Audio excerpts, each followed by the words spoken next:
The Adventures of Sherlock Holmes. By Arthur Conan Doyle. A Scandal in Bohemia. To Sherlock Holmes, she is always the woman. I have seldom heard him mention her under any other name. In his eyes she eclipses and predominates the whole of her sex. It was not that he felt any emotion akin to love for Irene Adler. All emotions, and that one particularly, were abhorrent to his cold, precise but admirably balanced mind. He was, I take it, the most perfect reasoning and observing machine that the world has seen, but as a lover he would have placed himself in a false position. He never spoke of the softer passions, save with a jibe and a sneer.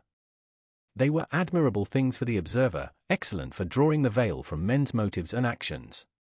But for the trained reasoner to admit such intrusions into his own delicate and finely adjusted temperament was to introduce a distracting factor which might throw a doubt upon all his mental results. Grit in a sensitive instrument, or a crack in one of his own high-power lenses, would not be more disturbing than a strong emotion in a nature such as his. And yet there was but one woman to him, and that woman was the late Irene Adler, of dubious and questionable memory. I had seen little of Holmes lately. My marriage had drifted us away from each other. My own complete happiness, and the home-centered interests which rise up around the man who first finds himself master of his own establishment, were sufficient to absorb all my attention, while Holmes, who loathed every form of society with his whole Bohemian soul, remained in our lodgings in Baker Street, buried among his old books, and alternating from week to week between cocaine and ambition, the drowsiness of the drug, and the fierce energy of his own keen nature. He was still, as ever, deeply attracted by the study of crime, and occupied his immense faculties and extraordinary powers of observation in following out those clues, and clearing up those mysteries which had been abandoned as hopeless by the official police.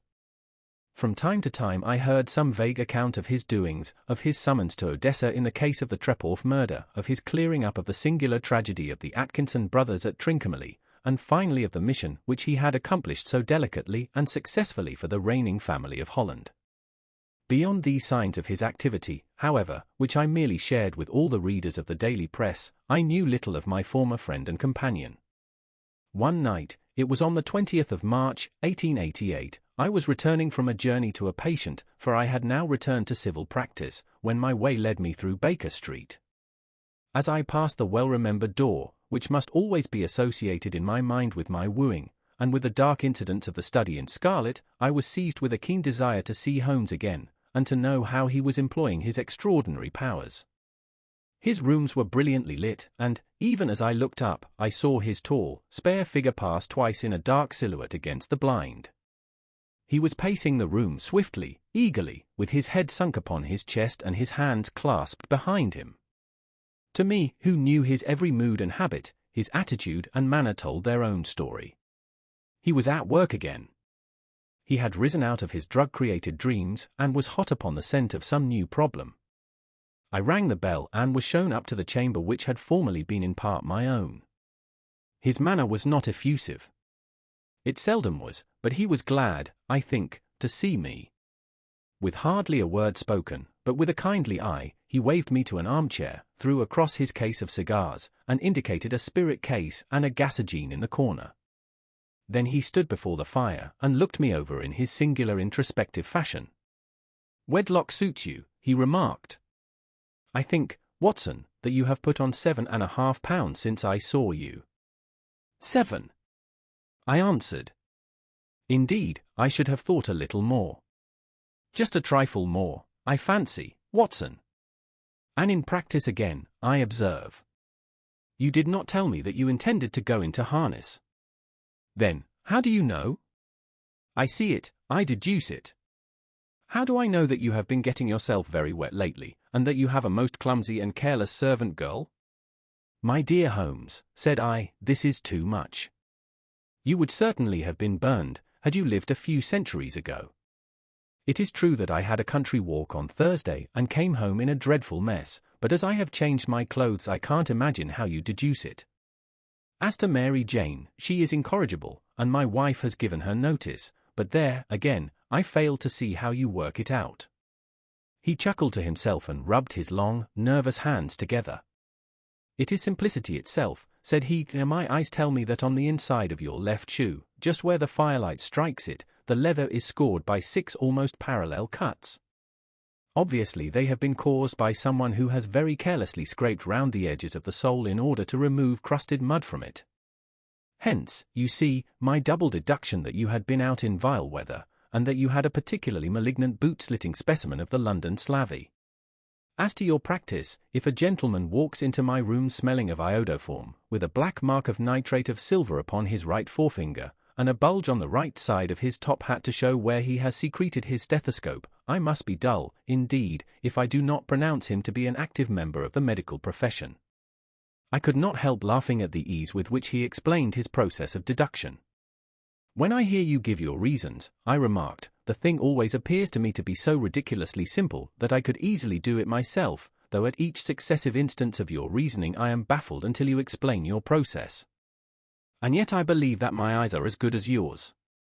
Quite so, he answered, lighting a cigarette and throwing himself down into an armchair. You see, but you do not observe. The distinction is clear.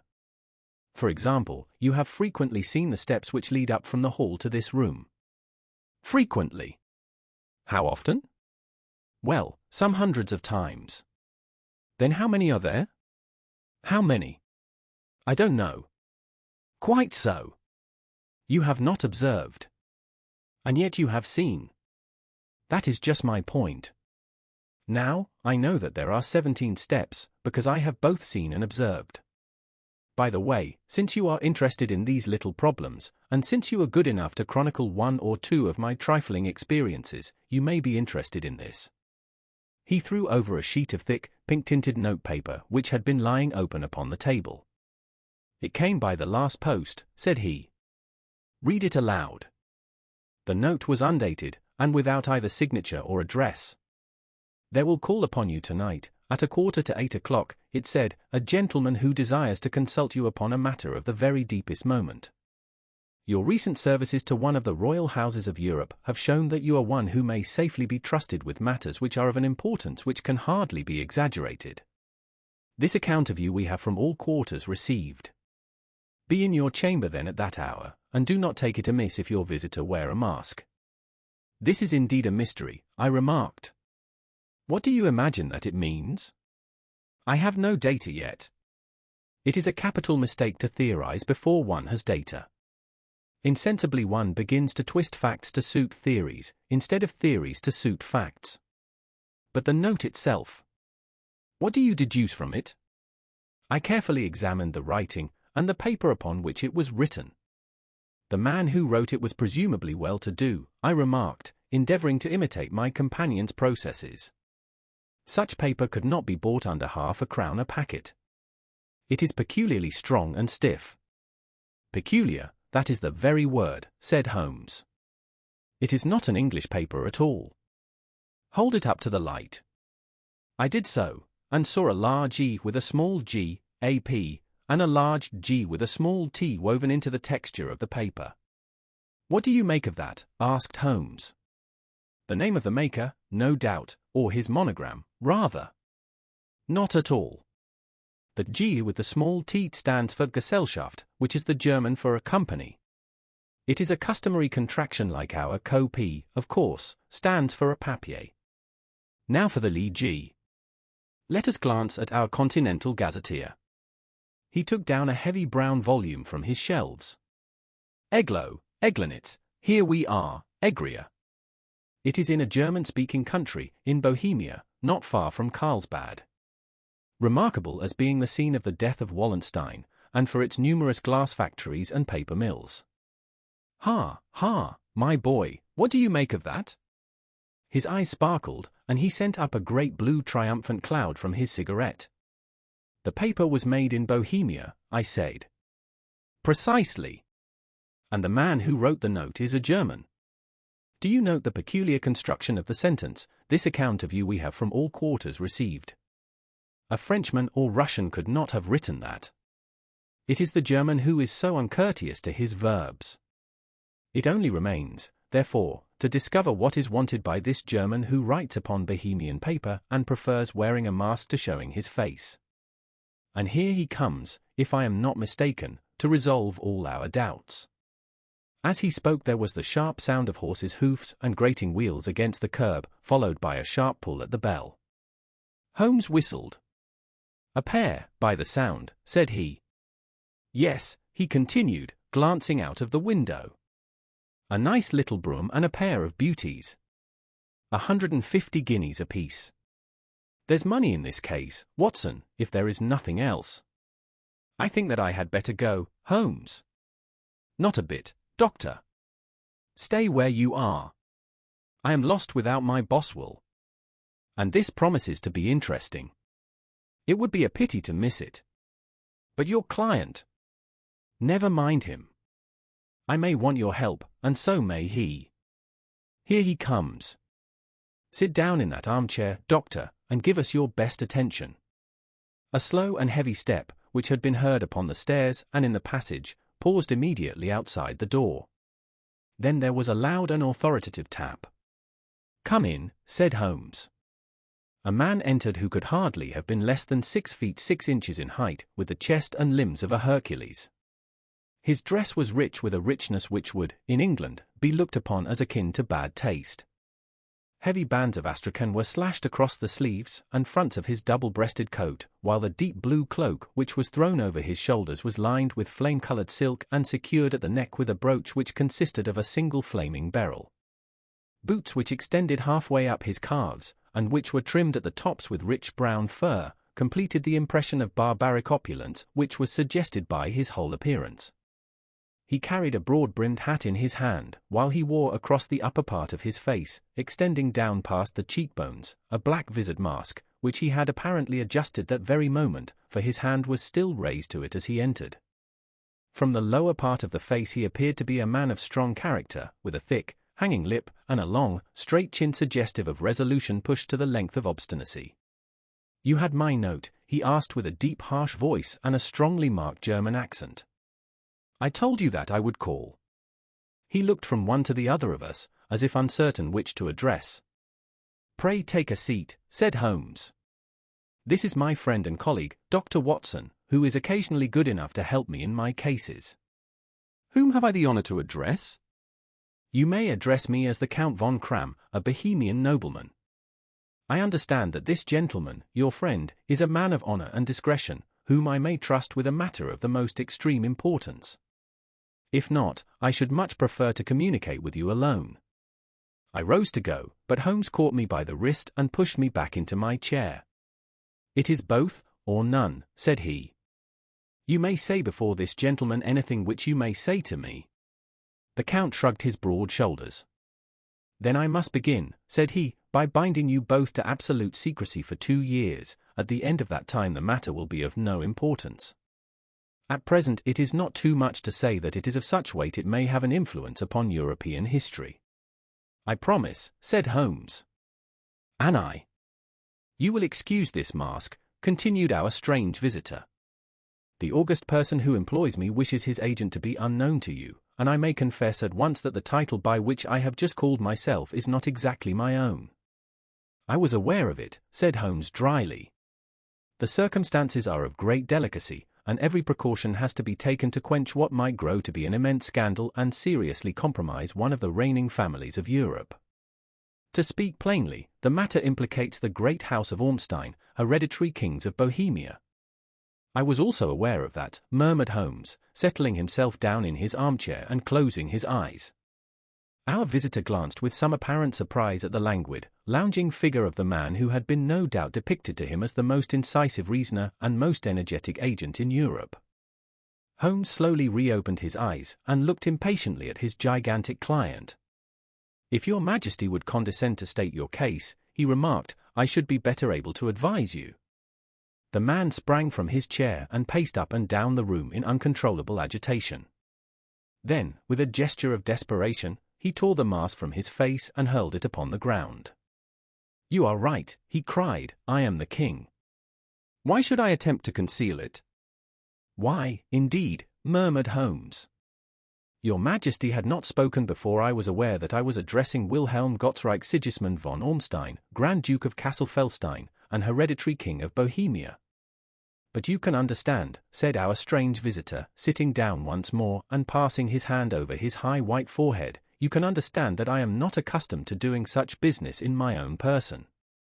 Yet the matter was so delicate that I could not confide it to an agent without putting myself in his power. I have come incognito from Prague for the purpose of consulting you. Then, pray consult, said Holmes, shutting his eyes once more. The facts are briefly these: some 5 years ago, during a lengthy visit to Warsaw, I made the acquaintance of the well-known adventuress, Irene Adler. The name is no doubt familiar to you. Kindly look her up in my index, Doctor, murmured Holmes without opening his eyes. For many years he had adopted a system of docketing all paragraphs concerning men and things, so that it was difficult to name a subject or a person on which he could not at once furnish information.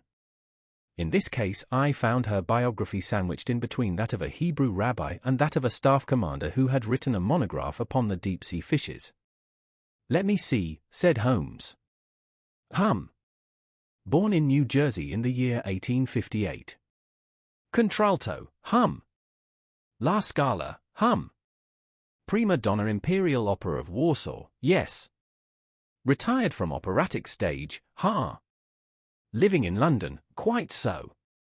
Your Majesty, as I understand, became entangled with this young person, wrote her some compromising letters, and is now desirous of getting those letters back.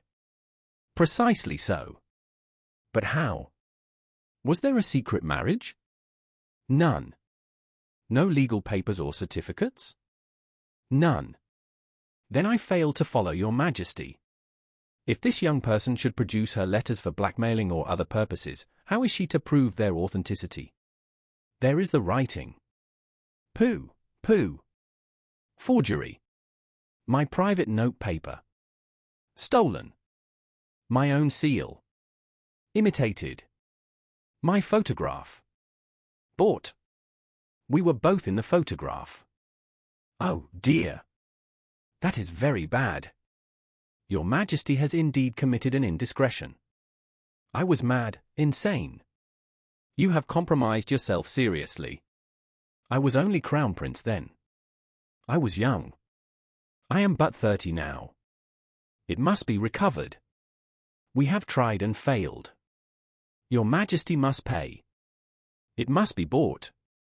She will not sell. Stolen, then. 5 attempts have been made. Twice burglars in my pay ransacked her house. Once we diverted her luggage when she travelled. Twice she has been waylaid. There has been no result. No sign of it? Absolutely none. Holmes laughed. It is quite a pretty little problem, said he. But a very serious one to me, returned the king reproachfully. Very, indeed. And what does she propose to do with the photograph? To ruin me. But how? I am about to be married. So I have heard. To Clotilde Lothman von Saxe-Meiningen, second daughter of the King of Scandinavia. You may know the strict principles of her family. She is herself the very soul of delicacy. A shadow of a doubt as to my conduct would bring the matter to an end. And Irene Adler? Threatens to send them the photograph. And she will do it. I know that she will do it. You do not know her, but she has a soul of steel. She has the face of the most beautiful of women, and the mind of the most resolute of men. Rather than I should marry another woman, there are no lengths to which she would not go, none. You are sure that she has not sent it yet? I am sure. And why? Because she has said that she would send it on the day when the betrothal was publicly proclaimed. That will be next Monday. Oh, then we have 3 days yet, said Holmes with a yawn. That is very fortunate, as I have 1 or 2 matters of importance to look into just at present. Your Majesty will, of course, stay in London for the present. Certainly. You will find me at the Lackham under the name of the Count von Cram. Then I shall drop you a line to let you know how we progress. Pray do so. I shall be all anxiety. Then, as to money? You have carte blanche. Absolutely? I tell you that I would give one of the provinces of my kingdom to have that photograph. And for present expenses? The king took a heavy chamois leather bag from under his cloak and laid it on the table. "There are £300 in gold and 700 in notes," he said. Holmes scribbled a receipt upon a sheet of his notebook and handed it to him. "And mademoiselle's address?" he asked. "Is Briony Lodge, Serpentine Avenue, St. John's Wood." Holmes took a note of it. "One other question," said he. "Was the photograph a cabinet?" "It was." "Then, good night, Your Majesty, and I trust that we shall soon have some good news for you. And good night, Watson," he added, as the wheels of the royal brougham rolled down the street. "If you will be good enough to call tomorrow afternoon at 3 o'clock, I should like to chat this little matter over with you." 2. At 3 o'clock precisely I was at Baker Street, but Holmes had not yet returned. The landlady informed me that he had left the house shortly after 8 o'clock in the morning.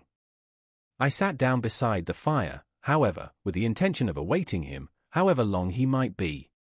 I was already deeply interested in his inquiry, for, though it was surrounded by none of the grim and strange features which were associated with the two crimes which I have already recorded, still, the nature of the case and the exalted station of his client gave it a character of its own. Indeed, apart from the nature of the investigation which my friend had on hand, there was something in his masterly grasp of a situation, and his keen, incisive reasoning, which made it a pleasure to me to study his system of work, and to follow the quick, subtle methods by which he disentangled the most inextricable mysteries. So accustomed was I to his invariable success that the very possibility of his failing had ceased to enter into my head. It was close upon 4 before the door opened, and a drunken-looking groom, ill-kempt and side-whiskered, with an inflamed face and disreputable clothes, walked into the room. Accustomed as I was to my friend's amazing powers in the use of disguises, I had to look 3 times before I was certain that it was indeed he. With a nod he vanished into the bedroom, whence he emerged in 5 minutes tweed-suited and respectable, as of old. Putting his hands into his pockets, he stretched out his legs in front of the fire and laughed heartily for some minutes. "Well, really," he cried, and then he choked and laughed again until he was obliged to lie back, limp and helpless, in the chair. "What is it?" "It's quite too funny. I am sure you could never guess how I employed my morning, or what I ended by doing." "I can't imagine." "I suppose that you have been watching the habits, and perhaps the house, of Miss Irene Adler." "Quite so, but the sequel was rather unusual. I will tell you, however. I left the house a little after 8 o'clock this morning in the character of a groom out of work. There is a wonderful sympathy and freemasonry among horsey men. Be one of them, and you will know all that there is to know. I soon found Briony Lodge. It is a bijou villa, with a garden at the back, but built out in front right up to the road, 2 stories. Chubb lock to the door. Large sitting room on the right side, well furnished, with long windows almost to the floor, and those preposterous English window fasteners which a child could open. Behind there was nothing remarkable, save that the passage window could be reached from the top of the coach house. I walked round it and examined it closely from every point of view, but without noting anything else of interest. I then lounged down the street and found, as I expected, that there was a mews in a lane which runs down by one wall of the garden.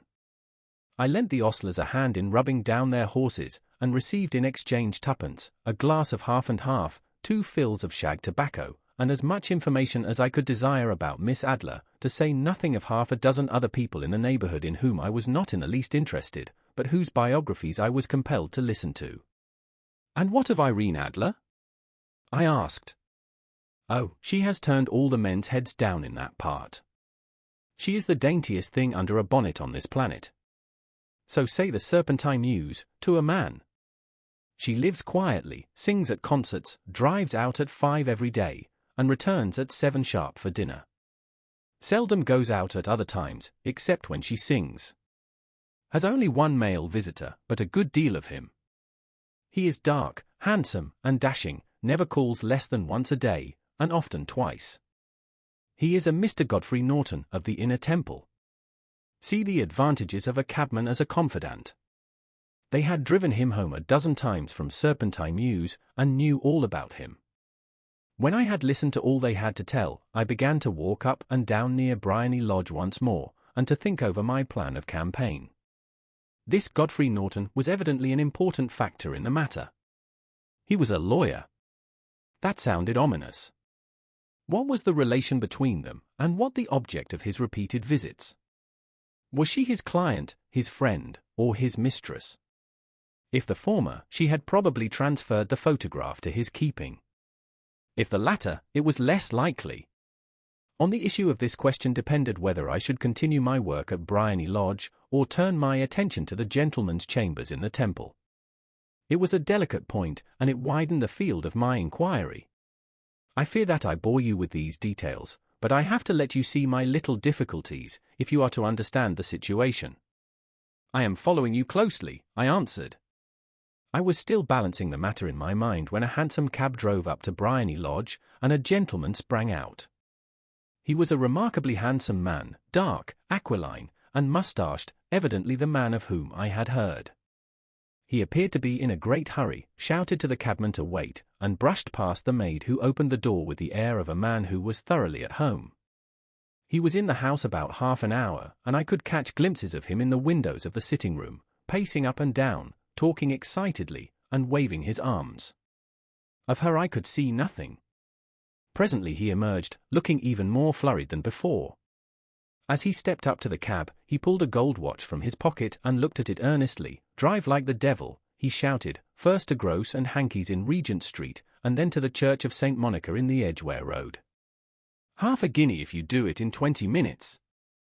Away they went, and I was just wondering whether I should not do well to follow them when up the lane came a neat little landau, the coachman with his coat only half buttoned, and his tie under his ear, while all the tags of his harness were sticking out of the buckles.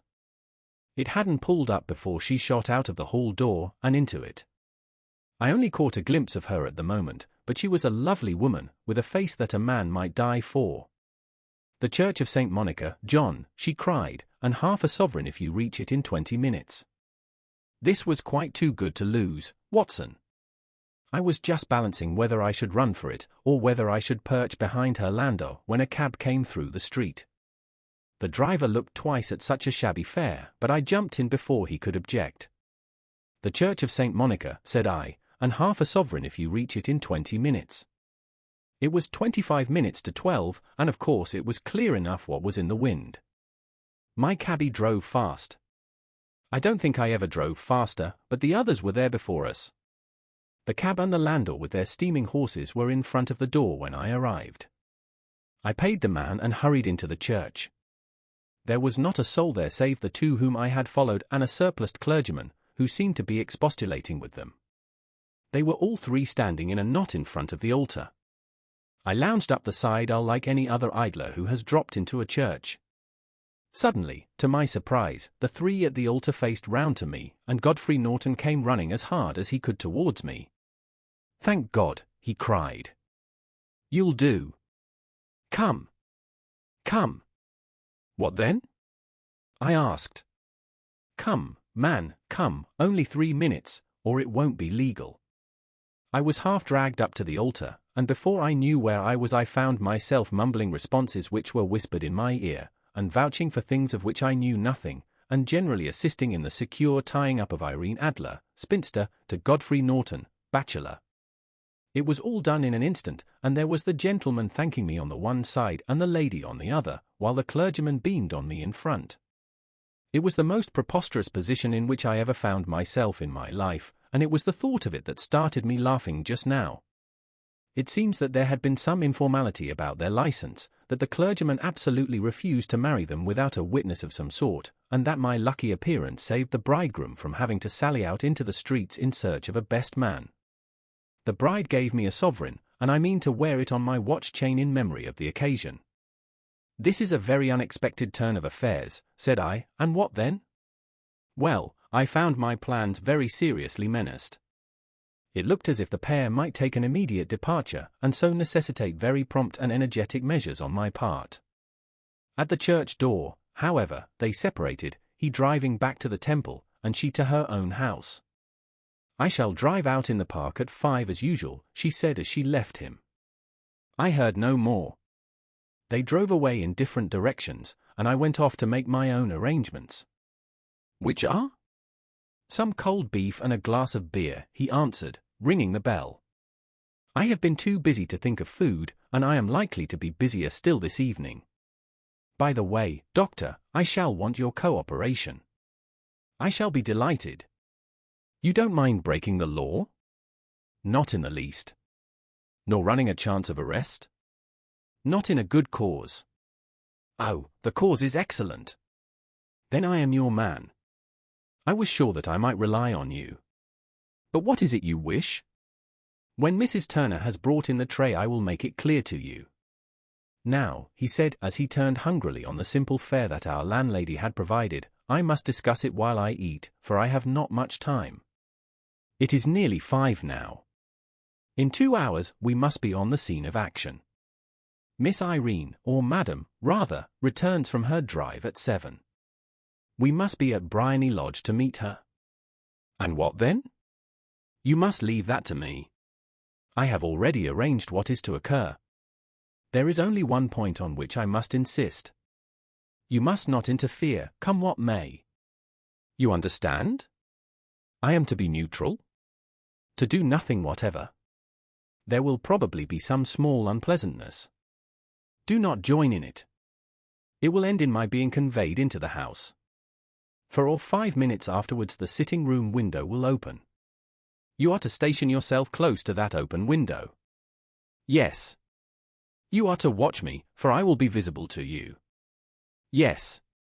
And when I raise my hand, so, you will throw into the room what I give you to throw, and will, at the same time, raise the cry of fire. You quite follow me? Entirely. It is nothing very formidable, he said, taking a long cigar-shaped roll from his pocket. It is an ordinary plumber's smoke rocket, fitted with a cap at either end to make it self-lighting. Your task is confined to that. When you raise your cry of fire, it will be taken up by quite a number of people. You may then walk to the end of the street, and I will rejoin you in 10 minutes. I hope that I have made myself clear? I am to remain neutral, to get near the window, to watch you, and at the signal to throw in this object, then to raise the cry of fire, and to wait you at the corner of the street. Precisely. Then you may entirely rely on me. That is excellent. I think, perhaps, it is almost time that I prepare for the new role I have to play. He disappeared into his bedroom and returned in a few minutes in the character of an amiable and simple-minded nonconformist clergyman. His broad black hat, his baggy trousers, his white tie, his sympathetic smile, and general look of peering and benevolent curiosity were such as Mr. John Hare alone could have equalled. It was not merely that Holmes changed his costume. His expression, his manner, his very soul seemed to vary with every fresh part that he assumed. The stage lost a fine actor, even as science lost an acute reasoner, when he became a specialist in crime. It was 6:15 when we left Baker Street, and it still wanted 10 minutes to the hour when we found ourselves in Serpentine Avenue. It was already dusk, and the lamps were just being lighted as we paced up and down in front of Briony Lodge, waiting for the coming of its occupant.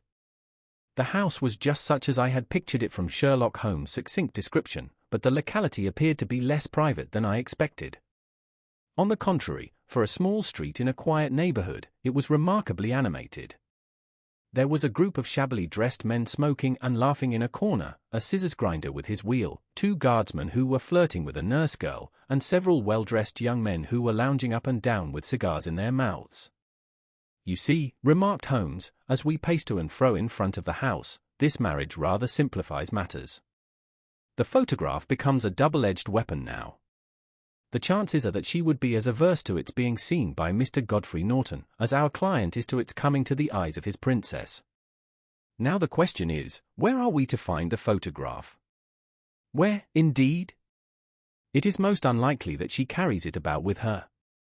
It is cabinet size. Too large for easy concealment about a woman's dress. She knows that the king is capable of having her waylaid and searched.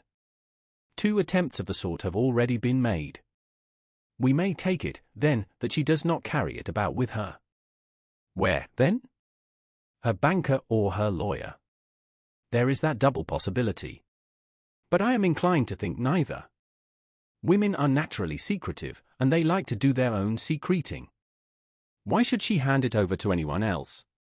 She could trust her own guardianship, but she could not tell what indirect or political influence might be brought to bear upon a businessman. Besides, remember that she had resolved to use it within a few days. It must be where she can lay her hands upon it. It must be in her own house. But it has twice been burgled. Pshaw! They did not know how to look. But how will you look? I will not look. What then? I will get her to show me. But she will refuse. She will not be able to. But I hear the rumble of wheels. It is her carriage. Now carry out my orders to the letter. As he spoke, the gleam of the sidelights of a carriage came round the curve of the avenue. It was a smart little landau which rattled up to the door of Briony Lodge. As it pulled up, one of the loafing men at the corner dashed forward to open the door in the hope of earning a copper, but was elbowed away by another loafer, who had rushed up with the same intention. A fierce quarrel broke out, which was increased by the two guardsmen, who took sides with one of the loungers, and by the scissors grinder, who was equally hot upon the other side. A blow was struck, and in an instant the lady, who had stepped from her carriage, was the centre of a little knot of flushed and struggling men, who struck savagely at each other with their fists and sticks. Holmes dashed into the crowd to protect the lady, but, just as he reached her, he gave a cry and dropped to the ground, with the blood running freely down his face. At his fall the guardsmen took to their heels in one direction and the loungers in the other, while a number of better-dressed people, who had watched the scuffle without taking part in it, crowded in to help the lady and to attend to the injured man. Irene Adler, as I will still call her, had hurried up the steps, but she stood at the top with her superb figure outlined against the lights of the hall, looking back into the street. "Is the poor gentleman much hurt?" she asked. "He is dead," cried several voices. "No, no, there's life in him," shouted another. "But he'll be gone before you can get him to hospital." "He's a brave fellow," said a woman. They would have had the lady's purse and watch if it hadn't been for him. They were a gang, and a rough one, too. "Ah, he's breathing now. He can't lie in the street. May we bring him in, ma'am?" "Surely. Bring him into the sitting room. There is a comfortable sofa. This way, please." Slowly and solemnly he was borne into Briony Lodge and laid out in the principal room, while I still observed the proceedings from my post by the window. The lamps had been lit, but the blinds had not been drawn, so that I could see Holmes as he lay upon the couch. I do not know whether he was seized with compunction at that moment for the part he was playing, but I know that I never felt more heartily ashamed of myself in my life than when I saw the beautiful creature against whom I was conspiring, or the grace and kindliness with which she waited upon the injured man. And yet it would be the blackest treachery to Holmes to draw back now from the part which he had entrusted to me. I hardened my heart, and took the smoke rocket from under my ulster. After all, I thought, we are not injuring her. We are but preventing her from injuring another. Holmes had sat up upon the couch, and I saw him motion like a man who is in need of air. A maid rushed across and threw open the window. At the same instant I saw him raise his hand, and at the signal I tossed my rocket into the room with a cry of fire. The word was no sooner out of my mouth than the whole crowd of spectators, well-dressed and ill, gentlemen, ostlers, and servant maids, joined in a general shriek of fire. Thick clouds of smoke curled through the room and out at the open window. I caught a glimpse of rushing figures, and a moment later the voice of Holmes from within assuring them that it was a false alarm.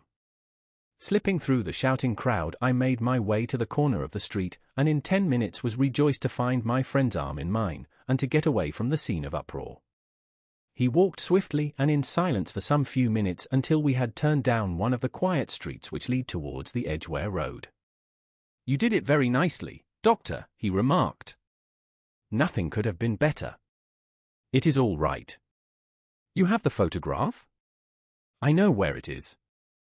And how did you find out?" "She showed me, as I told you she would. I am still in the dark." "I do not wish to make a mystery," said he, laughing. "The matter was perfectly simple. You, of course, saw that everyone in the street was an accomplice. They were all engaged for the evening. I guessed as much. Then, when the row broke out, I had a little moist red paint in the palm of my hand. I rushed forward, fell down, clapped my hand to my face, and became a piteous spectacle. It is an old trick. That also I could fathom. Then they carried me in. She was bound to have me in. What else could she do? And into her sitting room, which was the very room which I suspected. It lay between that and her bedroom, and I was determined to see which. They laid me on a couch, I motioned for air, they were compelled to open the window, and you had your chance. How did that help you? It was all important. When a woman thinks that her house is on fire, her instinct is at once to rush to the thing which she values most.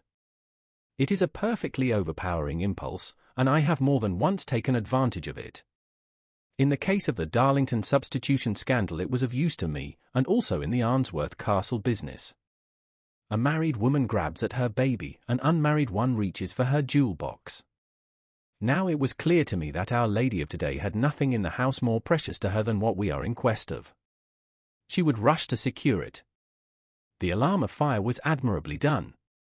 The smoke and shouting were enough to shake nerves of steel. She responded beautifully. The photograph is in a recess behind a sliding panel just above the right bell pull. She was there in an instant, and I caught a glimpse of it as she half drew it out.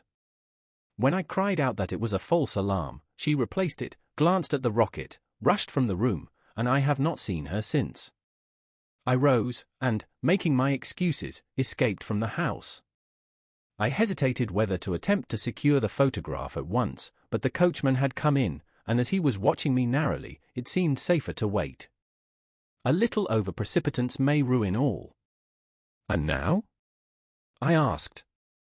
Our quest is practically finished. I shall call with the king tomorrow, and with you, if you care to come with us.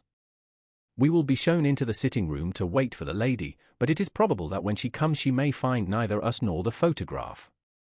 It might be a satisfaction to His Majesty to regain it with his own hands. And when will you call? At 8 in the morning. She will not be up, so that we shall have a clear field. Besides, we must be prompt, for this marriage may mean a complete change in her life and habits. I must wire to the king without delay. We had reached Baker Street and had stopped at the door.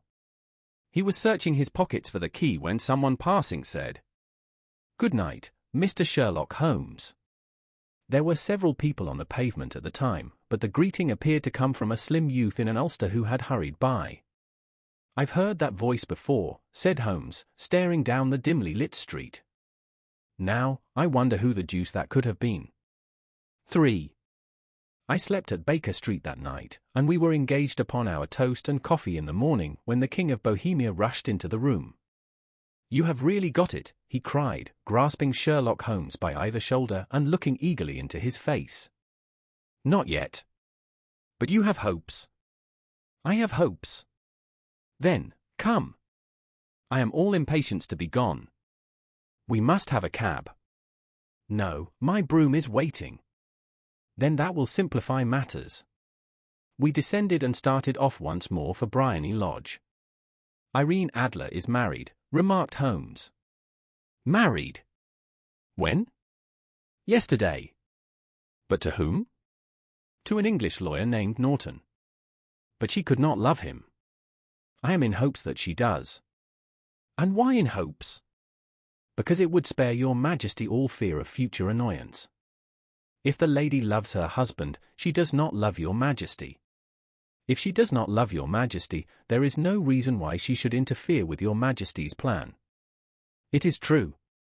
And yet... Well, I wish she had been of my own station. What a queen she would have made." He relapsed into a moody silence, which was not broken until we drew up in Serpentine Avenue. The door of Briony Lodge was open, and an elderly woman stood upon the steps. She watched us with a sardonic eye as we stepped from the brougham. "Mr. Sherlock Holmes, I believe," said she.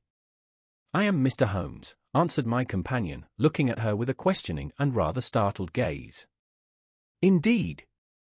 My mistress told me that you were likely to call. She left this morning with her husband by the 5:15 train from Charing Cross for the Continent." "What? Sherlock Holmes staggered back, white with chagrin and surprise. "Do you mean that she has left England? Never to return?" "And the papers?" asked the king hoarsely. "All is lost." "We shall see." He pushed past the servant and rushed into the drawing room, followed by the king and myself. The furniture was scattered about in every direction, with dismantled shelves and open drawers, as if the lady had hurriedly ransacked them before her flight. Holmes rushed at the bell-pull, tore back a small sliding shutter, and, plunging in his hand, pulled out a photograph and a letter. The photograph was of Irene Adler herself in evening dress. The letter was superscribed to Sherlock Holmes, Esquire, to be left till called for. My friend tore it open, and we all three read it together. It was dated at midnight of the preceding night and ran in this way. "My dear Mr. Sherlock Holmes, you really did it very well. You took me in completely. Until after the alarm of fire, I had not a suspicion. But then, when I found how I had betrayed myself, I began to think. I had been warned against you months ago. I had been told that, if the king employed an agent, it would certainly be you. And your address had been given me. Yet, with all this, you made me reveal what you wanted to know. Even after I became suspicious, I found it hard to think evil of such a dear, kind old clergyman. But, you know, I have been trained as an actress myself. Male costume is nothing new to me. I often take advantage of the freedom which it gives. I sent John, the coachman, to watch you, ran upstairs, got into my walking clothes, as I call them, and came down just as you departed. Well, I followed you to your door, and so made sure that I was really an object of interest to the celebrated Mr. Sherlock Holmes. Then I, rather imprudently, wished you good night, and started for the Temple to see my husband. We both thought the best resource was flight, when pursued by so formidable an antagonist, so you will find the nest empty when you call tomorrow. As to the photograph, your client may rest in peace. I love and am loved by a better man than he. The king may do what he will without hindrance from one whom he has cruelly wronged. I keep it only to safeguard myself, and to preserve a weapon which will always secure me from any steps which he might take in the future.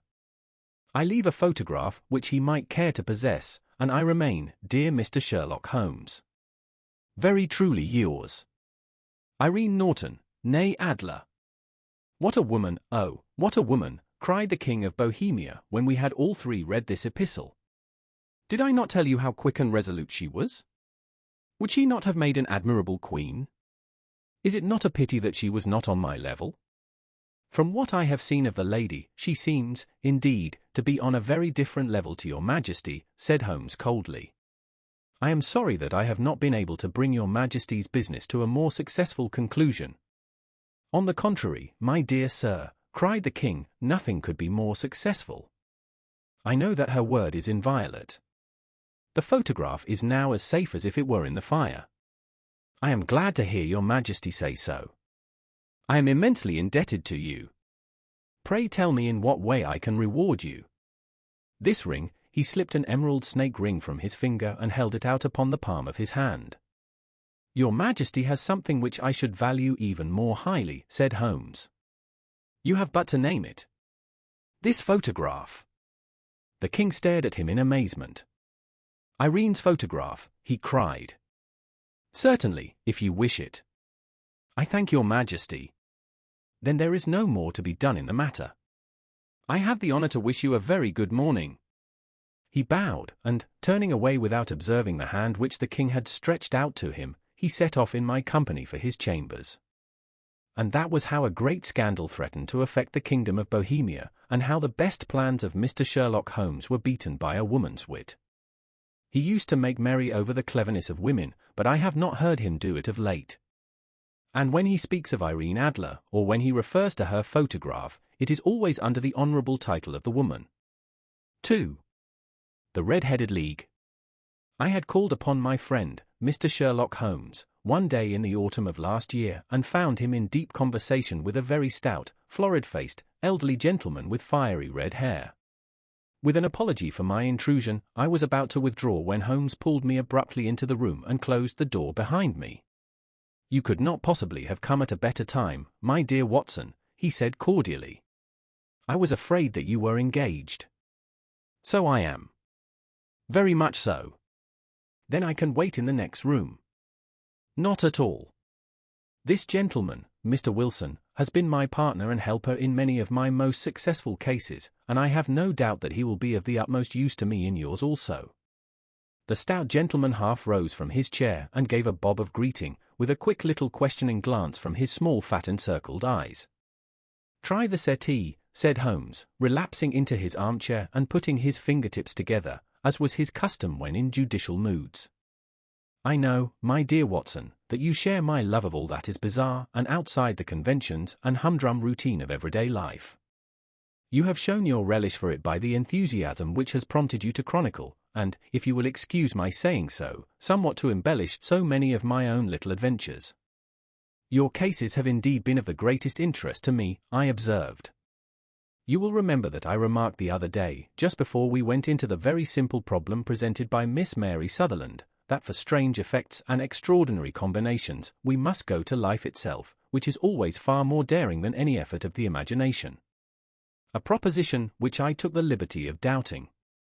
You did, Doctor, but nonetheless you must come round to my view, for otherwise I shall keep on piling fact upon fact on you until your reason breaks down under them and acknowledges me to be right. Now, Mr. Jabez Wilson here has been good enough to call upon me this morning, and to begin a narrative which promises to be one of the most singular which I have listened to for some time. You have heard me remark that the strangest and most unique things are very often connected not with the larger but with the smaller crimes, and occasionally, indeed, where there is room for doubt whether any positive crime has been committed. As far as I have heard, it is impossible for me to say whether the present case is an instance of crime or not, but the course of events is certainly among the most singular that I have ever listened to. Perhaps, Mr. Wilson, you would have the great kindness to recommence your narrative. I ask you not merely because my friend Dr. Watson has not heard the opening part, but also because the peculiar nature of the story makes me anxious to have every possible detail from your lips. As a rule, when I have heard some slight indication of the course of events, I am able to guide myself by the thousands of other similar cases which occur to my memory.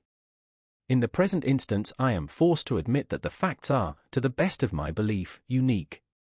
The portly client puffed out his chest with an appearance of some little pride and pulled a dirty and wrinkled newspaper from the inside pocket of his greatcoat. As he glanced down the advertisement column, with his head thrust forward and the paper flattened out upon his knee, I took a good look at the man and endeavored, after the fashion of my companion, to read the indications which might be presented by his dress or appearance. I did not gain very much, however, by my inspection. Our visitor bore every mark of being an average commonplace British tradesman, obese, pompous, and slow. He wore rather baggy grey shepherd's check trousers, a not over-clean black frock coat, unbuttoned in the front, and a drab waistcoat with a heavy brassy Albert chain, and a square pierced bit of metal dangling down as an ornament. A frayed top hat and a faded brown overcoat with a wrinkled velvet collar lay upon a chair beside him. Altogether, look as I would, there was nothing remarkable about the man save his blazing red head and the expression of extreme chagrin and discontent upon his features. Sherlock Holmes' quick eye took in my occupation, and he shook his head with a smile as he noticed my questioning glances. Beyond the obvious facts that he has at some time done manual labor, that he takes snuff, that he is a Freemason, that he has been in China, and that he has done a considerable amount of writing lately, I can deduce nothing else. Mr. Jabez Wilson started up in his chair, with his forefinger upon the paper, but his eyes upon my companion. "How, in the name of good fortune, did you know all that, Mr. Holmes?" he asked. "How did you know, for example, that I did manual labor?" "It's as true as gospel, for I began as a ship's carpenter." "Your hands, my dear sir." "Your right hand is quite a size larger than your left. You have worked with it, and the muscles are more developed." "Well, the snuff, then, and the Freemasonry?" "I won't insult your intelligence by telling you how I read that, especially as, rather against the strict rules of your order, you use an arc and compass breastpin." "Ah, of course, I forgot that." "But the writing?" "What else can be indicated by that right cuff so very shiny for 5 inches, and the left one with the smooth patch near the elbow where you rest it upon the desk?" "Well, but China?" "The fish that you have tattooed immediately above your right wrist could only have been done in China." I have made a small study of tattoo marks and have even contributed to the literature of the subject. That trick of staining the fish's scales of a delicate pink is quite peculiar to China. When, in addition, I see a Chinese coin hanging from your watch chain, the matter becomes even more simple." Mr. Jabez Wilson laughed heavily. "Well, I never," said he. "I thought at first that you had done something clever, but I see that there was nothing in it after all." "I begin to think, Watson," said Holmes, "that I make a mistake in explaining. On ignotum pro magnifico, you know, and my poor little reputation, such as it is, will suffer shipwreck if I am so candid. Can you not find the advertisement, Mr. Wilson?" "Yes, I have got it now," he answered with his thick red finger planted halfway down the column. "Here it is. This is what began it all. You just read it for yourself, sir." I took the paper from him and read as follows. "To The Red-Headed League, on account of the bequest of the late Ezekiah Hopkins, of Lebanon, Pennsylvania, USA, there is now another vacancy open which entitles a member of the League to a salary of £4 a week for purely nominal services. All red-headed men who are sound in body and mind and above the age of 21 years are eligible. Apply in person on Monday, at 11 o'clock, to Duncan Ross, at the offices of the League, 7 Pope's Court, Fleet Street." "What on earth does this mean?" I ejaculated after I had twice read over the extraordinary announcement. Holmes chuckled and wriggled in his chair, as was his habit when in high spirits. "It is a little off the beaten track, isn't it?" said he. "And now, Mr. Wilson, off you go at scratch and tell us all about yourself, your household, and the effect which this advertisement had upon your fortunes. You will first make a note, Doctor, of the paper and the date. It is the Morning Chronicle of April 27th, 1890. Just 2 months ago. Very good. Now, Mr. Wilson?" "Well, it is just as I have been telling you, Mr. Sherlock Holmes," said Jabez Wilson, mopping his forehead. "I have a small pawnbroker's business at Coburg Square, near the city. It's not a very large affair, and of late years it has not done more than just give me a living. I used to be able to keep 2 assistants, but now I only keep 1, and I would have a job to pay him, but that he is willing to come for half wages so as to learn the business." "What is the name of this obliging youth?" asked Sherlock Holmes. "His name is Vincent Spaulding, and he's not such a youth, either. It's hard to say his age. I should not wish a smarter assistant, Mr. Holmes, and I know very well that he could better himself and earn twice what I am able to give him.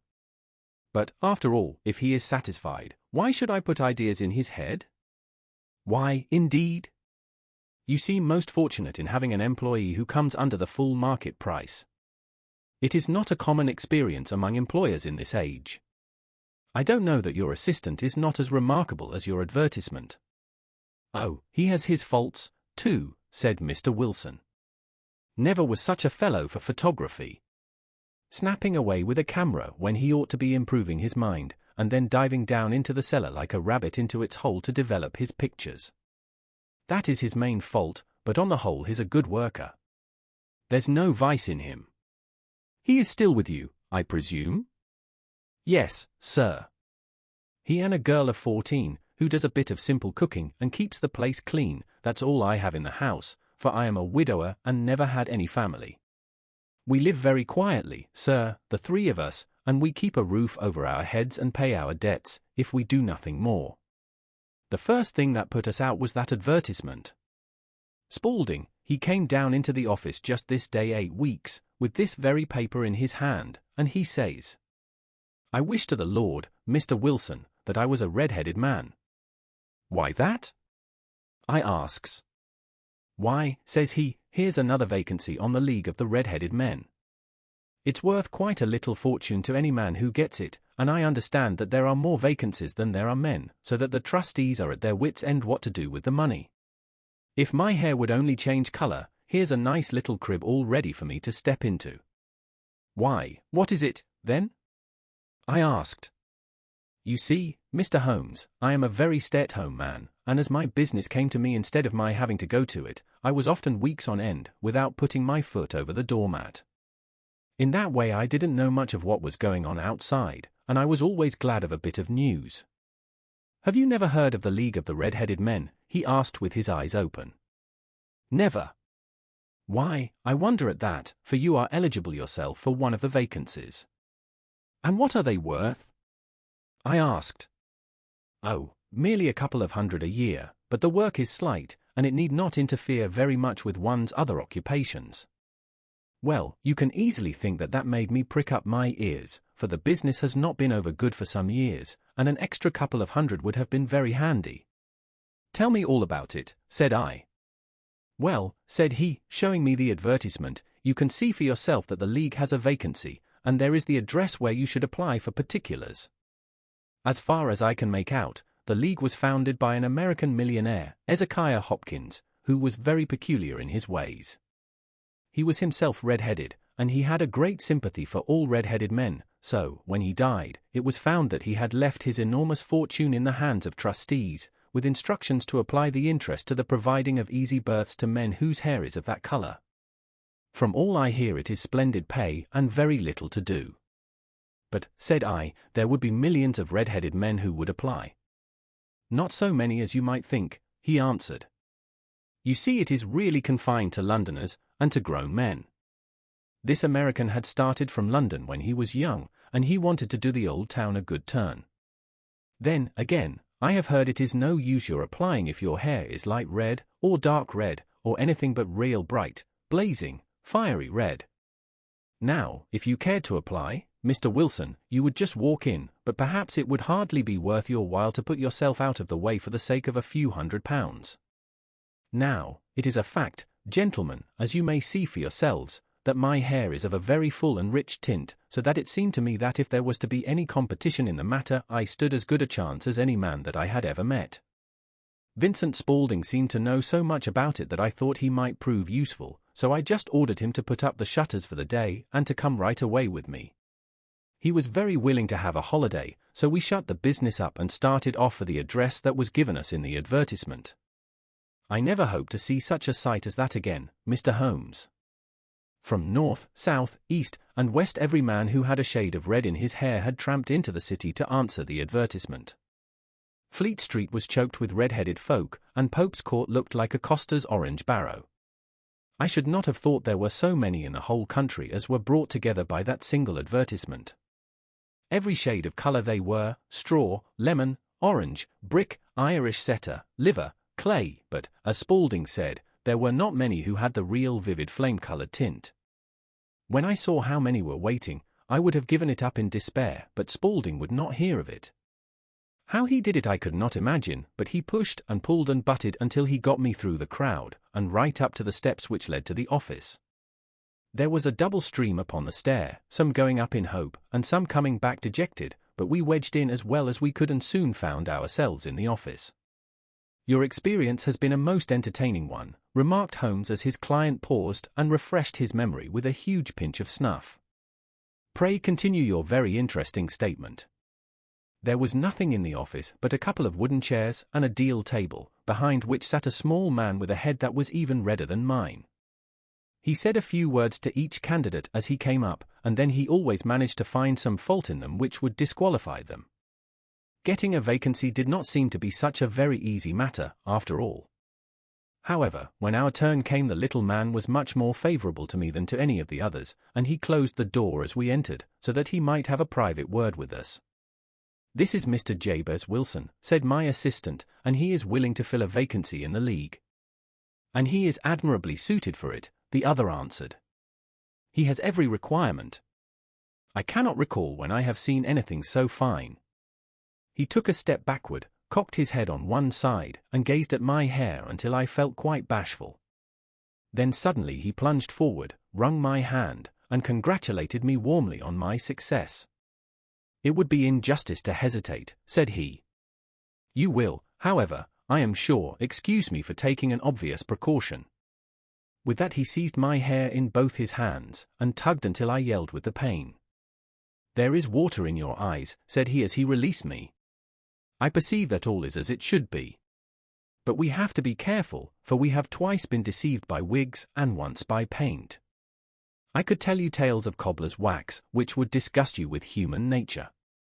He stepped over to the window and shouted through it at the top of his voice that the vacancy was filled. A groan of disappointment came up from below, and the folk all trooped away in different directions until there was not a red head to be seen except my own and that of the manager. "My name," said he, "is Mr. Duncan Ross, and I am myself one of the pensioners upon the fund left by our noble benefactor." "Are you a married man, Mr. Wilson? Have you a family?" I answered that I had not. His face fell immediately. "Dear me," he said gravely, "that is very serious indeed. I am sorry to hear you say that." The fund was, of course, for the propagation and spread of the redheads as well as for their maintenance. "It is exceedingly unfortunate that you should be a bachelor." My face lengthened at this, Mr. Holmes, for I thought that I was not to have the vacancy after all, but after thinking it over for a few minutes he said that it would be all right. "In the case of another," said he, "the objection might be fatal, but we must stretch a point in favor of a man with such a head of hair as yours. When shall you be able to enter upon your new duties?" "Well, it is a little awkward, for I have a business already," said I. "Oh, never mind about that, Mr. Wilson," said Vincent Spaulding. "I should be able to look after that for you." "What would be the hours?" I asked. 10 to 2. Now a pawnbroker's business is mostly done of an evening, Mr. Holmes, especially Thursday and Friday evening, which is just before payday, so it would suit me very well to earn a little in the mornings. Besides, I knew that my assistant was a good man, and that he would see to anything that turned up. "That would suit me very well," said I. "And the pay?" "Is £4 a week." "And the work?" "Is purely nominal." "What do you call purely nominal?" "Well, you have to be in the office, or at least in the building, the whole time. If you leave, you forfeit your whole position forever. The will is very clear upon that point. You don't comply with the conditions if you budge from the office during that time. It's only 4 hours a day, and I should not think of leaving," said I. "No excuse will avail," said Mr. Duncan Ross, "neither sickness nor business nor anything else. There you must stay, or you lose your billet." "And the work?" "Is to copy out the Encyclopedia Britannica. There is the first volume of it in that press. You must find your own ink, pens, and blotting paper, but we provide this table and chair. Will you be ready tomorrow?" "Certainly," I answered. "Then, goodbye, Mr. Jabez Wilson, and let me congratulate you once more on the important position which you have been fortunate enough to gain." He bowed me out of the room and I went home with my assistant, hardly knowing what to say or do, I was so pleased at my own good fortune. Well, I thought over the matter all day, and by evening I was in low spirits again, for I had quite persuaded myself that the whole affair must be some great hoax or fraud, though what its object might be I could not imagine. It seemed altogether past belief that anyone could make such a will, or that they would pay such a sum for doing anything so simple as copying out the Encyclopedia Britannica. Vincent Spaulding did what he could to cheer me up, but by bedtime I had reasoned myself out of the whole thing. However, in the morning I determined to have a look at it anyhow, so I bought a penny bottle of ink, and with a quill pen, and 7 sheets of foolscap paper, I started off for Pope's Court. Well, to my surprise and delight, everything was as right as possible. The table was set out ready for me, and Mr. Duncan Ross was there to see that I got fairly to work.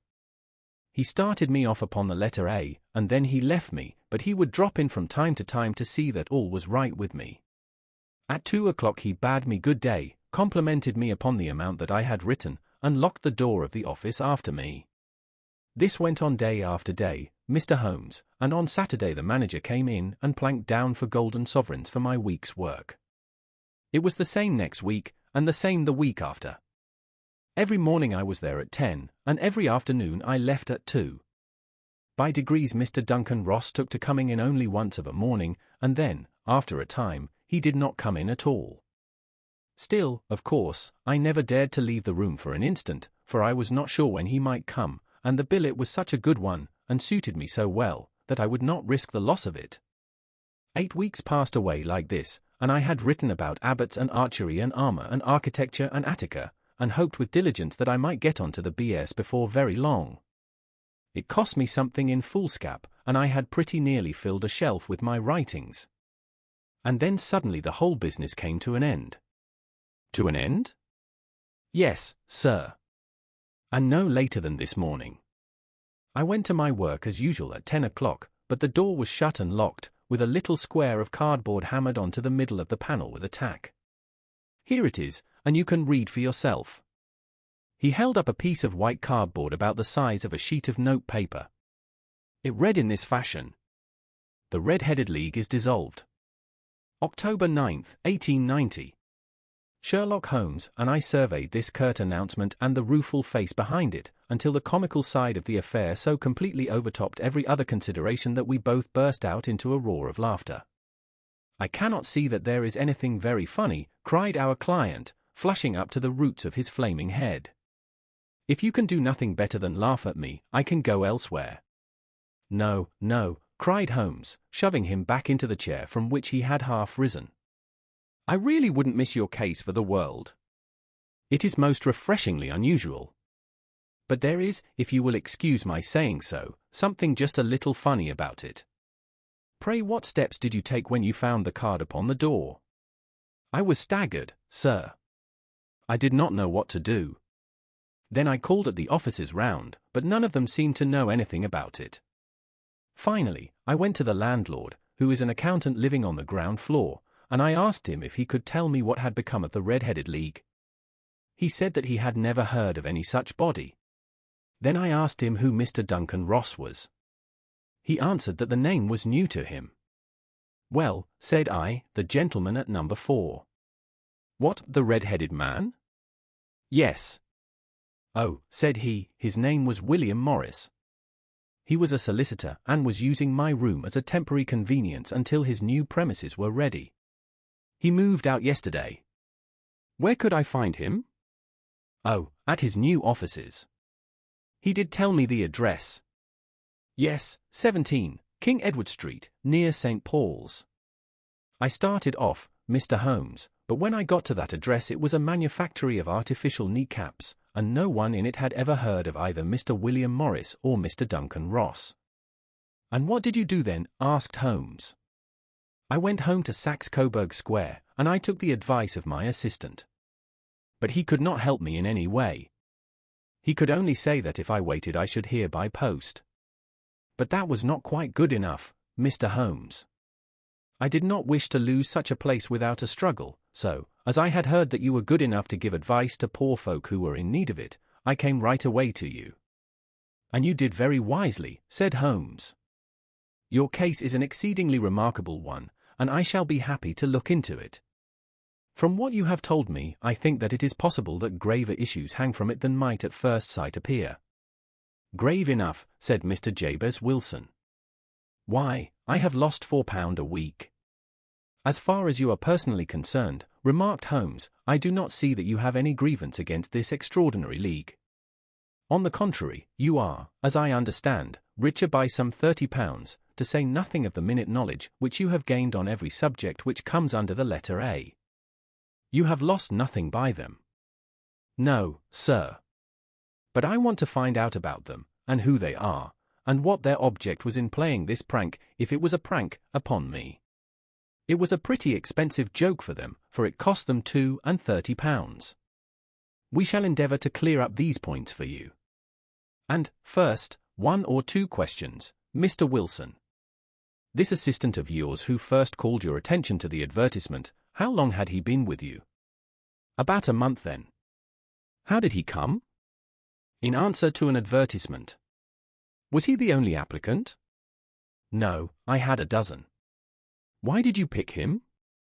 "Because he was handy and would come cheap." "At half wages, in fact?" "Yes." "What is he like, this Vincent Spaulding?" "Small, stout-built, very quick in his ways, no hair on his face, though he's not short of 30. Has a white splash of acid upon his forehead." Holmes sat up in his chair in considerable excitement. "I thought as much," said he. "Have you ever observed that his ears are pierced for earrings?" "Yes, sir. He told me that a gypsy had done it for him when he was a lad." "Hum," said Holmes, sinking back in deep thought. He is still with you? Oh, yes, sir, I have only just left him. And has your business been attended to in your absence? Nothing to complain of, sir. There's never very much to do of a morning. That will do, Mr. Wilson. I shall be happy to give you an opinion upon the subject in the course of a day or two. Today is Saturday, and I hope that by Monday we may come to a conclusion.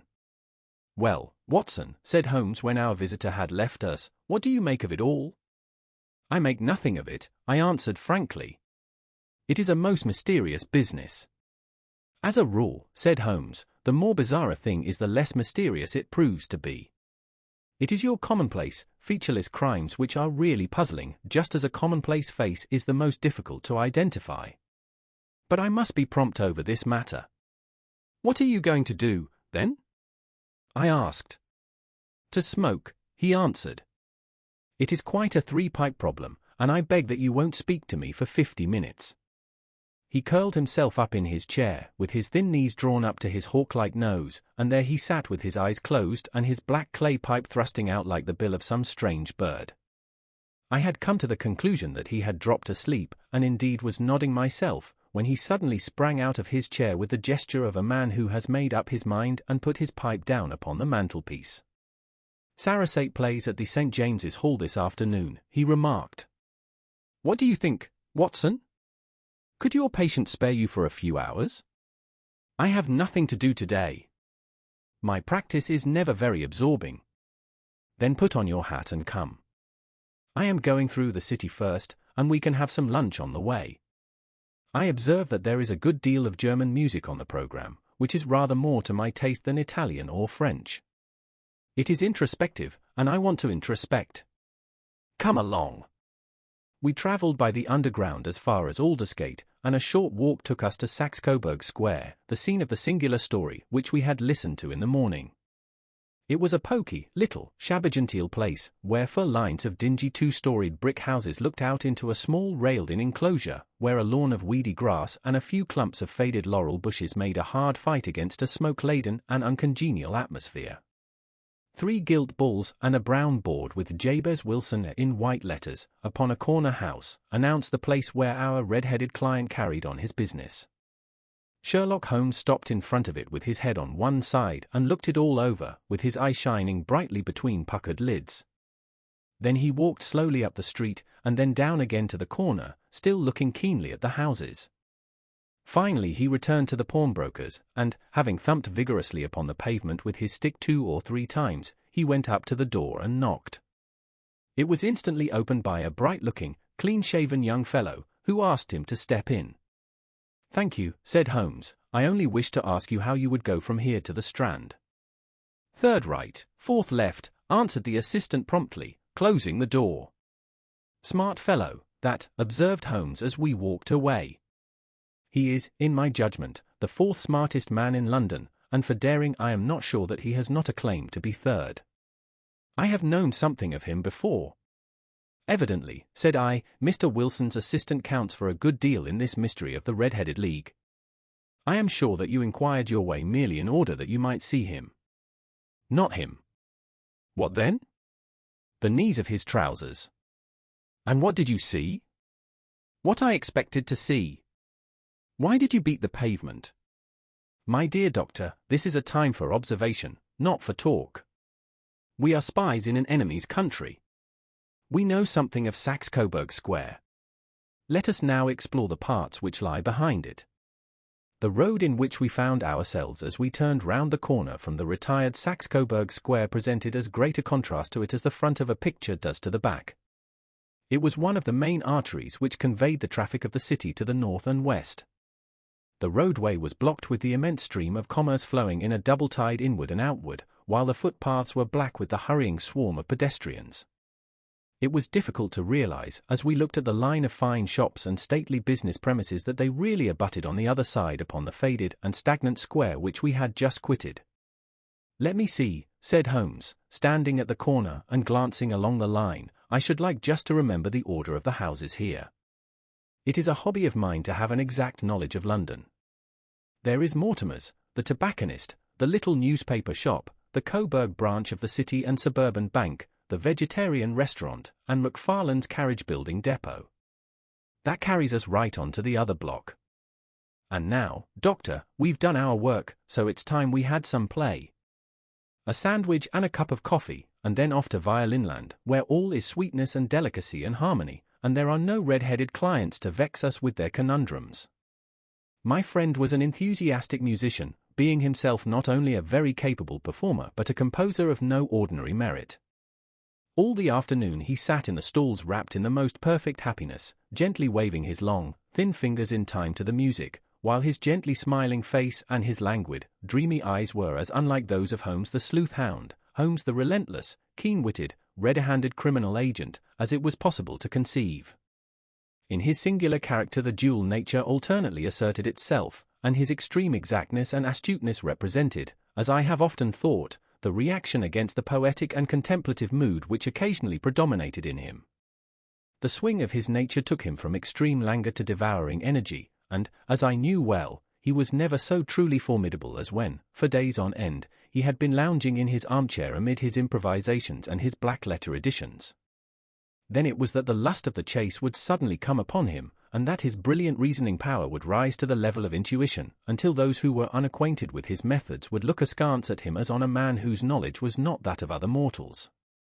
When I saw him that afternoon so enwrapped in the music at St. James's Hall, I felt that an evil time might be coming upon those whom he had set himself to hunt down. "You want to go home, no doubt, Doctor," he remarked as we emerged. "Yes, it would be as well. And I have some business to do which will take some hours. This business at Coburg Square is serious." "Why serious?" "A considerable crime is in contemplation. I have every reason to believe that we shall be in time to stop it. But today being Saturday rather complicates matters. I shall want your help tonight." "At what time?" 10 will be early enough. I shall be at Baker Street at 10. "Very well. And, I say, Doctor, there may be some little danger, so kindly put your army revolver in your pocket." He waved his hand, turned on his heel, and disappeared in an instant among the crowd. I trust that I am not more dense than my neighbors, but I was always oppressed with a sense of my own stupidity in my dealings with Sherlock Holmes. Here I had heard what he had heard, I had seen what he had seen, and yet from his words it was evident that he saw clearly not only what had happened, but what was about to happen, while to me the whole business was still confused and grotesque. As I drove home to my house in Kensington I thought over it all, from the extraordinary story of the red-headed copier of the encyclopedia down to the visit to Saxe-Coburg Square, and the ominous words with which he had parted from me. What was this nocturnal expedition, and why should I go armed? Where were we going, and what were we to do? I had the hint from Holmes that this smooth-faced pawnbroker's assistant was a formidable man, a man who might play a deep game. I tried to puzzle it out, but gave it up in despair and set the matter aside until night should bring an explanation. It was 9:15 when I started from home and made my way across the park, and so through Oxford Street to Baker Street. 2 hansoms were standing at the door, and as I entered the passage I heard the sound of voices from above. On entering his room, I found Holmes in animated conversation with 2 men, one of whom I recognized as Peter Jones, the official police agent, while the other was a long, thin, sad-faced man, with a very shiny hat and oppressively respectable frock-coat. "Ah! Our party is complete," said Holmes, buttoning up his pea-jacket and taking his heavy hunting crop from the rack. "Watson, I think you know Mr. Jones, of Scotland Yard? Let me introduce you to Mr. Merryweather, who is to be our companion in tonight's adventure. We're hunting in couples again, Doctor, you see," said Jones in his consequential way. "Our friend here is a wonderful man for starting a chase. All he wants is an old dog to help him to do the running down." "I hope a wild goose may not prove to be the end of our chase," observed Mr. Merryweather gloomily. "You may place considerable confidence in Mr. Holmes, sir," said the police agent loftily. "He has his own little methods, which are, if he won't mind my saying so, just a little too theoretical and fantastic, but he has the makings of a detective in him. It is not too much to say that once or twice, as in that business of the Sholto murder and the Agra treasure, he has been more nearly correct than the official force. "Oh, if you say so, Mr. Jones, it is all right," said the stranger with deference. "Still, I confess that I miss my rubber. It is the first Saturday night for 27 years that I have not had my rubber." "I think you will find," said Sherlock Holmes, "that you will play for a higher stake tonight than you have ever done yet, and that the play will be more exciting. For you, Mr. Merryweather, the stake will be some £30,000, and for you, Jones, it will be the man upon whom you wish to lay your hands. John Clay, the murderer, thief, smasher, and forger. He's a young man, Mr. Merryweather, but he is at the head of his profession, and I would rather have my bracelets on him than on any criminal in London. He's a remarkable man, is young John Clay. His grandfather was a royal duke, and he himself has been to Eton and Oxford. His brain is as cunning as his fingers, and though we meet signs of him at every turn, we never know where to find the man himself. He'll crack a crib in Scotland one week, and be raising money to build an orphanage in Cornwall the next. I've been on his track for years, and have never set eyes on him yet. I hope that I may have the pleasure of introducing you tonight. I've had one or two little turns also with Mr. John Clay, and I agree with you that he is at the head of his profession. It is past 10, however, and quite time that we started. If you two will take the first hansom, Watson, and I will follow in the second." Sherlock Holmes was not very communicative during the long drive and lay back in the cab humming the tunes which he had heard in the afternoon. We rattled through an endless labyrinth of gaslit streets until we emerged into Farrington Street. "We are close there now," my friend remarked. "This fellow Merryweather is a bank director, and personally interested in the matter. I thought it as well to have Jones with us also. He is not a bad fellow, though an absolute imbecile in his profession. He has one positive virtue. He is as brave as a bulldog and as tenacious as a lobster if he gets his claws upon anyone. Here we are, and they are waiting for us." We had reached the same crowded thoroughfare in which we had found ourselves in the morning. Our cabs were dismissed, and, following the guidance of Mr. Merryweather, we passed down a narrow passage and through a side door, which he opened for us. Within there was a small corridor, which ended in a very massive iron gate. This also was opened, and led down a flight of winding stone steps, which terminated at another formidable gate. Mr. Merryweather stopped to light a lantern, and then conducted us down a dark, earth-smelling passage, and so, after opening a third door, into a huge vault or cellar, which was piled all round with crates and massive boxes. "You are not very vulnerable from above," Holmes remarked as he held up the lantern and gazed about him. "Nor from below," said Mr. Merryweather, striking his stick upon the flags which lined the floor. "Why, dear me, it sounds quite hollow," he remarked, looking up in surprise. "I must really ask you to be a little more quiet," said Holmes severely. "You have already imperiled the whole success of our expedition. Might I beg that you would have the goodness to sit down upon one of those boxes, and not to interfere?" The solemn Mr. Merryweather perched himself upon a crate, with a very injured expression upon his face, while Holmes fell upon his knees upon the floor and, with a lantern and a magnifying lens, began to examine minutely the cracks between the stones. A few seconds sufficed to satisfy him, for he sprang to his feet again, and put his glass in his pocket. "We have at least an hour before us," he remarked, "for they can hardly take any steps until the good pawnbroker is safely in bed. Then they will not lose a minute, for the sooner they do their work the longer time they will have for their escape. We are at present, Doctor, as no doubt you have divined, in the cellar of the City branch of one of the principal London banks. Mr. Merryweather is the chairman of directors, and he will explain to you that there are reasons why the more daring criminals of London should take a considerable interest in this cellar at present." "It is our French gold," whispered the director. "We have had several warnings that an attempt might be made upon it." "Your French gold?" "Yes. We had occasion some months ago to strengthen our resources, and borrowed for that purpose 30,000 Napoleons from the Bank of France. It has become known that we have never had occasion to unpack the money, and that it is still lying in our cellar. The crate upon which I sit contains 2,000 Napoleons packed between layers of lead foil. Our reserve of bullion is much larger at present than is usually kept in a single branch office, and the directors have had misgivings upon the subject." "Which were very well justified," observed Holmes. And now it is time that we arranged our little plans. I expect that within an hour matters will come to a head. In the meantime, Mr. Merriweather, we must put the screen over that dark lantern. And sit in the dark? I am afraid so. I had brought a pack of cards in my pocket, and I thought that, as we were apart I carry, you might have your rubber after all. But I see that the enemy's preparations have gone so far that we cannot risk the presence of a light. And, first of all, we must choose our positions. These are daring men, and though we shall take them at a disadvantage, they may do us some harm unless we are careful. I shall stand behind this crate, and do you conceal yourselves behind those. Then, when I flash a light upon them, close in swiftly. If they fire, Watson, have no compunction about shooting them down. I placed my revolver, cocked, upon the top of the wooden case behind which I crouched. Holmes shot the slide across the front of his lantern and left us in pitch darkness, such an absolute darkness as I have never before experienced. The smell of hot metal remained to assure us that the light was still there, ready to flash out at a moment's notice.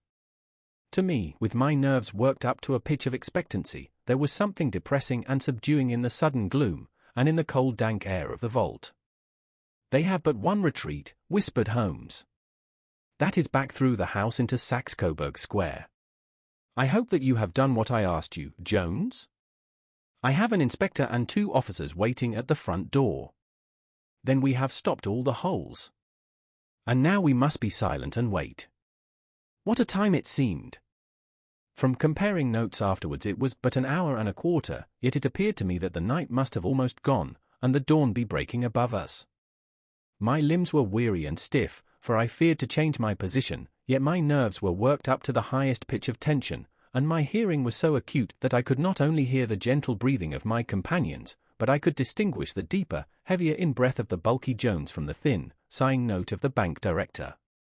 From my position I could look over the case in the direction of the floor. Suddenly my eyes caught the glint of a light.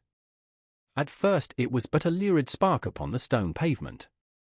Then it lengthened out until it became a yellow line, and then, without any warning or sound, a gash seemed to open and a hand appeared, a white, almost womanly hand, which felt about in the center of the little area of light. For a minute or more the hand, with its writhing fingers, protruded out of the floor. Then it was withdrawn as suddenly as it appeared, and all was dark again save the single lurid spark which marked a chink between the stones. Its disappearance, however, was but momentary. With a rending, tearing sound, one of the broad, white stones turned over upon its side and left a square, gaping hole, through which streamed the light of a lantern. Over the edge there peeped a clean-cut, boyish face, which looked keenly about it, and then, with a hand on either side of the aperture, drew itself shoulder-high and waist-high, until one knee rested upon the edge. In another instant he stood at the side of the hole and was hauling after him a companion, lithe and small like himself, with a pale face and a shock of very red hair. "It's all clear," he whispered. "Have you the chisel and the bags?" "Great Scott! Jump, Archie, jump, and I'll swing for it." Sherlock Holmes had sprung out and seized the intruder by the collar. The other dived down the hole, and I heard the sound of rending cloth as Jones clutched at his skirts. The light flashed upon the barrel of a revolver, but Holmes' hunting crop came down on the man's wrist, and the pistol clinked upon the stone floor. "It's no use, John Clay," said Holmes blandly. "You have no chance at all." "So I see," the other answered with the utmost coolness. "I fancy that my pal is all right, though I see you have got his coat tails." "There are 3 men waiting for him at the door," said Holmes. "Oh, indeed. You seem to have done the thing very completely. I must compliment you." "And are you?" Holmes answered. "Your red-headed idea was very new and effective." "You'll see your pal again presently," said Jones. "He's quicker at climbing down holes than I am. Just hold out while I fix the derbies." "I beg that you will not touch me with your filthy hands," remarked our prisoner as the handcuffs clattered upon his wrists. "You may not be aware that I have royal blood in my veins. Have the goodness, also, when you address me always to say sir and a please." "All right," said Jones with a stare and a snigger. "Well, would you please, sir, march upstairs, where we can get a cab to carry your highness to the police station." "That is better," said John Clay serenely. He made a sweeping bow to the three of us and walked quietly off in the custody of the detective. "Really, Mr. Holmes," said Mr. Merriweather as we followed them from the cellar, "I do not know how the bank can thank you or repay you. There is no doubt that you have detected and defeated in the most complete manner one of the most determined attempts at bank robbery that have ever come within my experience. I have had 1 or 2 little scores of my own to settle with Mr. John Clay," said Holmes. "I have been at some small expense over this matter, which I shall expect the bank to refund, but beyond that I am amply repaid by having had an experience which is in many ways unique, and by hearing the very remarkable narrative of the Red-Headed League. You see, Watson," he explained in the early hours of the morning as we sat over a glass of whiskey and soda in Baker Street, "it was perfectly obvious from the first that the only possible object of this rather fantastic business of the advertisement of the League and the copying of the encyclopedia must be to get this not overbright pawnbroker out of the way for a number of hours every day.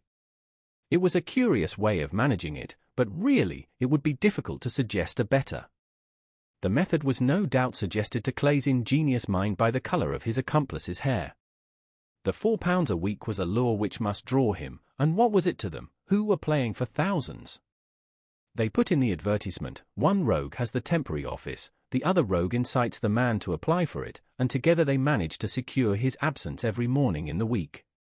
From the time that I heard of the assistant having come for half wages, it was obvious to me that he had some strong motive for securing the situation. But how could you guess what the motive was? Had there been women in the house, I should have suspected a mere vulgar intrigue. That, however, was out of the question. The man's business was a small one, and there was nothing in his house which could account for such elaborate preparations, and such an expenditure as they were at. It must, then, be something out of the house. What could it be? I thought of the assistant's fondness for photography, and his trick of vanishing into the cellar. The cellar! There was the end of this tangled clue. Then I made inquiries as to this mysterious assistant and found that I had to deal with one of the coolest and most daring criminals in London. He was doing something in the cellar, something which took many hours a day for months on end. What could it be, once more? I could think of nothing save that he was running a tunnel to some other building. So far I had got when we went to visit the scene of action. I surprised you by beating upon the pavement with my stick. I was ascertaining whether the cellar stretched out in front or behind. It was not in front. Then I rang the bell, and, as I hoped, the assistant answered it. We have had some skirmishes, but we had never set eyes upon each other before. I hardly looked at his face. His knees were what I wished to see. You must yourself have remarked how worn, wrinkled, and stained they were. They spoke of those hours of burrowing. The only remaining point was what they were burrowing for. I walked round the corner, saw the city and suburban bank abutted on our friend's premises, and felt that I had solved my problem. When you drove home after the concert I called upon Scotland Yard and upon the chairman of the bank directors, with the result that you have seen. And how could you tell that they would make their attempt tonight? I asked. Well, when they closed their league offices that was a sign that they cared no longer about Mr. Jabez Wilson's presence, in other words, that they had completed their tunnel. But it was essential that they should use it soon, as it might be discovered, or the bullion might be removed. Saturday would suit them better than any other day, as it would give them 2 days for their escape. For all these reasons I expected them to come tonight. You reasoned it out beautifully, I exclaimed in unfeigned admiration. It is so long a chain, and yet every link rings true. It saved me from ennui, he answered, yawning. Alas! I already feel it closing in upon me. My life is spent in one long effort to escape from the commonplaces of existence. These little problems help me to do so. And you are a benefactor of the race, said I. He shrugged his shoulders. Well, perhaps, after all, it is of some little use, he remarked. L'homme c'est rien, l'œuvre c'est tout, as Gustave Flaubert wrote to George Sand. 3. A case of identity. My dear fellow, said Sherlock Holmes as we sat on either side of the fire in his lodgings at Baker Street, life is infinitely stranger than anything which the mind of man could invent. We would not dare to conceive the things which are really mere commonplaces of existence. If we could fly out of that window hand in hand, hover over this great city, gently remove the roofs, and peep in at the queer things which are going on, the strange coincidences, the plannings, the cross-purposes, the wonderful chains of events, working through generations, and leading to the most outre results, it would make all fiction with its conventionalities and foreseen conclusions most stale and unprofitable. And yet I am not convinced of it, I answered. The cases which come to light in the papers are, as a rule, bald enough, and vulgar enough. We have in our police reports realism pushed to its extreme limits, and yet the result is, it must be confessed, neither fascinating nor artistic. A certain selection and discretion must be used in producing a realistic effect, remarked Holmes. This is wanting in the police report, where more stress is laid, perhaps, upon the platitudes of the magistrate than upon the details, which to an observer contain the vital essence of the whole matter. Depend upon it, there is nothing so unnatural as the commonplace. I smiled and shook my head. I can quite understand your thinking so, I said. Of course, in your position of unofficial advisor and helper to everybody who is absolutely puzzled, throughout 3 continents, you are brought in contact with all that is strange and bizarre. But here, I picked up the morning paper from the ground, let us put it to a practical test. Here is the first heading upon which I come.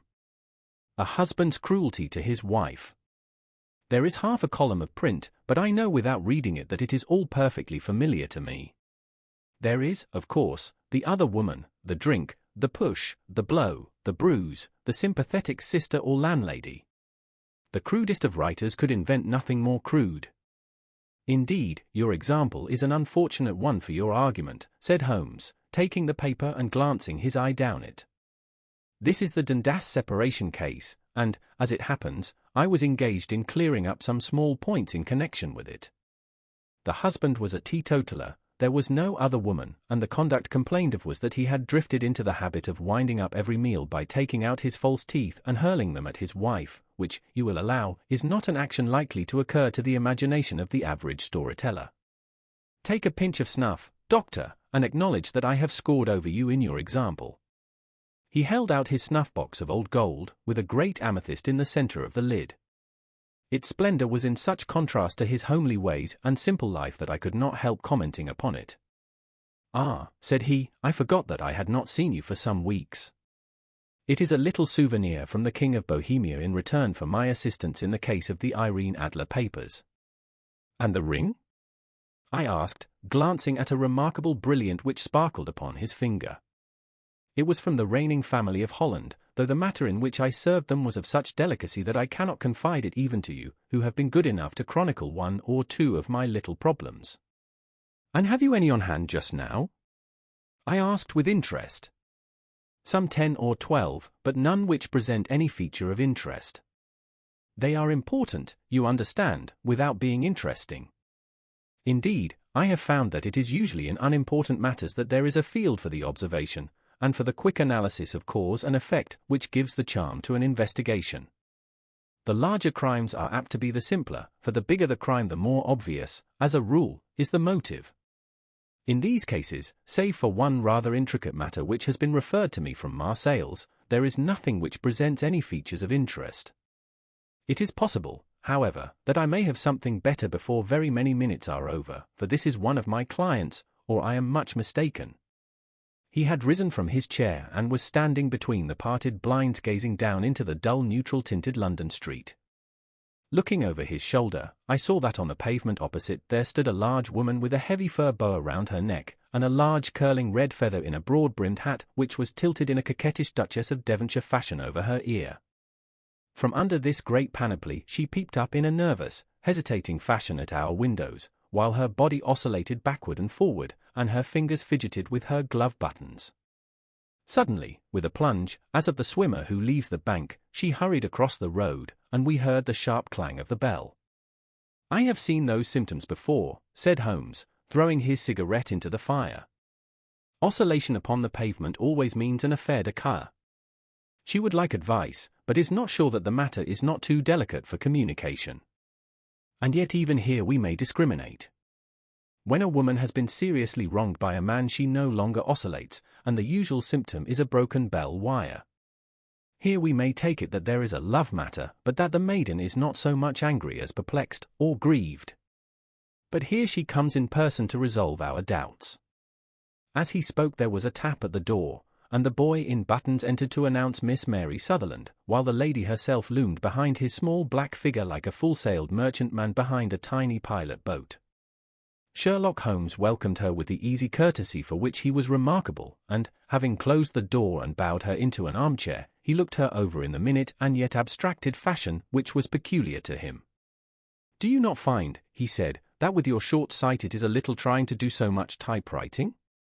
"I did at first," she answered, "but now I know where the letters are without looking." Then, suddenly realizing the full purport of his words, she gave a violent start and looked up, with fear and astonishment upon her broad, good-humored face. "You've heard about me, Mr. Holmes," she cried, "else how could you know all that?" "Never mind," said Holmes, laughing, "it is my business to know things. Perhaps I have trained myself to see what others overlook. If not, why should you come to consult me?" "I came to you, sir, because I heard of you from Mrs. Etheridge, whose husband you found so easy when the police and everyone had given him up for dead. Oh, Mr. Holmes, I wish you would do as much for me. I'm not rich, but still I have 100 a year in my own right, besides the little that I make by the machine, and I would give it all to know what has become of Mr. Hosmer Angel." "Why did you come away to consult me in such a hurry?" asked Sherlock Holmes, with his fingertips together and his eyes to the ceiling. Again a startled look came over the somewhat vacuous face of Miss Mary Sutherland. "Yes, I did bang out of the house," she said, "for it made me angry to see the easy way in which Mr. Windibank, that is, my father, took it all. He would not go to the police, and he would not go to you, and so at last, as he would do nothing and kept on saying that there was no harm done, it made me mad, and I just on with my things and came right away to you." "Your father," said Holmes, "your stepfather, surely, since the name is different." "Yes, my stepfather. I call him father, though it sounds funny, too, for he is only 5 years and 2 months older than myself." "And your mother is alive?" "Oh, yes, mother is alive and well. I wasn't best pleased, Mr. Holmes, when she married again so soon after father's death, and a man who was nearly 15 years younger than herself. Father was a plumber in the Tottenham Court Road, and he left a tidy business behind him, which mother carried on with Mr. Hardy, the foreman, but when Mr. Windibank came he made her sell the business, for he was very superior, being a traveller in wines. They got £4,700 for the goodwill and interest, which wasn't near as much as father could have got if he had been alive." I had expected to see Sherlock Holmes impatient under this rambling and inconsequential narrative, but, on the contrary, he had listened with the greatest concentration of attention. "Your own little income," he asked, "does it come out of the business?" "Oh, no, sir. It is quite separate and was left me by my Uncle Ned in Auckland. It is in New Zealand stock, paying 4.5%. £2,500 was the amount, but I can only touch the interest." "You interest me extremely," said Holmes. "And since you draw so large a sum as 100 a year, with what you earn into the bargain, you no doubt travel a little and indulge yourself in every way. I believe that a single lady can get on very nicely upon an income of about £60. I could do with much less than that, Mr. Holmes, but you understand that as long as I live at home I don't wish to be a burden to them, and so they have the use of the money just while I am staying with them. Of course, that is only just for the time. Mr. Windibank draws my interest every quarter and pays it over to mother, and I find that I can do pretty well with what I earn at typewriting. It brings me 2d a sheet, and I can often do from 15 to 20 sheets in a day." "You have made your position very clear to me," said Holmes. "This is my friend, Dr. Watson, before whom you can speak as freely as before myself.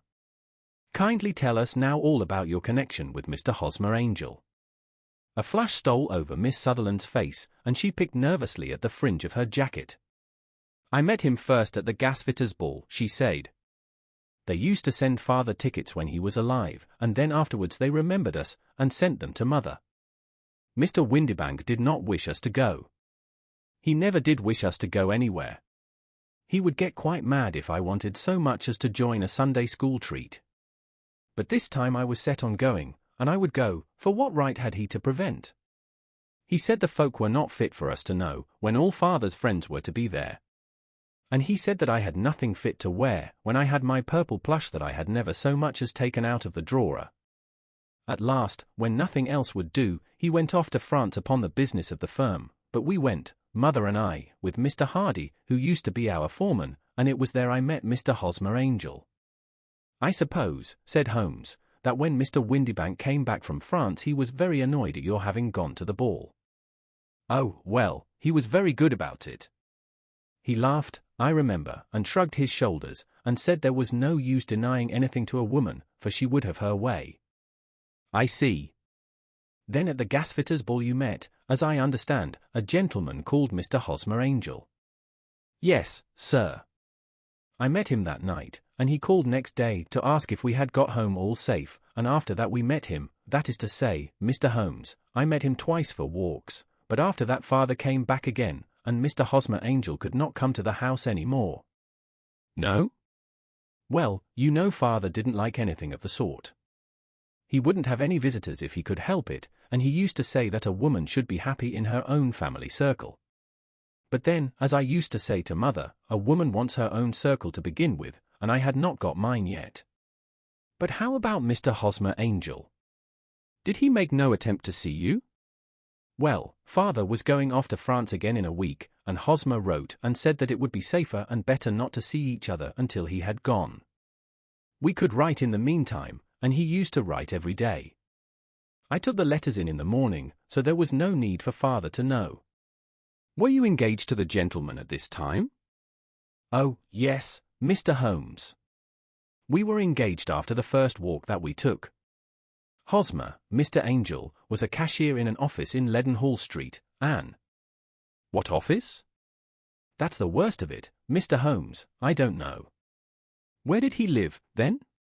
He slept on the premises. And you don't know his address? No, except that it was Leadenhall Street. Where did you address your letters, then? To the Leadenhall Street post office, to be left till called for. He said that if they were sent to the office he would be chaffed by all the other clerks about having letters from a lady, so I offered to typewrite them, like he did his, but he wouldn't have that, for he said that when I wrote them they seemed to come from me, but when they were typewritten he always felt that the machine had come between us. That will just show you how fond he was of me, Mr. Holmes, and the little things that he would think of. It was most suggestive, said Holmes. It has long been an axiom of mine that the little things are infinitely the most important. Can you remember any other little things about Mr. Hosmer Angel? He was a very shy man, Mr. Holmes. He would rather walk with me in the evening than in the daylight, for he said that he hated to be conspicuous. Very retiring and gentlemanly he was.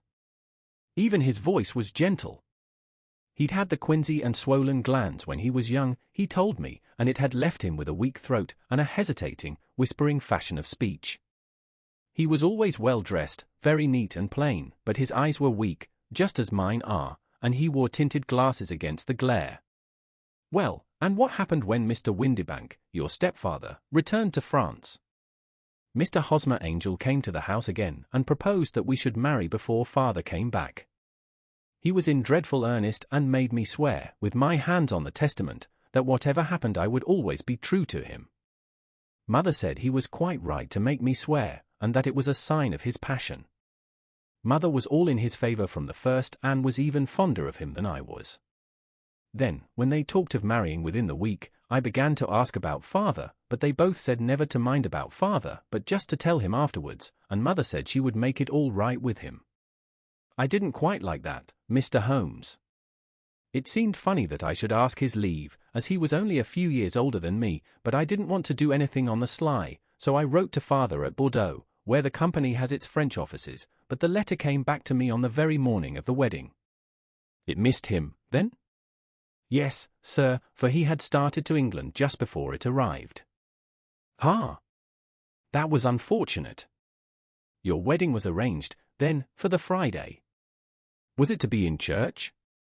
Yes, sir, but very quietly. It was to be at St. Saviour's, near King's Cross, and we were to have breakfast afterwards at the St. Pancras Hotel. Hosmer came for us in a hansom, but as there were two of us he put us both into it and stepped himself into a four-wheeler, which happened to be the only other cab in the street.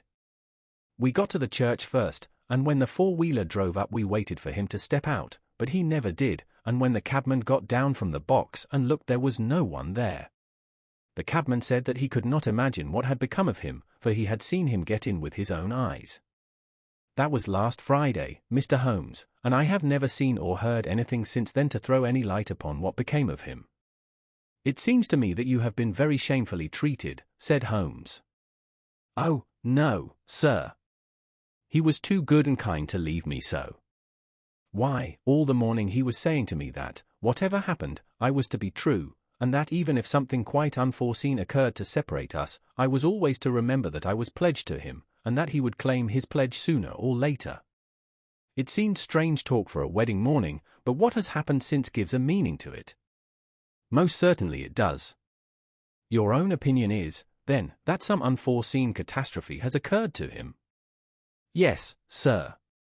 I believe that he foresaw some danger, or else he would not have talked so. And then I think that what he foresaw happened. But you have no notion as to what it could have been? None. One more question. How did your mother take the matter? She was angry, and said that I was never to speak of the matter again. And your father? Did you tell him? Yes, and he seemed to think, with me, that something had happened, and that I should hear of Hosmer again.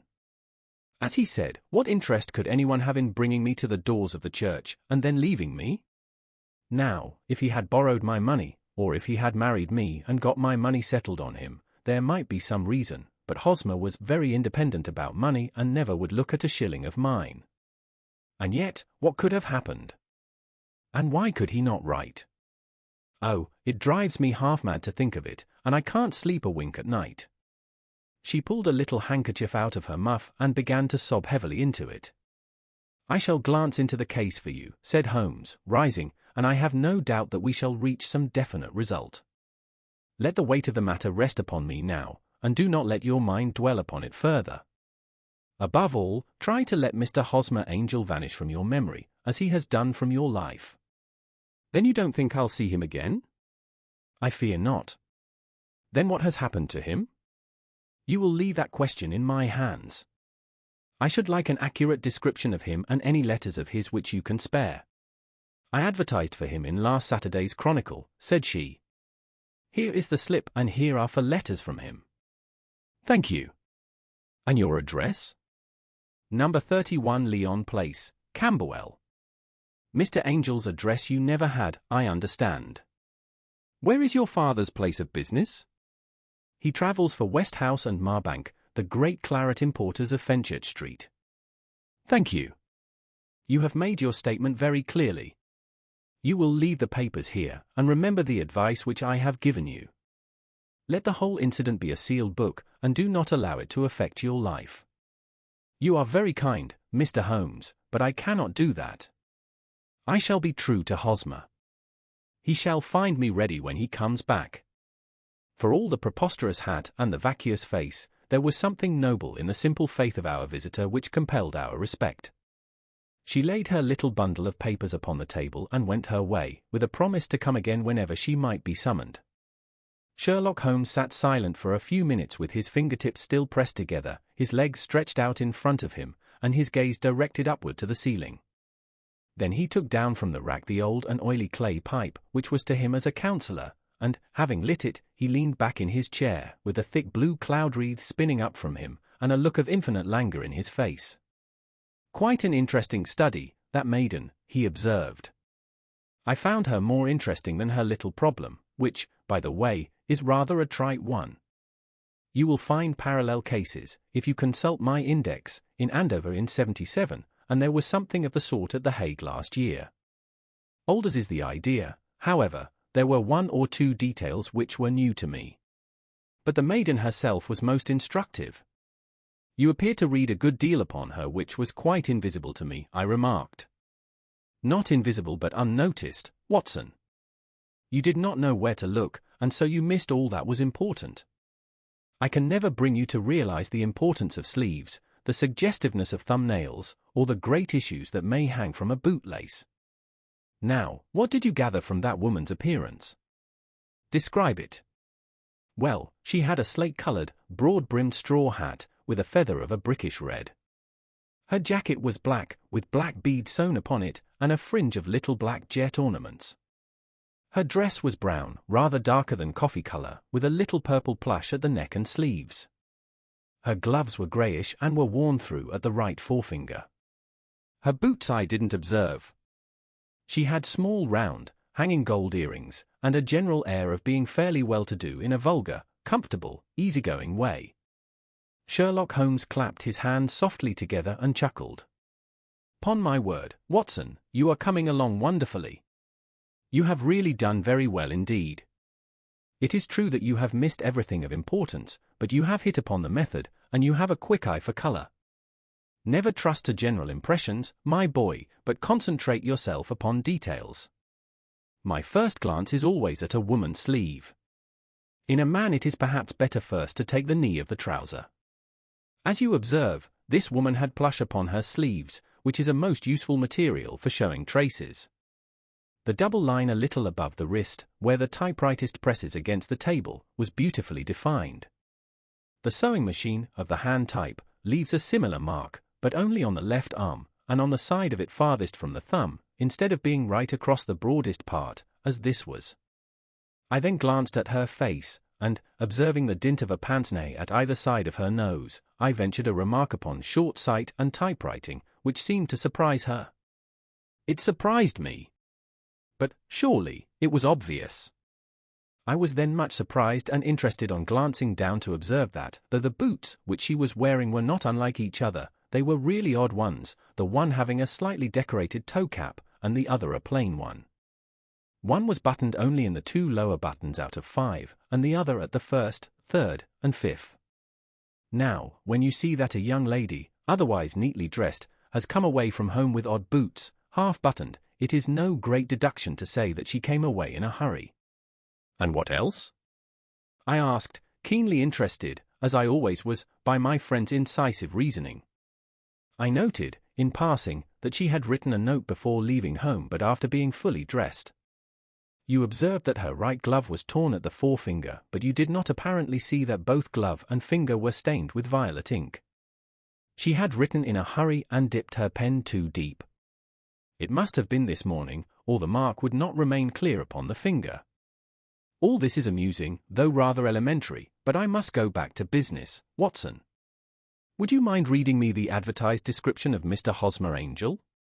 I held the little printed slip to the light. Missing, it said, on the morning of the 14th, a gentleman named Hosmer Angel. About 5 feet 7 in height, strongly built, sallow complexion, black hair, a little bald in the center, bushy, black side whiskers and moustache, tinted glasses, slight infirmity of speech. Was dressed, when last seen, in black frock coat faced with silk, black waistcoat, gold Albert chain, and grey Harris tweed trousers, with brown gaiters over elastic-sided boots. Known to have been employed in an office in Leadenhall Street. Anybody bringing, and see. That will do, said Holmes. As to the letters, he continued, glancing over them, they are very commonplace. Absolutely no clue in them to Mr. Angel, save that he quotes Balzac once. There is one remarkable point, however, which will no doubt strike you. They are typewritten, I remarked. Not only that, but the signature is typewritten. Look at the neat little Hosmer Angel at the bottom. There is a date, you see, but no superscription except Leadenhall Street, which is rather vague. The point about the signature is very suggestive, in fact, we may call it conclusive. Of what? My dear fellow, is it possible you do not see how strongly it bears upon the case? I cannot say that I do unless it were that he wished to be able to deny his signature if an action for breach of promise were instituted. No, that was not the point. However, I shall write 2 letters, which should settle the matter. One is to a firm in the city, the other is to the young lady's stepfather, Mr. Windybank, asking him whether he could meet us here at 6 o'clock tomorrow evening. It is just as well that we should do business with the male relatives. And now, Doctor, we can do nothing until the answers to those letters come, so we may put our little problem upon the shelf for the interim. I had had so many reasons to believe in my friend's subtle powers of reasoning and extraordinary energy in action that I felt that he must have some solid grounds for the assured and easy demeanor with which he treated the singular mystery which he had been called upon to fathom. Once only had I known him to fail, in the case of the King of Bohemia and of the Irene Adler photograph, but when I looked back to the weird business of the sign of 4, and the extraordinary circumstances connected with the study in scarlet, I felt that it would be a strange tangle indeed which he could not unravel. I left him then, still puffing at his black clay pipe, with the conviction that when I came again on the next evening I would find that he held in his hands all the clues which would lead up to the identity of the disappearing bridegroom of Miss Mary Sutherland. A professional case of great gravity was engaging my own attention at the time, and the whole of next day I was busy at the bedside of the sufferer. It was not until close upon 6 o'clock that I found myself free and was able to spring into a hansom and drive to Baker Street, half afraid that I might be too late to assist at the denouement of the little mystery. I found Sherlock Holmes alone, however, half asleep, with his long, thin form curled up in the recesses of his armchair. A formidable array of bottles and test tubes, with the pungent cleanly smell of hydrochloric acid, told me that he had spent his day in the chemical work which was so dear to him. "Well, have you solved it?" I asked as I entered. "Yes." It was the bisulfate of baryta. "No, no, the mystery!" I cried. "Oh, that! I thought of the salt that I have been working upon. There was never any mystery in the matter, though, as I said yesterday, some of the details are of interest. The only drawback is that there is no law, I fear, that can touch the scoundrel. Who was he, then, and what was his object in deserting Miss Sutherland?" The question was hardly out of my mouth, and Holmes had not yet opened his lips to reply, when we heard a heavy footfall in the passage and a tap at the door. "This is the girl's stepfather, Mr. James Windibank," said Holmes. "He has written to me to say that he would be here at 6. Come in." The man who entered was a sturdy, middle-sized fellow, some 30 years of age, clean-shaven and sallow-skinned, with a bland, insinuating manner, and a pair of wonderfully sharp and penetrating grey eyes. He shot a questioning glance at each of us, placed his shiny top hat upon the sideboard, and with a slight bow sidled down into the nearest chair. "Good evening, Mr. James Windibank," said Holmes. "I think that this typewritten letter is from you, in which you made an appointment with me for 6 o'clock. "Yes, sir. I am afraid that I am a little late, but I am not quite my own master, you know. I am sorry that Miss Sutherland has troubled you about this little matter, for I think it is far better not to wash linen of the sort in public. It was quite against my wishes that she came, but she is a very excitable, impulsive girl, as you may have noticed, and she is not easily controlled when she has made up her mind on a point. Of course, I did not mind you so much, as you are not connected with the official police, but it is not pleasant to have a family misfortune like this noised abroad. Besides, it is a useless expense, for how could you possibly find this Hosmer Angel?" "On the contrary," said Holmes quietly, "I have every reason to believe that I will succeed in discovering Mr. Hosmer Angel." Mr. Windibank gave a violent start and dropped his gloves. "I am delighted to hear it," he said. "It is a curious thing," remarked Holmes, "that a typewriter has really quite as much individuality as a man's handwriting. Unless they are quite new, no two of them write exactly alike. Some letters get more worn than others, and some wear only on one side. Now, you remark in this note of yours, Mr. Windibank, that in every case there is some little slurring over of the E, and a slight defect in the tail of the R. There are 14 other characteristics, but those are the more obvious. We do all our correspondence with this machine at the office, and no doubt it is a little worn," our visitor answered, glancing keenly at Holmes with his bright little eyes.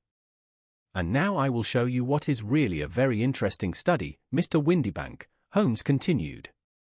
"I think of writing another little monograph some of these days on the typewriter and its relation to crime. It is a subject to which I have devoted some little attention. I have here 4 letters which purport to come from the missing man. They are all typewritten. In each case, not only are the E's slurred and the R's tailless, but you will observe, if you care to use my magnifying lens, that the 14 other characteristics to which I have alluded are there as well. Mr. Windibank sprang out of his chair and picked up his hat. I cannot waste time over this sort of fantastic talk, Mr. Holmes, he said. If you can catch the man, catch him, and let me know when you have done it. Certainly, said Holmes, stepping over and turning the key in the door. I let you know, then, that I have caught him. What? Where? Shouted Mr. Windibank, turning white to his lips and glancing about him like a rat in a trap. Oh, it won't do, really it won't, said Holmes suavely. There is no possible getting out of it, Mr. Windibank. It is quite too transparent, and it was a very bad compliment when you said that it was impossible for me to solve so simple a question. That's right. Sit down and let us talk it over. Our visitor collapsed into a chair, with a ghastly face and a glitter of moisture on his brow. It's not actionable, he stammered. I am very much afraid that it is not. But between ourselves, Windibank, it was as cruel and selfish and heartless a trick in a petty way as ever came before me. Now, let me just run over the course of events, and you will contradict me if I go wrong. The man sat huddled up in his chair, with his head sunk upon his breast, like one who is utterly crushed. Holmes stuck his feet up on the corner of the mantelpiece and, leaning back with his hands in his pockets, began talking, rather to himself, as it seemed, than to us. The man married a woman very much older than himself for her money, said he, and he enjoyed the use of the money of the daughter as long as she lived with them. It was a considerable sum, for people in their position, and the loss of it would have made a serious difference. It was worth an effort to preserve it. The daughter was of a good, amiable disposition, but affectionate and warm-hearted in her ways, so that it was evident that with her fair personal advantages, and her little income, she would not be allowed to remain single long. Now her marriage would mean, of course, the loss of 100 a year, so what does her stepfather do to prevent it? He takes the obvious course of keeping her at home and forbidding her to seek the company of people of her own age. But soon he found that that would not answer forever. She became restive, insisted upon her rights, and finally announced her positive intention of going to a certain ball. What does her clever stepfather do then? He conceives an idea more creditable to his head than to his heart. With the connivance and assistance of his wife he disguised himself, covered those keen eyes with tinted glasses, masked the face with a moustache and a pair of bushy whiskers, sunk that clear voice into an insinuating whisper, and doubly secure on account of the girl's short sight, he appears as Mr. Hosmer Angel, and keeps off other lovers by making love himself. It was only a joke at first, groaned our visitor. We never thought that she would have been so carried away. Very likely not. However that may be, the young lady was very decidedly carried away, and, having quite made up her mind that her stepfather was in France, the suspicion of treachery never for an instant entered her mind. She was flattered by the gentleman's attentions, and the effect was increased by the loudly expressed admiration of her mother. Then Mr. Angel began to call, for it was obvious that the matter should be pushed as far as it would go if a real effect were to be produced. There were meetings, and an engagement, which would finally secure the girl's affections from turning towards anyone else. But the deception could not be kept up forever. These pretended journeys to France were rather cumbrous. The thing to do was clearly to bring the business to an end in such a dramatic manner that it would leave a permanent impression upon the young lady's mind and prevent her from looking upon any other suitor for some time to come. Hence those vows of fidelity exacted upon a testament, and hence also the allusions to a possibility of something happening on the very morning of the wedding. James Windibank wished Miss Sutherland to be so bound to Hosmer Angel, and so uncertain as to his fate, that for 10 years to come, at any rate, she would not listen to another man. As far as the church door he brought her, and then, as he could go no farther, he conveniently vanished away by the old trick of stepping in at one door of a four-wheeler and out at the other. I think that was the chain of events, Mr. Windibank. Our visitor had recovered something of his assurance while Holmes had been talking, and he rose from his chair now with a cold sneer upon his pale face. It may be so, or it may not, Mr. Holmes, said he, but if you are so very sharp you ought to be sharp enough to know that it is you who are breaking the law now, and not me. I have done nothing actionable from the first, but as long as you keep that door locked you lay yourself open to an action for assault and illegal constraint. "The law cannot, as you say, touch you," said Holmes, unlocking and throwing open the door, "yet there never was a man who deserved punishment more. If the young lady has a brother or a friend, he ought to lay a whip across your shoulders. By Jove," he continued, flushing up at the sight of the bitter sneer upon the man's face, "it is not part of my duties to my client, but here's a hunting crop handy, and I think I shall just treat myself to—" He took 2 swift steps to the whip, but before he could grasp it there was a wild clatter of steps upon the stairs, the heavy hall door banged, and from the window we could see Mr. James Windibank running at the top of his speed down the road. "There's a cold-blooded scoundrel," said Holmes, laughing, as he threw himself down into his chair once more. "That fellow will rise from crime to crime until he does something very bad, and ends on a gallows. The case has, in some respects, been not entirely devoid of interest." "I cannot now entirely see all the steps of your reasoning," I remarked. "Well, of course it was obvious from the first that this Mr. Hosmer Angel must have some strong object for his curious conduct, and it was equally clear that the only man who really profited by the incident, as far as we could see, was the stepfather. Then the fact that the 2 men were never together, but that the one always appeared when the other was away, was suggestive. So were the tinted spectacles and the curious voice, which both hinted at a disguise, as did the bushy whiskers. My suspicions were all confirmed by his peculiar action in typewriting his signature, which, of course, inferred that his handwriting was so familiar to her that she would recognize even the smallest sample of it. You see, all these isolated facts, together with many minor ones, all pointed in the same direction." "And how did you verify them?" "Having once spotted my man, it was easy to get corroboration. I knew the firm for which this man worked. Having taken the printed description, I eliminated everything from it which could be the result of a disguise, the whiskers, the glasses, the voice, and I sent it to the firm, with a request that they would inform me whether it answered to the description of any of their travelers. I had already noticed the peculiarities of the typewriter, and I wrote to the man himself at his business address asking him if he would come here. As I expected, his reply was typewritten and revealed the same trivial but characteristic defects.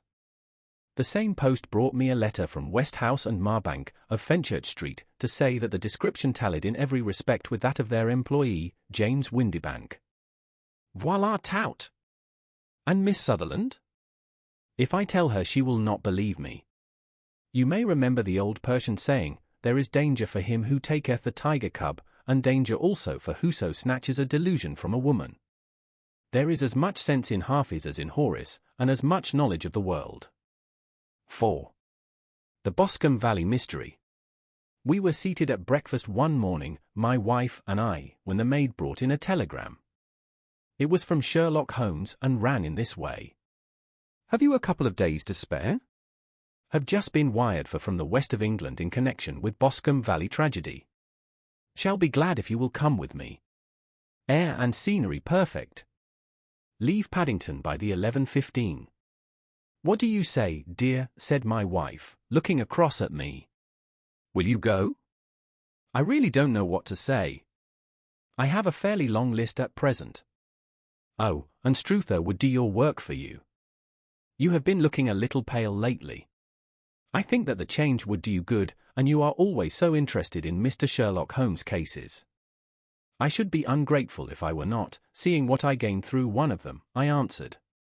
"But if I am to go, I must pack at once, for I have only half an hour." My experience of camp life in Afghanistan had at least had the effect of making me a prompt and ready traveler. My wants were few and simple, so that in less than the time stated I was in a cab with my valise, rattling away to Paddington Station. Sherlock Holmes was pacing up and down the platform, his tall, gaunt figure made even gaunter and taller by his long grey travelling cloak and close-fitting cloth cap. "It is really very good of you to come, Watson," said he. "It makes a considerable difference to me, having someone with me on whom I can thoroughly rely. Local aid is always either worthless or else biased. If you will keep the 2 corner seats, I shall get the tickets." We had the carriage to ourselves save for an immense litter of papers which Holmes had brought with him. Among these he rummaged and read, with intervals of note-taking and of meditation, until we were past reading. Then he suddenly rolled them all into a gigantic ball and tossed them up onto the rack. "Have you heard anything of the case?" he asked. Not a word. I have not seen a paper for some days. The London press has not had very full accounts. I have just been looking through all the recent papers in order to master the particulars. It seems, from what I gather, to be one of those simple cases which are so extremely difficult. That sounds a little paradoxical. But it is profoundly true. Singularity is almost invariably a clue. The more featureless and commonplace a crime is, the more difficult it is to bring it home. In this case, however, they have established a very serious case against the son of the murdered man. It is a murder, then? Well, it is conjectured to be so. I shall take nothing for granted until I have the opportunity of looking personally into it. I will explain the state of things to you, as far as I have been able to understand it, in a very few words. Boscombe Valley is a country district not very far from Ross, in Herefordshire. The largest landed proprietor in that part is a Mr. John Turner, who made his money in Australia and returned some years ago to the old country. One of the farms which he held, that of Hatherley, was let to Mr. Charles McCarthy, who was also an ex-Australian. The men had known each other in the colonies, so that it was not unnatural that when they came to settle down they should do so as near each other as possible. Turner was apparently the richer man, so McCarthy became his tenant but still remained, it seems, upon terms of perfect equality, as they were frequently together. McCarthy had one son, a lad of 18, and Turner had an only daughter of the same age, but neither of them had wives living. They appear to have avoided the society of the neighbouring English families and to have led retired lives, though both the McCarthys were fond of sport and were frequently seen at the race meetings of the neighbourhood. McCarthy kept 2 servants, a man and a girl. Turner had a considerable household, some half-dozen at the least. That is as much as I have been able to gather about the families. Now for the facts. On June 3rd, that is, on Monday last, McCarthy left his house at Hatherley about 3 in the afternoon and walked down to the Boscombe Pool, which is a small lake formed by the spreading out of the stream which runs down the Boscombe Valley. He had been out with his serving man in the morning at Ross, and he had told the man that he must hurry, as he had an appointment of importance to keep at 3. From that appointment he never came back alive. From Hatherley farmhouse to the Boscombe Pool is 1/4 of a mile, and 2 people saw him as he passed over this ground.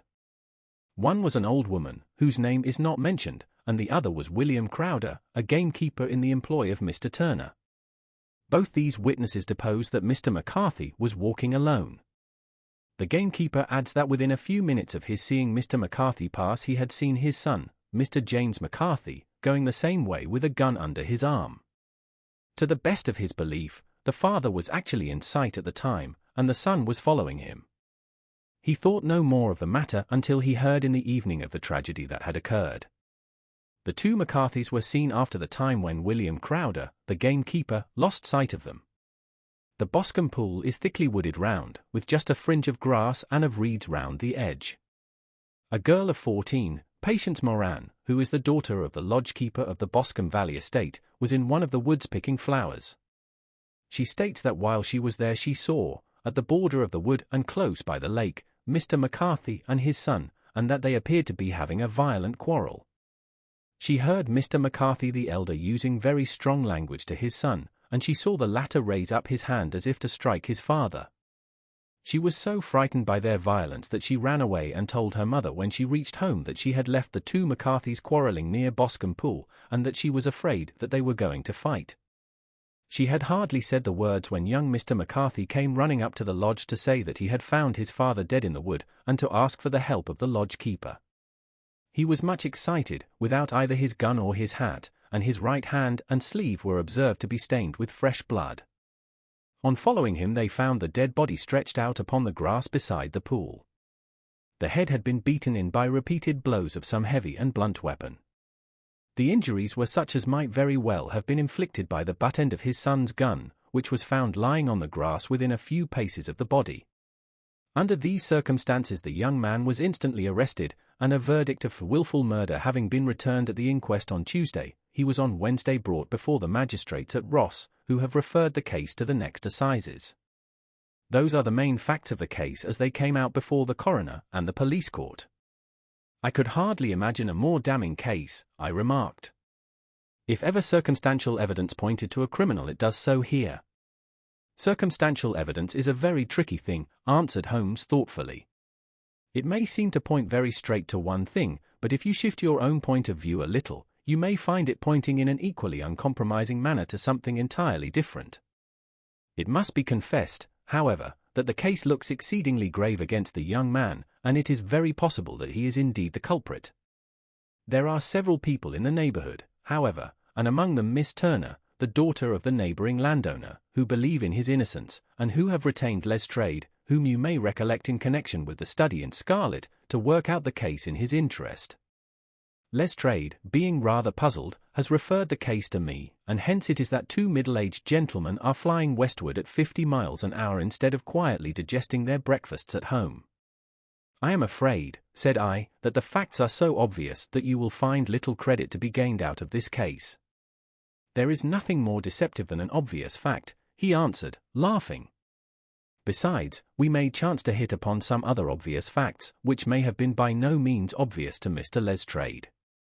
You know me too well to think that I am boasting when I say that I shall either confirm or destroy his theory by means which he is quite incapable of employing, or even of understanding. To take the first example to hand, I very clearly perceive that in your bedroom the window is upon the right-hand side, and yet I question whether Mr. Lestrade would have noted even so self-evident a thing as that. How on earth? My dear fellow, I know you well. I know the military neatness which characterizes you.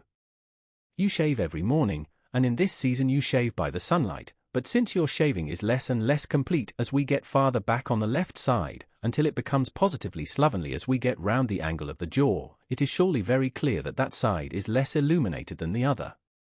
I could not imagine a man of your habits looking at himself in an equal light and being satisfied with such a result. I only quote this as a trivial example of observation and inference. Therein lies my métier, and it is just possible that it may be of some service in the investigation which lies before us. There are one or two minor points which were brought out in the inquest, and which are worth considering. What are they? It appears that his arrest did not take place at once, but after the return to Hatherley Farm. On the inspector of constabulary informing him that he was a prisoner, he remarked that he was not surprised to hear it, and that it was no more than his deserts. This observation of his had the natural effect of removing any traces of doubt which might have remained in the minds of the coroner's jury. It was a confession, I ejaculated. No, for it was followed by a protestation of innocence. Coming on the top of such a damning series of events, it was at least a most suspicious remark. On the contrary, said Holmes, it is the brightest rift which I can at present see in the clouds. However innocent he might be, he could not be such an absolute imbecile as not to see that the circumstances were very black against him. Had he appeared surprised at his own arrest, or feigned indignation at it, I should have looked upon it as highly suspicious, because such surprise or anger would not be natural under the circumstances, and yet might appear to be the best policy to a scheming man. His frank acceptance of the situation marks him as either an innocent man, or else as a man of considerable self-restraint and firmness. As to his remark about his deserts, it was also not unnatural if you consider that he stood beside the dead body of his father, and that there is no doubt that he had that very day so far forgotten his filial duty as to bandy words with him, and even, according to the little girl whose evidence is so important, to raise his hand as if to strike him.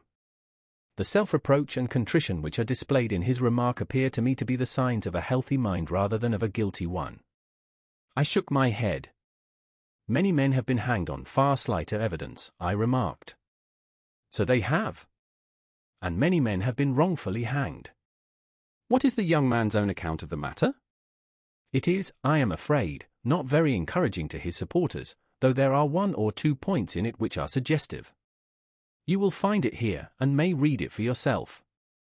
He picked out from his bundle a copy of the local Herefordshire paper, and having turned down the sheet he pointed out the paragraph in which the unfortunate young man had given his own statement of what had occurred.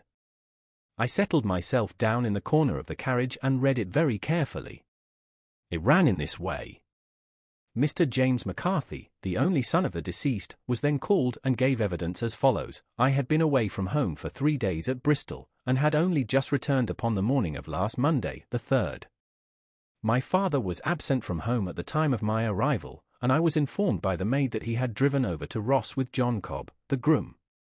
Shortly after my return I heard the wheels of his trap in the yard, and, looking out of my window, I saw him get out and walk rapidly out of the yard, though I was not aware in which direction he was going. I then took my gun and strolled out in the direction of the Boscombe Pool, with the intention of visiting the rabbit warren which is upon the other side. On my way I saw William Crowder, the gamekeeper, as he had stated in his evidence, but he is mistaken in thinking that I was following my father. I had no idea that he was in front of me. When about 100 yards from the pool I heard a cry of cooey, which was a usual signal between my father and myself. I then hurried forward, and found him standing by the pool. He appeared to be much surprised at seeing me, and asked me rather roughly what I was doing there. A conversation ensued which led to high words and almost to blows, for my father was a man of a very violent temper. Seeing that his passion was becoming ungovernable, I left him and returned towards Hatherley Farm. I had not gone more than 150 yards, however, when I heard a hideous outcry behind me, which caused me to run back again. I found my father expiring upon the ground, with his head terribly injured. I dropped my gun and held him in my arms, but he almost instantly expired. I knelt beside him for some minutes, and then made my way to Mr. Turner's lodge-keeper, his house being the nearest, to ask for assistance. I saw no one near my father when I returned, and I have no idea how he came by his injuries.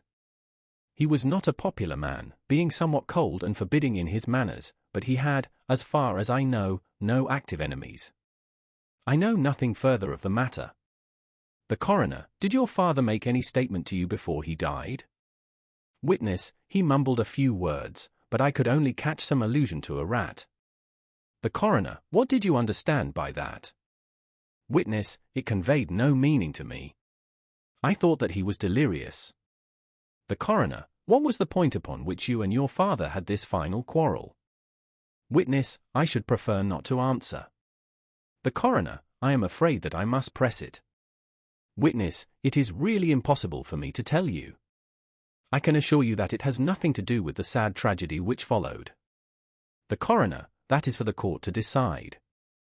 I need not point out to you that your refusal to answer will prejudice your case considerably in any future proceedings which may arise.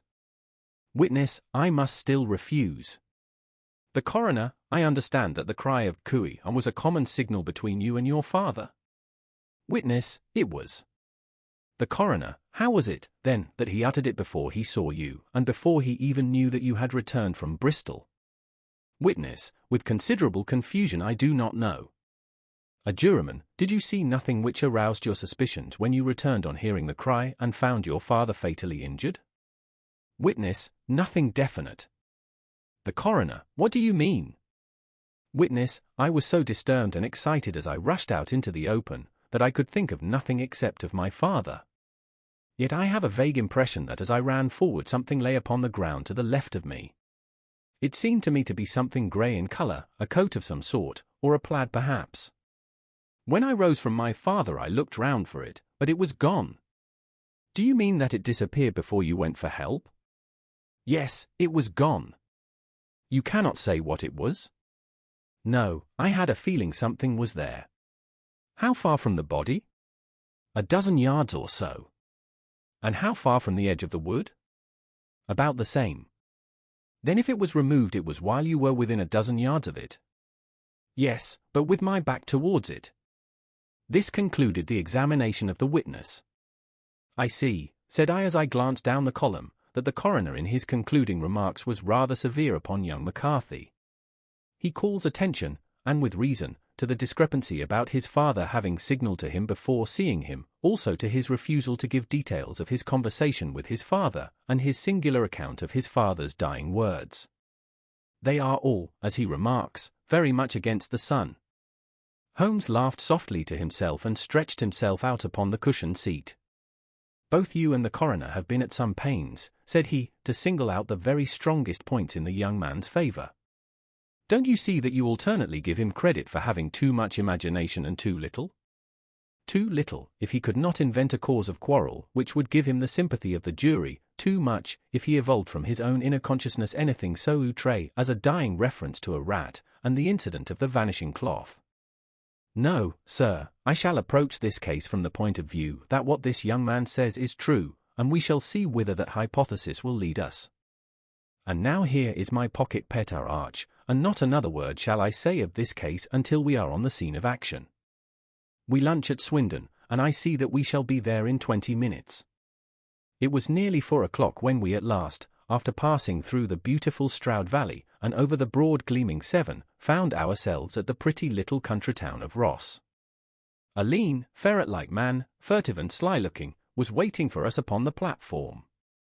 In spite of the light brown dust coat and leather leggings, which he wore in deference to his rustic surroundings, I had no difficulty in recognizing Lestrade, of Scotland Yard.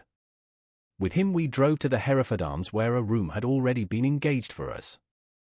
"I have ordered a carriage," said Lestrade as we sat over a cup of tea. "I knew your energetic nature, and that you would not be happy until you had been on the scene of the crime." "It was very nice and complimentary of you," Holmes answered. "It is entirely a question of barometric pressure." Lestrade looked startled. "I do not quite follow," he said.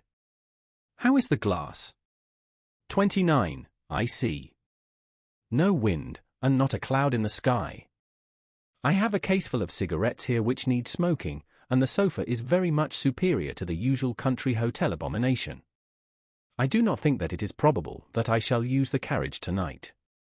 Lestrade laughed indulgently. "You have, no doubt, already formed your conclusions from the newspapers," he said. "The case is as plain as a pikestaff, and the more one goes into it the plainer it becomes. Still, of course, one can't refuse a lady, and such a very positive one, too. She has heard of you, and would have your opinion, though I repeatedly told her that there was nothing which you could do which I had not already done. Why, bless my soul! Here is her carriage at the door." He had hardly spoken before there rushed into the room one of the most lovely young women that I have ever seen in my life.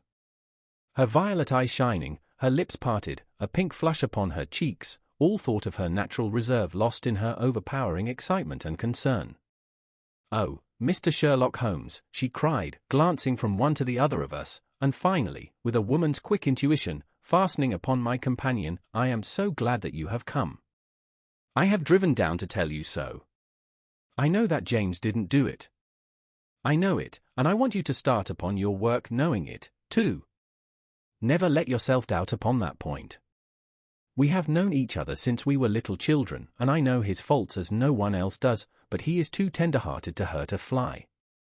Such a charge is absurd to anyone who really knows him." "I hope we may clear him, Miss Turner," said Sherlock Holmes. "You may rely upon my doing all that I can. But you have read the evidence. You have formed some conclusion? Do you not see some loophole, some flaw? Do you not yourself think that he is innocent?" "I think that it is very probable." "There, now," she cried, throwing back her head and looking defiantly at Lestrade. "You hear? He gives me hopes." Lestrade shrugged his shoulders. "I am afraid that my colleague has been a little quick in forming his conclusions," he said. "But he is right. Oh, I know that he is right. James never did it.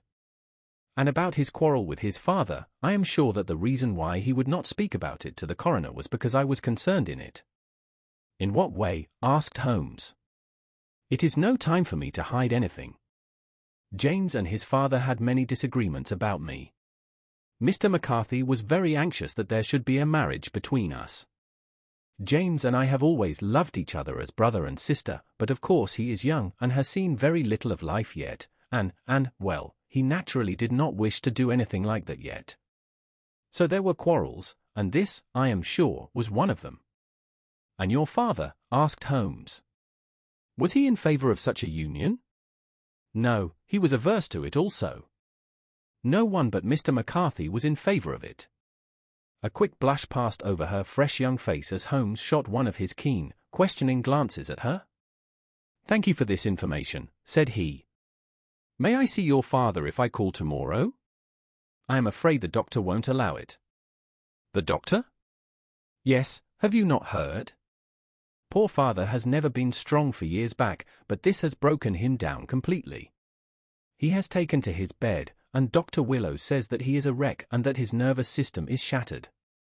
Mr. McCarthy was the only man alive who had known Dad in the old days in Victoria. Ha! In Victoria? That is important. Yes, at the mines. Quite so, at the gold mines, where, as I understand, Mr. Turner made his money. Yes, certainly. Thank you, Miss Turner. You have been of material assistance to me. You will tell me if you have any news tomorrow. No doubt you will go to the prison to see James. Oh, if you do, Mr. Holmes, do tell him that I know him to be innocent. I will, Miss Turner. I must go home now, for Dad is very ill, and he misses me so if I leave him. Goodbye, and God help you in your undertaking. She hurried from the room as impulsively as she had entered, and we heard the wheels of her carriage rattle off down the street. I am ashamed of you, Holmes, said Lestrade with dignity after a few minutes' silence. Why should you raise up hopes which you are bound to disappoint? I am not over-tender of heart, but I call it cruel. I think that I see my way to clearing James McCarthy, said Holmes. Have you an order to see him in prison?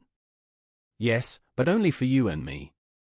Then I shall reconsider my resolution about going out. We have still time to take a train to Hereford and see him tonight? Ample. Then let us do so. Watson, I fear that you will find it very slow, but I shall only be away a couple of hours. I walked down to the station with them, and then wandered through the streets of the little town, finally returning to the hotel, where I lay upon the sofa and tried to interest myself in a yellowback novel. The puny plot of the story was so thin, however, when compared to the deep mystery through which we were groping, and I found my attention wander so continually from the action to the fact, that I at last flung it across the room and gave myself up entirely to a consideration of the events of the day. Supposing that this unhappy young man's story were absolutely true, then what hellish thing, what absolutely unforeseen and extraordinary calamity could have occurred between the time when he parted from his father and the moment when, drawn back by his screams, he rushed into the glade? It was something terrible and deadly. What could it be? Might not the nature of the injuries reveal something to my medical instincts? I rang the bell and called for the weekly county paper, which contained a verbatim account of the inquest. In the surgeon's deposition it was stated that the posterior third of the left parietal bone and the left half of the occipital bone had been shattered by a heavy blow from a blunt weapon. I marked the spot upon my own head. Clearly such a blow must have been struck from behind. That was to some extent in favor of the accused, as when seen quarreling he was face to face with his father. Still, it did not go for very much, for the older man might have turned his back before the blow fell. Still, it might be worth while to call Holmes' attention to it. Then there was the peculiar dying reference to a rat. What could that mean? It could not be delirium. A man dying from a sudden blow does not commonly become delirious.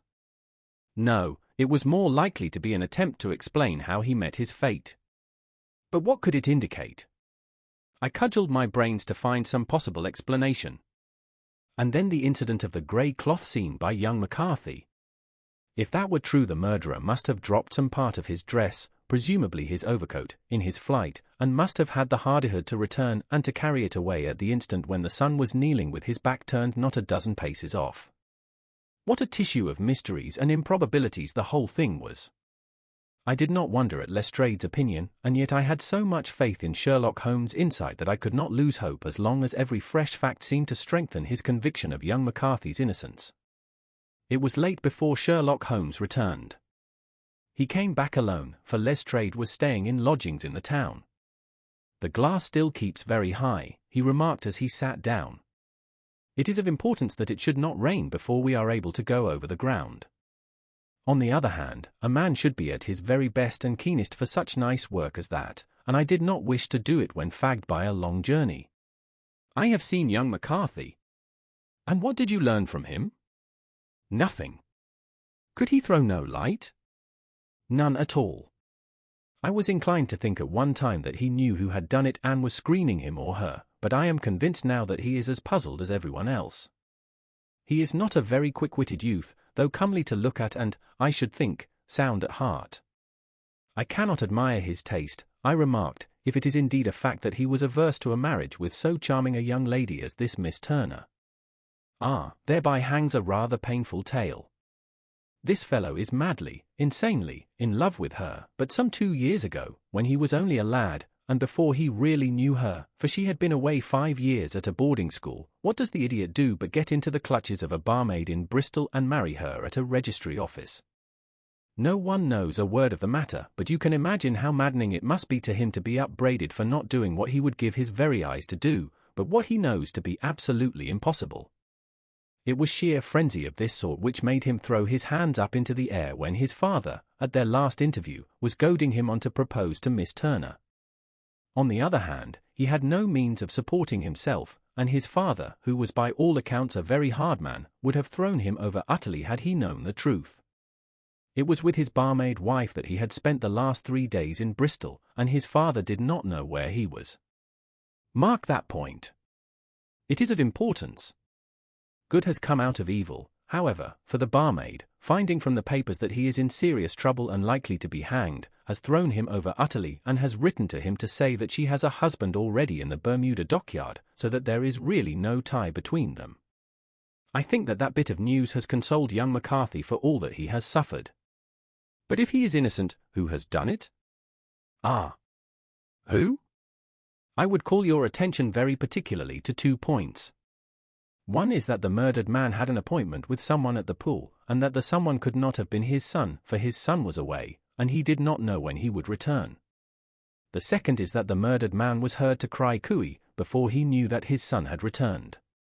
Those are the crucial points upon which the case depends. And now let us talk about George Meredith, if you please, and we shall leave all minor matters until tomorrow. There was no rain, as Holmes had foretold, and the morning broke bright and cloudless. At 9 o'clock Lestrade called for us with the carriage, and we set off for Hatherley Farm and the Boscombe Pool. There is serious news this morning, Lestrade observed. It is said that Mr. Turner, of the Hall, is so ill that his life is despaired of. An elderly man, I presume, said Holmes. About 60, but his constitution has been shattered by his life abroad, and he has been in failing health for some time. This business has had a very bad effect upon him. He was an old friend of McCarthy's, and, I may add, a great benefactor to him, for I have learned that he gave him Hatherley Farm rent-free. Indeed. That is interesting, said Holmes. Oh, yes. In 100 other ways he has helped him. Everybody about here speaks of his kindness to him. Really? Does it not strike you as a little singular that this McCarthy, who appears to have had little of his own, and to have been under such obligations to Turner, should still talk of marrying his son to Turner's daughter, who is, presumably, heiress to the estate, and that in such a very cocksure manner, as if it were merely a case of a proposal and all else would follow? It is the more strange, since we know that Turner himself was averse to the idea. The daughter told us as much. Do you not deduce something from that? We have got to the deductions and the inferences, said Lestrade, winking at me. I find it hard enough to tackle facts, Holmes, without flying away after theories and fancies. You are right, said Holmes demurely, you do find it very hard to tackle the facts. Anyhow, I have grasped one fact which you seem to find it difficult to get hold of, replied Lestrade with some warmth. And that is? That McCarthy Sr. met his death from McCarthy Jr., and that all theories to the contrary are the merest moonshine. Well, moonshine is a brighter thing than fog, said Holmes, laughing. But I am very much mistaken if this is not Hatherley Farm upon the left. Yes, that is it. It was a widespread, comfortable-looking building, 2-storied, slate-roofed, with great yellow blotches of lichen upon the grey walls. The drawn blinds and the smokeless chimneys, however, gave it a stricken look, as though the weight of this horror still lay heavy upon it. We called at the door, when the maid, at Holmes' request, showed us the boots which her master wore at the time of his death, and also a pair of the son's, though not the pair which he had then had. Having measured these very carefully from 7 or 8 different points, Holmes desired to be led to the courtyard, from which we all followed the winding track which led to Boscombe Pool. Sherlock Holmes was transformed when he was hot upon such a scent as this. Men who had only known the quiet thinker and logician of Baker Street would have failed to recognize him. His face flushed and darkened. His brows were drawn into two hard black lines, while his eyes shone out from beneath them with a steely glitter. His face was bent downward, his shoulders bowed, his lips compressed, and the veins stood out like whipcord in his long, sinewy neck. His nostrils seemed to dilate with a purely animal lust for the chase, and his mind was so absolutely concentrated upon the matter before him that a question or remark fell unheeded upon his ears, or, at the most, only provoked a quick, impatient snarl in reply. Swiftly and silently he made his way along the track which ran through the meadows, and so by way of the woods to the Boscombe Pool. It was damp, marshy ground, as is all that district, and there were marks of many feet, both upon the path and amid the short grass which bounded it on either side. Sometimes Holmes would hurry on, sometimes stop dead, and once he made quite a little detour into the meadow. Lestrade and I walked behind him, the detective indifferent and contemptuous, while I watched my friend with the interest which sprang from the conviction that every one of his actions was directed towards a definite end. The Boscombe Pool, which is a little reed-girt sheet of water some 50 yards across, is situated at the boundary between the Hatherley Farm and the private park of the wealthy Mr. Turner. Above the woods which lined it upon the farther side we could see the red, jutting pinnacles which marked the site of the rich landowner's dwelling.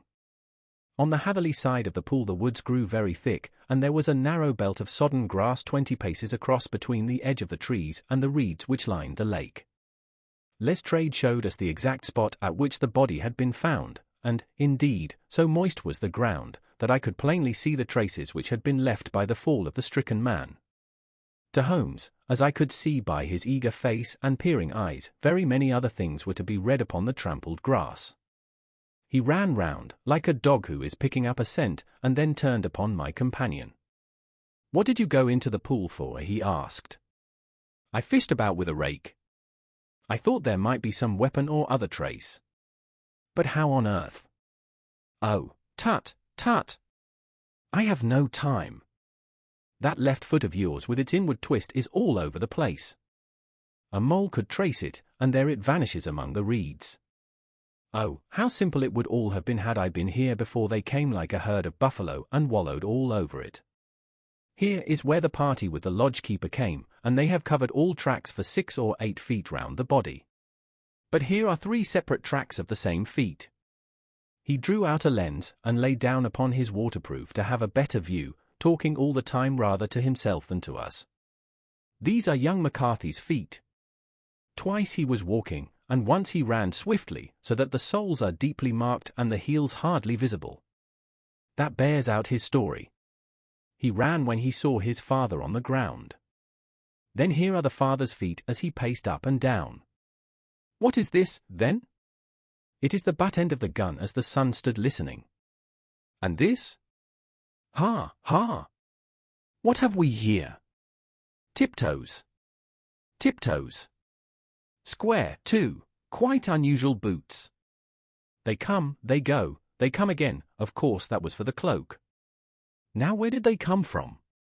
He ran up and down, sometimes losing, sometimes finding the track until we were well within the edge of the wood and under the shadow of a great beech, the largest tree in the neighborhood. Holmes traced his way to the farther side of this and lay down once more upon his face with a little cry of satisfaction. For a long time he remained there, turning over the leaves and dried sticks, gathering up what seemed to me to be dust into an envelope and examining with his lens not only the ground but even the bark of the tree as far as he could reach. A jagged stone was lying among the moss, and this also he carefully examined and retained. Then he followed a pathway through the wood until he came to the high road, where all traces were lost. "It has been a case of considerable interest," he remarked, returning to his natural manner. "I fancy that this grey house on the right must be the lodge. I think that I will go in and have a word with Moran, and perhaps write a little note. Having done that, we may drive back to our luncheon.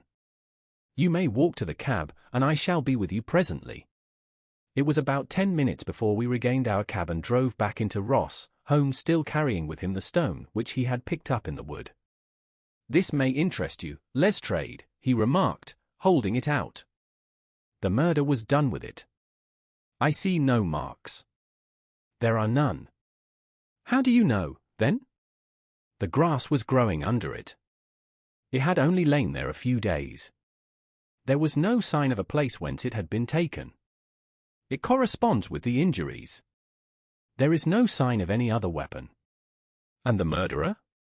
Is a tall man, left-handed, limps with the right leg, wears thick-soled shooting boots and a grey cloak, smokes Indian cigars, uses a cigar holder, and carries a blunt penknife in his pocket. There are several other indications, but these may be enough to aid us in our search. Lestrade laughed. I am afraid that I am still a skeptic, he said. Theories are all very well, but we have to deal with a hard-headed British jury. Nous verrons, answered Holmes calmly. You work your own method, and I shall work mine. I shall be busy this afternoon, and shall probably return to London by the evening train. And leave your case unfinished? No, finished. But the mystery? It is solved. Who was the criminal, then? The gentleman I describe. But who is he? Surely it would not be difficult to find out. This is not such a populous neighborhood. Lestrade shrugged his shoulders. I am a practical man, he said, and I really cannot undertake to go about the country looking for a left-handed gentleman with a game leg. I should become the laughing-stock of Scotland Yard. All right, said Holmes quietly. I have given you the chance. Here are your lodgings. Goodbye. I shall drop you a line before I leave. Having left Lestrade at his rooms, we drove to our hotel, where we found lunch upon the table. Holmes was silent and buried in thought with a pained expression upon his face, as one who finds himself in a perplexing position. Look here, Watson, he said when the cloth was cleared, just sit down in this chair and let me preach to you for a little. I don't know quite what to do, and I should value your advice. Light a cigar and let me expound. Pray do so. Well, now, in considering this case, there are 2 points about young McCarthy's narrative which struck us both instantly, although they impress me in his favor and you against him. One was the fact that his father should, according to his account, cry cooey before seeing him. The other was his singular dying reference to a rat. He mumbled several words, you understand, but that was all that caught the son's ear. Now from this double point our research must commence, and we will begin it by presuming that what the lad says is absolutely true. What of this cooey, then? Well, obviously it could not have been meant for the son. The son, as far as he knew, was in Bristol. It was mere chance that he was within earshot. The cooey was meant to attract the attention of whoever it was that he had the appointment with. But cooey is a distinctly Australian cry, and one which is used between Australians. There is a strong presumption that the person whom McCarthy expected to meet him at Boscombe Pool was someone who had been in Australia. What of the rat, then? Sherlock Holmes took a folded paper from his pocket and flattened it out on the table. This is a map of the colony of Victoria, he said. I wired to Bristol for it last night. He put his hand over part of the map. What do you read? A-R-A-T, I read. And now? He raised his hand. Ballarat. Quite so. That was the word the man uttered, and of which his son only caught the last 2 syllables. He was trying to utter the name of his murderer. So-and-so, of Ballarat. It is wonderful, I exclaimed. It is obvious. And now, you see, I had narrowed the field down considerably. The possession of a grey garment was a third point which, granting the son's statement to be correct, was a certainty. We have come now out of mere vagueness to the definite conception of an Australian from Ballarat with a grey cloak. Certainly. And one who was at home in the district, for the pool can only be approached by the farm or by the estate, where strangers could hardly wander. Quite so. Then comes our expedition of today. By an examination of the ground I gained the trifling details which I gave to that imbecile Lestrade as to the personality of the criminal. But how did you gain them? You know my method. It is founded upon the observation of trifles. His height I know that you might roughly judge from the length of his stride. His boots, too, might be told from their traces. Yes, they were peculiar boots. But his lameness? The impression of his right foot was always less distinct than his left. He put less weight upon it. Why? Because he limped, he was lame. But his left-handedness. You were yourself struck by the nature of the injury as recorded by the surgeon at the inquest. The blow was struck from immediately behind, and yet was upon the left side. Now, how can that be unless it were by a left-handed man? He had stood behind that tree during the interview between the father and son. He had even smoked there. I found the ash of a cigar, which my special knowledge of tobacco ashes enables me to pronounce as an Indian cigar. I have, as you know, devoted some attention to this, and written a little monograph on the ashes of 140 different varieties of pipe, cigar, and cigarette tobacco. Having found the ash, I then looked round and discovered the stump among the moss where he had tossed it. It was an Indian cigar, of the variety which are rolled in Rotterdam. And the cigar holder? I could see that the end had not been in his mouth. Therefore he used a holder. The tip had been cut off, not bitten off, but the cut was not a clean one, so I deduced a blunt penknife. Holmes, I said, you have drawn a net round this man from which he cannot escape, and you have saved an innocent human life as truly as if you had cut the cord which was hanging him. I see the direction in which all this points. The culprit is Mr. John Turner, cried the hotel waiter, opening the door of our sitting-room, and ushering in a visitor. The man who entered was a strange and impressive figure. His slow, limping step and bowed shoulders gave the appearance of decrepitude, and yet his hard, deep-lined, craggy features, and his enormous limbs showed that he was possessed of unusual strength of body and of character. His tangled beard, grizzled hair, and outstanding, drooping eyebrows combined to give an air of dignity and power to his appearance, but his face was of an ashen white, while his lips and the corners of his nostrils were tinged with a shade of blue.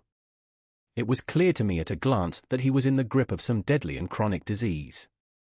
"Pray sit down on the sofa," said Holmes gently. "You had my note?"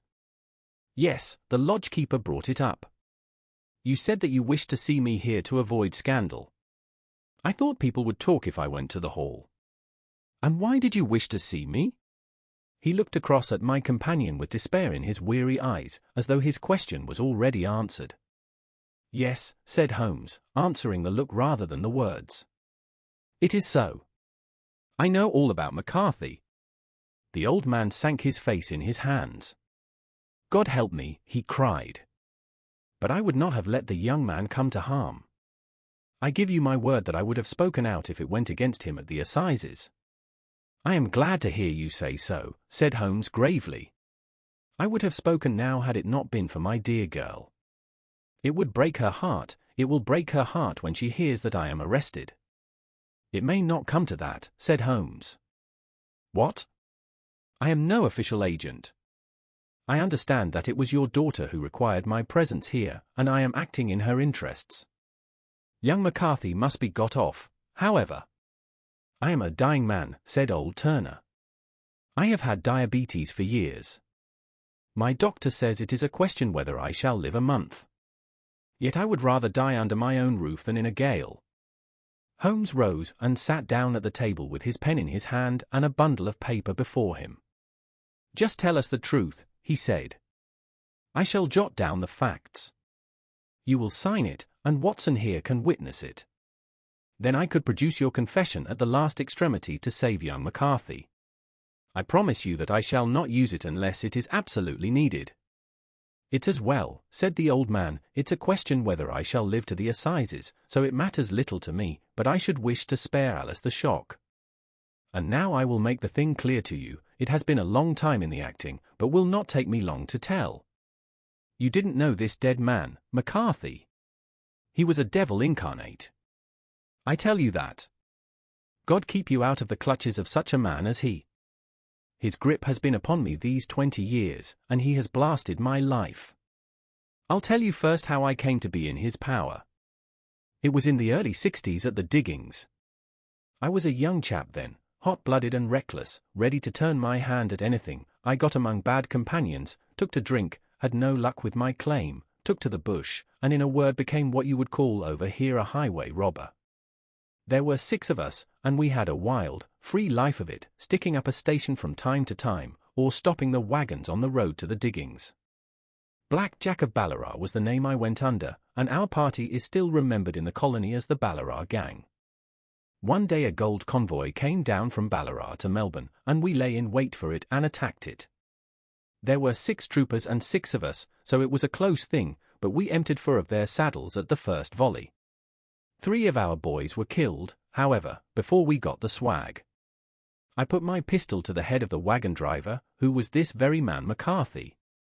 I wish to the Lord that I had shot him then, but I spared him, though I saw his wicked little eyes fixed on my face, as though to remember every feature. We got away with the gold, became wealthy men, and made our way over to England without being suspected. There I parted from my old pals and determined to settle down to a quiet and respectable life. I bought this estate, which chanced to be in the market, and I set myself to do a little good with my money, to make up for the way in which I had earned it. I married, too, and though my wife died young, she left me my dear little Alice. Even when she was just a baby, her wee hand seemed to lead me down the right path as nothing else had ever done. In a word, I turned over a new leaf and did my best to make up for the past. All was going well when McCarthy laid his grip upon me. I had gone up to town about an investment, and I met him in Regent Street with hardly a coat to his back or a boot to his foot. "Here we are, Jack," says he, touching me on the arm, "we'll be as good as a family to you. There's 2 of us, me and my son, and you can have the keeping of us. If you don't, it's a fine, law-abiding country as England, and there's always a policeman within hail." Well, down they came to the West Country, there was no shaking them off, and there they have lived rent-free on my best land ever since. There was no rest for me, no peace, no forgetfulness, turn where I would, there was his cunning, grinning face at my elbow. It grew worse as Alice grew up, for he soon saw I was more afraid of her knowing my past than of the police. Whatever he wanted he must have, and whatever it was I gave him without question, land, money, houses, until at last he asked a thing which I could not give. He asked for Alice. His son, you see, had grown up, and so had my girl, and as I was known to be in weak health, it seemed a fine stroke to him that his lad should step into the whole property. But there I was firm. I would not have his cursed stock mixed with mine, not that I had any dislike to the lad, but his blood was in him, and that was enough. I stood firm. McCarthy threatened. I braved him to do his worst. We were to meet at the pool midway between our houses to talk it over. When I went down there I found him talking with his son, so I smoked a cigar and waited behind a tree until he should be alone. But as I listened to his talk all that was black and bitter in me seemed to come uppermost. He was urging his son to marry my daughter with as little regard for what she might think as if she were a slut from off the streets. It drove me mad to think that I and all that I held most dear should be in the power of such a man as this. Could I not snap the bond? I was already a dying and a desperate man. Though clear of mind and fairly strong of limb, I knew that my own fate was sealed. But my memory and my girl, both could be saved if I could but silence that foul tongue. I did it, Mr. Holmes. I would do it again. Deeply as I have sinned, I have led a life of martyrdom to atone for it. But that my girl should be entangled in the same meshes which held me was more than I could suffer. I struck him down with no more compunction than if he had been some foul and venomous beast. His cry brought back his son, but I had gained the cover of the wood, though I was forced to go back to fetch the cloak which I had dropped in my flight. That is the true story, gentlemen, of all that occurred. Well, it is not for me to judge you, said Holmes as the old man signed the statement which had been drawn out. I pray that we may never be exposed to such a temptation. I pray not, sir. And what do you intend to do? In view of your health, nothing. You are yourself aware that you will soon have to answer for your deed at a higher court than the assizes. I will keep your confession, and if McCarthy is condemned I shall be forced to use it. If not, it shall never be seen by mortal eye, and your secret, whether you be alive or dead, shall be safe with us. Farewell, then, said the old man solemnly. Your own deathbeds, when they come, will be the easier for the thought of the peace which you have given to mine. Tottering and shaking in all his giant frame, he stumbled slowly from the room. God help us, said Holmes after a long silence. Why does fate play such tricks with poor, helpless worms? I never hear of such a case as this that I do not think of Baxter's words, and say, there, but for the grace of God, goes Sherlock Holmes. James McCarthy was acquitted at the assizes on the strength of a number of objections which had been drawn out by Holmes and submitted to the defending counsel. Old Turner lived for 7 months after our interview, but he is now dead, and there is every prospect that the son and daughter may come to live happily together in ignorance of the black cloud which rests upon their past. V. The 5 Orange Pips. When I glance over my notes and records of the Sherlock Holmes cases between the years 82 and 90, I am faced by so many which present strange and interesting features that it is no easy matter to know which to choose and which to leave. Some, however, have already gained publicity through the papers, and others have not offered a field for those peculiar qualities which my friend possessed in so high a degree, and which it is the object of these papers to illustrate. Some, too, have baffled his analytical skill, and would be, as narratives, beginnings without an ending, while others have been but partially cleared up, and have their explanations founded rather upon conjecture and surmise than on that absolute logical proof which was so dear to him. There is, however, one of these last which was so remarkable in its details and so startling in its results that I am tempted to give some account of it in spite of the fact that there are points in connection with it which never have been, and probably never will be, entirely cleared up. The year 87 furnished us with a long series of cases of greater or less interest, of which I retain the records.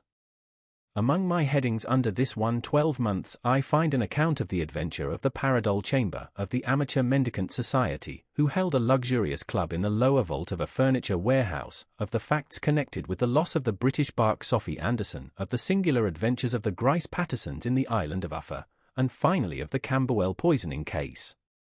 In the latter, as may be remembered, Sherlock Holmes was able, by winding up the dead man's watch, to prove that it had been wound up 2 hours before, and that therefore the deceased had gone to bed within that time, a deduction which was of the greatest importance in clearing up the case.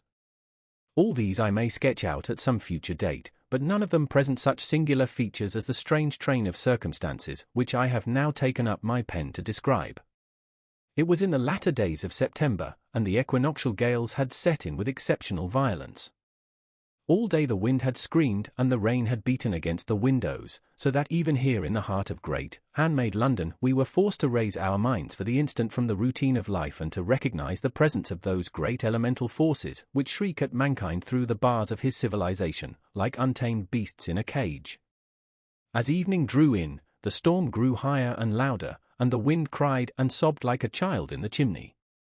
Sherlock Holmes sat moodily at one side of the fireplace cross-indexing his records of crime, while I at the other was deep in one of Clark Russell's fine sea stories until the howl of the gale from without seemed to blend with the text, and the splash of the rain to lengthen out into the long swash of the sea waves. My wife was on a visit to her mother's, and for a few days I was a dweller once more in my old quarters at Baker Street. "Why," said I, glancing up at my companion, "that was surely the bell. Who could come tonight? Some friend of yours, perhaps?" "Except yourself I have none," he answered. "I do not encourage visitors." "A client, then?" "If so, it is a serious case. Nothing less would bring a man out on such a day and at such an hour. But I take it that it is more likely to be some crony of the landlady's." Sherlock Holmes was wrong in his conjecture, however, for there came a step in the passage and a tapping at the door. He stretched out his long arm to turn the lamp away from himself and towards the vacant chair upon which a newcomer must sit. "Come in," said he. The man who entered was young, some 22 at the outside, well-groomed and trimly clad, with something of refinement and delicacy in his bearing. The streaming umbrella which he held in his hand, and his long shining waterproof told of the fierce weather through which he had come. He looked about him anxiously in the glare of the lamp, and I could see that his face was pale and his eyes heavy, like those of a man who is weighed down with some great anxiety. "I owe you an apology," he said, raising his golden pince-nez to his eyes. "I trust that I am not intruding.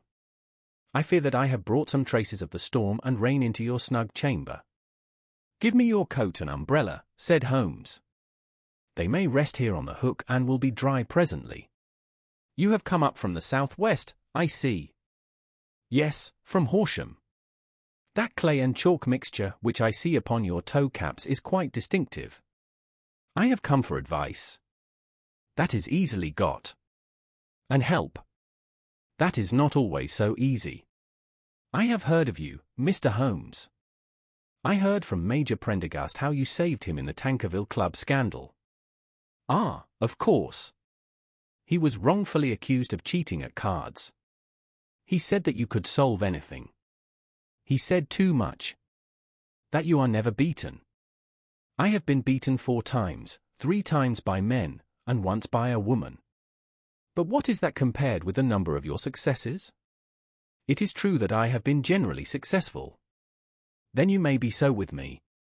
I beg that you will draw your chair up to the fire and favor me with some details as to your case. It is no ordinary one. None of those which come to me are. I am the last court of appeal. And yet I question, sir, whether, in all your experience, you have ever listened to a more mysterious and inexplicable chain of events than those which have happened in my own family. You fill me with interest, said Holmes. Pray give us the essential facts from the commencement, and I can afterwards question you as to those details which seem to me to be most important. The young man pulled his chair up and pushed his wet feet out towards the blaze. My name, said he, is John Openshaw, but my own affairs have, as far as I can understand, little to do with this awful business. It is a hereditary matter, so in order to give you an idea of the facts, I must go back to the commencement of the affair. You must know that my grandfather had 2 sons, my uncle Elias and my father Joseph.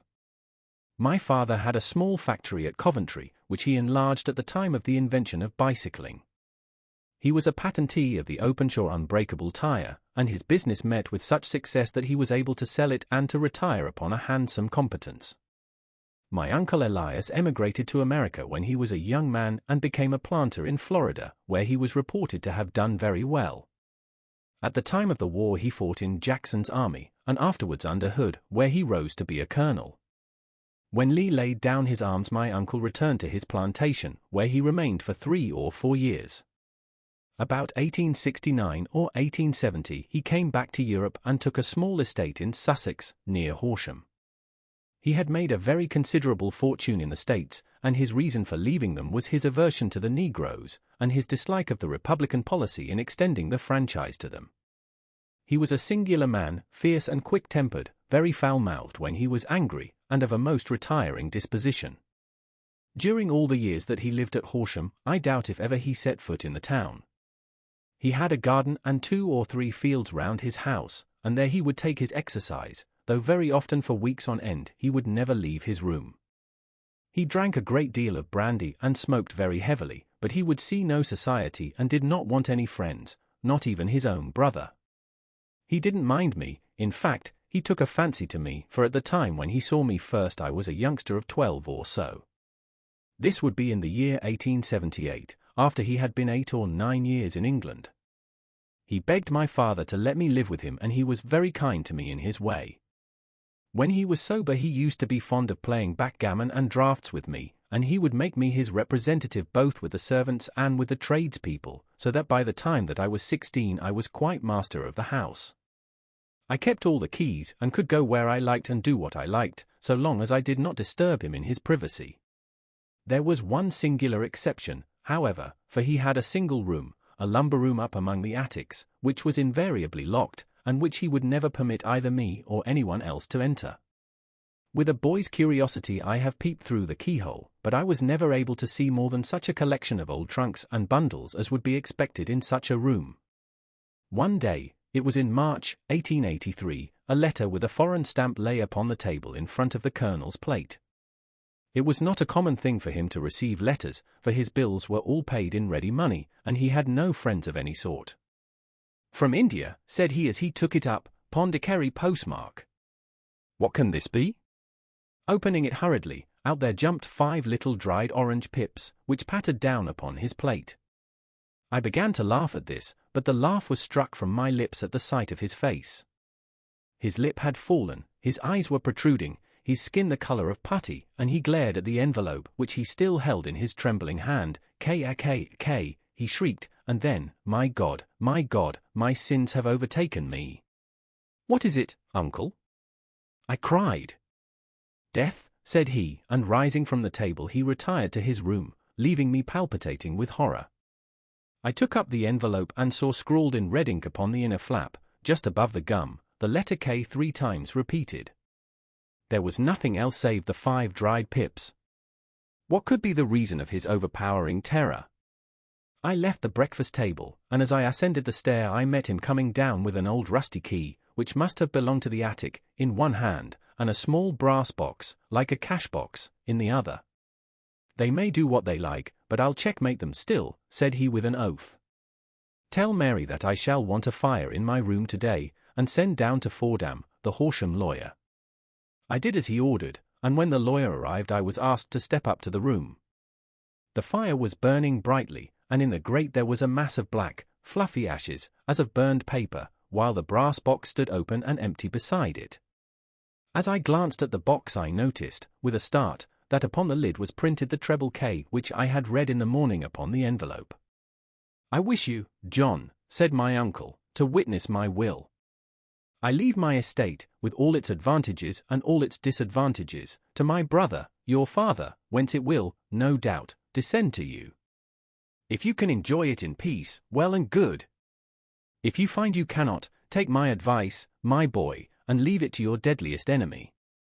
I am sorry to give you such a two-edged thing, but I can't say what turn things are going to take. Kindly sign the paper where Mr. Fordham shows you." I signed the paper as directed, and the lawyer took it away with him. The singular incident made, as you may think, the deepest impression upon me, and I pondered over it and turned it every way in my mind without being able to make anything of it. Yet I could not shake off the vague feeling of dread which it left behind, though the sensation grew less keen as the weeks passed and nothing happened to disturb the usual routine of our lives. I could see a change in my uncle, however. He drank more than ever, and he was less inclined for any sort of society. Most of his time he would spend in his room, with the door locked upon the inside, but sometimes he would emerge in a sort of drunken frenzy and would burst out of the house and tear about the garden with a revolver in his hand, screaming out that he was afraid of no man, and that he was not to be cooped up, like a sheep in a pen, by man or devil. When these hot fits were over, however, he would rush tumultuously in at the door and lock and bar it behind him, like a man who can brazen it out no longer against the terror which lies at the roots of his soul. At such times I have seen his face, even on a cold day, glisten with moisture, as though it were new raised from a basin. Well, to come to an end of the matter, Mr. Holmes, and not to abuse your patience, there came a night when he made one of those drunken sallies from which he never came back. We found him, when we went to search for him, face downward in a little green scummed pool, which lay at the foot of the garden. There was no sign of any violence, and the water was but 2 feet deep, so that the jury, having regard to his known eccentricity, brought in a verdict of suicide. But I, who knew how he winced from the very thought of death, had much ado to persuade myself that he had gone out of his way to meet it. The matter passed, however, and my father entered into possession of the estate, and of some £14,000, which lay to his credit at the bank. "One moment," Holmes interposed, "your statement is, I foresee, one of the most remarkable to which I have ever listened. Let me have the date of the reception by your uncle of the letter, and the date of his supposed suicide." The letter arrived on March 10, 1883. His death was 7 weeks later, upon the night of May 2nd. "Thank you. Pray proceed." When my father took over the Horsham property, he, at my request, made a careful examination of the attic, which had been always locked up. We found the brass box there, although its contents had been destroyed. On the inside of the cover was a paper label, with the initials of K repeated upon it, and a letters, memoranda, receipts, and a register written beneath. These, we presume, indicated the nature of the papers which had been destroyed by Colonel Openshaw. For the rest, there was nothing of much importance in the attic save a great many scattered papers and notebooks bearing upon my uncle's life in America. Some of them were of the wartime and showed that he had done his duty well and had borne the repute of a brave soldier. Others were of a date during the reconstruction of the southern states and were mostly concerned with politics, for he had evidently taken a strong part in opposing the carpet-bag politicians who had been sent down from the north. Well, it was the beginning of '84 when my father came to live at Horsham, and all went as well as possible with us until the January of '85. On the 4th day after the New Year, I heard my father give a sharp cry of surprise as we sat together at the breakfast table. There he was, sitting with a newly opened envelope in one hand and 5 dried orange pips in the outstretched palm of the other one. He had always laughed at what he called my cock-and-bull story about the Colonel, but he looked very scared and puzzled now that the same thing had come upon himself. "Why, what on earth does this mean, John?" he stammered. My heart had turned to lead. "It is K, said I. He looked inside the envelope. "So it is," he cried. "Here are the very letters. But what is this written above them?" "Put the papers on the sundial," I read, peeping over his shoulder. "What papers?" "What sundial?" he asked. "The sundial in the garden." "There is no other," said I, "but the papers must be those that are destroyed." "Pooh," said he, gripping hard at his courage. "We are in a civilized land here, and we can't have tomfoolery of this kind. Where does the thing come from?" "From Dundee," I answered, glancing at the postmark. "Some preposterous practical joke," said he. "What have I to do with sundials and papers? I shall take no notice of such nonsense." "I should certainly speak to the police," I said. "And be laughed at for my pains." "Nothing of the sort." "Then let me do so?" "No, I forbid you. I won't have a fuss made about such nonsense." It was in vain to argue with him, for he was a very obstinate man.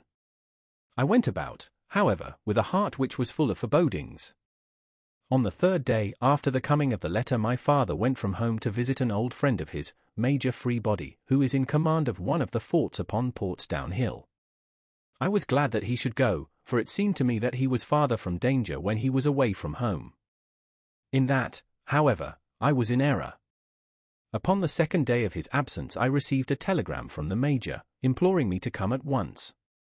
My father had fallen over one of the deep chalk pits which abound in the neighborhood, and was lying senseless, with a shattered skull. I hurried to him, but he passed away without having ever recovered his consciousness.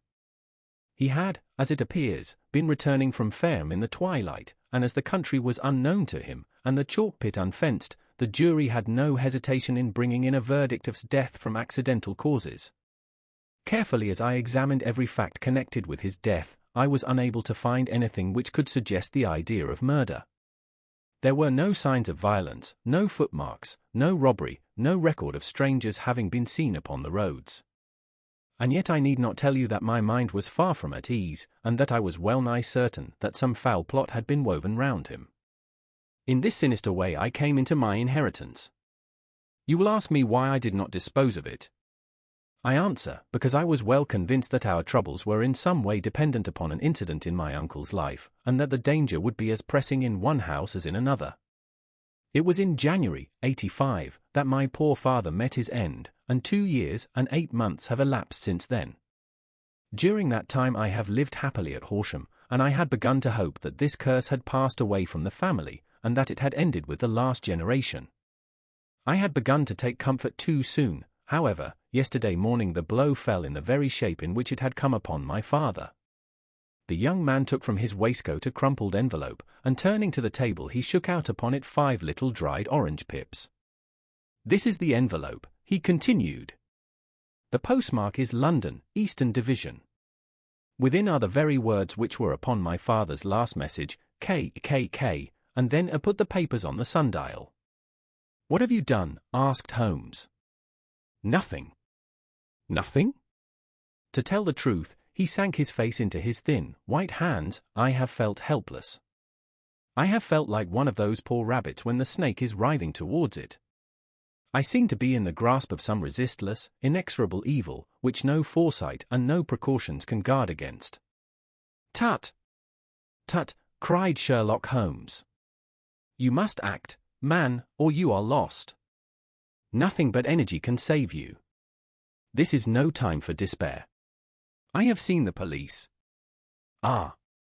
But they listen to my story with a smile. I am convinced that the inspector has formed the opinion that the letters are all practical jokes, and that the deaths of my relations were really accidents, as the jury stated, and were not to be connected with the warnings." Holmes shook his clenched hands in the air. Incredible imbecility, he cried. They have, however, allowed me a policeman who may remain in the house with me. Has he come with you tonight? No. His orders were to stay in the house. Again Holmes raved in the air. Why did you come to me, he said, and, above all, why did you not come at once? I did not know. It was only today that I spoke to Major Prendergast about my troubles and was advised by him to come to you. It is really 2 days since you had the letter. We should have acted before this. You have no further evidence, I suppose, than that which you have placed before us, no suggestive detail which might help us. There is one thing, said John Openshaw. He rummaged in his coat pocket and, drawing out a piece of discolored, blue-tinted paper, he laid it out upon the table. I have some remembrance, said he, that on the day when my uncle burned the papers I observed that the small, unburned margins which lay amid the ashes were of this particular colour. I found this single sheet upon the floor of his room, and I am inclined to think that it may be one of the papers which has, perhaps, fluttered out from among the others, and in that way has escaped destruction. Beyond the mention of pips, I do not see that it helps us much. I think myself that it is a page from some private diary. The writing is undoubtedly my uncle's. Holmes moved the lamp, and we both bent over the sheet of paper, which showed by its ragged edge that it had indeed been torn from a book. It was headed, March, 1869, and beneath were the following enigmatical notices. 4th, Hudson came. Same old platform. 7th, set the pips on Macaulay, Paramore, and John Swain of St. Augustine. 9th, Macaulay cleared. 10th, John Swain cleared. 12th, visited Paramore. All well. Thank you, said Holmes, folding up the paper and returning it to our visitor. And now you must on no account lose another instant. We cannot spare time even to discuss what you have told me. You must get home instantly and act. What shall I do? There is but one thing to do. It must be done at once. You must put this piece of paper which you have shown us into the brass box which you have described. You must also put in a note to say that all the other papers were burned by your uncle, and that this is the only one which remains. You must assert that in such words as will carry conviction with them. Having done this, you must at once put the box out upon the sundial, as directed. Do you understand? Entirely. Do not think of revenge, or anything of the sort, at present. I think that we may gain that by means of the law, but we have our web to weave, while theirs is already woven. The first consideration is to remove the pressing danger which threatens you. The second is to clear up the mystery and to punish the guilty parties. I thank you, said the young man, rising and pulling on his overcoat. You have given me fresh life and hope. I shall certainly do as you advise. Do not lose an instant. And, above all, take care of yourself in the meanwhile, for I do not think that there can be a doubt that you are threatened by a very real and imminent danger. How do you go back? By train from Waterloo. It is not yet 9. The streets will be crowded, so I trust that you may be in safety. And yet you cannot guard yourself too closely. I am armed. That is well. Tomorrow I shall set to work upon your case. I shall see you at Horsham, then?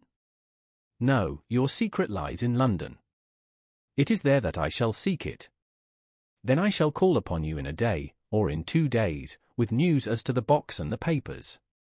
I shall take your advice in every particular. He shook hands with us and took his leave. Outside the wind still screamed, and the rain splashed and pattered against the windows. This strange, wild story seemed to have come to us from amid the mad elements, blown in upon us like a sheet of seaweed in a gale, and now to have been reabsorbed by them once more. Sherlock Holmes sat for some time in silence, with his head sunk forward and his eyes bent upon the red glow of the fire. Then he lit his pipe, and leaning back in his chair he watched the blue smoke rings as they chased each other up to the ceiling. I think, Watson, he remarked at last, that of all our cases, we have had none more fantastic than this. Save, perhaps, the sign of 4. Well, yes. Save, perhaps, that. And yet this John Openshaw seems to me to be walking amid even greater perils than did the Sholtos. But have you, I asked, formed any definite conception as to what these perils are? There can be no question as to their nature, he answered. Then what are they? Who is this K, and why does he pursue this unhappy family? Sherlock Holmes closed his eyes and placed his elbows upon the arms of his chair, with his fingertips together. The ideal reasoner, he remarked, would, when he had once been shown a single fact in all its bearings, deduce from it not only all the chain of events which led up to it, but also all the results which would follow from it. As Cuvier could correctly describe a whole animal by the contemplation of a single bone, so the observer who has thoroughly understood one link in a series of incidents should be able to accurately state all the other ones, both before and after. We have not yet grasped the results which the reason alone can attain to. Problems may be solved in the study which have baffled all those who have sought a solution by the aid of their senses. To carry the art, however, to its highest pitch, it is necessary that the reasoner should be able to utilize all the facts which have come to his knowledge, and this in itself implies, as you will readily see, a possession of all knowledge, which, even in these days of free education and encyclopedias, is a somewhat rare accomplishment. It is not so impossible, however, that a man should possess all knowledge which is likely to be useful to him in his work, and this I have endeavored in my case to do. If I remember rightly, you on one occasion, in the early days of our friendship, defined my limits in a very precise fashion. Yes, I answered, laughing. It was a singular document. Philosophy, astronomy, and politics were marked at 0, I remember. Botany variable, geology profound as regards the mud stains from any region within 50 miles of town, chemistry eccentric, anatomy unsystematic, sensational literature and crime records unique, violin player, boxer, swordsman, lawyer, and self-poisoner by cocaine and tobacco. Those, I think, were the main points of my analysis. Holmes grinned at the last item. Well, he said, I say now, as I said then, that a man should keep his little brain attic stocked with all the furniture that he is likely to use, and the rest he can put away in the lumber room of his library, where he can get it if he wants it. Now, for such a case as the one which has been submitted to us tonight, we need certainly to muster all our resources. Kindly hand me down the letter K of the American Encyclopedia which stands upon the shelf beside you. Thank you. Now let us consider the situation and see what may be deduced from it. In the first place, we may start with a strong presumption that Colonel Openshaw had some very strong reason for leaving America. Men at his time of life do not change all their habits and exchange willingly the charming climate of Florida for the lonely life of an English provincial town. His extreme love of solitude in England suggests the idea that he was in fear of someone or something, so we may assume as a working hypothesis that it was fear of someone or something which drove him from America.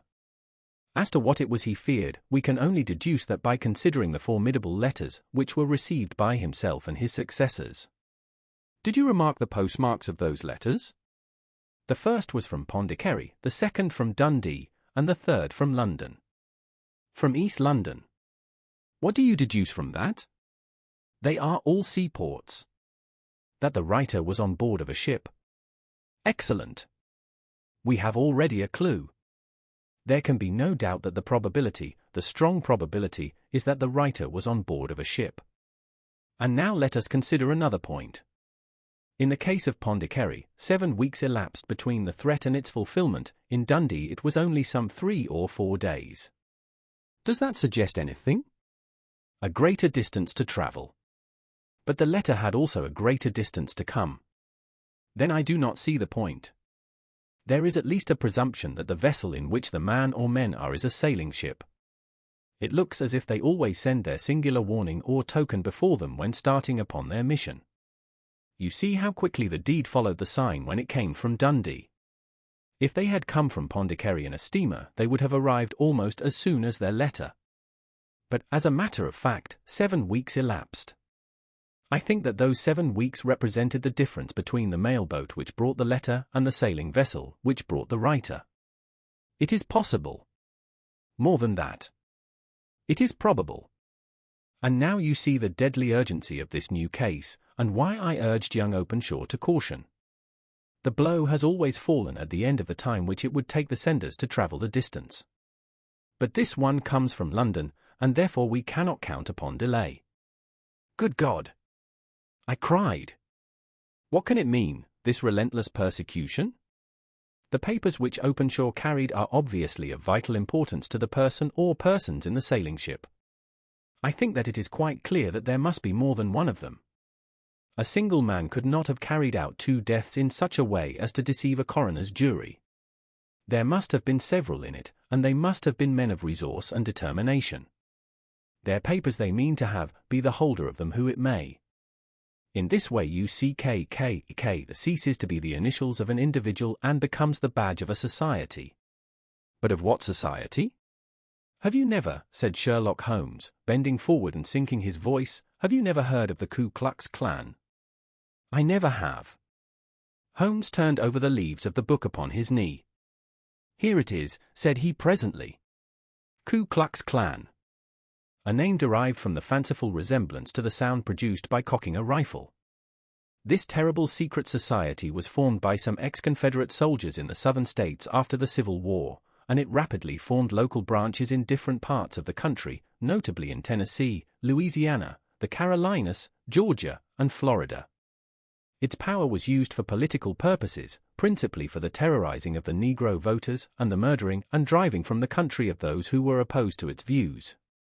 Its outrages were usually preceded by a warning sent to the marked man in some fantastic but generally recognized shape, a sprig of oak leaves in some parts, melon seeds, or orange pips in others. On receiving this, the victim might either openly abjure his former ways, or might fly from the country. If he braved the matter out, death would unfailingly come upon him, and usually in some strange and unforeseen manner. So perfect was the organization of the society, and so systematic its methods, that there is hardly a case upon record where any man succeeded in braving it with impunity, or in which any of its outrages were traced home to the perpetrators. For some years the organization flourished in spite of the efforts of the United States government and of the better classes of the community in the South. Eventually, in the year 1869, the movement rather suddenly collapsed, although there have been sporadic outbreaks of the same sort since that date. You will observe, said Holmes, laying down the volume, that the sudden breaking up of the society was coincident with the disappearance of Openshaw from America with their papers. It may well have been cause and effect. It is no wonder that he and his family have some of the more implacable spirits upon their track. You can understand that this register and diary may implicate some of the first men in the South, and that there may be many who will not sleep easy at night until it is recovered. Then the page we have seen is such as we might expect. It ran, if I remember right, sent the pips to A, B, and C, that is, sent the society's warning to them. Then there are successive entries that A and B cleared, or left the country, and finally that C was visited, with, I fear, a sinister result for C. Well, I think, Doctor, that we may let some light into this dark place, and I believe that the only chance young Openshaw has in the meantime is to do what I have told him. There is nothing more to be said or to be done tonight, so hand me over my violin and let us try to forget for half an hour the miserable weather and the still more miserable ways of our fellow men. It had cleared in the morning, and the sun was shining with a subdued brightness through the dim veil which hangs over the great city. Sherlock Holmes was already at breakfast when I came down. You will excuse me for not waiting for you, said he. I foresee, a very busy day before me in looking into this case of young Openshaw's. What steps will you take? I asked. It will very much depend upon the results of my first inquiries. I may have to go down to Horsham, after all. You will not go there first? No, I shall commence with the city. Just ring the bell and the maid will bring up your coffee. As I waited, I lifted the unopened newspaper from the table and glanced my eye over it. It rested upon a heading which sent a chill to my heart. Holmes, I cried, you are too late. Ah, said he, laying down his cup, I feared as much. How was it done? He spoke calmly, but I could see that he was deeply moved. My eye caught the name of Openshaw, and the heading Tragedy near Waterloo Bridge. Here is the account. Between 9 and 10 last night, Police Constable Cook, of the H Division, on duty near Waterloo Bridge, heard a cry for help and a splash in the water. The night, however, was extremely dark and stormy, so that, in spite of the help of several passers-by, it was quite impossible to effect a rescue. The alarm, however, was given, and, by the aid of the water police, the body was eventually recovered. It proved to be that of a young gentleman whose name, as it appears from an envelope which was found in his pocket, was John Openshaw, and whose residence is near Horsham. It is conjectured that he may have been hurrying down to catch the last train from Waterloo Station, and that in his haste and the extreme darkness he missed his path and walked over the edge of one of the small landing places for river steamboats. The body exhibited no traces of violence, and there can be no doubt that the deceased had been the victim of an unfortunate accident, which should have the effect of calling the attention of the authorities to the condition of the riverside landing stages. We sat in silence for some minutes, Holmes more depressed and shaken than I had ever seen him. "That hurts my pride, Watson," he said at last. "It is a petty feeling, no doubt, but it hurts my pride. It becomes a personal matter with me now, and, if God sends me health, I shall set my hand upon this gang. That he should come to me for help, and that I should send him away to his death." He sprang from his chair and paced about the room in uncontrollable agitation, with a flush upon his sallow cheeks and a nervous clasping and unclasping of his long thin hands. "They must be cunning devils," he exclaimed at last. "How could they have decoyed him down there? The embankment is not on the direct line to the station. The bridge, no doubt, was too crowded, even on such a night, for their purpose. Well, Watson, we shall see who will win in the long run. I am going out now." "To the police?" "No, I shall be my own police. When I have spun the web they may take the flies, but not before. All day I was engaged in my professional work, and it was late in the evening before I returned to Baker Street. Sherlock Holmes had not come back yet. It was nearly 10 o'clock before he entered, looking pale and worn. He walked up to the sideboard, and tearing a piece from the loaf he devoured it voraciously, washing it down with a long draught of water. "You are hungry," I remarked. "Starving." It had escaped my memory. "I have had nothing since breakfast." "Nothing?" "Not a bite." I had no time to think of it. "And how have you succeeded?" "Well." "You have a clue?" "I have them in the hollow of my hand. Young Openshaw shall not long remain unavenged. Why, Watson, let us put their own devilish trademark upon them." "It is well thought of." "What do you mean?" He took an orange from the cupboard, and tearing it to pieces he squeezed out the pips upon the table. Of these he took 5 and thrust them into an envelope. On the inside of the flap he wrote Vest H for J.O. Then he sealed it and addressed it to Captain James Calhoun, Bark Lone Star, Savannah, Georgia. "That will await him when he enters port," said he, chuckling. "It may give him a sleepless night. He will find it as sure a precursor of his fate as Openshaw did before him." "And who is this Captain Calhoun?" "The leader of the gang. I shall have the others, but he first." "How did you trace it, then?" He took a large sheet of paper from his pocket, all covered with dates and names. "I have spent the whole day," said he, "over Lloyd's registers and files of the old papers, following the future career of every vessel which touched at Pondicherry in January and February in '83. There were 36 ships of fair tonnage which were reported there during those months. Of these, one, the Lone Star, instantly attracted my attention, since, although it was reported as having cleared from London, the name is that which is given to one of the states of the Union. Texas, I think. I was not and am not sure which, but I knew that the ship must have an American origin. What then? I searched the Dundee records, and when I found that the bark Lone Star was there in January, '85, my suspicion became a certainty. I then inquired as to the vessels which lay at present in the port of London. Yes? The Lone Star had arrived here last week. I went down to the Albert Dock and found that she had been taken down the river by the early tide this morning, homeward bound to Savannah. I wired to Gravesend and learned that she had passed some time ago, and as the wind is easterly I have no doubt that she is now past the Goodwins and not very far from the Isle of Wight. What will you do, then? Oh, I have my hand upon him. He and the 2 mates are, as I learn, the only native-born Americans in the ship. The others are Finns and Germans.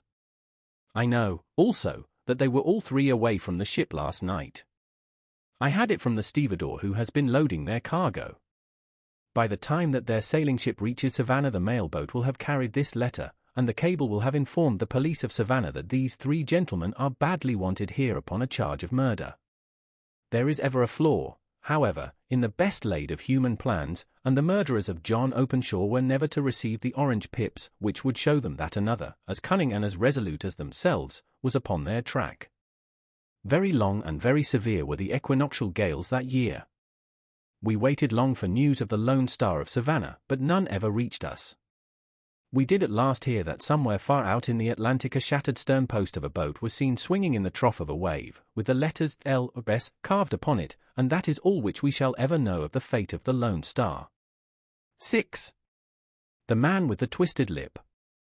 Isa Whitney, brother of the late Elias Whitney, D.D., principal of the Theological College of St. George's, was much addicted to opium. The habit grew upon him, as I understand, from some foolish freak when he was at college, for having read De Quincey's description of his dreams and sensations, he had drenched his tobacco with laudanum in an attempt to produce the same effects. He found, as so many more have done, that the practice is easier to attain than to get rid of, and for many years he continued to be a slave to the drug, an object of mingled horror and pity to his friends and relatives. I can see him now, with yellow, pasty face, drooping lids, and pinpoint pupils, all huddled in a chair, the wreck and ruin of a noble man. One night, it was in June, '89, there came a ring to my bell, about the hour when a man gives his first yawn and glances at the clock. I sat up in my chair, and my wife laid her needlework down in her lap and made a little face of disappointment. "A patient," said she. "You'll have to go out." I groaned, for I was newly come back from a weary day. We heard the door open, a few hurried words, and then quick steps upon the linoleum. Our own door flew open, and a lady, clad in some dark-colored stuff, with a black veil, entered the room. "You will excuse my calling so late," she began, and then, suddenly losing her self-control, she ran forward, threw her arms about my wife's neck, and sobbed upon her shoulder. "Oh, I'm in such trouble," she cried, "I do so want a little help." "Why," said my wife, pulling up her veil, "it is Kate Whitney." "How you startled me, Kate! I had not an idea who you were when you came in. I didn't know what to do, so I came straight to you. That was always the way." Folk who were in grief came to my wife like birds to a lighthouse. "It was very sweet of you to come. Now, you must have some wine and water, and sit here comfortably and tell us all about it. Or should you rather that I sent James off to bed?" "Oh, no, no. I want the doctor's advice and help, too. It's about Isa. He has not been home for 2 days. I am so frightened about him." It was not the first time that she had spoken to us of her husband's trouble, to me as a doctor, to my wife as an old friend and school companion. We soothed and comforted her by such words as we could find. Did she know where her husband was? Was it possible that we could bring him back to her? It seems that it was. She had the surest information that of late he had, when the fit was on him, made use of an opium den in the farthest east of the city. Hitherto his orgies had always been confined to one day, and he had come back, twitching and shattered, in the evening. But now the spell had been upon him 48 hours, and he lay there, doubtless among the dregs of the docks, breathing in the poison or sleeping off the effects. There he was to be found, she was sure of it, at the Bar of Gold, in Upper Swandam Lane. But what was she to do? How could she, a young and timid woman, make her way into such a place and pluck her husband out from among the ruffians who surrounded him? There was the case, and of course there was but one way out of it. Might I not escort her to this place? And then, as a second thought, why should she come at all? I was Isa Whitney's medical adviser, and as such I had influence over him. I could manage it better if I were alone. I promised her on my word that I would send him home in a cab within 2 hours if he were indeed at the address which she had given me. And so in 10 minutes I had left my armchair and cheery sitting room behind me, and was speeding eastward in a hansom on a strange errand, as it seemed to me at the time, though the future only could show how strange it was to be. But there was no great difficulty in the first stage of my adventure. Upper Swandam Lane is a vile alley lurking behind the high wharves which line the north side of the river to the east of London Bridge. Between a slop shop and a gin shop, approached by a steep flight of steps leading down to a black gap like the mouth of a cave, I found the den of which I was in search. Ordering my cab to wait, I passed down the steps, worn hollow in the centre by the ceaseless tread of drunken feet, and by the light of a flickering oil lamp above the door I found the latch and made my way into a long, low room, thick and heavy with the brown opium smoke, and terraced with wooden berths, like the forecastle of an emigrant ship. Through the gloom one could dimly catch a glimpse of bodies lying in strange fantastic poses, bowed shoulders, bent knees, heads thrown back, and chins pointing upward, with here and there a dark, lackluster eye turned upon the newcomer. Out of the black shadows there glimmered little red circles of light, now bright, now faint, as the burning poison waxed or waned in the bowls of the metal pipes. The most lay silent, but some muttered to themselves, and others talked together in a strange, low, monotonous voice, their conversation coming in gushes, and then suddenly tailing off into silence, each mumbling out his own thoughts and paying little heed to the words of his neighbour. At the farther end was a small brazier of burning charcoal, beside which on a three-legged wooden stool there sat a tall, thin old man, with his jaw resting upon his two fists, and his elbows upon his knees, staring into the fire.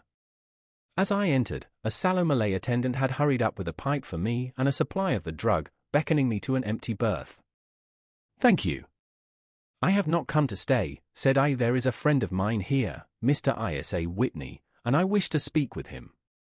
There was a movement and an exclamation from my right, and peering through the gloom, I saw Whitney, pale, haggard, and unkempt, staring out at me. "My God! It's Watson," said he. He was in a pitiable state of reaction, with every nerve in a twitter. "I say, Watson, what o'clock is it?" "Nearly 11. "Of what day?" "A Friday, June 19th. "Good heavens! I thought it was Wednesday." "It is Wednesday. What do you want to frighten a chap for?" He sank his face onto his arms and began to sob in a high treble key. "I tell you that it is Friday, man. Your wife has been waiting this 2 days for you. You should be ashamed of yourself." "So I am. But you've got mixed, Watson, for I have only been here a few hours, 3 pipes, 4 pipes, I forget how many. But I'll go home with you. I wouldn't frighten Kate, poor little Kate. Give me your hand." "Have you a cab?" "Yes, I have one waiting." "Then I shall go in it." "But I must owe something." "Find what I owe, Watson. I am all off colour.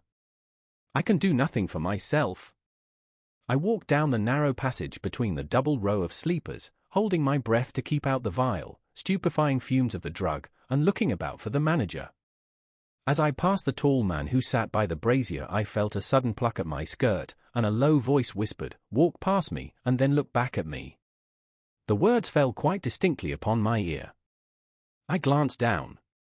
They could only have come from the old man at my side, and yet he sat now as absorbed as ever, very thin, very wrinkled, bent with age, an opium pipe dangling down from between his knees, as though it had dropped in sheer lassitude from his fingers.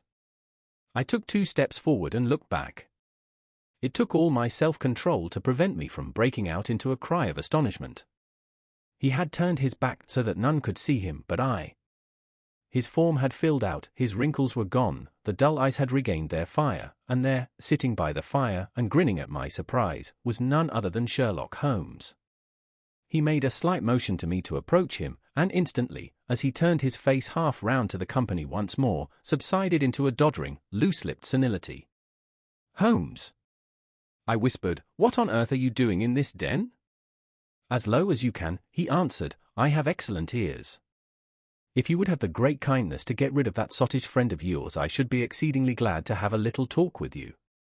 I have a cab outside." "Then pray send him home in it.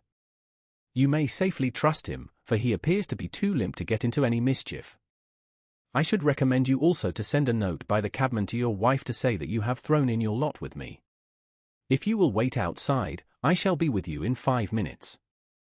It was difficult to refuse any of Sherlock Holmes' requests, for they were always so exceedingly definite, and put forward with such a quiet air of mastery. I felt, however, that when Whitney was once confined in the cab my mission was practically accomplished, and for the rest, I could not wish anything better than to be associated with my friend in one of those singular adventures which were the normal condition of his existence. In a few minutes I had written my note, paid Whitney's bill, led him out to the cab, and seen him driven through the darkness. In a very short time a decrepit figure had emerged from the opium den, and I was walking down the street with Sherlock Holmes. For 2 streets he shuffled along with a bent back and an uncertain foot. Then, glancing quickly round, he straightened himself out and burst into a hearty fit of laughter. "I suppose, Watson," said he, "that you imagine that I have added opium smoking to cocaine injections, and all the other little weaknesses on which you have favored me with your medical views. I was certainly surprised to find you there. But not more so than I to find you. I came to find a friend. And I to find an enemy." "An enemy?" "Yes, one of my natural enemies, or, shall I say, my natural prey. Briefly, Watson, I am in the midst of a very remarkable inquiry, and I have hoped to find a clue in the incoherent ramblings of these sots, as I have done before now.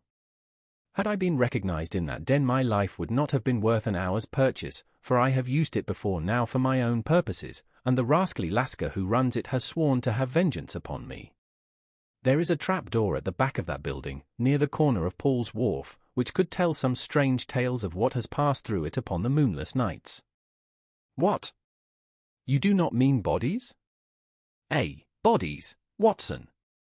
We should be rich men if we had £1,000 for every poor devil who has been done to death in that den.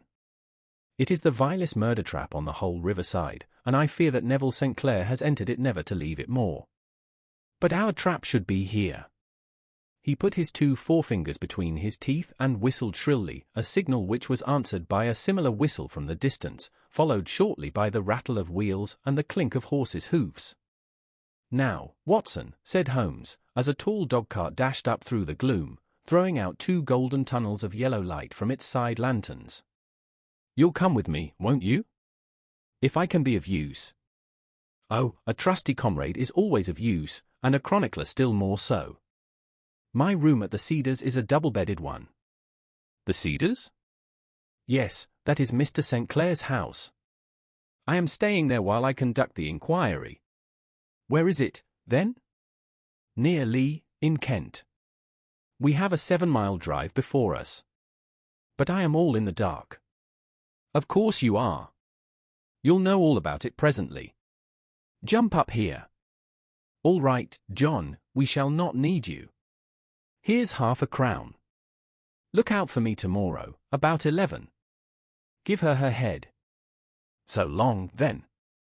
He flicked the horse with his whip, and we dashed away through the endless succession of sombre and deserted streets, which widened gradually, until we were flying across a broad balustraded bridge, with the murky river flowing sluggishly beneath us. Beyond lay another dull wilderness of bricks and mortar, its silence broken only by the heavy, regular footfall of the policeman, or the songs and shouts of some belated party of revellers. A dull rack was drifting slowly across the sky, and a star or 2 twinkled dimly here and there through the rifts of the clouds. Holmes drove in silence, with his head sunk upon his breast, and the air of a man who is lost in thought, while I sat beside him, curious to learn what this new quest might be which seemed to tax his powers so sorely, and yet afraid to break in upon the current of his thoughts. We had driven several miles, and were beginning to get to the fringe of the belt of suburban villas, when he shook himself, shrugged his shoulders, and lit up his pipe with the air of a man who has satisfied himself that he is acting for the best. "You have a grand gift of silence, Watson," said he. "It makes you quite invaluable as a companion. 'Pon my word, it is a great thing for me to have someone to talk to, for my own thoughts are not over-pleasant. I was wondering what I should say to this dear little woman tonight when she meets me at the door. You forget that I know nothing about it. I shall just have time to tell you the facts of the case before we get to Lee. It seems absurdly simple, and yet, somehow I can get nothing to go upon. There's plenty of thread, no doubt, but I can't get the end of it into my hand. Now, I'll state the case clearly and concisely to you, Watson, and maybe you can see a spark where all is dark to me." "Proceed, then." "Some years ago, to be definite, in May, 1884, there came to Lee a gentleman, Neville St. Clair by name, who appeared to have plenty of money. He took a large villa, laid out the grounds very nicely, and lived generally in good style. By degrees he made friends in the neighborhood, and in 1887 he married the daughter of a local brewer, by whom he now has 2 children. He had no occupation, but was interested in several companies, and went into town as a rule in the morning, returning by the 5:14 from Cannon Street every night. Mr. St. Clair is now 37 years of age, is a man of temperate habits, a good husband, a very affectionate father, and a man who is popular with all who know him. I may add that his whole debts at the present moment, as far as we have been able to ascertain, amount to £88.10, while he has £220 standing to his credit in the Capital and Counties Bank. There is no reason, therefore, to think that money troubles have been weighing upon his mind. Last Monday Mr. Neville St. Clair went into town rather earlier than usual, remarking before he started that he had 2 important commissions to perform, and that he would bring his little boy home a box of bricks. Now, by the merest chance, his wife received a telegram upon this same Monday, very shortly after his departure, to the effect that a small parcel of considerable value, which she had been expecting, was waiting for her at the offices of the Aberdeen Shipping Company. Now, if you are well up in your London, you will know that the office of the company is in Fresno Street, which branches out of Upper Swandam Lane, where you found me tonight. Mrs. St. Clair had her lunch, started for the city, did some shopping, proceeded to the company's office, got her packet, and found herself at exactly 4:35 walking through Swandam Lane on her way back to the station. Have you followed me so far? It is very clear. If you remember, Monday was an exceedingly hot day, and Mrs. St. Clair walked slowly, glancing about in the hope of seeing a cab, as she did not like the neighborhood in which she found herself. While she was walking in this way down Swandam Lane, she suddenly heard an ejaculation or cry, and was struck cold to see her husband looking down at her and, as it seemed to her, beckoning to her from a second-floor window. The window was open, and she distinctly saw his face, which she describes as being terribly agitated. He waved his hands frantically to her, and then vanished from the window so suddenly that it seemed to her that he had been plucked back by some irresistible force from behind. One singular point which struck her quick feminine eye was that although he wore some dark coat, such as he had started to town in, he had on neither collar nor necktie. Convinced that something was amiss with him, she rushed down the steps, for the house was none other than the opium den in which you found me tonight, and running through the front room she attempted to ascend the stairs which led to the first floor. At the foot of the stairs, however, she met this Lascar scoundrel of whom I have spoken, who thrust her back and, aided by a Dane, who acts as assistant there, pushed her out into the street. Filled with the most maddening doubts and fears, she rushed down the lane and, by rare good fortune, met in Fresno Street a number of constables with an inspector, all on their way to their beat. The inspector and 2 men accompanied her back, and in spite of the continued resistance of the proprietor, they made their way to the room in which Mr. St. Clair had last been seen. There was no sign of him there. In fact, in the whole of that floor there was no one to be found save a crippled wretch of hideous aspect, who, it seems, made his home there. Both he and the Lascar stoutly swore that no one else had been in the front room during the afternoon. So determined was their denial that the inspector was staggered, and had almost come to believe that Mrs. St. Clair had been deluded when, with a cry, she sprang at a small deal box, which lay upon the table, and tore the lid from it. Out there fell a cascade of children's bricks. It was the toy which he had promised to bring home. This discovery, and the evident confusion which the cripple showed, made the inspector realize that the matter was serious. The rooms were carefully examined, and results all pointed to an abominable crime. The front room was plainly furnished as a sitting room and led into a small bedroom, which looked out upon the back of one of the wharves. Between the wharf and the bedroom window is a narrow strip, which is dry at low tide, but is covered at high tide with at least 4.5 feet of water. The bedroom window was a broad one and opened from below. On examination, traces of blood were to be seen upon the window-sill, and several scattered drops were visible upon the wooden floor of the bedroom.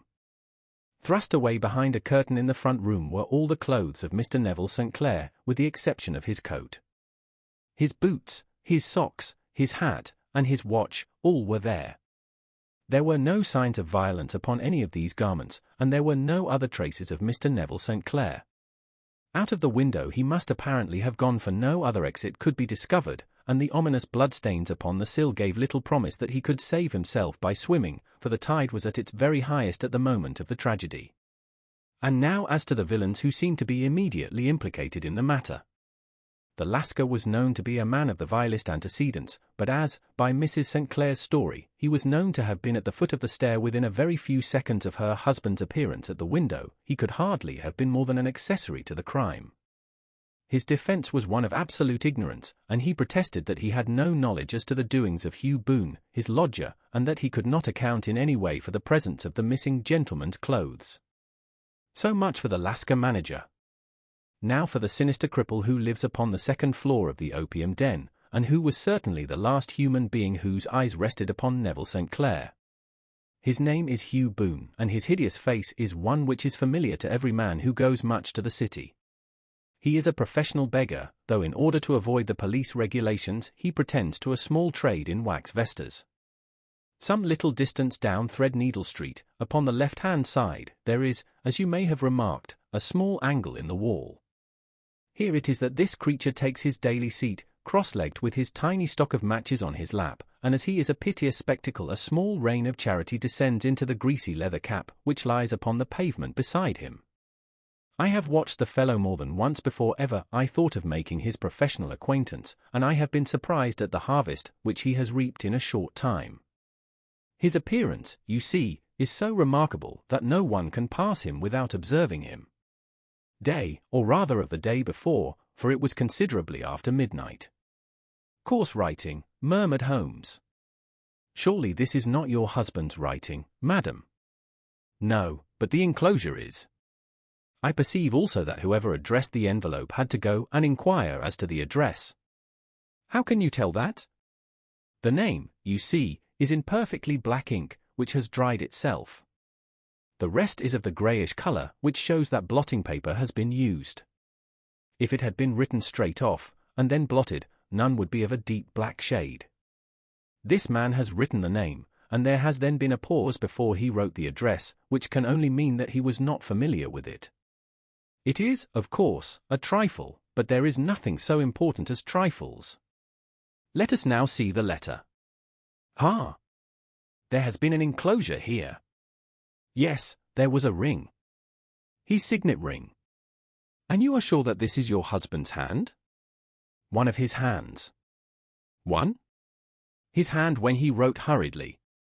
It is very unlike his usual writing, and yet I know it well. Dearest, do not be frightened. All will come well. There is a huge error which it may take some little time to rectify. Wait in patience. Neville. Written in pencil upon the flyleaf of a book, octavo size, no watermark. Posted today in Gravesend by a man with a dirty thumb. And the flap has been gummed, if I am not very much in error, by a person who had been chewing tobacco. And you have no doubt that it is your husband's hand, madam? None. Neville wrote those words. And they were posted today at Gravesend. Well, Mrs. St. Clair, the clouds lighten, though I should not venture to say that the danger is over. But he must be alive, Mr. Holmes. Unless this is a clever forgery to put us on the wrong scent. The ring, after all, proves nothing. It may have been taken from him. No, it is his very own writing. Very well. It may, however, have been written on Monday and only posted today. That is possible. If so, much may have happened between. Oh, you must not discourage me, Mr. Holmes. I know that all is well with him. There is so keen a sympathy between us that I should know if evil came upon him. On the very day that I saw him last he cut himself in the bedroom, and yet I in the dining room rushed upstairs instantly with the utmost certainty that something had happened. Do you think that I would respond to such a trifle and yet be ignorant of his death? I have seen too much not to know that the impression of a woman may be more valuable than the conclusion of an analytical reasoner. And in this letter you certainly have a very strong piece of evidence to corroborate your view. But if your husband is alive and able to write letters, why should he remain away from you? I cannot imagine. It is unthinkable. And on Monday he made no remarks before leaving you? No. And you were surprised to see him in Swandam Lane? Very much so. Was the window open? Yes. Then he might have called to you? He might. He only, as I understand, gave an inarticulate cry? Yes. A call for help, you thought? Yes. He waved his hands. But it might have been a cry of surprise. Astonishment at the unexpected sight of you might cause him to throw up his hands. It is possible. And you thought he was pulled back? He disappeared so suddenly. He might have leaped back. You did not see anyone else in the room? No, but this horrible man confessed to having been there, and the Lascar was at the foot of the stairs. Quite so. Your husband, as far as you could see, had his ordinary clothes on, but without his collar or tie. I distinctly saw his bare throat. Had he ever spoken of Swandam Lane? Never. Had he ever showed any signs of having taken opium? Never. Thank you, Mrs. St. Clair. Those are the principal points about which I wish to be absolutely clear. We shall now have a little supper and then retire, for we may have a very busy day tomorrow. A large and comfortable double-bedded room had been placed at our disposal, and I was quickly between the sheets, for I was weary after my night of adventure. Sherlock Holmes was a man, however, who, when he had an unsolved problem upon his mind, would go for days, and even for a week, without rest, turning it over, rearranging his facts, looking at it from every point of view until he had either fathomed it or convinced himself that his data were insufficient. It was soon evident to me that he was now preparing for an all-night sitting. He took off his coat and waistcoat, put on a large blue dressing gown, and then wandered about the room collecting pillows from his bed and cushions from the sofa and armchairs. With these he constructed a sort of Eastern divan, upon which he perched himself cross-legged, with an ounce of shag tobacco and a box of matches laid out in front of him. In the dim light of the lamp I saw him sitting there, an old briar pipe between his lips, his eyes fixed vacantly upon the corner of the ceiling, the blue smoke curling up from him, silent, motionless, with the light shining upon his strong-set aquiline features. So he sat as I dropped off to sleep, and so he sat when a sudden ejaculation caused me to wake up, and I found the summer sun shining into the apartment. The pipe was still between his lips, the smoke still curled upward, and the room was full of a dense tobacco haze, but nothing remained of the heap of shag which I had seen upon the previous night. "Awake, Watson?" he asked. "Yes." "Game for a morning drive?" "Certainly." "Then dress. No one is stirring yet, but I know where the stable boy sleeps, and we shall soon have the trap out." He chuckled to himself as he spoke, his eyes twinkled, and he seemed a different man to the somber thinker of the previous night. As I dressed I glanced at my watch. It was no wonder that no one was stirring. It was 25 minutes past 4. I had hardly finished when Holmes returned with the news that the boy was putting in the horse. "I want to test a little theory of mine," said he, pulling on his boots. "I think, Watson, that you are now standing in the presence of one of the most absolute fools in Europe. I deserve to be kicked from here to Charing Cross. But I think I have the key of the affair now." "And where is it?" I asked, smiling. "In the bathroom," he answered. "Oh, yes, I am not joking," he continued, seeing my look of incredulity. "I have just been there, and I have taken it out, and I have got it in this Gladstone bag. Come on, my boy, and we shall see whether it will not fit the lock." We made our way downstairs as quietly as possible, and out into the bright morning sunshine. In the road stood our horse and trap, with the half-clad stable-boy waiting at the head. We both sprang in, and away we dashed down the London road. A few country carts were stirring, bearing in vegetables to the metropolis, but the lines of villas on either side were as silent and lifeless as some city in a dream. "It has been in some points a singular case," said Holmes, flicking the horse on into a gallop. "I confess that I have been as blind as a mole, but it is better to learn wisdom late than never to learn it at all."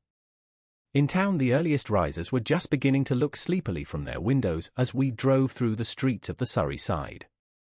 Passing down the Waterloo Bridge Road we crossed over the river, and dashing up Wellington Street wheeled sharply to the right and found ourselves in Bow Street. Sherlock Holmes was well known to the force, and the two constables at the door saluted him. One of them held the horse's head while the other led us in. "Who is on duty?" asked Holmes. "Inspector Bradstreet, sir." "Ah, Bradstreet, how are you?" A tall, stout official had come down the stone-flagged passage in a peaked cap and frogged jacket. "I wish to have a quiet word with you, Bradstreet." "Certainly, Mr. Holmes. Step into my room here." It was a small, office-like room, with a huge ledger upon the table, and a telephone projecting from the wall. The inspector sat down at his desk. "What can I do for you, Mr. Holmes?" "I called about that beggarman, Boone, the one who was charged with being concerned in the disappearance of Mr. Neville St. Clair of Lee." "Yes. He was brought up and remanded for further inquiries." "So I heard." "You have him here?" "In the cells." "Is he quiet?" "Oh, he gives no trouble. But he is a dirty scoundrel." "Dirty?" "Yes, it is all we can do to make him wash his hands, and his face is as black as a tinker's. Well, when once his case has been settled, he will have a regular prison bath, and I think, if you saw him, you would agree with me that he needed it. I should like to see him very much." "Would you?" "That is easily done. Come this way. You can leave your bag." "No, I think that I'll take it." "Very good. Come this way, if you please." He led us down a passage, opened a barred door, passed down a winding stair, and brought us to a whitewashed corridor with a line of doors on each side. "The third on the right is his," said the inspector. "Here it is." He quietly shot back a panel in the upper part of the door and glanced through. "He is asleep," said he. "You can see him very well." We both put our eyes to the grating. The prisoner lay with his face towards us, in a very deep sleep, breathing slowly and heavily. He was a middle-sized man, coarsely clad as became his calling, with a coloured shirt protruding through the rent in his tattered coat. He was, as the inspector had said, extremely dirty, but the grime which covered his face could not conceal its repulsive ugliness. A broad weal from an old scar ran right across it from eye to chin, and by its contraction had turned up one side of the upper lip, so that 3 teeth were exposed in a perpetual snarl. A shock of very bright red hair grew low over his eyes and forehead. "He's a beauty, isn't he?" said the inspector. "He certainly needs a wash," remarked Holmes. I had an idea that he might, and I took the liberty of bringing the tools with me. He opened the Gladstone bag as he spoke, and took out, to my astonishment, a very large bath sponge. He! You are a funny one," chuckled the inspector. "Now, if you will have the great goodness to open that door very quietly, we will soon make him cut a much more respectable figure." "Well, I don't know why not," said the inspector. "He doesn't look a credit to the Bow Street cells, does he?" He slipped his key into the lock, and we all very quietly entered the cell. The sleeper half turned, and then settled down once more into a deep slumber.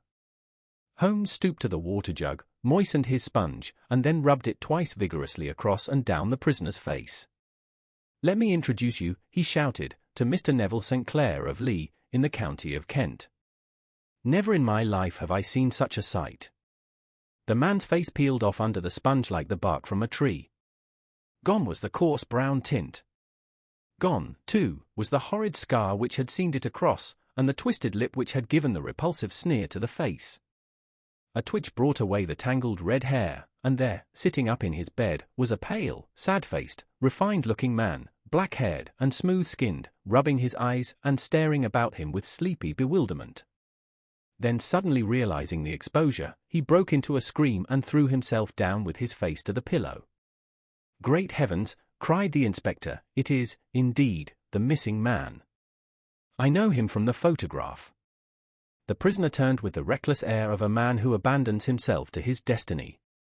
"Be it so," said he. "And pray what am I charged with?" "With making away with Mr. Neville St. Oh, come, you can't be charged with that unless they make a case of attempted suicide of it," said the inspector with a grin.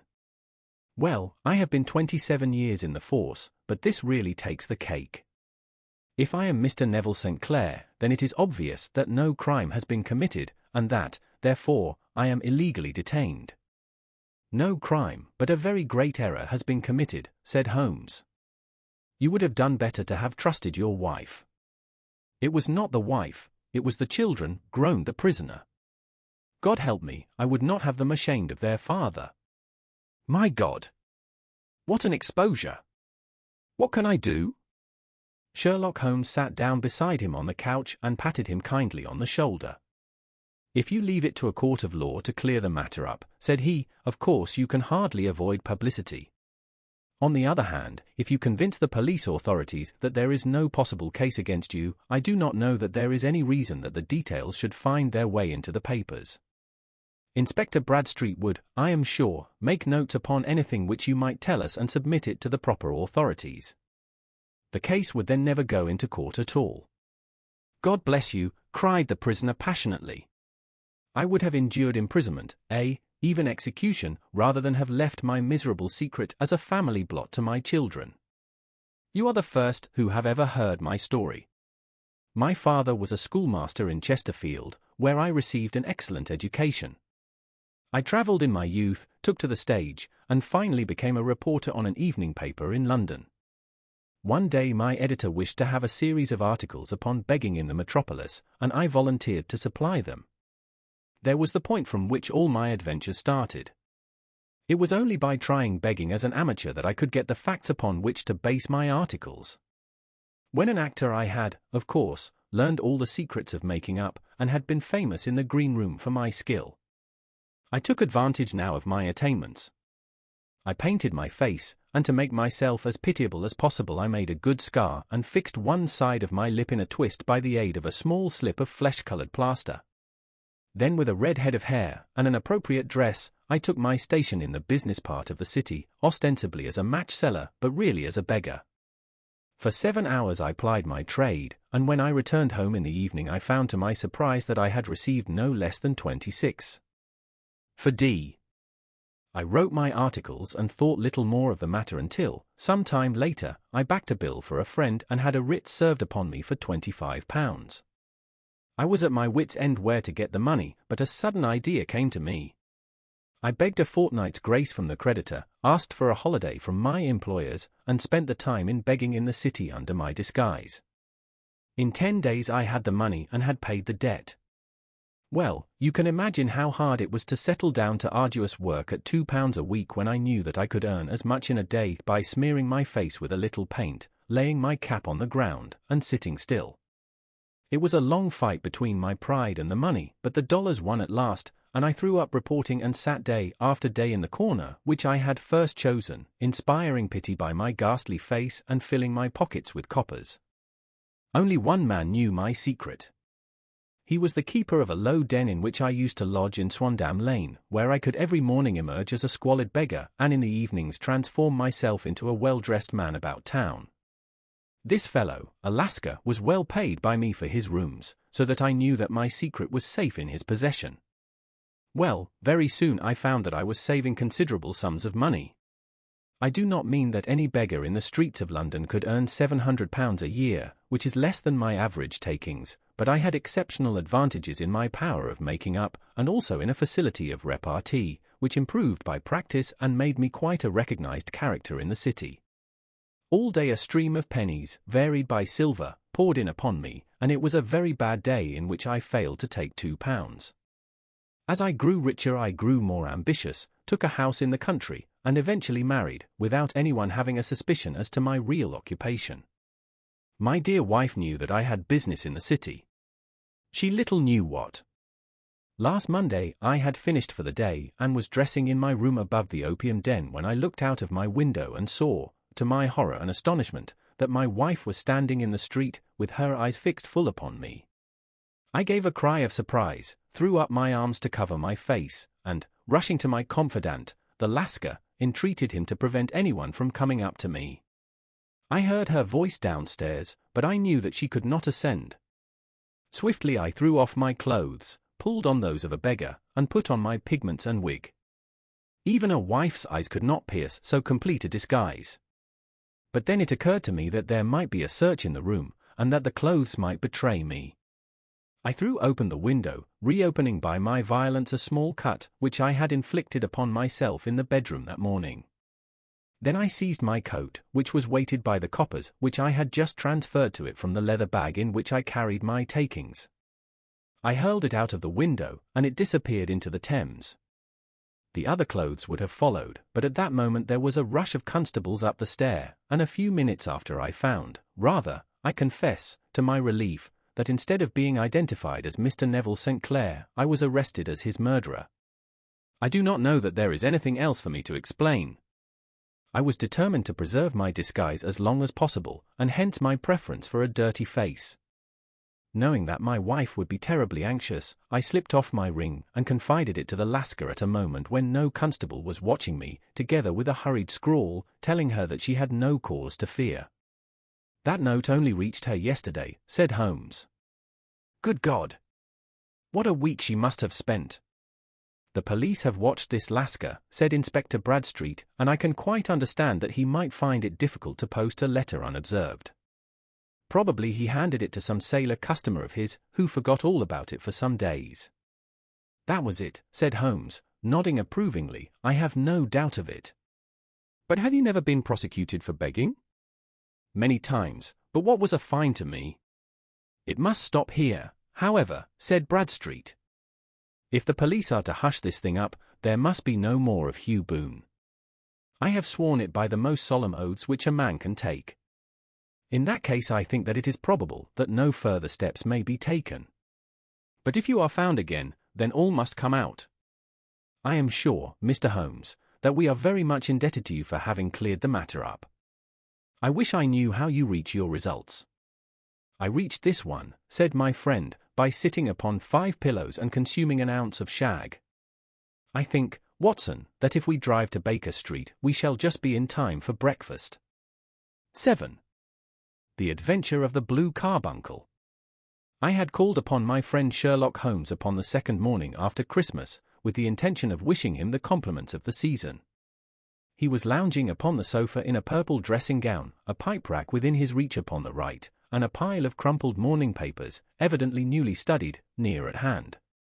Beside the couch was a wooden chair, and on the angle of the back hung a very seedy and disreputable hard felt hat, much the worse for wear, and cracked in several places.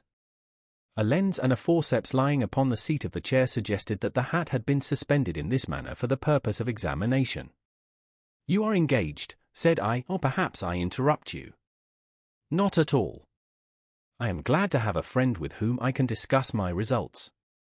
The matter is a perfectly trivial 1 inch." He jerked his thumb in the direction of the old hat, "but there are points in connection with it which are not entirely devoid of interest and even of instruction." I seated myself in his armchair and warmed my hands before his crackling fire, for a sharp frost had set in, and the windows were thick with the ice crystals.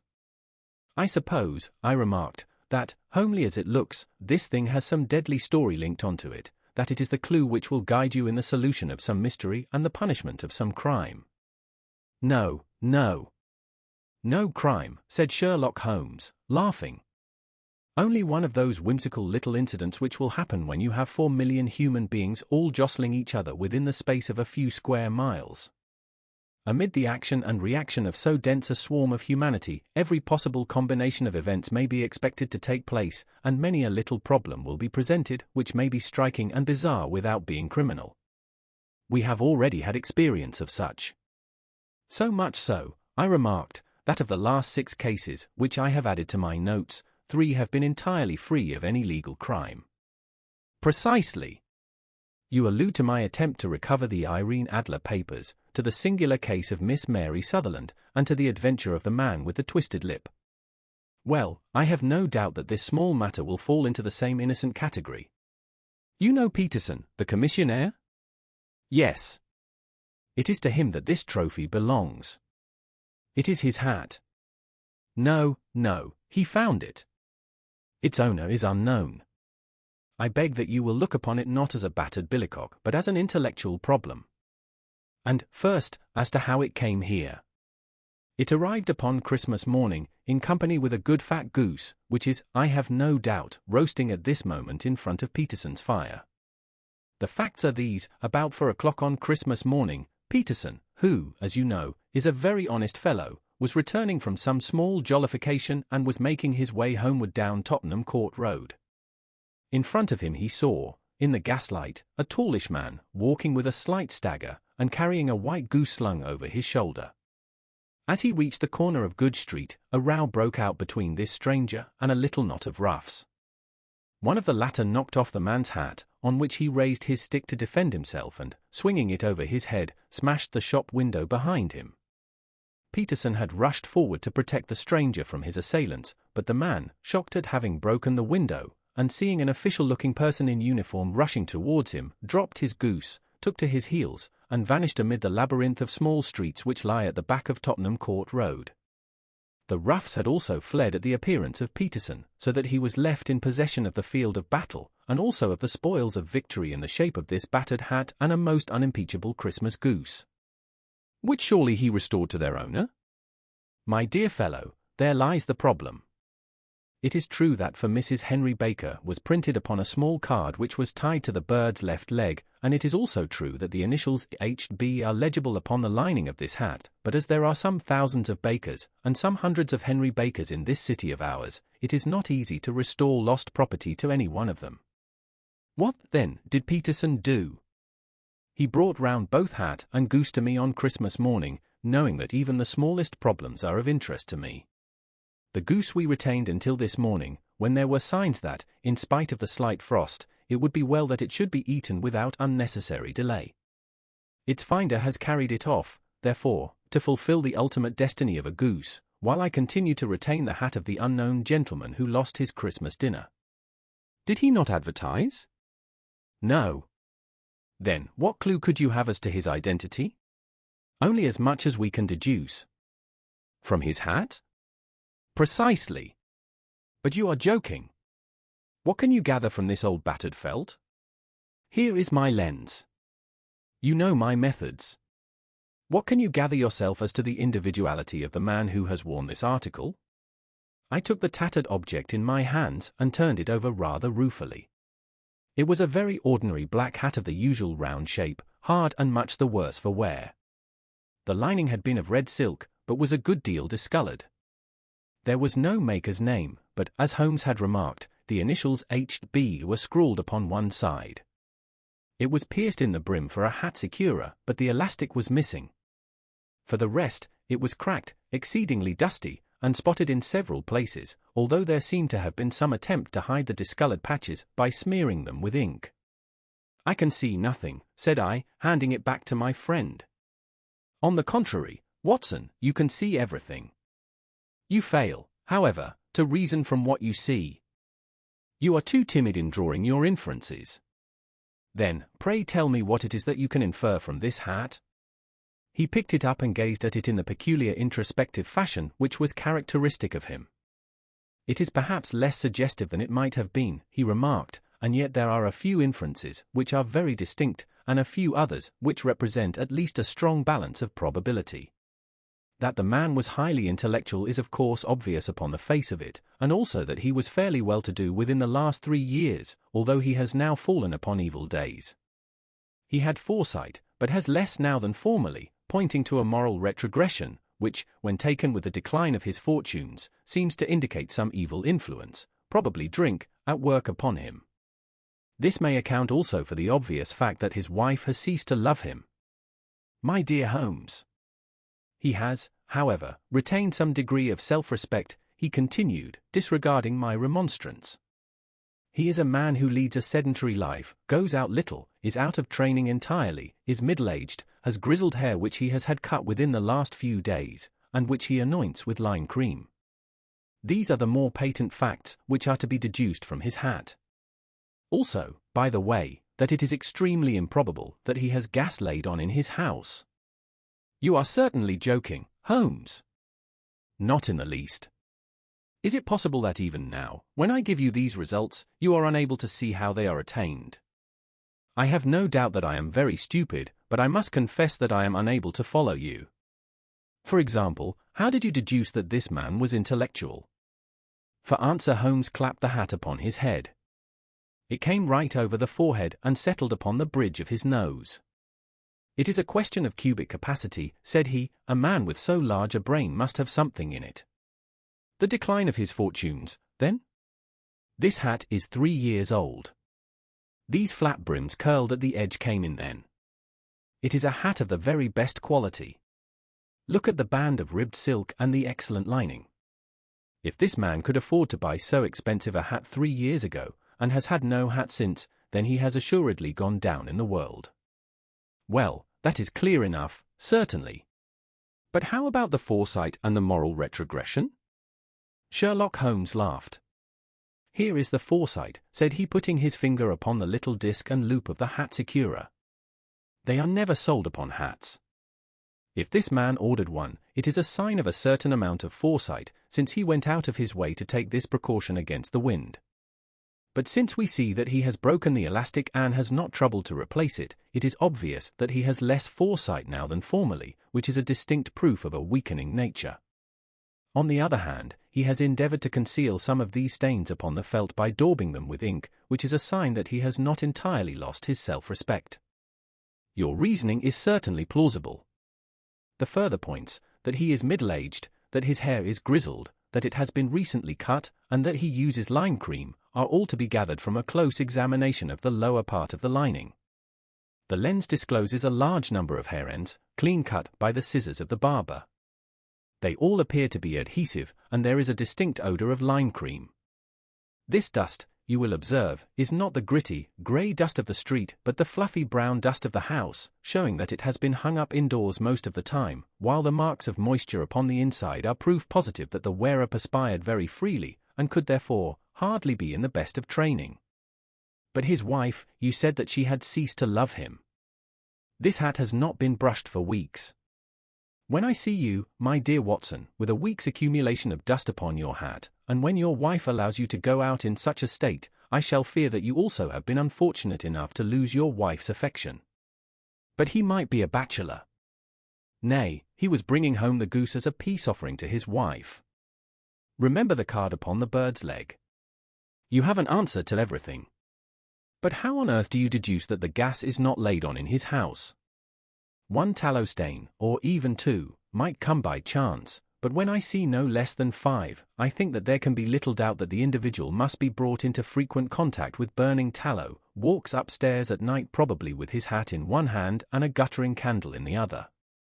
Anyhow, he never got tallow stains from a gas jet. Are you satisfied?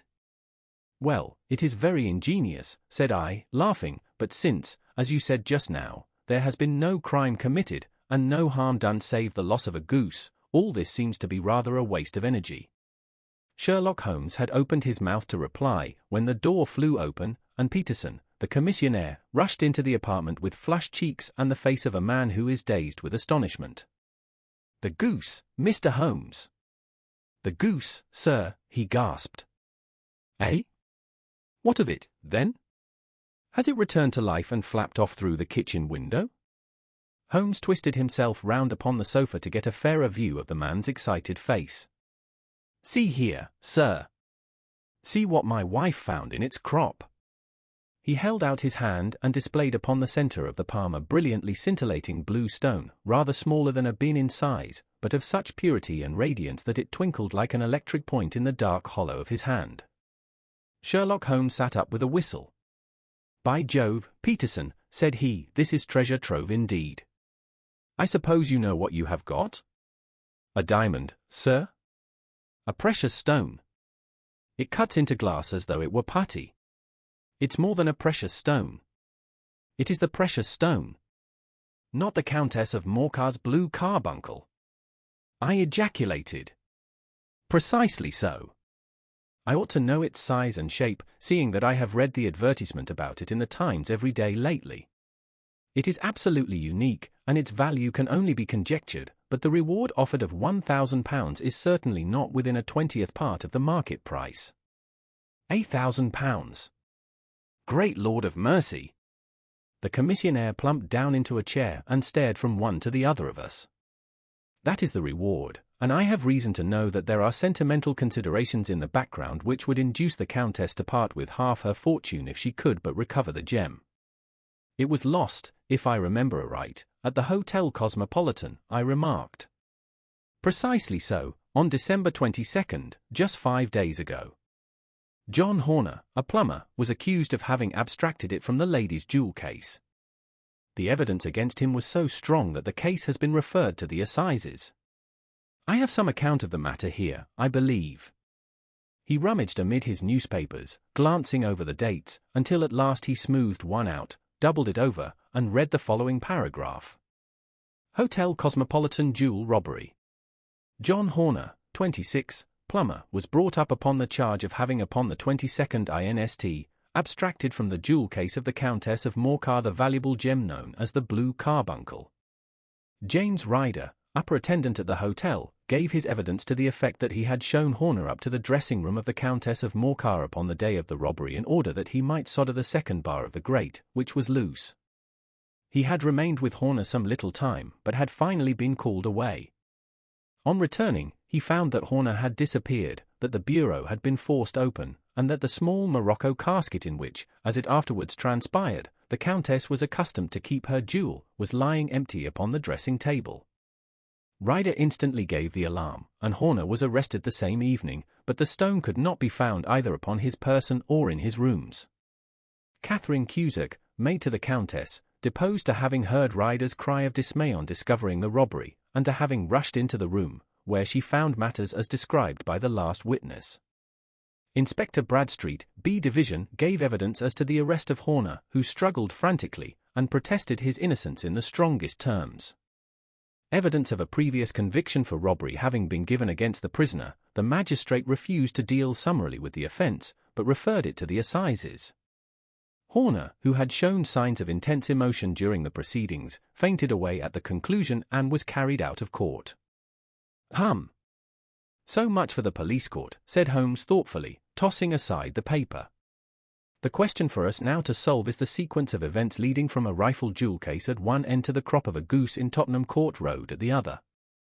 You see, Watson, our little deductions have suddenly assumed a much more important and less innocent aspect.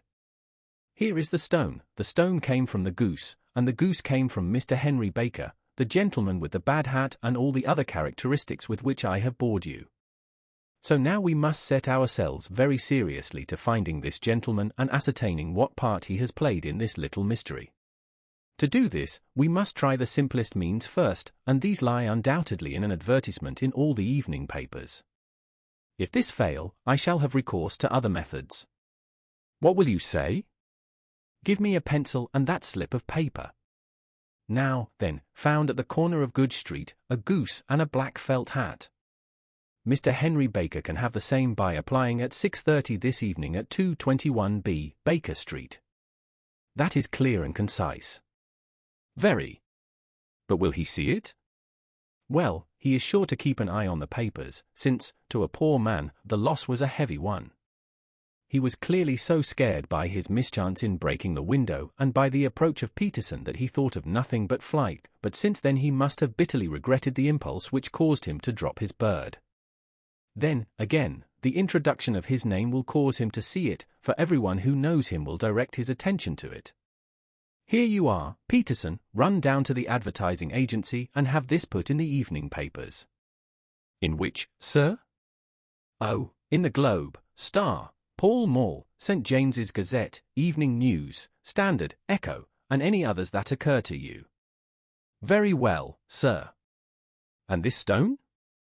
Ah, yes, I shall keep the stone. Thank you. And, I say, Peterson, just buy a goose on your way back and leave it here with me, for we must have one to give to this gentleman in place of the one which your family is now devouring. When the commissionaire had gone, Holmes took up the stone and held it against the light. It's a bonny thing, said he. Just see how it glints and sparkles. Of course it is a nucleus and focus of crime. Every good stone is. They are the devil's pet baits. In the larger and older jewels every facet may stand for a bloody deed. This stone is not yet 20 years old. It was found in the banks of the Amoy River in southern China and is remarkable in having every characteristic of the carbuncle, save that it is blue in shade instead of ruby red. In spite of its youth, it has already a sinister history. There have been 2 murders, a vitriol throwing, a suicide, and several robberies brought about for the sake of this 40-grain weight of crystallized charcoal. Who would think that so pretty a toy would be a purveyor to the gallows and the prison? I'll lock it up in my strong box now and drop a line to the Countess to say that we have it. Do you think that this man Horner is innocent? I cannot tell. Well, then, do you imagine that this other one, Henry Baker, had anything to do with the matter? It is, I think, much more likely that Henry Baker is an absolutely innocent man, who had no idea that the bird which he was carrying was of considerably more value than if it were made of solid gold. That, however, I shall determine by a very simple test if we have an answer to our advertisement. And you can do nothing until then? Nothing. In that case I shall continue my professional round. But I shall come back in the evening at the hour you have mentioned, for I should like to see the solution of so tangled a business. Very glad to see you. I dine at 7. There is a woodcock, I believe. By the way, in view of recent occurrences, perhaps I ought to ask Mrs. Hudson to examine its crop. I had been delayed at a case, and it was a little after 6:30 when I found myself in Baker Street once more. As I approached the house I saw a tall man in a Scotch bonnet with a coat which was buttoned up to his chin waiting outside in the bright semicircle which was thrown from the fanlight. Just as I arrived the door was opened, and we were shown up together to Holmes' room. Mr. Henry Baker, I believe, said he, rising from his armchair and greeting his visitor with the easy air of geniality which he could so readily assume. Pray take this chair by the fire, Mr. Baker. It is a cold night, and I observe that your circulation is more adapted for summer than for winter. Ah, Watson, you have just come at the right time. Is that your hat, Mr. Baker? Yes, sir, that is undoubtedly my hat. He was a large man with rounded shoulders, a massive head, and a broad, intelligent face, sloping down to a pointed beard of grizzled brown. A touch of red in nose and cheeks, with a slight tremor of his extended hand, recalled Holmes' surmise as to his habits. His rusty black frock coat was buttoned right up in front, with the collar turned up, and his lank wrists protruded from his sleeves without a sign of cuff or shirt. He spoke in a slow staccato fashion, choosing his words with care, and gave the impression generally of a man of learning and letters who had had ill usage at the hands of fortune. We have retained these things for some days, said Holmes, because we expected to see an advertisement from you giving your address. I am at a loss to know now why you did not advertise. Our visitor gave a rather shamefaced laugh. Shillings have not been so plentiful with me as they once were, he remarked. I had no doubt that the gang of roughs who assaulted me had carried off both my hat and the bird. I did not care to spend more money in a hopeless attempt at recovering them. Very naturally. By the way, about the bird, we were compelled to eat it. To eat it? Our visitor half rose from his chair in his excitement. Yes, it would have been of no use to anyone had we not done so. But I presume that this other goose upon the sideboard, which is about the same weight and perfectly fresh, will answer your purpose equally well? Oh, certainly, certainly, answered Mr. Baker with a sigh of relief. Of course, we still have the feathers, legs, crop, and so on of your own bird, so if you wish. The man burst into a hearty laugh. They might be useful to me as relics of my adventure, said he, but beyond that I can hardly see what use the disjecta member of my late acquaintance are going to be to me. No, sir, I think that, with your permission, I will confine my attentions to the excellent bird which I perceive upon the sideboard. Sherlock Holmes glanced sharply across at me with a slight shrug of his shoulders. There is your hat, then, and there your bird, said he. By the way, would it bore you to tell me where you got the other one from? I am somewhat of a fowl fancier, and I have seldom seen a better-grown goose. Certainly, sir, said Baker, who had risen and tucked his newly gained property under his arm. There are a few of us who frequent the Alpha Inn, near the museum. We are to be found in the museum itself during the day, you understand. This year our good host, Windigate by name, instituted a goose club, by which, on consideration of some few pence every week, we were each to receive a bird at Christmas. My pence were duly paid, and the rest is familiar to you. I am much indebted to you, sir, for a Scotch bonnet is fitted neither to my years nor my gravity. With a comical pomposity of manner, he bowed solemnly to both of us and strode off upon his way. So much for Mr. Henry Baker, said Holmes when he had closed the door behind him. It is quite certain that he knows nothing whatever about the matter. Are you hungry, Watson? Not particularly. Then I suggest that we turn our dinner into a supper and follow up this clue while it is still hot. By all means. It was a bitter night, so we drew on our ulsters and wrapped cravats about our throats. Outside, the stars were shining coldly in a cloudless sky, and the breath of the passers-by blew out into smoke like so many pistol shots. Our footfalls rang out crisply and loudly as we swung through the Doctor's Quarter, Wimpole Street, Harley Street, and so through Wigmore Street into Oxford Street. In a quarter of an hour we were in Bloomsbury at the Alpha Inn, which is a small public house at the corner of one of the streets which runs down into Holborn. Holmes pushed open the door of the private bar and ordered 2 glasses of beer from the ruddy-faced, white-aproned landlord. Your beer should be excellent if it is as good as your geese, said he. My geese?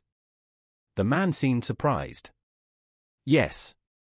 I was speaking only half an hour ago to Mr. Henry Baker, who was a member of your goose club. Ah. Yes, I see. But you see, sir, them's not our geese. Indeed. Whose, then? Well, I got the 2 dozen from a salesman in Covent Garden. Indeed? I know some of them. Which was it? Breckinridge is his name. Ah. I don't know him. Well, here's your good health, landlord, and prosperity to your house. Good night. Now for Mr. Breckinridge, he continued, buttoning up his coat as we came out into the frosty air. Remember, Watson, that though we have so homely a thing as a goose at one end of this chain, we have at the other a man who will certainly get 7 years penal servitude unless we can establish his innocence. It is possible that our inquiry may but confirm his guilt, but, in any case, we have a line of investigation which has been missed by the police, and which a singular chance has placed in our hands. Let us follow it out to the bitter end. Faces to the south, then, and quick march. We passed across Holborn, down Indell Street, and so through a zigzag of slums to Covent Garden Market. One of the largest stalls bore the name of Breckinridge upon it, and the proprietor, a hoarser-looking man, with a sharp face and trim side whiskers, was helping a boy to put up the shutters. Good evening. It's a cold night, said Holmes. The salesman nodded and shot a questioning glance at my companion. Sold out of geese, I see, continued Holmes, pointing at the bare slabs of marble. Let you have 500 tomorrow morning. That's no good. Well, there are some on the stall with the gas flare. Ah, but I was recommended to you. Who by? The landlord of the Alpha. Oh, yes, I sent him a couple of dozen. Fine birds they were, too. Now where did you get them from? To my surprise the question provoked a burst of anger from the salesman. Now, then, mister, said he, with his head cocked and his arms akimbo, what are you driving at? Let's have it straight, now. It is straight enough. I should like to know who sold you the geese which you supplied to the Alpha. Well then, I shan't tell you. So now. Oh, it is a matter of no importance, but I don't know why you should be so warm over such a trifle. Warm? You'd be as warm, maybe, if you were as pestered as I am. When I pay good money for a good article, there should be an end of the business, but it's, where are the geese, and who did you sell the geese to, and what will you take for the geese? One would think they were the only geese in the world, to hear the fuss that is made over them. Well, I have no connection with any other people who have been making inquiries, said Holmes carelessly. If you won't tell us the bet is off, that is all. But I'm always ready to back my opinion on a matter of fowls, and I have a fiver on it that the bird I ate is country bred. Well, then, you've lost your fiver, for it's town bred, snapped the salesman. It's nothing of the kind. I say it is. I don't believe it. Do you think you know more about fowls than I, who have handled them ever since I was a nipper? I tell you, all those birds that went to the Alpha were town-bred. You'll never persuade me to believe that. Will you bet, then? It's merely taking your money, for I know that I am right. But I'll have a sovereign on with you, just to teach you not to be obstinate. The salesman chuckled grimly. Bring me the books, Bill, said he. The small boy brought round a small thin volume and a great greasy-backed one, laying them out together beneath the hanging lamp. Now then, Mr. Cockshaw, said the salesman, I thought that I was out of geese, but before I finish you'll find that there is still one left in my shop. You see this little book? Well? That's the list of the folk from whom I buy. Do you see? Well, then, here on this page are the country folk, and the numbers after their names are where their accounts are in the big ledger. Now, then. You see this other page in red ink? Well, that is a list of my town suppliers. Now, look at that third name. Just read it out to me. Mrs. Oakshott, 117, Brixton Road, 249, Red Holmes. Quite so. Now turn that up in the ledger. Holmes turned to the page indicated. Here you are, Mrs. Oakshott, 117, Brixton Road, egg and poultry supplier. Now, then, what's the last entry? December 22nd. 24 geese at sevens. 6D. Quite so. There you are. And underneath? Sold to Mr. Windigate of the Alpha, at 12s. What have you to say now? Sherlock Holmes looked deeply chagrined. He drew a sovereign from his pocket and threw it down upon the slab, turning away with the air of a man whose disgust is too deep for words. A few yards off he stopped under a lamp-post and laughed in the hearty, noiseless fashion which was peculiar to him. When you see a man with whiskers of that cut and the pinker un protruding out of his pocket, you can always draw him by a bet, said he. I dare say that if I had put £100 down in front of him, that man would not have given me such complete information as was drawn from him by the idea that he was doing me on a wager. Well, Watson, we are, I fancy, nearing the end of our quest, and the only point which remains to be determined is whether we should go on to this Mrs. Oakshott tonight, or whether we should reserve it for tomorrow. It is clear from what that surly fellow said that there are others besides ourselves who are anxious about the matter, and I should. His remarks were suddenly cut short by a loud hubbub which broke out from the stall which we had just left. Turning round, we saw a little rat-faced fellow standing in the centre of the circle of yellow light which was thrown by the swinging lamp, while Breckinridge, the salesman, framed in the door of his stall, was shaking his fists fiercely at the cringing figure. I've had enough of you and your geese, he shouted. I wish you were all at the devil together. If you come pestering me any more with your silly talk I'll set the dog at you. You bring Mrs. Oakshott here and I'll answer her, but what have you to do with it? Did I buy the geese off you? No, but one of them was mine all the same, whined the little man. Well, then, ask Mrs. Oakshott for it. She told me to ask you. Well, you can ask the King of Prussia, for all I care. I've had enough of it. Get out of this. He rushed fiercely forward, and the inquirer flitted away into the darkness. Ha! This may save us a visit to Brixton Road, whispered Holmes. Come with me, and we will see what is to be made of this fellow. Striding through the scattered knots of people who lounged round the flaring stalls, my companion speedily overtook the little man and touched him upon the shoulder. He sprang round, and I could see in the gaslight that every vestige of colour had been driven from his face. Who are you, then? What do you want? He asked in a quavering voice. You will excuse me, said Holmes blandly, but I could not help overhearing the questions which you put to the salesman just now. I think that I could be of assistance to you. You? Who are you? How could you know anything of the matter? My name is Sherlock Holmes. It is my business to know what other people don't know. But you can know nothing of this? Excuse me, I know everything of it. You are endeavouring to trace some geese which were sold by Mrs. Oakshott, of Brixton Road, to a salesman named Breckinridge, by him in turn to Mr. Windigate, of the Alpha, and by him to his club of which Mr. Henry Baker is a member. Oh, sir, you are the very man whom I have longed to meet, cried the little fellow with outstretched hands and quivering fingers. I can hardly explain to you how interested I am in this matter. Sherlock Holmes hailed a four-wheeler which was passing.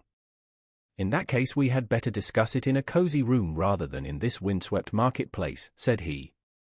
But pray tell me, before we go farther, who it is that I have the pleasure of assisting. The man hesitated for an instant. My name is John Robinson, he answered with a sidelong glance. No, the real name, said Holmes sweetly. It is always awkward doing business with an alias. A flash sprang to the white cheeks of the stranger. Well then, said he, my real name is James Ryder. Precisely so. Head attendant at the Hotel Cosmopolitan. Pray step into the cab, and I shall soon be able to tell you everything which you would wish to know. The little man stood glancing from one to the other of us with half-frightened, half-hopeful eyes, as one who is not sure whether he is on the verge of a windfall or of a catastrophe. Then he stepped into the cab, and in half an hour we were back in the sitting-room at Baker Street. Nothing had been said during our drive, but the high, thin breathing of our new companion, and the claspings and unclaspings of his hands, spoke of the nervous tension within him. Here we are, said Holmes cheerily as we filed into the room. The fire looks very seasonable in this weather. You look cold, Mr. Ryder. Pray take the basket chair. I will just put on my slippers before we settle this little matter of yours. Now, then. You want to know what became of those geese? Yes, sir. Or rather, I fancy, of that goose. It was one bird, I imagine, in which you were interested, white, with a black bar across the tail.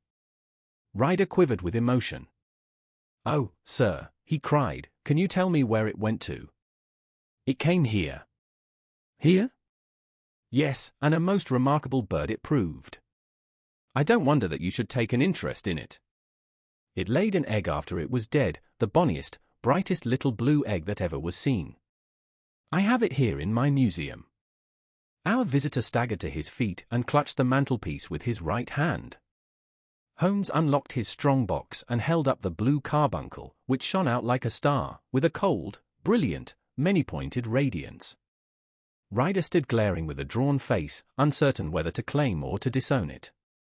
The game's up, Ryder, said Holmes quietly. Hold up, man, or you'll be into the fire. Give him an arm back into his chair, Watson. He's not got blood enough to go in for felony with impunity. Give him a dash of brandy. So. Now he looks a little more human. What a shrimp it is, to be sure. For a moment he had staggered and nearly fallen, but the brandy brought a tinge of colour into his cheeks, and he sat staring with frightened eyes at his accuser. I have almost every link in my hands, and all the proofs which I could possibly need, so there is little which you need tell me. Still, that little may as well be cleared up to make the case complete. You had heard, Ryder, of this blue stone of the Countess of Morcar's? It was Catherine Cusack who told me of it, said he in a crackling voice. I see, her ladyship's waiting maid. Well, the temptation of sudden wealth so easily acquired was too much for you, as it has been for better men before you, but you were not very scrupulous in the means you used. It seems to me, Ryder, that there is the making of a very pretty villain in you. You knew that this man Horner, the plumber, had been concerned in some such matter before, and that suspicion would rest the more readily upon him. What did you do, then? You made some small job in my lady's room, you and your confederate Cusack, and you managed that he should be the man sent for. Then, when he had left, you rifled the jewel case, raised the alarm, and had this unfortunate man arrested. You then. Ryder threw himself down suddenly upon the rug and clutched at my companion's knees. For God's sake, have mercy, he shrieked. Think of my father. Of my mother. It would break their hearts. I never went wrong before. I never will again. I swear it. I'll swear it on a Bible. Oh, don't bring it into court. For Christ's sake, don't. Get back into your chair, said Holmes sternly. It is very well to cringe and crawl now, but you thought little enough of this poor Horner in the dock for a crime of which he knew nothing. I will fly, Mr. Holmes.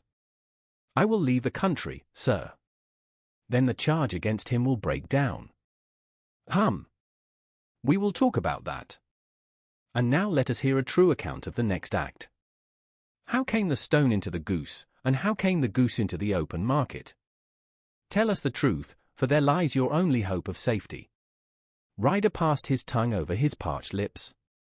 I will tell you it just as it happened, sir, said he.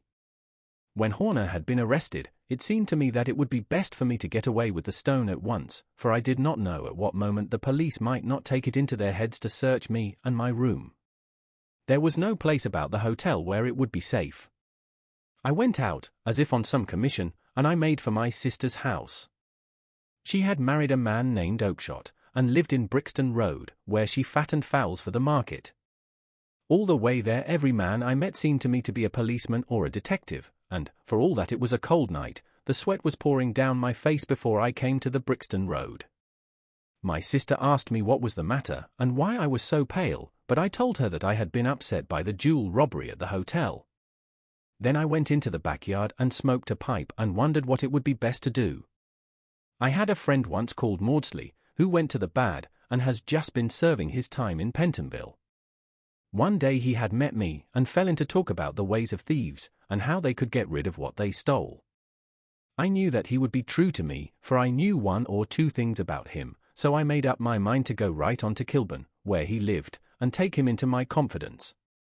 He would show me how to turn the stone into money. But how to get to him in safety? I thought of the agonies I had gone through in coming from the hotel. I might at any moment be seized and searched, and there would be the stone in my waistcoat pocket. I was leaning against the wall at the time and looking at the geese which were waddling about round my feet, and suddenly an idea came into my head which showed me how I could beat the best detective that ever lived. My sister had told me some weeks before that I might have the pick of her geese for a Christmas present, and I knew that she was always as good as her word. I would take my goose now, and in it I would carry my stone to Kilburn. There was a little shed in the yard, and behind this I drove one of the birds, a fine big one, white, with a barred tail. I caught it, and prying its bill open, I thrust the stone down its throat as far as my finger could reach. The bird gave a gulp, and I felt the stone pass along its gullet and down into its crop. But the creature flapped and struggled, and out came my sister to know what was the matter. As I turned to speak to her, the brute broke loose and fluttered off among the others. "Whatever were you doing with that bird, Jem?" says she. "Well," said I, "you said you'd give me one for Christmas, and I was feeling which was the fattest." "Oh," says she, "we've set yours aside for you, a Jem's bird, we call it. It's the big white one over yonder. There's 26 of them, which makes one for you, and one for us, and 2 dozen for the market." "Thank you, Maggie," says I, "but if it is all the same to you, I'd rather have that one I was handling just now."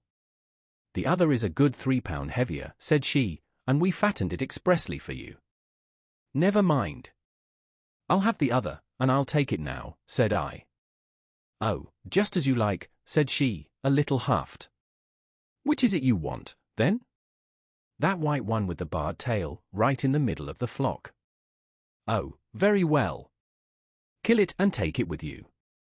Well, I did what she said, Mr. Holmes, and I carried the bird all the way to Kilburn. I told my pal what I had done, for he was a man that it was easy to tell a thing like that to. He laughed until he choked, and we got a knife and opened the goose. My heart turned to water, for there was no sign of the stone, and I knew that some terrible mistake had occurred. I left the bird, rushed back to my sister's, and hurried into the backyard. There was not a bird to be seen there. "Where are they all, Maggie?" I cried. "Gone to the dealers, Jem." "Which dealers?" "Breckenridge, of Covent Garden." "But was there another with a barred tail?" I asked, "the same as the one I chose?" "Yes, Jem, there were 2 barred-tailed ones, and I could never tell them apart." Well, then, of course I saw it all, and I ran off as hard as my feet would carry me to this man Breckenridge, but he had sold the lot at once, and not one word would he tell me as to where they had gone. "You heard him yourselves tonight." Well, he has always answered me like that. My sister thinks that I am going mad. Sometimes I think that I am myself. And now I am myself a branded thief, without ever having touched the wealth for which I sold my character. God help me! God help me! He burst into convulsive sobbing, with his face buried in his hands. There was a long silence, broken only by his heavy breathing and by the measured tapping of Sherlock Holmes' fingertips upon the edge of the table. Then my friend rose and threw open the door. "Get out," said he. "What, sir?" "Oh, heaven bless you!" No more words. "Get out!" And no more words were needed. There was a rush, a clatter upon the stairs, the bang of a door, and the crisp rattle of running footfalls from the street. "After all, Watson," said Holmes, reaching up his hand for his clay pipe, "I am not retained by the police to supply their deficiencies. If Horner were in danger it would be another thing, but this fellow will not appear against him, and the case must collapse. I suppose that I am commuting a felony, but it is just possible that I am saving a soul. This fellow will not go wrong again, he is too terribly frightened. Send him to gaol now, and you make him a gaol bird for life. Besides, it is the season of forgiveness. Chance has put in our way a most singular and whimsical problem, and its solution is its own reward. If you will have the goodness to touch the bell, Doctor, we will begin another investigation, in which also a bird will be the chief feature." 8. The Adventure of the Speckled Band. On glancing over my notes of the 70-odd cases in which I have during the last 8 years studied the methods of my friend Sherlock Holmes, I find many tragic, some comic, a large number merely strange, but none commonplace, for, working as he did rather for the love of his art than for the acquirement of wealth, he refused to associate himself with any investigation which did not tend towards the unusual, and even the fantastic. Of all these varied cases, however, I cannot recall any which presented more singular features than that which was associated with the well-known Surrey family of the Roylotts of Stoke Moran. The events in question occurred in the early days of my association with Holmes, when we were sharing rooms as bachelors in Baker Street. It is possible that I might have placed them upon record before, but a promise of secrecy was made at the time, from which I have only been freed during the last month by the untimely death of the lady to whom the pledge was given. It is perhaps as well that the facts should now come to light, for I have reasons to know that there are widespread rumours as to the death of Dr. Grimesby Roylott, which tend to make the matter even more terrible than the truth. It was early in April in the year 83 that I woke one morning to find Sherlock Holmes standing, fully dressed, by the side of my bed. He was a late riser, as a rule, and as the clock on the mantelpiece showed me that it was only 7:15, I blinked up at him in some surprise, and perhaps just a little resentment, for I was myself regular in my habits. "Very sorry to knock you up, Watson," said he, "but it's the common lot this morning." "Mrs. Hudson has been knocked up," she retorted upon me, "and I on you." "What is it, then, a fire?" "No, a client. It seems that a young lady has arrived in a considerable state of excitement, who insists upon seeing me. She is waiting now in the sitting-room. Now, when young ladies wander about the metropolis at this hour of the morning, and knock sleepy people up out of their beds, I presume that it is something very pressing which they have to communicate. Should it prove to be an interesting case, you would, I am sure, wish to follow it from the outset. I thought, at any rate, that I should call you and give you the chance. My dear fellow, I would not miss it for anything. I had no keener pleasure than in following Holmes in his professional investigations, and in admiring the rapid deductions, as swift as intuitions, and yet always founded on a logical basis with which he unravelled the problems which were submitted to him. I rapidly threw on my clothes and was ready in a few minutes to accompany my friend down to the sitting-room. A lady dressed in black and heavily veiled, who had been sitting in the window, rose as we entered. "Good morning, madam," said Holmes cheerily. "My name is Sherlock Holmes. This is my intimate friend and associate, Dr. Watson, before whom you can speak as freely as before myself." "Ah! I am glad to see that Mrs. Hudson has had the good sense to light the fire. Pray draw up to it, and I shall order you a cup of hot coffee, for I observe that you are shivering." "It is not cold which makes me shiver," said the woman in a low voice, changing her seat as requested. "What, then?" "It is fear, Mr. Holmes. It is terror." She raised her veil as she spoke, and we could see that she was indeed in a pitiable state of agitation, her face all drawn and grey, with restless frightened eyes, like those of some hunted animal. Her features and figure were those of a woman of 30, but her hair was shot with premature grey, and her expression was weary and haggard. Sherlock Holmes ran her over with one of his quick, all-comprehensive glances. "You must not fear," said he soothingly, bending forward and patting her forearm. "We shall soon set matters right, I have no doubt. You have come in by train this morning, I see." "You know me, then?" "No, but I observed the second half of a return ticket in the palm of your left glove. You must have started early, and yet you had a good drive in a dog-cart, along heavy roads, before you reached the station." The lady gave a violent start and stared in bewilderment at my companion. "There is no mystery, my dear madam," said he, smiling. "The left arm of your jacket is spattered with mud in no less than 7 places. The marks are perfectly fresh. There is no vehicle save a dog-cart which throws up mud in that way, and then only when you sit on the left-hand side of the driver. Whatever your reasons may be, you are perfectly correct," said she.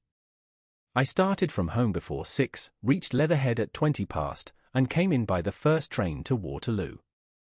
Sir, I can stand this strain no longer, I shall go mad if it continues. I have no one to turn to, or none, save only one, who cares for me, and he, poor fellow, can be of little aid. I have heard of you, Mr. Holmes, I have heard of you from Mrs. Farintosh, whom you helped in the hour of her sore need. It was from her that I had your address. Oh, sir, do you not think that you could help me, too, and at least throw a little light through the dense darkness which surrounds me? At present it is out of my power to reward you for your services, but in a month or 6 weeks I shall be married, with the control of my own income, and then at least you shall not find me ungrateful." Holmes turned to his desk and, unlocking it, drew out a small case-book, which he consulted. "Farintosh," said he. "Ah, yes, I recall the case, it was concerned with an opal tiara. I think it was before your time, Watson. I can only say, madam, that I shall be happy to devote the same care to your case as I did to that of your friend. As to reward, my profession is its own reward, but you are at liberty to defray whatever expenses I may be put to, at the time which suits you best. And now I beg that you will lay before us everything that may help us in forming an opinion upon the matter." "Alas," replied our visitor, "the very horror of my situation lies in the fact that my fears are so vague, and my suspicions depend so entirely upon small points, which might seem trivial to another, that even he to whom of all others I have a right to look for help and advice looks upon all that I tell him about it as the fancies of a nervous woman. He does not say so, but I can read it from his soothing answers and averted eyes. But I have heard, Mr. Holmes, that you can see deeply into the manifold wickedness of the human heart. You may advise me how to walk amid the dangers which encompass me. I am all attention, madam. My name is Helen Stoner, and I am living with my stepfather, who is the last survivor of one of the oldest Saxon families in England, the Roylotts of Stoke Moran, on the western border of Surrey." Holmes nodded his head. "The name is familiar to me," said he. "The family was at one time among the richest in England, and the estates extended over the borders into Berkshire in the north, and Hampshire in the west. In the last century, however, for successive heirs were of a dissolute and wasteful disposition, and the family ruin was eventually completed by a gambler in the days of the Regency. Nothing was left save a few acres of ground, and the 200-year-old house, which is itself crushed under a heavy mortgage. The last squire dragged out his existence there, living the horrible life of an aristocratic pauper, but his only son, my stepfather, seeing that he must adapt himself to the new conditions, obtained an advance from a relative, which enabled him to take a medical degree and went out to Calcutta, where, by his professional skill and his force of character, he established a large practice. In a fit of anger, however, caused by some robberies which had been perpetrated in the house, he beat his native butler to death and narrowly escaped a capital sentence. As it was, he suffered a long term of imprisonment and afterwards returned to England a morose and disappointed man. When Dr. Roylott was in India he married my mother, Mrs. Stoner, the young widow of Major General Stoner of the Bengal Artillery. My sister Julia and I were twins, and we were only 2 years old at the time of my mother's remarriage. She had a considerable sum of money, not less than £1,000 a year, and this she bequeathed to Dr. Roylott entirely while we resided with him, with a provision that a certain annual sum should be allowed to each of us in the event of our marriage. Shortly after our return to England my mother died. She was killed 8 years ago in a railway accident near Crewe. Dr. Roylott then abandoned his attempts to establish himself in practice in London and took us to live with him in the old ancestral house at Stoke Moran. The money which my mother had left was enough for all our wants, and there seemed to be no obstacle to our happiness. But a terrible change came over our stepfather about this time. Instead of making friends and exchanging visits with our neighbours, who had at first been overjoyed to see a Roylott of Stoke Moran back in the old family seat, he shut himself up in his house and seldom came out save to indulge in ferocious quarrels with whoever might cross his path. Violence of temper approaching to mania has been hereditary in the men of the family, and in my stepfather's case it had, I believe, been intensified by his long residence in the tropics.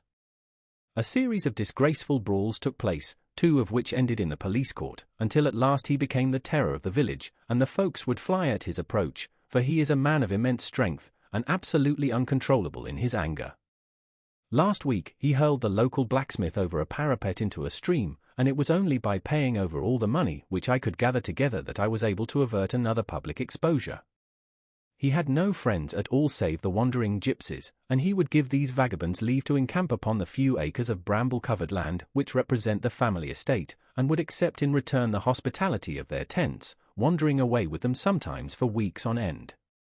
He has a passion also for Indian animals, which are sent over to him by a correspondent, and he has at this moment a cheetah and a baboon, which wander freely over his grounds and are feared by the villagers almost as much as their master.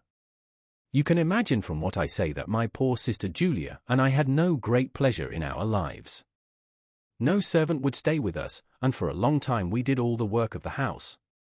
She was but 30 at the time of her death, and yet her hair had already begun to whiten, even as mine has. Your sister is dead, then? She died just 2 years ago, and it is of her death that I wish to speak to you. You can understand that, living the life which I have described, we were little likely to see anyone of our own age and position.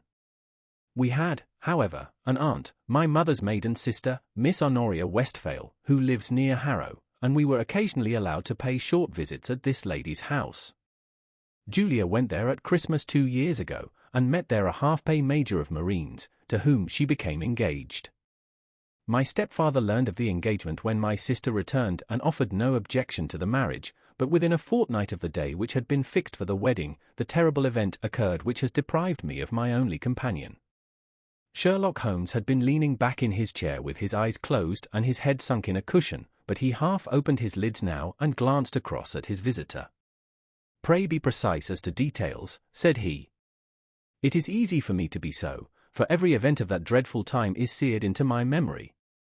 The manor house is, as I have already said, very old, and only one wing is now inhabited. The bedrooms in this wing are on the ground floor, the sitting rooms being in the central block of the buildings. Of these bedrooms the first is Dr. Roylott's, the second my sister's, and the third my own. There is no communication between them, but they all open out into the same corridor. Do I make myself plain? Perfectly so. The windows of the 3 rooms open out upon the lawn. That fatal night Dr. Roylott had gone to his room early, though we knew that he had not retired to rest, for my sister was troubled by the smell of the strong Indian cigars, which it was his custom to smoke. She left her room, therefore, and came into mine, where she sat for some time, chatting about her approaching wedding. At 11 o'clock she rose to leave me, but she paused at the door and looked back. "Tell me, Helen," said she, "have you ever heard anyone whistle in the dead of the night?" "Never," said I. "I suppose that you could not possibly whistle, yourself, in your sleep?" "Certainly not." "But why?" "Because during the last few nights I have always, about 3 in the morning, heard a low, clear whistle. I am a light sleeper, and it has awakened me. I cannot tell where it came from, perhaps from the next room, perhaps from the lawn. I thought that I would just ask you whether you had heard it." "No, I have not."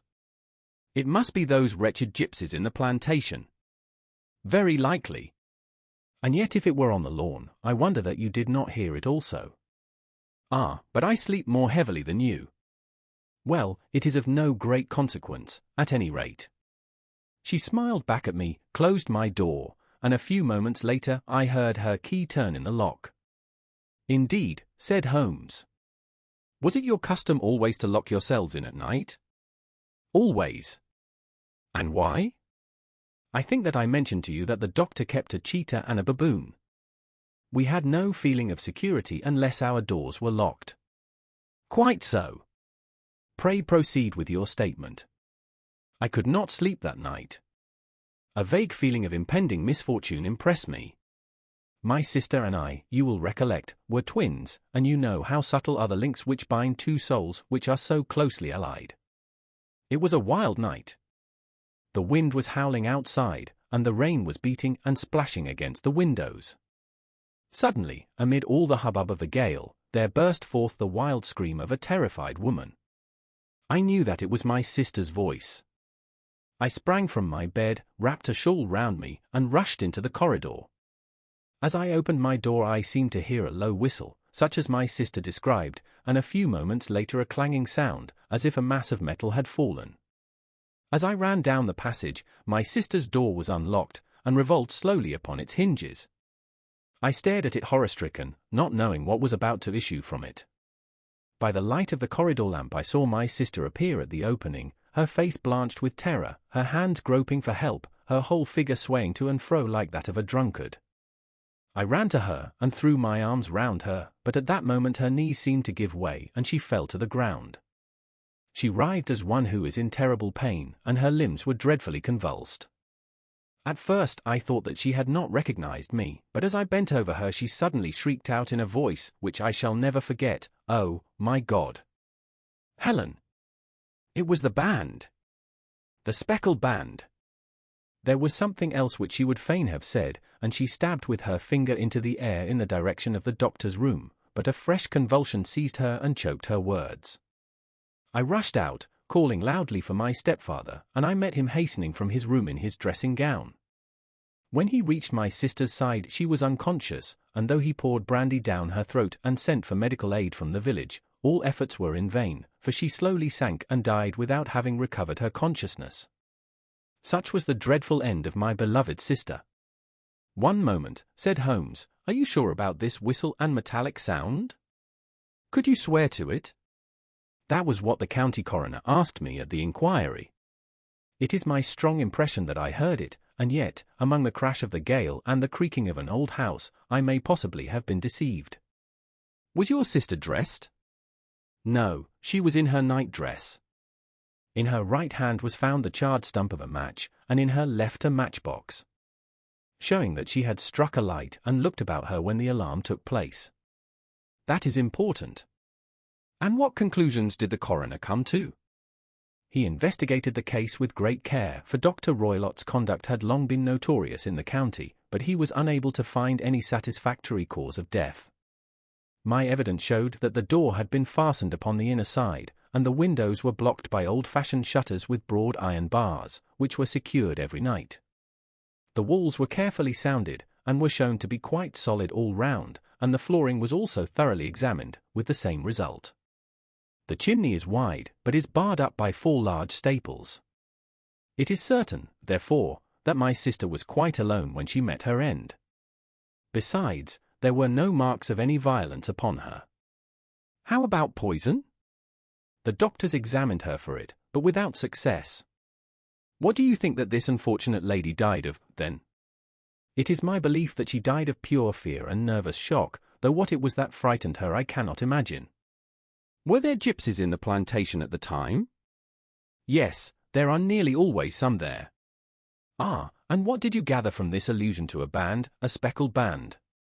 Sometimes I have thought that it was merely the wild talk of delirium, sometimes that it may have referred to some band of people, perhaps to these very gypsies in the plantation. I do not know whether the spotted handkerchiefs which so many of them wear over their heads might have suggested the strange adjective which she used.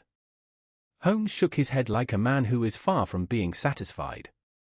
"These are very deep waters," said he. "Pray go on with your narrative." 2 years have passed since then, and my life has been until lately lonelier than ever. A month ago, however, a dear friend, whom I have known for many years, has done me the honor to ask my hand in marriage. His name is Armitage, Percy Armitage, the second son of Mr. Armitage, of Crane Water, near Reading. My stepfather has offered no opposition to the match, and we are to be married in the course of the spring. 2 days ago some repairs were started in the west wing of the building, and my bedroom wall has been pierced, so that I have had to move into the chamber in which my sister died, and to sleep in the very bed in which she slept. Imagine, then, my thrill of terror when last night, as I lay awake, thinking over her terrible fate, I suddenly heard in the silence of the night the low whistle which had been the herald of her own death. I sprang up and lit the lamp, but nothing was to be seen in the room. I was too shaken to go to bed again, however, so I dressed, and as soon as it was daylight I slipped down, got a dog-cart at the Crown Inn, which is opposite, and drove to Leatherhead, from whence I have come on this morning with the one object of seeing you and asking your advice. You have done wisely, said my friend. But have you told me all? Yes, all. Miss Roylott, you have not. You are screening your stepfather. Why, what do you mean? For answer Holmes pushed back the frill of black lace which fringed the hand that lay upon our visitor's knee. 5 little livid spots, the marks of 4 fingers and a thumb, were printed upon the white wrist. You have been cruelly used, said Holmes. The lady coloured deeply and covered over her injured wrist. He is a hard man, she said, and perhaps he hardly knows his own strength. There was a long silence, during which Holmes leaned his chin upon his hands and stared into the crackling fire. This is a very deep business, he said at last. There are 1,000 details which I should desire to know before I decide upon our course of action. Yet we have not a moment to lose.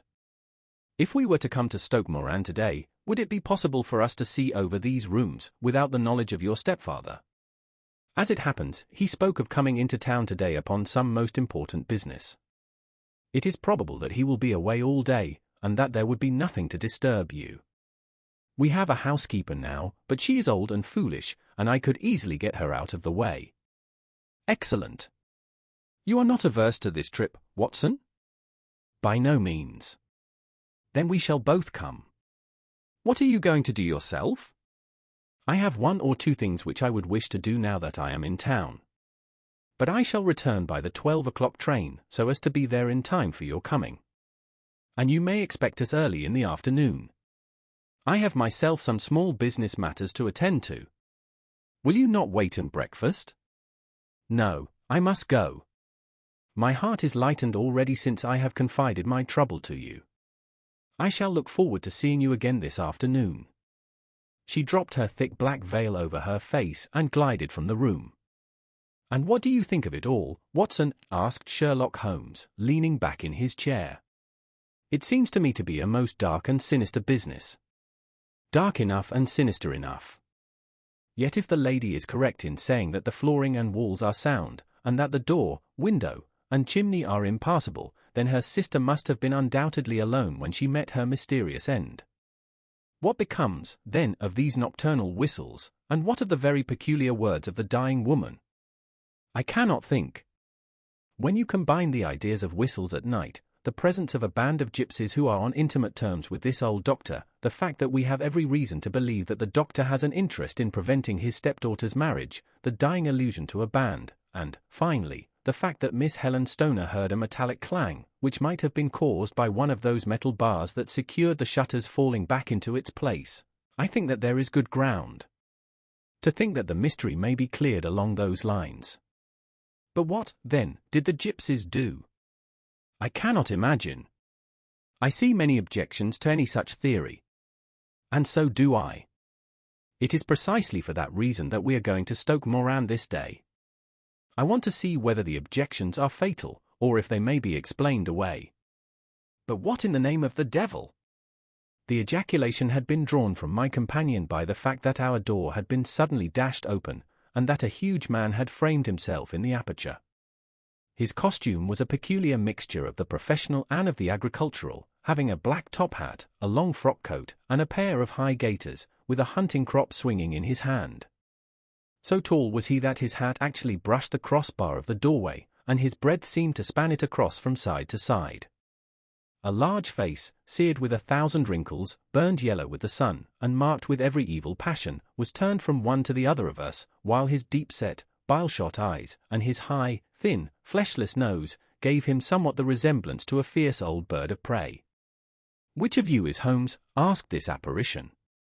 "My name, sir, but you have the advantage of me," said my companion quietly. "I am Dr. Grimesby Roylott, of Stoke Moran." "Indeed, doctor," said Holmes blandly. "Pray take a seat." "I will do nothing of the kind. My stepdaughter has been here. I have traced her." "What has she been saying to you?" "It is a little cold for the time of the year," said Holmes. "What has she been saying to you?" screamed the old man furiously. "But I have heard that the crocuses promise well," continued my companion imperturbably. "Ha! You put me off, do you?" said our new visitor, taking a step forward and shaking his hunting crop. "I know you, you scoundrel. I have heard of you before. You are Holmes, the meddler." My friend smiled. "Holmes, the busybody." His smile broadened. "Holmes, the Scotland Yard jack-in-office." Holmes chuckled heartily. "Your conversation is most entertaining," said he. "When you go out, close the door, for there is a decided draught. I will go when I have had my say. Don't you dare to meddle with my affairs. I know that Miss Stoner has been here. I traced her. I am a dangerous man to fall foul of. See here." He stepped swiftly forward, seized the poker, and bent it into a curve with his huge brown hands. "See that you keep yourself out of my grip," he snarled, and hurling the twisted poker into the fireplace he strode out of the room. "He seems a very amiable person," said Holmes, laughing. "I am not quite so bulky, but if he had remained I might have shown him that my grip was not much more feeble than his own." As he spoke he picked up the steel poker and, with a sudden effort, straightened it out again. "Fancy his having the insolence to confound me with the official detective force. This incident gives zest to our investigation, however, and I only trust that our little friend will not suffer from her imprudence in allowing this brute to trace her. And now, Watson, we shall order breakfast, and afterwards I shall walk down to Doctors' Commons, where I hope to get some data which may help us in this matter." It was nearly 1 o'clock when Sherlock Holmes returned from his excursion. He held in his hand a sheet of blue paper, scrawled over with notes and figures. "I have seen the will of the deceased wife," said he. "To determine its exact meaning I have been obliged to work out the present prices of the investments with which it is concerned.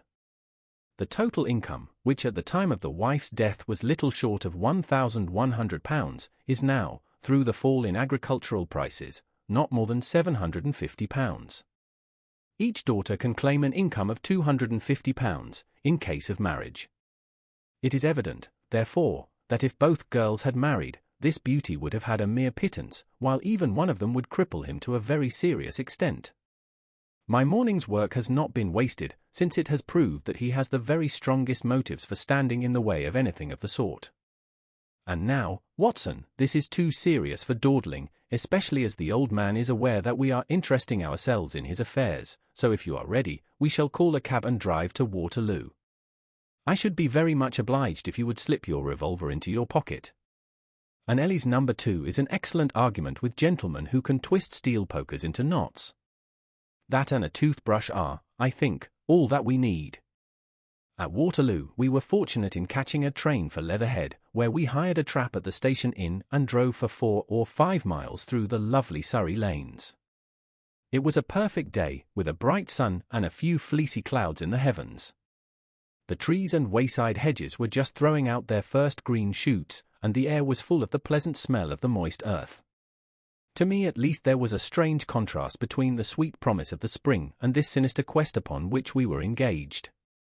My companion sat in the front of the trap, his arms folded, his hat pulled down over his eyes, and his chin sunk upon his breast, buried in the deepest thought. Suddenly, however, he started, tapped me on the shoulder, and pointed over the meadows. "Look there," said he. A heavily timbered park stretched up in a gentle slope, thickening into a grove at the highest point. From amid the branches there jutted out the grey gables and high roof tree of a very old mansion. "Stoke Moran," said he. "Yes, sir, that be the house of Dr. Grimesby Roylott," remarked the driver. "There is some building going on there," said Holmes. "That is where we are going." "There's the village," said the driver, pointing to a cluster of roofs some distance to the left, "but if you want to get to the house, you'll find it shorter to get over this stile, and so by the footpath over the fields. There it is, where the lady is walking." "And the lady, I fancy, is Miss Stoner," observed Holmes, shading his eyes. "Yes, I think we had better do as you suggest." We got off, paid our fare, and the trap rattled back on its way to Leatherhead. "I thought it as well," said Holmes as we climbed the stile, "that this fellow should think we had come here as architects, or on some definite business. It may stop his gossip. Good afternoon, Miss Stoner. You see that we have been as good as our word." Our client of the morning had hurried forward to meet us with a face which spoke her joy. "I have been waiting so eagerly for you," she cried, shaking hands with us warmly. "All has turned out splendidly. Dr. Roylott has gone to town, and it is unlikely that he will be back before evening." "We have had the pleasure of making the doctor's acquaintance," said Holmes, and in a few words he sketched out what had occurred. Miss Stoner turned white to the lips as she listened. "Good heavens," she cried, "he has followed me, then. So it appears. He is so cunning that I never know when I am safe from him. What will he say when he returns? He must guard himself, for he may find that there is someone more cunning than himself upon his track. You must lock yourself up from him tonight. If he is violent, we shall take you away to your aunt's at Harrow. Now, we must make the best use of our time, so kindly take us at once to the rooms, which we are to examine." The building was of grey, lichen-blotched stone, with a high central portion and two curving wings, like the claws of a crab, thrown out on each side. In one of these wings the windows were broken and blocked with wooden boards, while the roof was partly caved in, a picture of ruin. The central portion was in little better repair, but the right-hand block was comparatively modern, and the blinds in the windows, with the blue smoke curling up from the chimneys, showed that this was where the family resided. Some scaffolding had been erected against the end wall, and the stonework had been broken into, but there were no signs of any workmen at the moment of our visit. Holmes walked slowly up and down the ill-trimmed lawn and examined with deep attention the outsides of the windows. "This, I take it, belongs to the room in which you used to sleep, the centre one to your sister's, and the one next to the main building to Dr. Roylott's chamber." "Exactly so. But I am now sleeping in the middle one. Pending the alterations, as I understand. By the way, there does not seem to be any very pressing need for repairs at that end wall." "There were none. I believe that it was an excuse to move me from my room." "Ah. That is suggestive. Now, on the other side of this narrow wing runs the corridor from which these three rooms open. There are windows in it, of course." "Yes, but very small ones. Too narrow for anyone to pass through. As you both locked your doors at night, your rooms were unapproachable from that side. Now, would you have the kindness to go into your room and bar your shutters?" Miss Stoner did so, and Holmes, after a careful examination through the open window, endeavoured in every way to force the shutter open, but without success. There was no slit through which a knife could be passed to raise the bar. Then with his lens he tested the hinges, but they were of solid iron, built firmly into the massive masonry. Said he, scratching his chin in some perplexity, "my theory certainly presents some difficulties. No one could pass these shutters if they were bolted. Well, we shall see if the inside throws any light upon the matter." A small side door led into the whitewashed corridor from which the three bedrooms opened. Holmes refused to examine the third chamber, so we passed at once to the second, that in which Miss Stoner was now sleeping, and in which her sister had met with her fate. It was a homely little room, with a low ceiling and a gaping fireplace, after the fashion of old country houses. A brown chest of drawers stood in one corner, a narrow white counterpaned bed in another, and a dressing table on the left-hand side of the window. These articles, with two small wickerwork chairs, made up all the furniture in the room save for a square of Wilton carpet in the centre. The boards round and the panelling of the walls were of brown, worm-eaten oak, so old and discoloured that it may have dated from the original building of the house. Holmes drew one of the chairs into a corner and sat silent, while his eyes travelled round and up and down, taking in every detail of the apartment. "Where does that bell communicate with?" he asked at last, pointing to a thick bell rope which hung down beside the bed, the tassel actually lying upon the pillow. It goes to the housekeeper's room. It looks newer than the other things? Yes, it was only put there a couple of years ago. Your sister asked for it, I suppose? No, I never heard of her using it. We used always to get what we wanted for ourselves. Indeed, it seemed unnecessary to put so nice a bell pull there. You will excuse me for a few minutes while I satisfy myself as to this flaw. He threw himself down upon his face with his lens in his hand and crawled swiftly backward and forward, examining minutely the cracks between the boards. Then he did the same with the woodwork with which the chamber was panelled. Finally he walked over to the bed and spent some time in staring at it and in running his eye up and down the wall. Finally he took the bell rope in his hand and gave it a brisk tug. "Why, it's a dummy," said he. "Won't it ring?" "No, it is not even attached to a wire. This is very interesting. You can see now that it is fastened to a hook just above where the little opening for the ventilator is." "How very absurd. I never noticed that before." "Very strange," muttered Holmes, pulling at the rope. "There are one or two very singular points about this room. For example, what a fool a builder must be to open a ventilator into another room, when, with the same trouble, he might have communicated with the outside air." "That is also quite modern," said the lady. "Done about the same time as the bell rope," remarked Holmes. "Yes, there were several little changes carried out about that time. They seem to have been of a most interesting character, dummy bell ropes, and ventilators which do not ventilate. With your permission, Miss Stoner, we shall now carry our researches into the inner apartment." Dr. Grimesby Roylott's chamber was larger than that of his stepdaughter, but was as plainly furnished.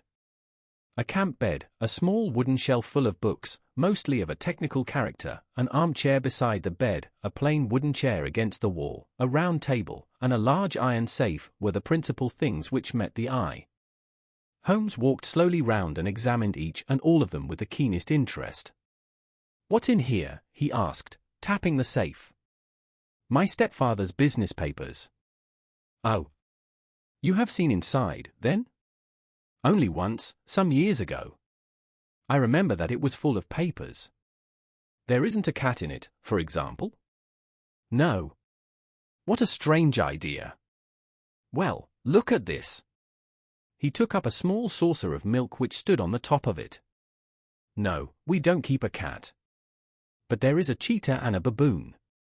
"Ah, yes, of course." "Well, a cheetah is just a big cat, and yet a saucer of milk does not go very far in satisfying its wants, I dare say. There is one point which I should wish to determine." He squatted down in front of the wooden chair and examined the seat of it with the greatest attention. "Thank you. That is quite settled," said he, rising and putting his lens in his pocket. "Hullo! Here is something interesting." The object which had caught his eye was a small dog lash hung on one corner of the bed. The lash, however, was curled upon itself and tied so as to make a loop of whipcord. "What do you make of that, Watson?" "It's a common enough lash. But I don't know why it should be tied." "That is not quite so common, is it?" "Ah, me! It's a wicked world, and when a clever man turns his brains to crime it is the worst of all. I think that I have seen enough now, Miss Stoner, and with your permission we shall walk out upon the lawn." I had never seen my friend's face so grim or his brow so dark as it was when we turned from the scene of this investigation. We had walked several times up and down the lawn, neither Miss Stoner nor myself liking to break in upon his thoughts before he roused himself from his reverie. "It is very essential, Miss Stoner," said he, "that you should absolutely follow my advice in every respect." "I shall most certainly do so. The matter is too serious for any hesitation. Your life may depend upon your compliance. I assure you that I am in your hands. In the first place, both my friend and I must spend the night in your room." Both Miss Stoner and I gazed at him in astonishment. "Yes, it must be so. Let me explain. I believe that is the village inn over there?" "Yes, that is the Crown." "Very good. Your windows would be visible from there?" "Certainly. You must confine yourself to your room, on pretense of a headache, when your stepfather comes back. Then when you hear him retire for the night, you must open the shutters of your window, undo the hasp, put your lamp there as a signal to us, and then withdraw quietly with everything which you are likely to want into the room which you used to occupy. I have no doubt that, in spite of the repairs, you could manage there for one night. Oh, yes, easily. The rest you will leave in our hands. But what will you do? We shall spend the night in your room, and we shall investigate the cause of this noise which has disturbed you. I believe, Mr. Holmes, that you have already made up your mind, said Miss Stoner, laying her hand upon my companion's sleeve. Perhaps I have. Then, for pity's sake, tell me what was the cause of my sister's death. I should prefer to have clearer proofs before I speak. You can at least tell me whether my own thought is correct, and if she died from some sudden fright. No, I do not think so. I think that there was probably some more tangible cause. And now, Miss Stoner, we must leave you, for if Dr. Roylott returned and saw us, our journey would be in vain. Goodbye, and be brave, for if you will do what I have told you, you may rest assured that we shall soon drive away the dangers that threaten you. Sherlock Holmes and I had no difficulty in engaging a bedroom and sitting room at the Crown Inn. They were on the upper floor, and from our window we could command a view of the avenue gate and of the inhabited wing of Stoke Moran Manor House. At dusk we saw Dr. Grimesby Roylott drive past, his huge form looming up beside the little figure of the lad who drove him. The boy had some slight difficulty in undoing the heavy iron gates, and we heard the hoarse roar of the doctor's voice and saw the fury with which he shook his clenched fists at him. The trap drove on, and a few minutes later we saw a sudden light spring up among the trees as the lamp was lit in one of the sitting rooms. Do you know, Watson, said Holmes as we sat together in the gathering darkness, I have really some scruples as to taking you tonight. There is a distinct element of danger. Can I be of assistance? Your presence might be invaluable. Then I shall certainly come. It is very kind of you. You speak of danger. You have evidently seen more in these rooms than was visible to me. No, but I fancy that I may have deduced a little more. I imagine that you saw all that I did. I saw nothing remarkable save the bell rope, and what purpose that could answer, I confess, is more than I can imagine. You saw the ventilator, too. Yes, but I do not think that it is such a very unusual thing to have a small opening between two rooms. It was so small that a rat could hardly pass through. I knew that we should find a ventilator before ever we came to Stoke Moran. My dear Holmes. Oh, yes, I did. You remember in her statement she said that her sister could smell Dr. Roylott's cigar. Now, of course, that suggested at once that there must be a communication between the two rooms. It could only be a small one, or it would have been remarked upon at the coroner's inquiry. I deduced a ventilator. But what harm can there be in that? Well, there is at least a curious coincidence of dates. A ventilator is made, a cord is hung, and a lady who sleeps in the bed dies. Does not that strike you? I cannot as yet see any connection. Did you observe anything very peculiar about that bed? No. It was clamped to the floor. Did you ever see a bed fastened like that before? I cannot say that I have. The lady could not move her bed. It must always be in the same relative position to the ventilator and to the rope, or so we may call it, since it was clearly never meant for a bell pull. Holmes, I cried, I seem to see dimly what you are hinting at. We are only just in time to prevent some subtle and horrible crime. Subtle enough and horrible enough. When a doctor does go wrong, he is the first of criminals. He has nerve and he has knowledge. Palmer and Pritchard were among the heads of their profession. This man strikes even deeper, but I think, Watson, that we shall be able to strike deeper still. But we shall have horrors enough before the night is over. For goodness' sake, let us have a quiet pipe and turn our minds for a few hours to something more cheerful. About 9 o'clock the light among the trees was extinguished, and all was dark in the direction of the manor house. 2 hours passed slowly away, and then, suddenly, just at the stroke of 11, a single bright light shone out right in front of us. That is our signal, said Holmes, springing to his feet. It comes from the middle window. As we passed out, he exchanged a few words with the landlord, explaining that we were going on a late visit to an acquaintance, and that it was possible that we might spend the night there. A moment later we were out on the dark road, a chill wind blowing in our faces, and one yellow light twinkling in front of us through the gloom to guide us on our somber errand. There was little difficulty in entering the grounds, for unrepaired breaches gaped in the old park wall.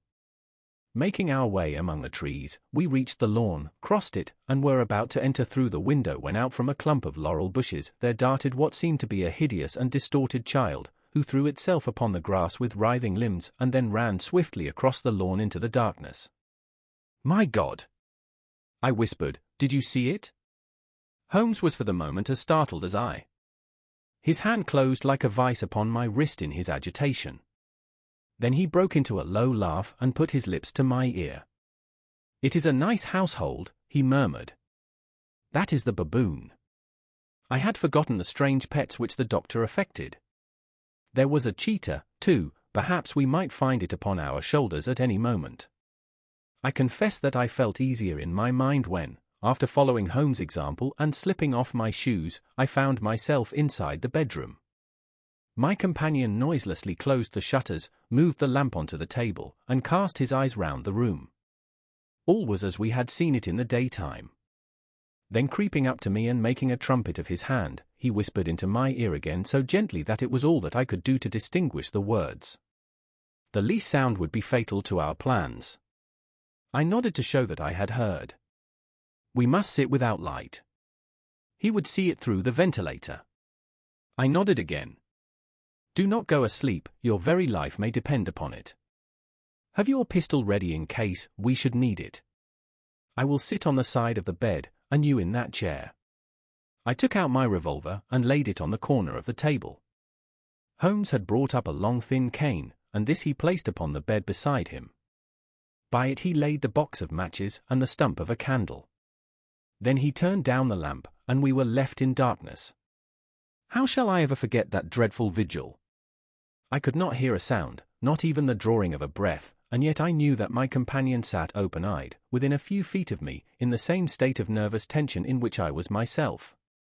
The shutters cut off the least ray of light, and we waited in absolute darkness. From outside came the occasional cry of a night bird, and once at our very window a long-drawn cat-like whine, which told us that the cheetah was indeed at liberty. Far away we could hear the deep tones of the parish clock, which boomed out every quarter of an hour. How long they seemed, those quarters! 12 struck, and 1 and 2 and 3, and still we sat waiting silently for whatever might befall. Suddenly there was the momentary gleam of a light up in the direction of the ventilator, which vanished immediately, but was succeeded by a strong smell of burning oil and heated metal. Someone in the next room had lit a dark lantern. I heard a gentle sound of movement, and then all was silent once more, though the smell grew stronger. For half an hour I sat with straining ears. Then suddenly another sound became audible, a very gentle, soothing sound, like that of a small jet of steam escaping continually from a kettle. The instant that we heard it, Holmes sprang from the bed, struck a match, and lashed furiously with his cane at the bell-pull. "You see it, Watson," he yelled. "You see it?" But I saw nothing. At the moment when Holmes struck the light I heard a low, clear whistle, but the sudden glare flashing into my weary eyes made it impossible for me to tell what it was at which my friend lashed so savagely. I could, however, see that his face was deadly pale and filled with horror and loathing. He had ceased to strike and was gazing up at the ventilator when suddenly there broke from the silence of the night the most horrible cry to which I have ever listened. It swelled up louder and louder, a hoarse yell of pain and fear and anger all mingled in the one dreadful shriek.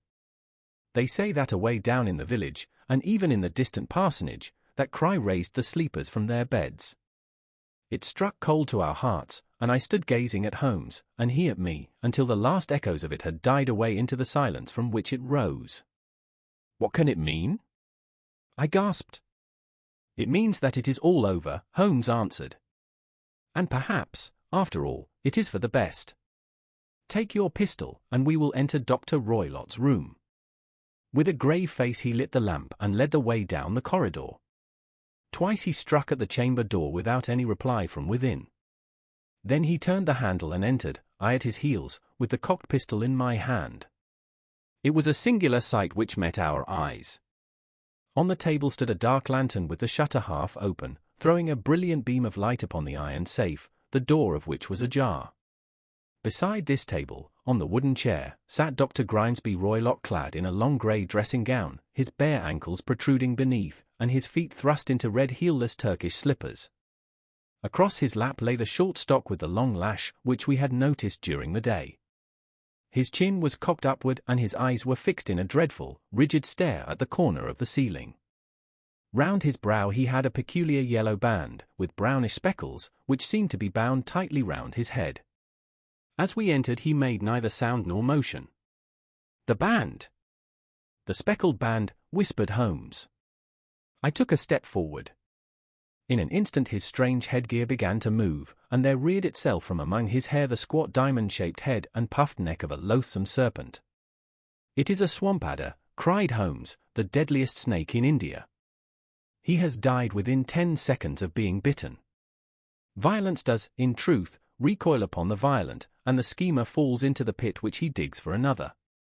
Let us thrust this creature back into its den, and we can then remove Miss Stoner to some place of shelter and let the county police know what has happened." As he spoke he drew the dog whip swiftly from the dead man's lap, and throwing the noose round the reptile's neck he drew it from its horrid perch and, carrying it at arm's length, threw it into the iron safe, which he closed upon it. Such are the true facts of the death of Dr. Grimesby Roylott, of Stoke Moran.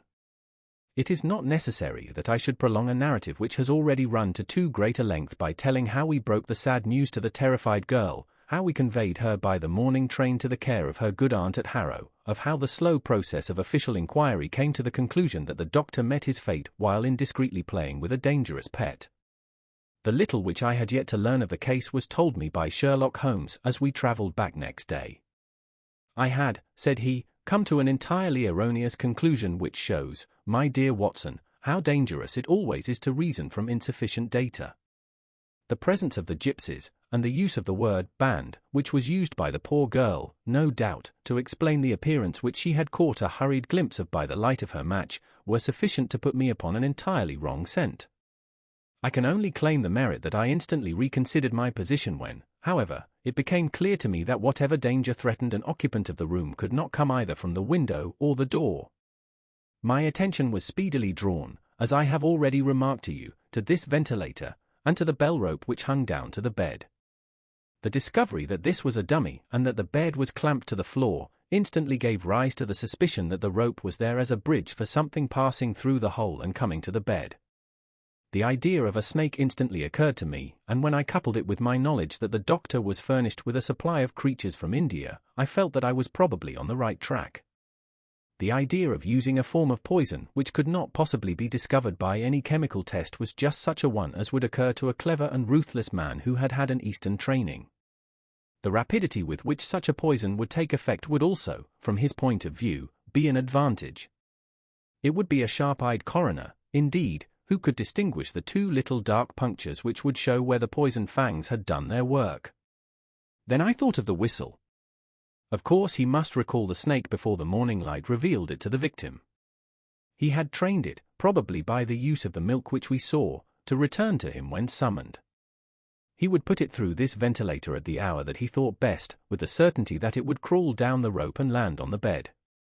It might or might not bite the occupant. Perhaps she might escape every night for a week, but sooner or later she must fall a victim. I had come to these conclusions before ever I had entered his room.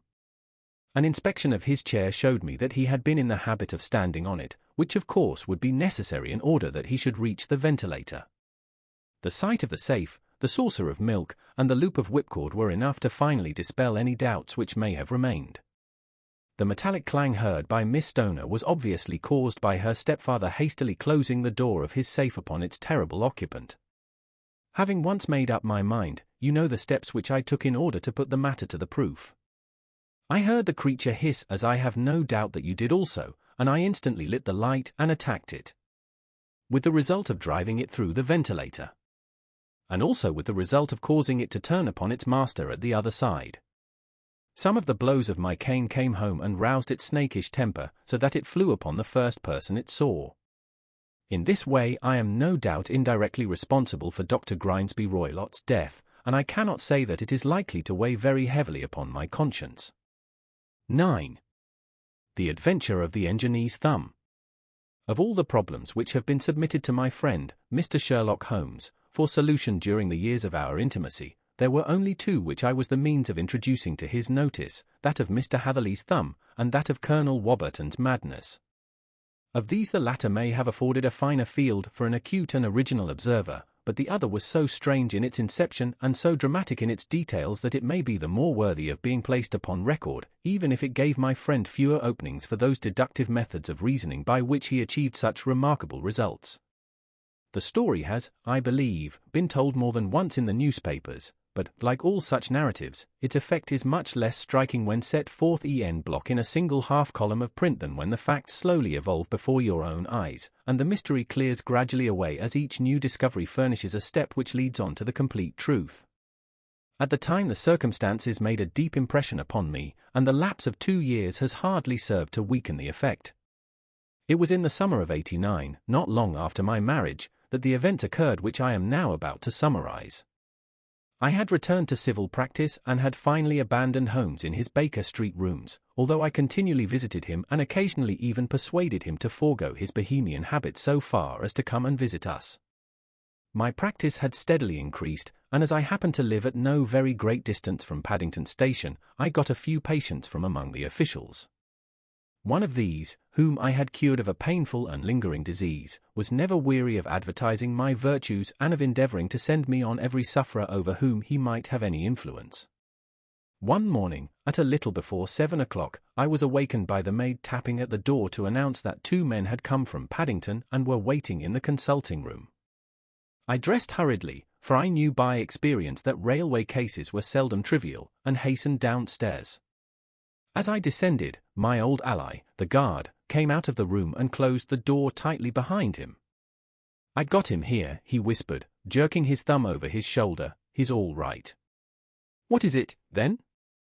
I asked, for his manner suggested that it was some strange creature which he had caged up in my room.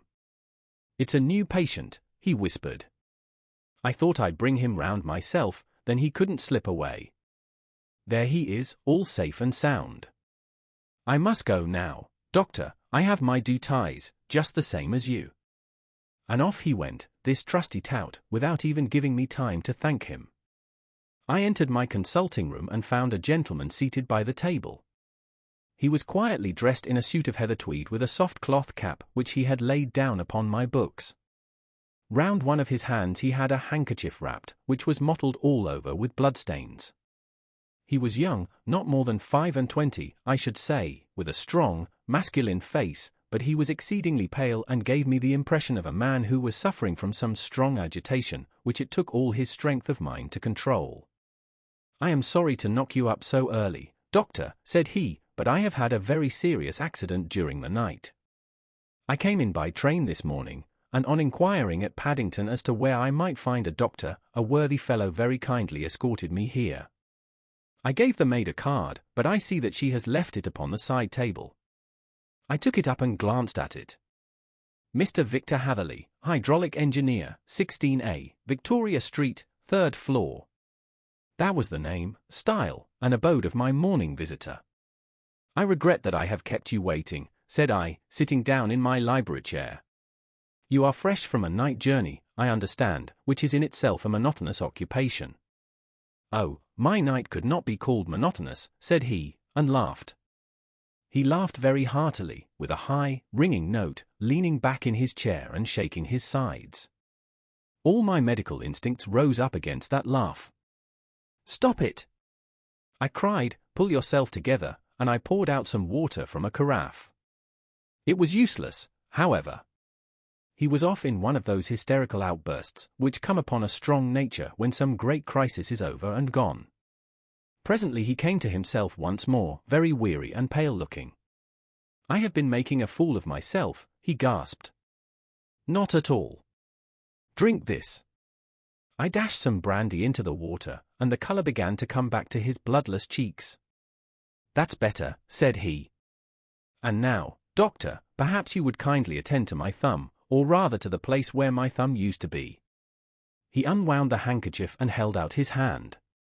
It gave even my hardened nerves a shudder to look at it. There were 4 protruding fingers and a horrid red, spongy surface where the thumb should have been. It had been hacked or torn right out from the roots. "Good heavens!" I cried, "this is a terrible injury. It must have bled considerably." "Yes, it did. I fainted when it was done, and I think that I must have been senseless for a long time. When I came to, I found that it was still bleeding, so I tied one end of my handkerchief very tightly round the wrist and braced it up with a twig." "Excellent! You should have been a surgeon. It is a question of hydraulics, you see, and came within my own province." "This has been done," said I, examining the wound, "by a very heavy and sharp instrument." "A thing like a cleaver," said he. "An accident, I presume?" "By no means." "What? A murderous attack?" "Very murderous indeed." "You horrify me." I sponged the wound, cleaned it, dressed it, and finally covered it over with cotton wadding and carbolized bandages. He lay back without wincing, though he bit his lip from time to time. "How is that?" I asked when I had finished. "Capital. Between your brandy and your bandage, I feel a new man. I was very weak, but I have had a good deal to go through. Perhaps you had better not speak of the matter. It is evidently trying to your nerves." "Oh, no, not now. I shall have to tell my tale to the police, but, between ourselves, if it were not for the convincing evidence of this wound of mine, I should be surprised if they believed my statement, for it is a very extraordinary one, and I have not much in the way of proof with which to back it up, and, even if they believe me, the clues which I can give them are so vague that it is a question whether justice will be done." "Ha!" cried I, "if it is anything in the nature of a problem which you desire to see solved, I should strongly recommend you to come to my friend, Mr. Sherlock Holmes, before you go to the official police." "Oh, I have heard of that fellow," answered my visitor, "and I should be very glad if he would take the matter up, though of course I must use the official police as well." "Would you give me an introduction to him?" "I'll do better. I'll take you round to him myself." "I should be immensely obliged to you." "We'll call a cab and go together. We shall just be in time to have a little breakfast with him." "Do you feel equal to it?" "Yes, I shall not feel easy until I have told my story. Then my servant will call a cab, and I shall be with you in an instant." I rushed upstairs, explained the matter shortly to my wife, and in 5 minutes was inside a hansom, driving with my new acquaintance to Baker Street. Sherlock Holmes was, as I expected, lounging about his sitting room in his dressing gown, reading the agony column of the Times and smoking his before-breakfast pipe, which was composed of all the plugs and dottles left from his smokes of the day before, all carefully dried and collected on the corner of the mantelpiece.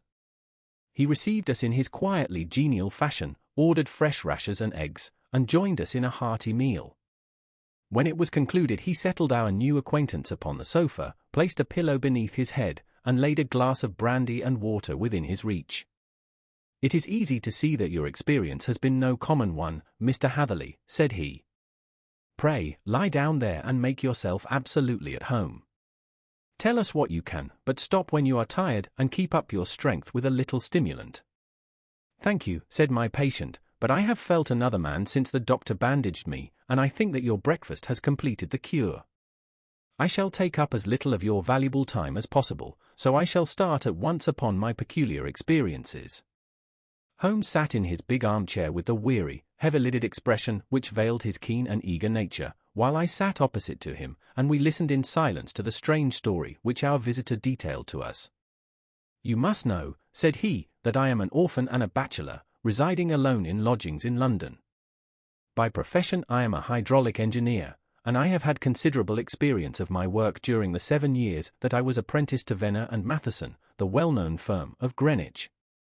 2 years ago, having served my time, and having also come into a fair sum of money through my poor father's death, I determined to start in business for myself and took professional chambers in Victoria Street.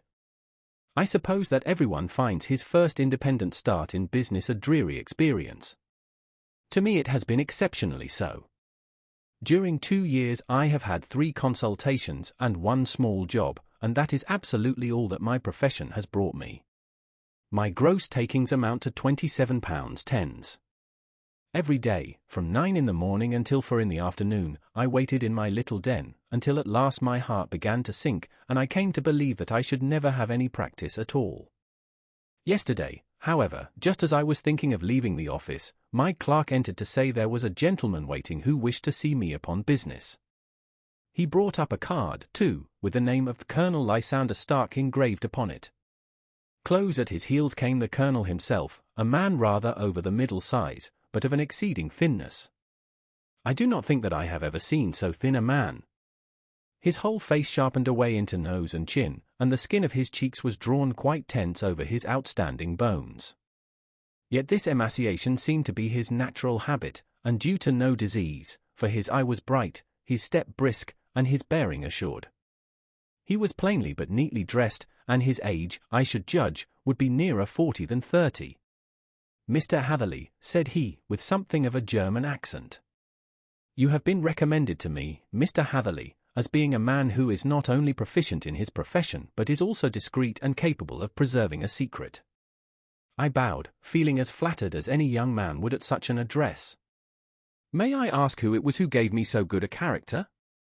"Well, perhaps it is better that I should not tell you that just at this moment. I have it from the same source that you are both an orphan and a bachelor and are residing alone in London." "That is quite correct," I answered, "but you will excuse me if I say that I cannot see how all this bears upon my professional qualifications. I understand that it was on a professional matter that you wished to speak to me?" "Undoubtedly so. But you will find that all I say is really to the point. I have a professional commission for you, but absolute secrecy is quite essential, absolute secrecy, you understand, and of course, we may expect that more from a man who is alone than from one who lives in the bosom of his family." "If I promise to keep a secret," said I, "you may absolutely depend upon my doing so." He looked very hard at me as I spoke, and it seemed to me that I had never seen so suspicious and questioning an eye. "Do you promise, then?" said he at last. "Yes, I promise." "Absolute and complete silence before, during, and after? No reference to the matter at all, either in word or writing?" "I have already given you my word." "Very good." He suddenly sprang up, and darting like lightning across the room he flung open the door. The passage outside was empty. "That's all right," said he, coming back. "I know that clerks are sometimes curious as to their master's affairs. Now we can talk in safety." He drew up his chair very close to mine and began to stare at me again with the same questioning and thoughtful look. A feeling of repulsion, and of something akin to fear had begun to rise within me at the strange antics of this fleshless man. Even my dread of losing a client could not restrain me from showing my impatience. "I beg that you will state your business, sir," said I, "my time is of value." Heaven forgive me for that last sentence, but the words came to my lips. "How would 50 guineas for a night's work suit you?" he asked. "Most admirably." "I say a night's work, but an hour's would be nearer the mark. I simply want your opinion about a hydraulic stamping machine which has got out of gear. If you show us what is wrong, we shall soon set it right ourselves." "What do you think of such a commission as that?" "The work appears to be light and the pay munificent." "Precisely so. We shall want you to come tonight by the last train." "Where to?" "To Ayford, in Berkshire. It is a little place near the borders of Oxfordshire, and within 7 miles of Reading. There is a train from Paddington which would bring you there at about 11:15. "Very good. I shall come down in a carriage to meet you." "There is a drive, then?" "Yes, our little place is quite out in the country. It is a good 7 miles from Ayford station. Then we can hardly get there before midnight. I suppose there would be no chance of a train back. I should be compelled to stop the night." "Yes, we could easily give you a shake-down." "That is very awkward. Could I not come at some more convenient hour?" "We have judged it best that you should come late. It is to recompense you for any inconvenience that we are paying to you, a young and unknown man, a fee which would buy an opinion from the very heads of your profession. Still, of course, if you would like to draw out of the business, there is plenty of time to do so. I thought of the 50 guineas, and of how very useful they would be to me. Not at all, said I shall be very happy to accommodate myself to your wishes. I should like, however, to understand a little more clearly what it is that you wish me to do. Quite so. It is very natural that the pledge of secrecy which we have exacted from you should have aroused your curiosity. I have no wish to commit you to anything without your having it all laid before you. I suppose that we are absolutely safe from eavesdroppers? Entirely. Then the matter stands thus. You are probably aware that fuller's earth is a valuable product, and that it is only found in 1 or 2 places in England. I have heard so. Some little time ago I bought a small place, a very small place, within 10 miles of Reading. I was fortunate enough to discover that there was a deposit of fuller's earth in one of my fields. On examining it, however, I found that this deposit was a comparatively small one, and that it formed a link between 2 very much larger ones upon the right and left, both of them, however, in the grounds of my neighbours. These good people were absolutely ignorant that their land contained that which was quite as valuable as a gold mine. Naturally, it was to my interest to buy their land before they discovered its true value, but unfortunately I had no capital by which I could do this. I took a few of my friends into the secret, however, and they suggested that we should quietly and secretly work our own little deposit, and that in this way we should earn the money which would enable us to buy the neighbouring fields. This we have now been doing for some time, and in order to help us in our operations, we erected a hydraulic press. This press, as I have already explained, has got out of order, and we wish your advice upon the subject. We guard our secret very jealously, however, and if it once became known that we had hydraulic engineers coming to our little house, it would soon rouse inquiry, and then, if the facts came out, it would be goodbye to any chance of getting these fields and carrying out our plans. That is why I have made you promise me that you will not tell a human being that you are going to Ayford tonight. I hope that I make it all plain? I quite follow you, said I. The only point which I could not quite understand was what use you could make of a hydraulic press in excavating fuller's earth, which, as I understand, is dug out like gravel from a pit. Said he carelessly, we have our own process. We compress the earth into bricks, so as to remove them without revealing what they are. But that is a mere detail. I have taken you fully into my confidence now, Mr. Hatherley, and I have shown you how I trust you. He rose as he spoke. I shall expect you, then, at Ayford at 11:15. I shall certainly be there. And not a word to a soul. He looked at me with a last long, questioning gaze, and then, pressing my hand in a cold, dank grasp, he hurried from the room. Well, when I came to think it all over in cool blood, I was very much astonished, as you may both think, at this sudden commission which had been entrusted to me. On the one hand, of course, I was glad, for the fee was at least tenfold what I should have asked had I set a price upon my own services, and it was possible that this order might lead to other ones. On the other hand, the face and manner of my patron had made an unpleasant impression upon me, and I could not think that his explanation of the fuller's earth was sufficient to explain the necessity for my coming at midnight, and his extreme anxiety lest I should tell anyone of my errand. However, I threw all fears to the winds, ate a hearty supper, drove to Paddington, and started off, having obeyed to the letter the injunction as to holding my tongue. At Reading I had to change not only my carriage but my station.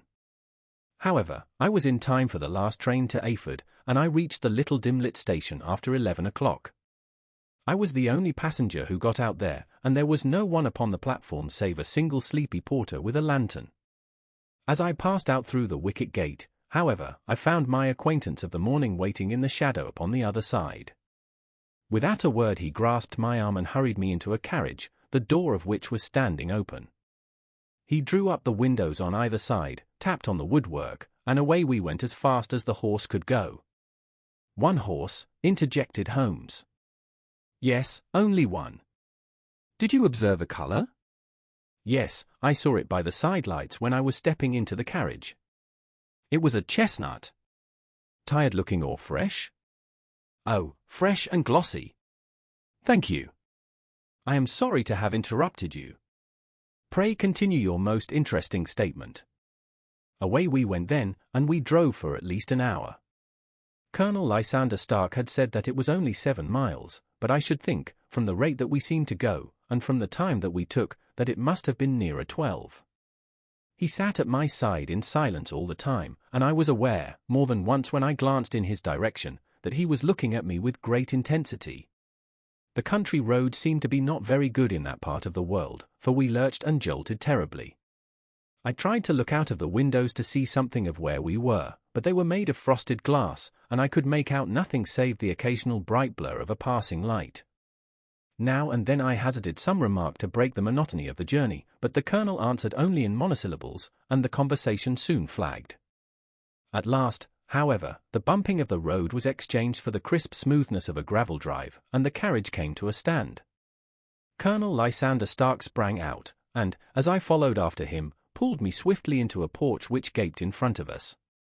We stepped, as it were, right out of the carriage and into the hall, so that I failed to catch the most fleeting glance of the front of the house. The instant that I had crossed the threshold, the door slammed heavily behind us, and I heard faintly the rattle of the wheels as the carriage drove away. It was pitch dark inside the house, and the colonel fumbled about looking for matches and muttering under his breath. Suddenly a door opened at the other end of the passage, and a long, golden bar of light shot out in our direction. It grew broader, and a woman appeared with a lamp in her hand, which she held above her head, pushing her face forward and peering at us. I could see that she was pretty, and from the gloss with which the light shone upon her dark dress I knew that it was a rich material. She spoke a few words in a foreign tongue in a tone as though asking a question, and when my companion answered in a gruff monosyllable, she gave such a start that the lamp nearly fell from her hand. Colonel Stark went up to her, whispered something in her ear, and then, pushing her back into the room from whence she had come, he walked towards me again with the lamp in his hand. "Perhaps you will have the kindness to wait in this room for a few minutes," said he, throwing open another door. It was a quiet, little, plainly furnished room, with a round table in the center, on which several German books were scattered. Colonel Stark laid down the lamp on the top of a harmonium beside the door. "I shall not keep you waiting an instant," said he, and vanished into the darkness. I glanced at the books upon the table, and in spite of my ignorance of German I could see that 2 of them were treatises on science, the others being volumes of poetry. Then I walked across to the window, hoping that I might catch some glimpse of the countryside, but an oak shutter, heavily barred, was folded across it. It was a wonderfully silent house. There was an old clock ticking loudly somewhere in the passage, but otherwise everything was deadly still. A vague feeling of uneasiness began to steal over me. Who were these German people, and what were they doing living in this strange, out-of-the-way place? And where was the place? I was 10 miles or so from Eyford, that was all I knew, but whether north, south, east, or west I had no idea. For that matter, Reading, and possibly other large towns, were within that radius, so the place might not be so secluded, after all. Yet it was quite certain, from the absolute stillness, that we were in the country. I paced up and down the room, humming a tune under my breath to keep up my spirits and feeling that I was thoroughly earning my 50-guinea fee. Suddenly, without any preliminary sound in the midst of the utter stillness, the door of my room swung slowly open. The woman was standing in the aperture, the darkness of the hall behind her, the yellow light from my lamp beating upon her eager and beautiful face. I could see at a glance that she was sick with fear, and the sight sent a chill to my own heart. She held up one shaking finger to warn me to be silent, and she shot a few whispered words of broken English at me, her eyes glancing back, like those of a frightened horse, into the gloom behind her. "I would go," said she, trying hard, as it seemed to me, to speak calmly. "I would go. I should not stay here. There is no good for you to do." "But, madam," said I have not yet done what I came for. I cannot possibly leave until I have seen the machine." "It is not worth your while to wait," she went on.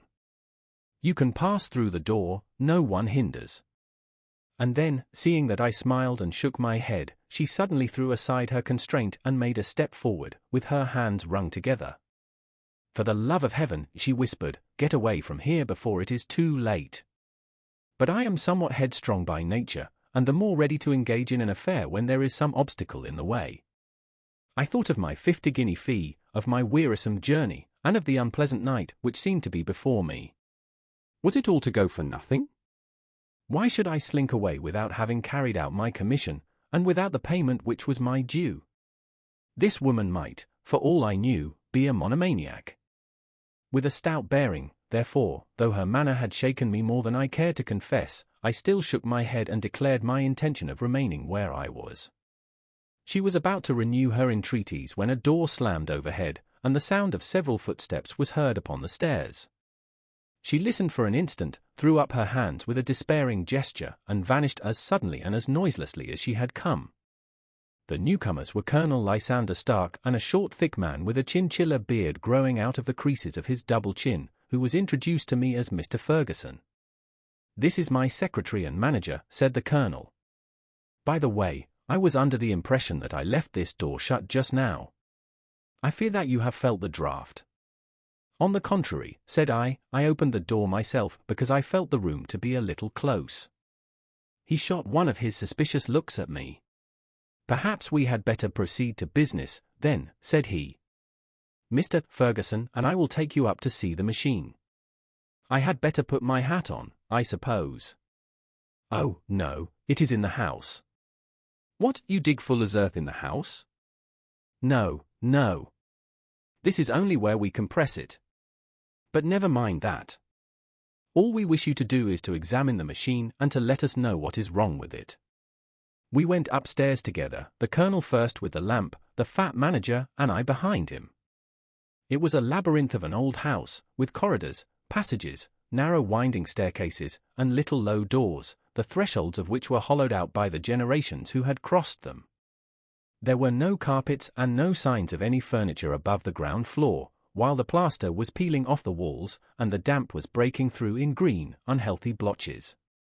I tried to put on as unconcerned an air as possible, but I had not forgotten the warnings of the lady, even though I disregarded them, and I kept a keen eye upon my two companions. Ferguson appeared to be a morose and silent man, but I could see from the little that he said that he was at least a fellow countryman. Colonel Lysander Stark stopped at last before a low door, which he unlocked. Within was a small, square room, in which the three of us could hardly get at one time. Ferguson remained outside, and the colonel ushered me in. "We are now," said he, "actually within the hydraulic press, and it would be a particularly unpleasant thing for us if anyone were to turn it on. The ceiling of this small chamber is really the end of the descending piston, and it comes down with the force of many tons upon this metal floor. There are small lateral columns of water outside which receive the force, and which transmit and multiply it in the manner which is familiar to you. The machine goes readily enough, but there is some stiffness in the working of it, and it has lost a little of its force.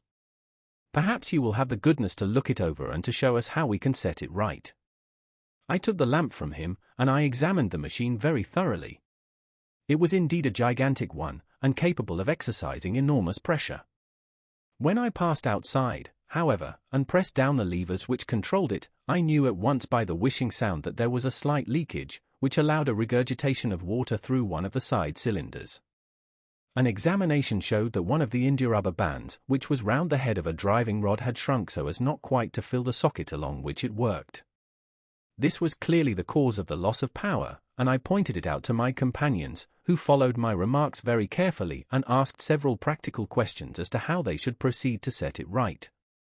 When I had made it clear to them, I returned to the main chamber of the machine and took a good look at it to satisfy my own curiosity. It was obvious at a glance that the story of the fuller's earth was the merest fabrication, for it would be absurd to suppose that so powerful an engine could be designed for so inadequate a purpose. The walls were of wood, but the floor consisted of a large iron trough, and when I came to examine it I could see a crust of metallic deposit all over it. I had stooped and was scraping at this to see exactly what it was when I heard a muttered exclamation in German and saw the cadaverous face of the colonel looking down at me. "What are you doing there?" he asked. I felt angry at having been tricked by so elaborate a story as that which he had told me. "I was admiring your fuller's earth," said I. "I think that I should be better able to advise you as to your machine if I knew what the exact purpose was for which it was used." The instant that I uttered the words I regretted the rashness of my speech. His face set hard, and a baleful light sprang up in his grey eyes. "Very well," said he, "you shall know all about the machine." He took a step backward, slammed the little door, and turned the key in the lock. I rushed towards it and pulled at the handle, but it was quite secure and did not give in the least to my kicks and shoves. "Hello!" I yelled. "Hello! Colonel! Let me out!" And then suddenly in the silence I heard a sound which sent my heart into my mouth. It was the clank of the levers and the swish of the leaking cylinder. He had set the engine at work. The lamp still stood upon the floor where I had placed it when examining the trough. By its light I saw that the black ceiling was coming down upon me, slowly, jerkily, but, as none knew better than myself, with a force which must within a minute grind me to a shapeless pulp. I threw myself, screaming, against the door, and dragged with my nails at the lock. I implored the colonel to let me out, but the remorseless clanking of the levers drowned my cries. The ceiling was only a foot or two above my head, and with my hand upraised I could feel its hard, rough surface. Then it flashed through my mind that the pain of my death would depend very much upon the position in which I met it. If I lay on my face the weight would come upon my spine, and I shuddered to think of that dreadful snap. Easier the other way, perhaps, and yet, had I the nerve to lie and look up at that deadly black shadow wavering down upon me? Already I was unable to stand erect, when my eye caught something which brought a gush of hope back to my heart. I have said that though the floor and ceiling were of iron, the walls were of wood. As I gave a last hurried glance around, I saw a thin line of yellow light between two of the boards, which broadened and broadened as a small panel was pushed backward. For an instant I could hardly believe that here was indeed a door which led away from death. The next instant I threw myself through, and lay half fainting upon the other side. The panel had closed again behind me, but the crash of the lamp, and a few moments afterwards the clang of the two slabs of metal, told me how narrow had been my escape. I was recalled to myself by a frantic plucking at my wrist, and I found myself lying upon the stone floor of a narrow corridor, while a woman bent over me and tugged at me with her left hand, while she held a candle in her right. It was the same good friend whose warning I had so foolishly rejected. "Come! Come!" she cried breathlessly. "They will be here in a moment. They will see that you are not there. Oh, do not waste the so precious time, but come!" This time, at least, I did not scorn her advice. I staggered to my feet and ran with her along the corridor and down a winding stair.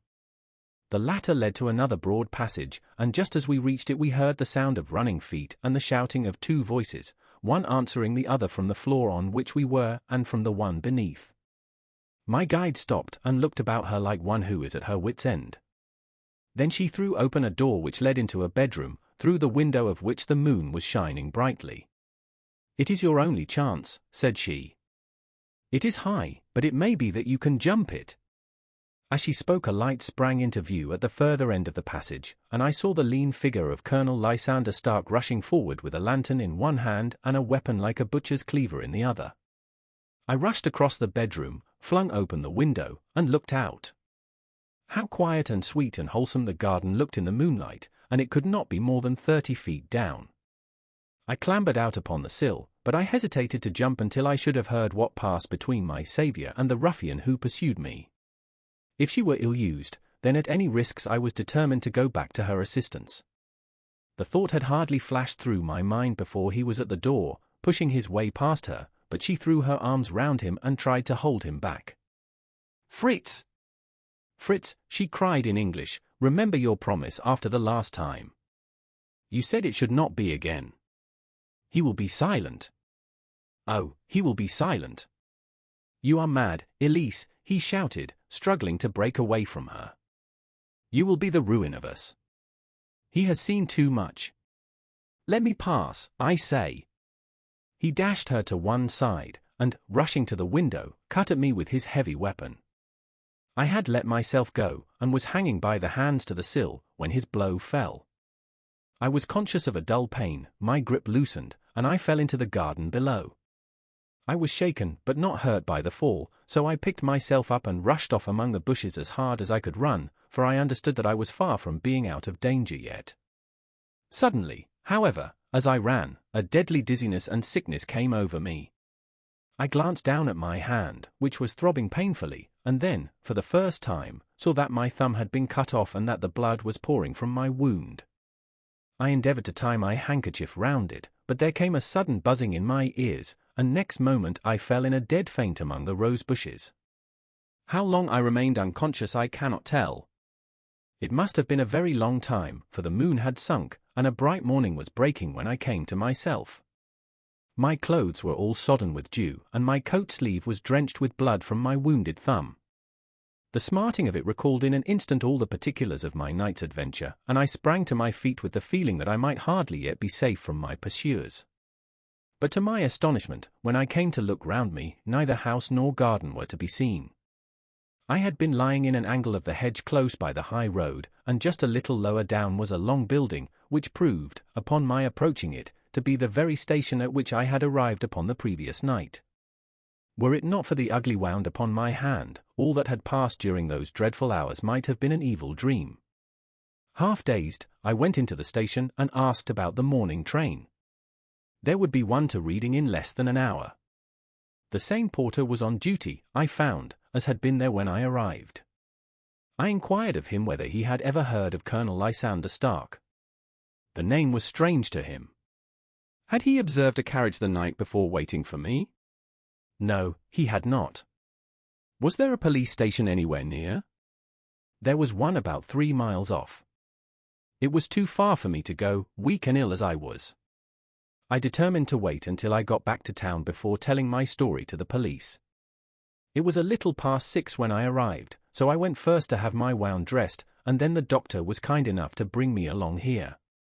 I put the case into your hands, and shall do exactly what you advise.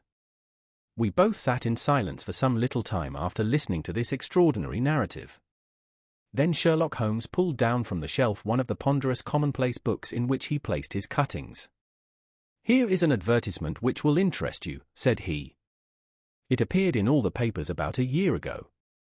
Listen to this: lost, on the 9th inst, Mr. Jeremiah Hailing, aged 26, a hydraulic engineer. Left his lodgings at 10 o'clock at night, and has not been heard of since. Was dressed in, etc., etc.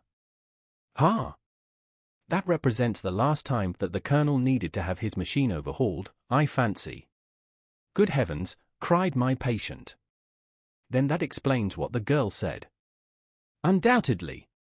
It is quite clear that the Colonel was a cool and desperate man, who was absolutely determined that nothing should stand in the way of his little game, like those out-and-out pirates who will leave no survivor from a captured ship.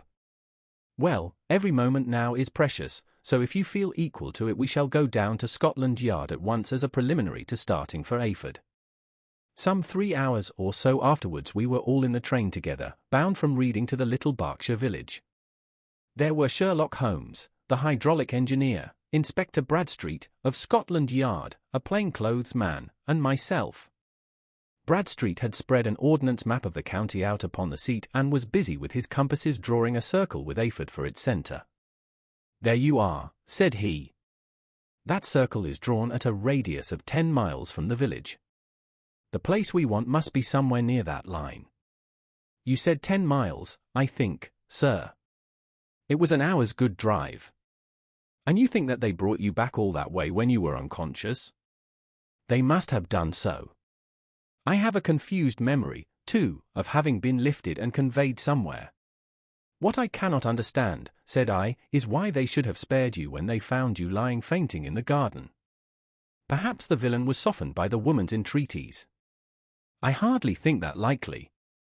I never saw a more inexorable face in my life." "Oh, we shall soon clear up all that," said Bradstreet. "Well, I have drawn my circle, and I only wish I knew at what point upon it the folk that we are in search of are to be found." "I think I could lay my finger on it," said Holmes quietly. "Really, now," cried the inspector, "you have formed your opinion. Come, now, we shall see who agrees with you. I say it is south, for the country is more deserted there." "And I say east," said my patient. "I am for west," remarked the plainclothes man. "There are several quiet little villages up there."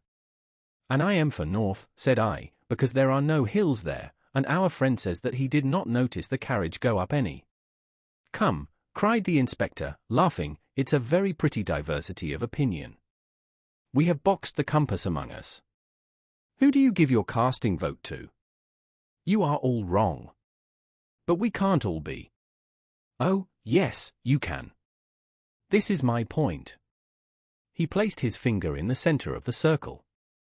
This is where we shall find them. But the 12-mile drive, gasped Hatherley. 6 out and 6 back. Nothing simpler. You say yourself that the horse was fresh and glossy when you got in. How could it be that if it had gone 12 miles over heavy roads? Indeed, it is a likely ruse enough, observed Bradstreet thoughtfully. Of course, there can be no doubt as to the nature of this gang. None at all, said Holmes. They are coiners on a large scale, and have used the machine to form the amalgam which has taken the place of silver. We have known for some time that a clever gang was at work, said the inspector. They have been turning out half-crowns by the thousand. We even traced them as far as Reading, but could get no farther, for they had covered their traces in a way that showed that they were very old hands. But now, thanks to this lucky chance, I think that we have got them right enough. But the inspector was mistaken, for those criminals were not destined to fall into the hands of justice. As we rolled into Ayford Station, we saw a gigantic column of smoke which streamed up from behind a small clump of trees in the neighborhood and hung like an immense ostrich feather over the landscape. A house on fire? Asked Bradstreet as the train steamed off again on its way. Yes, sir, said the station master. When did it break out? I hear that it was during the night, sir, but it has got worse, and the whole place is in a blaze. Whose house is it? Dr. Becher's. Tell me, broke in the engineer, is Dr. Becher a German, very thin, with a long, sharp nose? The station master laughed heartily. No, sir, Dr. Becher is an Englishman, and there isn't a man in the parish who has a better-lined waistcoat. But he has a gentleman staying with him, a patient, as I understand, who is a foreigner, and he looks as if a little good Berkshire beef would do him no harm.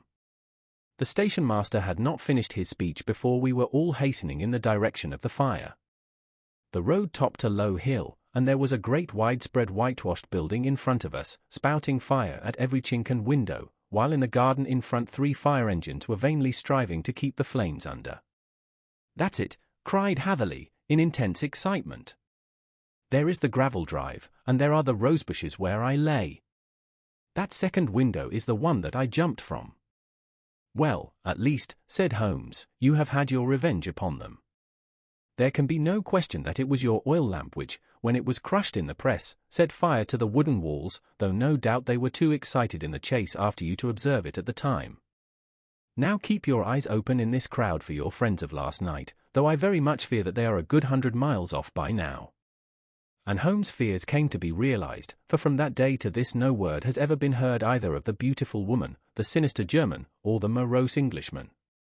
Early that morning a peasant had met a cart containing several people and some very bulky boxes driving rapidly in the direction of Reading, but there all traces of the fugitives disappeared, and even Holmes' ingenuity failed ever to discover the least clue as to their whereabouts.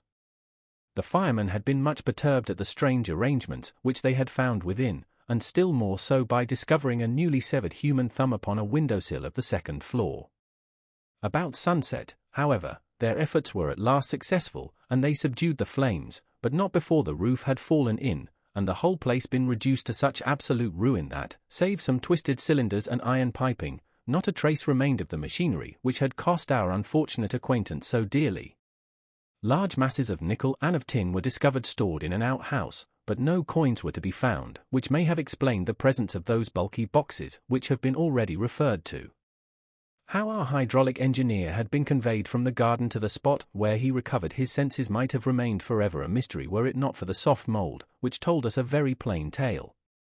He had evidently been carried down by 2 persons, one of whom had remarkably small feet and the other unusually large ones.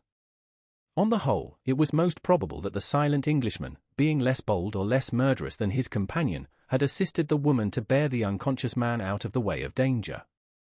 Well, said our engineer ruefully as we took our seats to return once more to London, it has been a pretty business for me. I have lost my thumb and I have lost a 50-guinea fee, and what have I gained? Experience, said Holmes, laughing. Indirectly it may be of value, you know, you have only to put it into words to gain the reputation of being excellent company for the remainder of your existence. The Adventure of the Noble Bachelor. The Lord Street Simon marriage, and its curious termination, have long ceased to be a subject of interest in those exalted circles in which the unfortunate bridegroom moves. Fresh scandals have eclipsed it, and their more piquant details have drawn the gossips away from this 4-year-old drama. As I have reason to believe, however, that the full facts have never been revealed to the general public, and as my friend Sherlock Holmes had a considerable share in clearing the matter up, I feel that no memoir of him would be complete without some little sketch of this remarkable episode.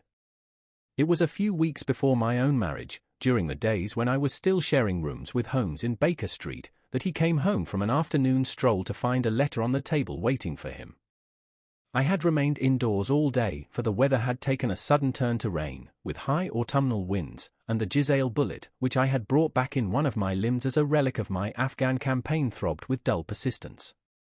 With my body in one easy-chair and my legs upon another, I had surrounded myself with a cloud of newspapers until at last, saturated with the news of the day, I tossed them all aside and lay listless, watching the huge crest and monogram upon the envelope upon the table and wondering lazily who my friend's noble correspondent could be. "Here is a very fashionable epistle," I remarked as he entered. "Your morning letters, if I remember right, were from a fishmonger and a tide waiter."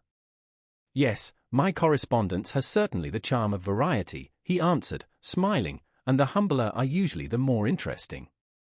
This looks like one of those unwelcome social summonses which call upon a man either to be bored or to lie." He broke the seal and glanced over the contents. "Oh, come, it may prove to be something of interest, after all." "Not social, then?" "No, distinctly professional." "And from a noble client?" "One of the highest in England." "My dear fellow, I congratulate you. I assure you, Watson, without affectation, that the status of my client is a matter of less moment to me than the interest of his case. It is just possible, however, that also may not be wanting in this new investigation. You have been reading the papers diligently of late, have you not?" "It looks like it," said I ruefully, pointing to a huge bundle in the corner. "I have had nothing else to do." "It is fortunate, for you will perhaps be able to post me up." I read nothing except the criminal news and the agony column. The latter is always instructive. But if you have followed recent events so closely, you must have read about Lord Street Simon and his wedding? "Oh, yes, with the deepest interest." "That is well. The letter which I hold in my hand is from Lord Street Simon. I will read it to you, and in return you must turn over these papers and let me have whatever bears upon the matter. This is what he says. "My dear Mr. Sherlock Holmes, Lord Backwater tells me that I may place implicit reliance upon your judgment and discretion. I have determined, therefore, to call upon you and to consult you in reference to the very painful event which has occurred in connection with my wedding. Mr. Lestrade, of Scotland Yard, is acting already in the matter, but he assures me that he sees no objection to your cooperation, and that he even thinks that it might be of some assistance. I will call at 4 o'clock in the afternoon, and, should you have any other engagement at that time, I hope that you will postpone it, as this matter is of paramount importance. Yours faithfully, Robert St. Simon." It is dated from Grosvenor Mansions, written with a quill pen, and the noble lord has had the misfortune to get a smear of ink upon the outer side of his right little finger, remarked Holmes as he folded up the epistle. "He says 4 o'clock. It is 3 now. He will be here in an hour. Then I have just time, with your assistance, to get clear upon the subject. Turn over those papers and arrange the extracts in their order of time, while I take a glance as to who our client is." He picked a red-covered volume from a line of books of reference beside the mantelpiece. "Here he is," said he, sitting down and flattening it out upon his knee. "Lord Robert Walsingham de Vere Street Simon, second son of the Duke of Balmoral. Hum. Arms, azure, 3 caltrops in chief over a fess sable. Born in 1846. His 41 years of age, which is mature for marriage. Was Under-Secretary for the Colonies in a late administration. The Duke, his father, was at one time Secretary for Foreign Affairs. They inherit Plantagenet blood by direct descent, and Tudor on the distaff side." "Ha! Well, there is nothing very instructive in all this. I think that I must turn to you, Watson, for something more solid. I have very little difficulty in finding what I want, said I, for the facts are quite recent and the matter struck me as remarkable. I feared to refer them to you, however, as I knew that you had an inquiry on hand and that you disliked the intrusion of other matters. Oh, you mean the little problem of the Grosvenor Square furniture van. That is quite cleared up now, though, indeed, it was obvious from the first. Pray give me the results of your newspaper selections. Here is the first notice which I can find. It is in the personal column of the Morning Post, and dates, as you see, some weeks back. A marriage has been arranged, it says, and will, if rumour is correct, very shortly take place, between Lord Robert St. Simon, second son of the Duke of Balmoral, and Miss Hattie Doran, the only daughter of Aloysius Doran, Esquire, of San Francisco, California, USA. That is all. Terse and to the point, remarked Holmes, stretching his long, thin legs towards the fire. There was a paragraph amplifying this in one of the society papers of the same week. Ah, here it is. There will soon be a call for protection in the marriage market, for the present free trade principle appears to tell heavily against our home product. One by one the management of the noble houses of Great Britain is passing into the hands of our fair cousins from across the Atlantic. An important addition has been made during the last week to the list of the prizes which have been borne away by these charming invaders. Lord St. Simon, who has shown himself for over 20 years proof against the little god's arrows, has now definitely announced his approaching marriage with Miss Hattie Doran, the fascinating daughter of a California millionaire. Miss Doran, whose graceful figure and striking face attracted much attention at the Westbury House festivities, is an only child, and it is currently reported that her dowry will run to considerably over the 6 figures, with expectancies for the future. As it is an open secret that the Duke of Balmoral has been compelled to sell his pictures within the last few years, and as Lord St. Simon has no property of his own save the small estate of Birchmoor, it is obvious that the Californian heiress is not the only gainer by an alliance which will enable her to make the easy and common transition from a Republican lady to a British peeress. Anything else? Asked Holmes, yawning. Oh, yes, plenty. Then there is another note in the Morning Post to say that the marriage would be an absolutely quiet one, that it would be at St. George's, Hanover Square, that only half a dozen intimate friends would be invited, and that the party would return to the furnished house at Lancaster Gate, which has been taken by Mr. Aloysius Doran.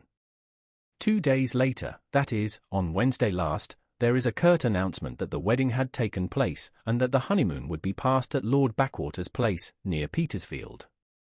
Those are all the notices which appeared before the disappearance of the bride. Before the what? Asked Holmes with a start. The vanishing of the lady. When did she vanish, then? At the wedding breakfast. Indeed. This is more interesting than it promised to be, quite dramatic, in fact. Yes, it struck me as being a little out of the common. They often vanish before the ceremony, and occasionally during the honeymoon, but I cannot call to mind anything quite so prompt as this. Pray let me have the details. I warn you that they are very incomplete. Perhaps we may make them less so. Such as they are set forth in a single article of a morning paper of yesterday, which I will read to you. It is headed, Singular Occurrence at a Fashionable Wedding. The family of Lord Robert St. Simon has been thrown into the greatest consternation by the strange and painful episodes which have taken place in connection with his wedding. The ceremony, as shortly announced in the papers of yesterday, occurred on the previous morning, but it is only now that it has been possible to confirm the strange rumours which have been so persistently floating about. In spite of the attempts of the friends to hush the matter up, so much public attention has now been drawn to it that no good purpose can be served by affecting to disregard what is a common subject for conversation. The ceremony, which was performed at St. George's, Hanover Square, was a very quiet one, no one being present save the father of the bride, Mr. Aloysius Doran, the Duchess of Balmoral, Lord Backwater, Lord Eustace and Lady Clara St. Simon, the younger brother and sister of the bridegroom, and Lady Alicia Whittington. The whole party proceeded afterwards to the house of Mr. Aloysius Doran, at Lancaster Gate, where breakfast had been prepared. It appears that some little trouble was caused by a woman, whose name has not been ascertained, who endeavoured to force her way into the house after the bridal party, alleging that she had some claim upon Lord St. Simon. It was only after a painful and prolonged scene that she was ejected by the butler and the footman. The bride, who had fortunately entered the house before this unpleasant interruption, had sat down to breakfast with the rest, when she complained of a sudden indisposition and retired to her room. Her prolonged absence having caused some comment, her father followed her, but learned from her maid that she had only come up to her chamber for an instant, caught up an ulster and bonnet, and hurried down to the passage. One of the footmen declared that he had seen a lady leave the house thus apparelled, but had refused to credit that it was his mistress, believing her to be with the company. On ascertaining that his daughter had disappeared, Mr. Aloysius Doran, in conjunction with the bridegroom, instantly put themselves in communication with the police, and very energetic inquiries are being made, which will probably result in a speedy clearing up of this very singular business. Up to a late hour last night, however, nothing had transpired as to the whereabouts of the missing lady. There are rumors of foul play in the matter, and it is said that the police have caused the arrest of the woman who had caused the original disturbance, in the belief that, from jealousy or some other motive, she may have been concerned in the strange disappearance of the bride. And is that all? Only one little item in another of the morning papers, but it is a suggestive one. And it is that Miss Flora Miller, the lady who had caused the disturbance, has actually been arrested.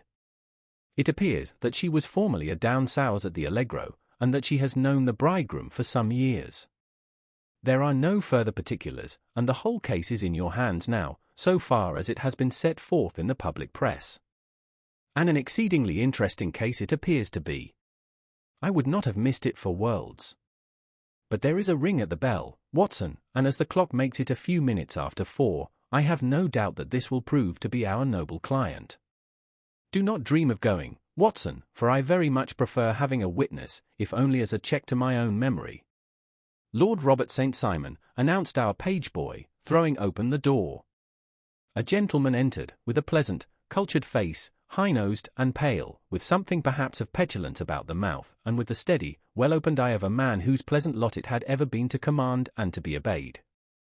His manner was brisk, and yet his general appearance gave an undue impression of age, for he had a slight forward stoop and a little bend of the knees as he walked. His hair, too, as he swept off his very curly-brimmed hat, was grizzled round the edges and thin upon the top. As to his dress, it was careful to the verge of foppishness, with high collar, black frock coat, white waistcoat, yellow gloves, patent leather shoes, and light-coloured gaiters. He advanced slowly into the room, turning his head from left to right, and swinging in his right hand the cord which held his golden eyeglasses. "Good day, Lord St. Simon," said Holmes, rising and bowing. "Pray take the basket chair. This is my friend and colleague, Dr. Watson. Draw up a little to the fire, and we will talk this matter over. A most painful matter to me, as you can most readily imagine, Mr. Holmes. I have been cut to the quick. I understand that you have already managed several delicate cases of this sort, sir, though I presume that they were hardly from the same class of society." "No, I am descending." "I beg pardon. My last client of the sort was a king." "Oh, really? I had no idea." "And which king?" "The King of Scandinavia." "What? Had he lost his wife?" "You can understand," said Holmes suavely, "that I extend to the affairs of my other clients the same secrecy which I promised to you in yours." "Of course."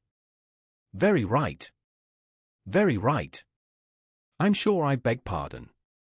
As to my own case, I am ready to give you any information which may assist you in forming an opinion." "Thank you. I have already learned all that is in the public prints, nothing more. I presume that I may take it as correct, this article, for example, as to the disappearance of the bride." Lord St. Simon glanced over it. "Yes, it is correct, as far as it goes. But it needs a great deal of supplementing before anyone could offer an opinion. I think that I may arrive at my facts most directly by questioning you." "Pray do so." "When did you first meet Miss Hattie Doran?" "In San Francisco, a year ago." "You were traveling in the States?" "Yes." "Did you become engaged then?" "No." "But you were on a friendly footing?" "I was amused by her society, and she could see that I was amused." "Her father is very rich?" "He is said to be the richest man on the Pacific slope." "And how did he make his money?" "In mining. He had nothing a few years ago. Then he struck gold, invested it, and came up by leaps and bounds.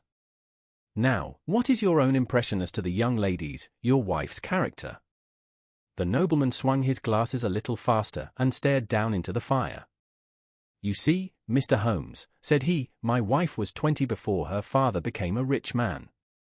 During that time she ran free in a mining camp and wandered through woods or mountains, so that her education has come from nature rather than from the schoolmaster. She is what we call in England a tomboy, with a strong nature, wild and free, unfettered by any sort of traditions. She is impetuous, volcanic, I was about to say.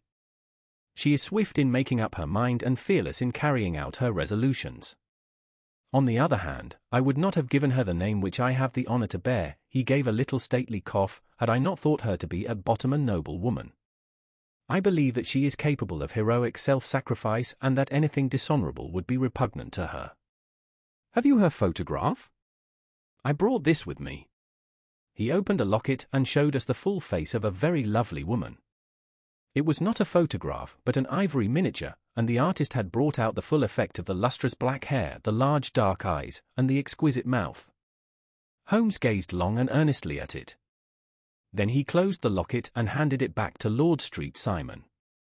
"The young lady came to London, then, and you renewed your acquaintance?" "Yes, her father brought her over for this last London season. I met her several times, became engaged to her, and have now married her." "She brought, I understand, a considerable dowry?" "A fair dowry. Not more than is usual in my family." "And this, of course, remains to you, since the marriage is a fait accompli?" "I really have made no inquiries on the subject." "Very naturally not." "Did you see Miss Doran on the day before the wedding?" "Yes." "Was she in good spirits?" "Never better. She kept talking of what we should do in our future lives." "Indeed? That is very interesting. And on the morning of the wedding?" "She was as bright as possible, at least until after the ceremony." "And did you observe any change in her then?" "Well, to tell the truth, I saw then the first signs that I had ever seen that her temper was just a little sharp. The incident, however, was too trivial to relate and can have no possible bearing upon the case. Pray let us have it, for all that." "Oh, it is childish. She dropped her bouquet as we went towards the vestry. She was passing the front pew at the time, and it fell over into the pew. There was a moment's delay, but the gentleman in the pew handed it up to her again, and it did not appear to be the worse for the fall. Yet when I spoke to her of the matter, she answered me abruptly, and in the carriage, on our way home, she seemed absurdly agitated over this trifling cause." "Indeed? You say that there was a gentleman in the pew? Some of the general public were present, then?" "Oh, yes. It is impossible to exclude them when the church is open." "This gentleman was not one of your wife's friends?" "No, no, I call him a gentleman by courtesy, but he was quite a common-looking person. I hardly noticed his appearance. But really I think that we are wandering rather far from the point." Lady St. Simon, then, returned from the wedding in a less cheerful frame of mind than she had gone to it. "What did she do on re-entering her father's house?" "I saw her in conversation with her maid." "And who is her maid?" "Alice is her name. She is an American and came from California with her."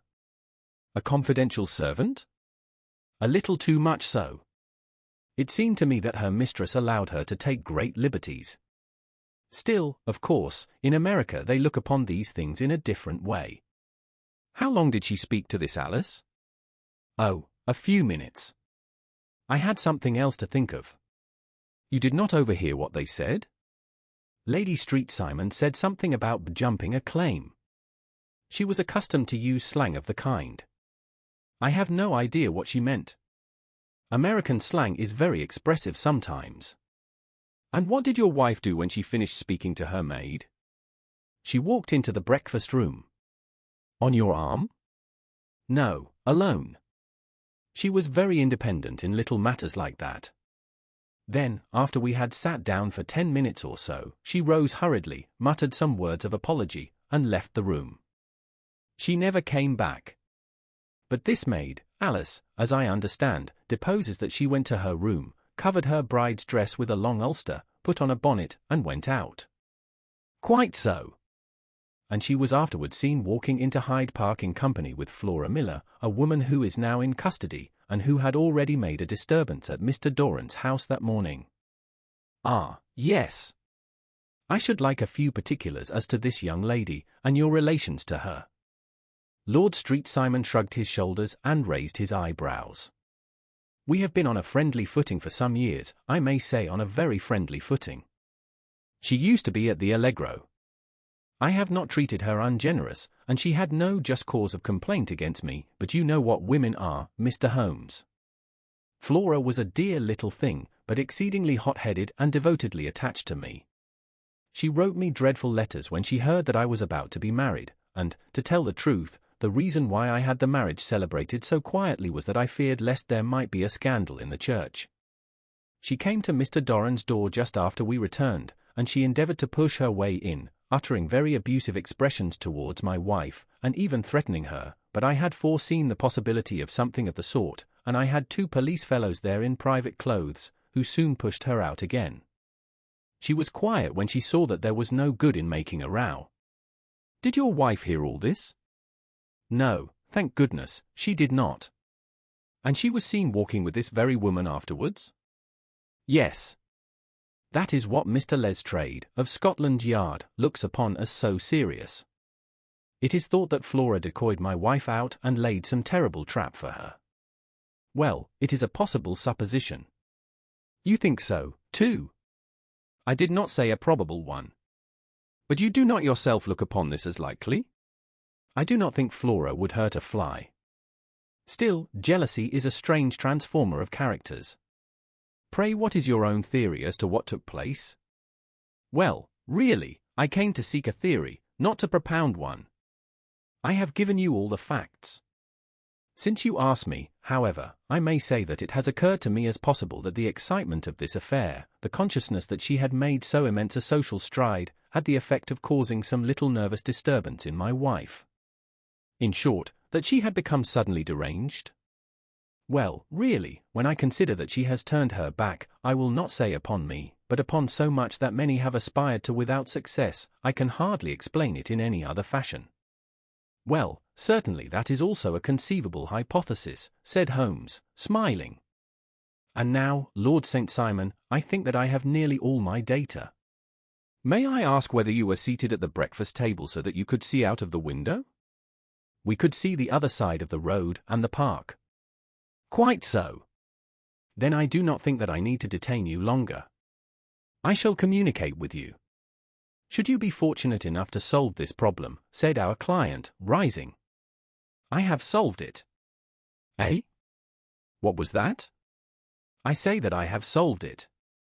Where, then, is my wife? That is a detail which I shall speedily supply. Lord Street Simon shook his head. I am afraid that it will take wiser heads than yours or mine, he remarked, and bowing in a stately, old-fashioned manner he departed. It is very good of Lord Street Simon to honour my head by putting it on a level with his own, said Sherlock Holmes, laughing. I think that I shall have a whisky and soda and a cigar after all this cross-questioning. I had formed my conclusions as to the case before our client came into the room. My dear Holmes, I have notes of several similar cases, though none, as I remarked before, which were quite as prompt. My whole examination served to turn my conjecture into a certainty. Circumstantial evidence is occasionally very convincing, as when you find a trout in the milk, to quote Thoreau's example. But I have heard all that you have heard. Without, however, the knowledge of pre-existing cases, which serves me so well. There was a parallel instance in Aberdeen some years back, and something on very much the same lines at Munich the year after the Franco-Prussian War. It is one of these cases, but, hullo, here is Lestrade. Good afternoon, Lestrade. You will find an extra tumbler upon the sideboard, and there are cigars in the box. The official detective was attired in a pea jacket and cravat, which gave him a decidedly nautical appearance, and he carried a black canvas bag in his hand. With a short greeting, he seated himself and lit the cigar which had been offered to him. "What's up, Then he asked Holmes with a twinkle in his eye. You look dissatisfied. And I feel dissatisfied. It is this infernal Street Simon marriage case. I can make neither head nor tail of the business. Really? You surprise me. Who ever heard of such a mixed affair? Every clue seems to slip through my fingers. I have been at work upon it all day. And very wet it seems to have made you, said Holmes, laying his hand upon the arm of the pea jacket. Yes, I have been dragging the Serpentine. In heaven's name, what for? In search of the body of Lady Street Simon. Sherlock Holmes leaned back in his chair and laughed heartily. Have you dragged the basin of Trafalgar Square fountain? He asked. Why? What do you mean?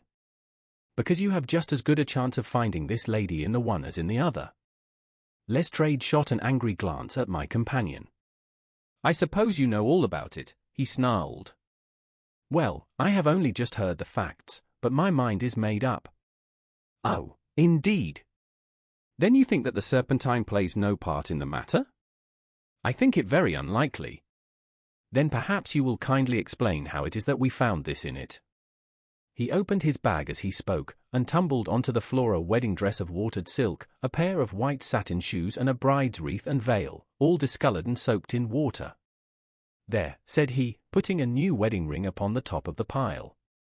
There is a little nut for you to crack, Master Holmes. Oh, indeed, said my friend, blowing blue rings into the air. You dragged them from the Serpentine? No. They were found floating near the margin by a park keeper. They have been identified as her clothes, and it seemed to me that if the clothes were there the body would not be far off. By the same brilliant reasoning, every man's body is to be found in the neighborhood of his wardrobe. And pray what did you hope to arrive at through this? At some evidence implicating Flora Miller in the disappearance. I am afraid that you will find it difficult. Are you, indeed, now? Cried Lestrade with some bitterness. I am afraid, Holmes, that you are not very practical with your deductions and your inferences. You have made 2 blunders in as many minutes. This dress does implicate Miss Flora Miller. And how? In the dress is a pocket. In the pocket is a card case. In the card case is a note. And here is the very note. He slapped it down upon the table in front of him. Listen to this, you will see me when all is ready. Come at once. F. H. Lem. Now my theory all along has been that Lady Street Simon was decoyed away by Flora Miller, and that she, with confederates, no doubt, was responsible for her disappearance. Here, signed with her initials, is the very note which was no doubt quietly slipped into her hand at the door and which lured her within their reach. Very good, Lestrade, said Holmes, laughing. You really are very fine indeed. Let me see it. He took up the paper in a listless way, but his attention instantly became riveted, and he gave a little cry of satisfaction. This is indeed important, said he. Ah! You find it so? Extremely so. I congratulate you warmly. Lestrade rose in his triumph and bent his head to look. Why, he shrieked, you're looking at the wrong side. On the contrary, this is the right side. The right side? You're mad. Here is the note written in pencil over here. And over here is what appears to be the fragment of a hotel bill, which interests me deeply. There's nothing in it. I looked at it before, said Lestrade. October 4th, rooms 8s, breakfast 2s. 6D, cocktail 1s, lunch 2s. 6D, glass sherry, 8D. I see nothing in that. Very likely not. It is most important, all the same. As to the note, it is important also, or at least the initials are, so I congratulate you again. I've wasted time enough, said Lestrade, rising. I believe in hard work and not in sitting by the fire spinning fine theories. Good day, Mr. Holmes, and we shall see which gets to the bottom of the matter first. He gathered up the garments, thrust them into the bag, and made for the door. Just one hint to you, Lestrade, drawled Holmes before his rival vanished. I will tell you the true solution of the matter. Lady Street Simon is a myth. There is not, and there never has been, any such person. Lestrade looked sadly at my companion. Then he turned to me, tapped his forehead 3 times, shook his head solemnly, and hurried away. He had hardly shut the door behind him when Holmes rose to put on his overcoat. "There is something in what the fellow says about outdoor work," he remarked, "so I think, Watson, that I must leave you to your papers for a little."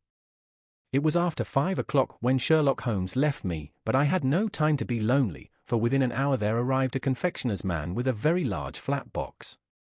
This he unpacked with the help of a youth whom he had brought with him, and presently, to my very great astonishment, a quite epicurean little cold supper began to be laid out upon our humble lodging-house mahogany. There were a couple of brace of cold woodcock, a pheasant, a pâté de foie gras pie with a group of ancient and cobwebby bottles. Having laid out all these luxuries, my 2 visitors vanished away, like the genii of the Arabian Nights, with no explanation save that the things had been paid for and were ordered to this address. Just before 9 o'clock Sherlock Holmes stepped briskly into the room. His features were gravely set, but there was a light in his eye which made me think that he had not been disappointed in his conclusions. "They have laid the supper, then," he said, rubbing his hands. "You seem to expect company." "They have laid for 5. "Yes, I fancy we may have some company dropping in," said he. "I am surprised that Lord Street Simon has not already arrived." "Ha! I fancy that I hear his step now upon the stairs." It was indeed our visitor of the afternoon who came bustling in, dangling his glasses more vigorously than ever, and with a very perturbed expression upon his aristocratic features. "My messenger reached you, then?" asked Holmes. "Yes, and I confess that the content startled me beyond measure." "Have you good authority for what you say?" "The best possible." Lord Street Simon sank into a chair and passed his hand over his forehead. "What will the Duke say," he murmured, "when he hears that one of the family has been subjected to such humiliation? It is the purest accident. I cannot allow that there is any humiliation." "Ah, you look on these things from another standpoint." "I fail to see that anyone is to blame. I can hardly see how the lady could have acted otherwise, though her abrupt method of doing it was undoubtedly to be regretted. Having no mother, she had no one to advise her at such a crisis." "It was a slight, sir, a public slight," said Lord St. Simon, tapping his fingers upon the table. "You must make allowance for this poor girl, placed in so unprecedented a position." "I will make no allowance. I am very angry indeed, and I have been shamefully used." "I think that I heard a ring," said Holmes. "Yes, there are steps on the landing. If I cannot persuade you to take a lenient view of the matter, Lord St. Simon, I have brought an advocate here who may be more successful." He opened the door and ushered in a lady and gentleman. "Lord Street Simon," said he, "allow me to introduce you to Mr. and Mrs. Francis Hay Moulton. The lady, I think, you have already met." At the sight of these newcomers our client had sprung from his seat and stood very erect, with his eyes cast down and his hand thrust into the breast of his frock coat, a picture of offended dignity. The lady had taken a quick step forward and had held out her hand to him, but he still refused to raise his eyes. It was as well for his resolution, perhaps, for her pleading face was one which it was hard to resist. "You're angry, Robert," said she. "Well, I guess you have every cause to be." "Pray make no apology to me," said Lord Street Simon bitterly. "Oh, yes, I know that I have treated you real bad and that I should have spoken to you before I went, but I was kind of rattled, and from the time when I saw Frank here again I just didn't know what I was doing or saying. I only wonder I didn't fall down and do a faint right there before the altar. Perhaps, Mrs. Moulton, you would like my friend and me to leave the room while you explain this matter?"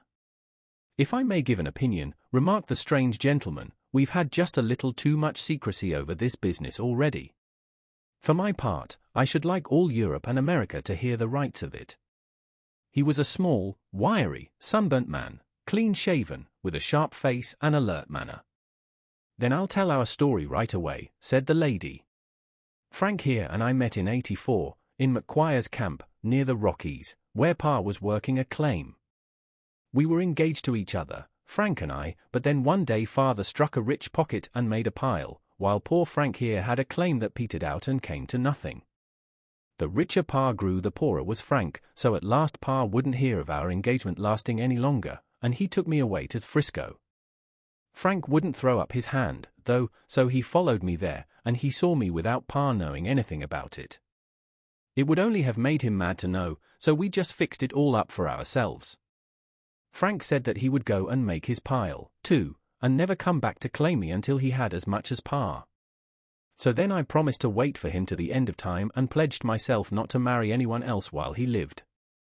"Why shouldn't we be married right away, then," said he, "and then I will feel sure of you, and I won't claim to be your husband until I come back." Well, we talked it over, and he had fixed it all up so nicely, with a clergyman all ready in waiting, that we just did it right there, and then Frank went off to seek his fortune, and I went back to Pa. The next I heard of Frank was that he was in Montana, and then he went prospecting in Arizona, and then I heard of him from New Mexico. After that came a long newspaper story about how a miners' camp had been attacked by Apache Indians, and there was my Frank's name among the killed. I fainted dead away, and I was very sick for months after.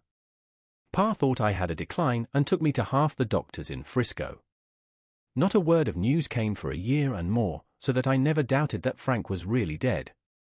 Then Lord Street Simon came to Frisco, and we came to London, and a marriage was arranged, and Pa was very pleased, but I felt all the time that no man on this earth would ever take the place in my heart that had been given to my poor Frank. Still, if I had married Lord St. Simon, of course I'd have done my duty by him. We can't command our love, but we can our actions. I went to the altar with him with the intention to make him just as good a wife as it was in me to be. But you may imagine what I felt when, just as I came to the altar rails, I glanced back and saw Frank standing and looking at me out of the first pew. I thought it was his ghost at first, but when I looked again there he was still, with a kind of question in his eyes, as if to ask me whether I were glad or sorry to see him. I wonder I didn't drop. I know that everything was turning round, and the words of the clergyman were just like the buzz of a bee in my ear. I didn't know what to do. Should I stop the service and make a scene in the church? I glanced at him again, and he seemed to know what I was thinking, for he raised his finger to his lips to tell me to be still. Then I saw him scribble on a piece of paper, and I knew that he was writing me a note. As I passed his pew on the way out I dropped my bouquet over to him, and he slipped the note into my hand when he returned me the flowers. It was only a line asking me to join him when he made the sign to me to do so. Of course I never doubted for a moment that my first duty was now to him, and I determined to do just whatever he might direct. When I got back I told my maid, who had known him in California, and had always been his friend. I ordered her to say nothing, but to get a few things packed and my ulster ready. I know I ought to have spoken to Lord St. Simon, but it was dreadful hard before his mother and all those great people. I just made up my mind to run away and explain afterwards. I hadn't been at the table 10 minutes before I saw Frank out of the window at the other side of the road. He beckoned to me and then began walking into the park. I slipped out, put on my things, and followed him. Some woman came talking something or other about Lord Street Simon to me, seemed to me from the little I heard as if he had a little secret of his own before marriage also, but I managed to get away from her and soon overtook Frank. We got into a cab together, and away we drove to some lodgings he had taken in Gordon Square, and that was my true wedding after all those years of waiting. Frank had been a prisoner among the Apaches, had escaped, came on to Frisco, found that I had given him up for dead and had gone to England, followed me there, and had come upon me at last on the very morning of my second wedding. I saw it in a paper, explained the American. It gave the name and the church, but not where the lady lived. Then we had a talk as to what we should do, and Frank was all for openness, but I was so ashamed of it all that I felt as if I should like to vanish away and never see any of them again, just sending a line to Pa, perhaps, to show him that I was alive. It was awful to me to think of all those lords and ladies sitting round that breakfast table and waiting for me to come back. So Frank took my wedding clothes and things and made a bundle of them, so that I should not be traced, and dropped them away somewhere where no one could find them.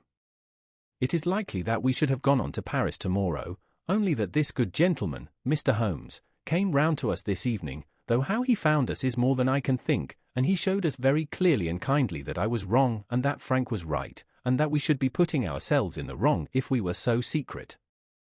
Then he offered to give us a chance of talking to Lord Street Simon alone, and so we came right away round to his rooms at once. Now, Robert, you have heard it all, and I am very sorry if I have given you pain, and I hope that you do not think very meanly of me." Lord Street Simon had by no means relaxed his rigid attitude, but had listened with a frowning brow and a compressed lip to this long narrative. "Excuse me," he said, "but it is not my custom to discuss my most intimate personal affairs in this public manner." "Then you won't forgive me? You won't shake hands before I go?" "Oh, certainly, if it would give you any pleasure." He put out his hand and coldly grasped that which she extended to him. "I had hoped," suggested Holmes, "that you would have joined us in a friendly supper." "I think that there you ask a little too much," responded his lordship. "I may be forced to acquiesce in these recent developments, but I can hardly be expected to make merry over them. I think that with your permission I will now wish you all a very good night." He included us all in a sweeping bow and stalked out of the room. "Then I trust that you at least will honor me with your company," said Sherlock Holmes. "It is always a joy to meet an American, Mr. Moulton, for I am one of those who believe that the folly of a monarch and the blundering of a minister in far-gone years will not prevent our children from being some day citizens of the same world-wide country under a flag which shall be a quartering of the Union Jack with the stars and stripes." "The case has been an interesting one," remarked Holmes when our visitors had left us, "because it serves to show very clearly how simple the explanation may be of an affair which at first sight seems to be almost inexplicable.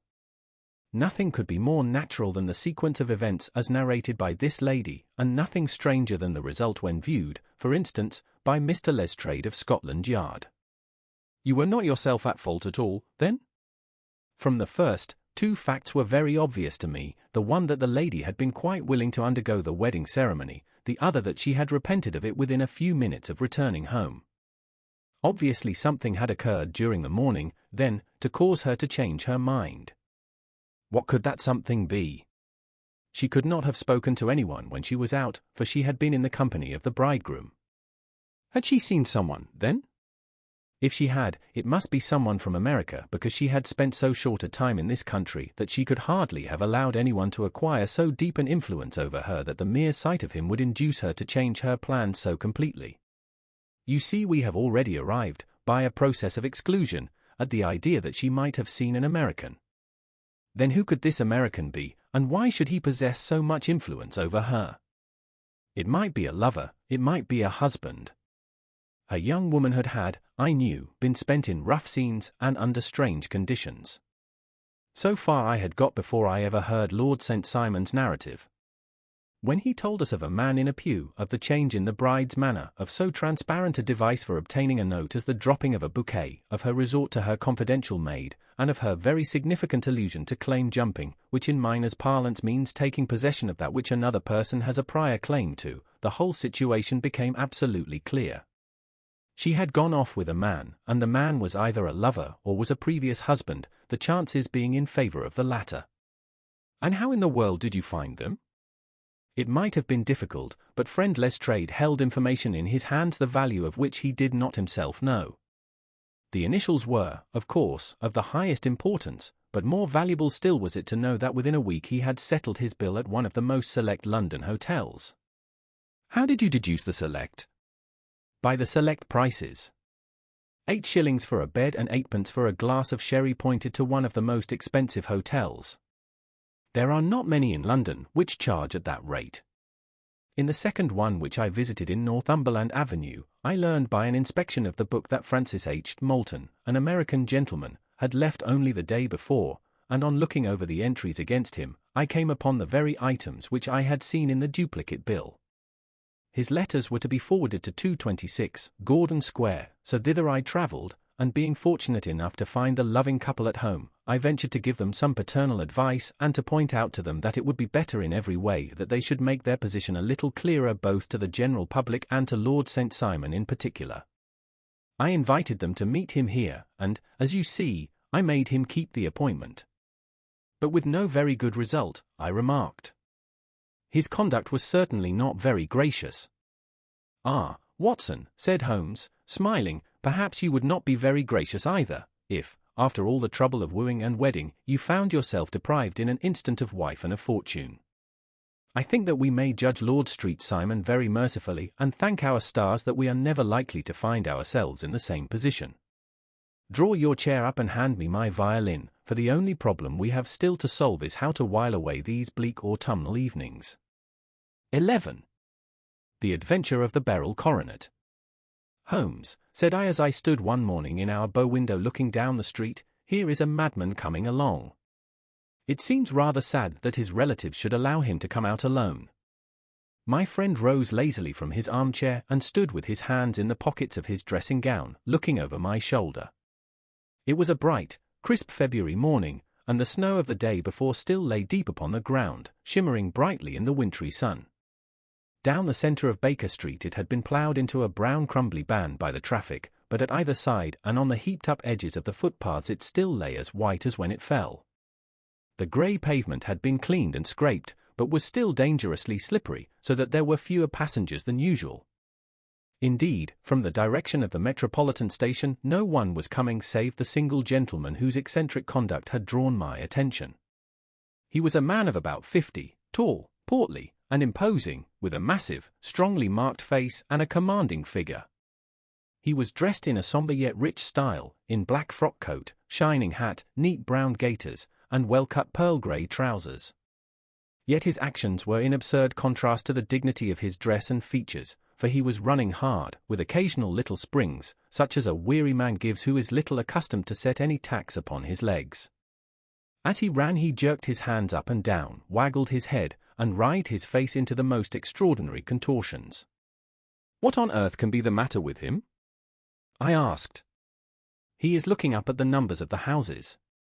"I believe that he is coming here," said Holmes, rubbing his hands. "Here?" "Yes, I rather think he is coming to consult me professionally. I think that I recognize the symptoms." "Ha! Did I not tell you?" As he spoke, the man, puffing and blowing, rushed at our door and pulled at our bell until the whole house resounded with the clanging. A few moments later he was in our room, still puffing, still gesticulating, but with so fixed a look of grief and despair in his eyes that our smiles were turned in an instant to horror and pity. For a while he could not get his words out, but swayed his body and plucked at his hair like one who has been driven to the extreme limits of his reason. Then, suddenly springing to his feet, he beat his head against the wall with such force that we both rushed upon him and tore him away to the centre of the room.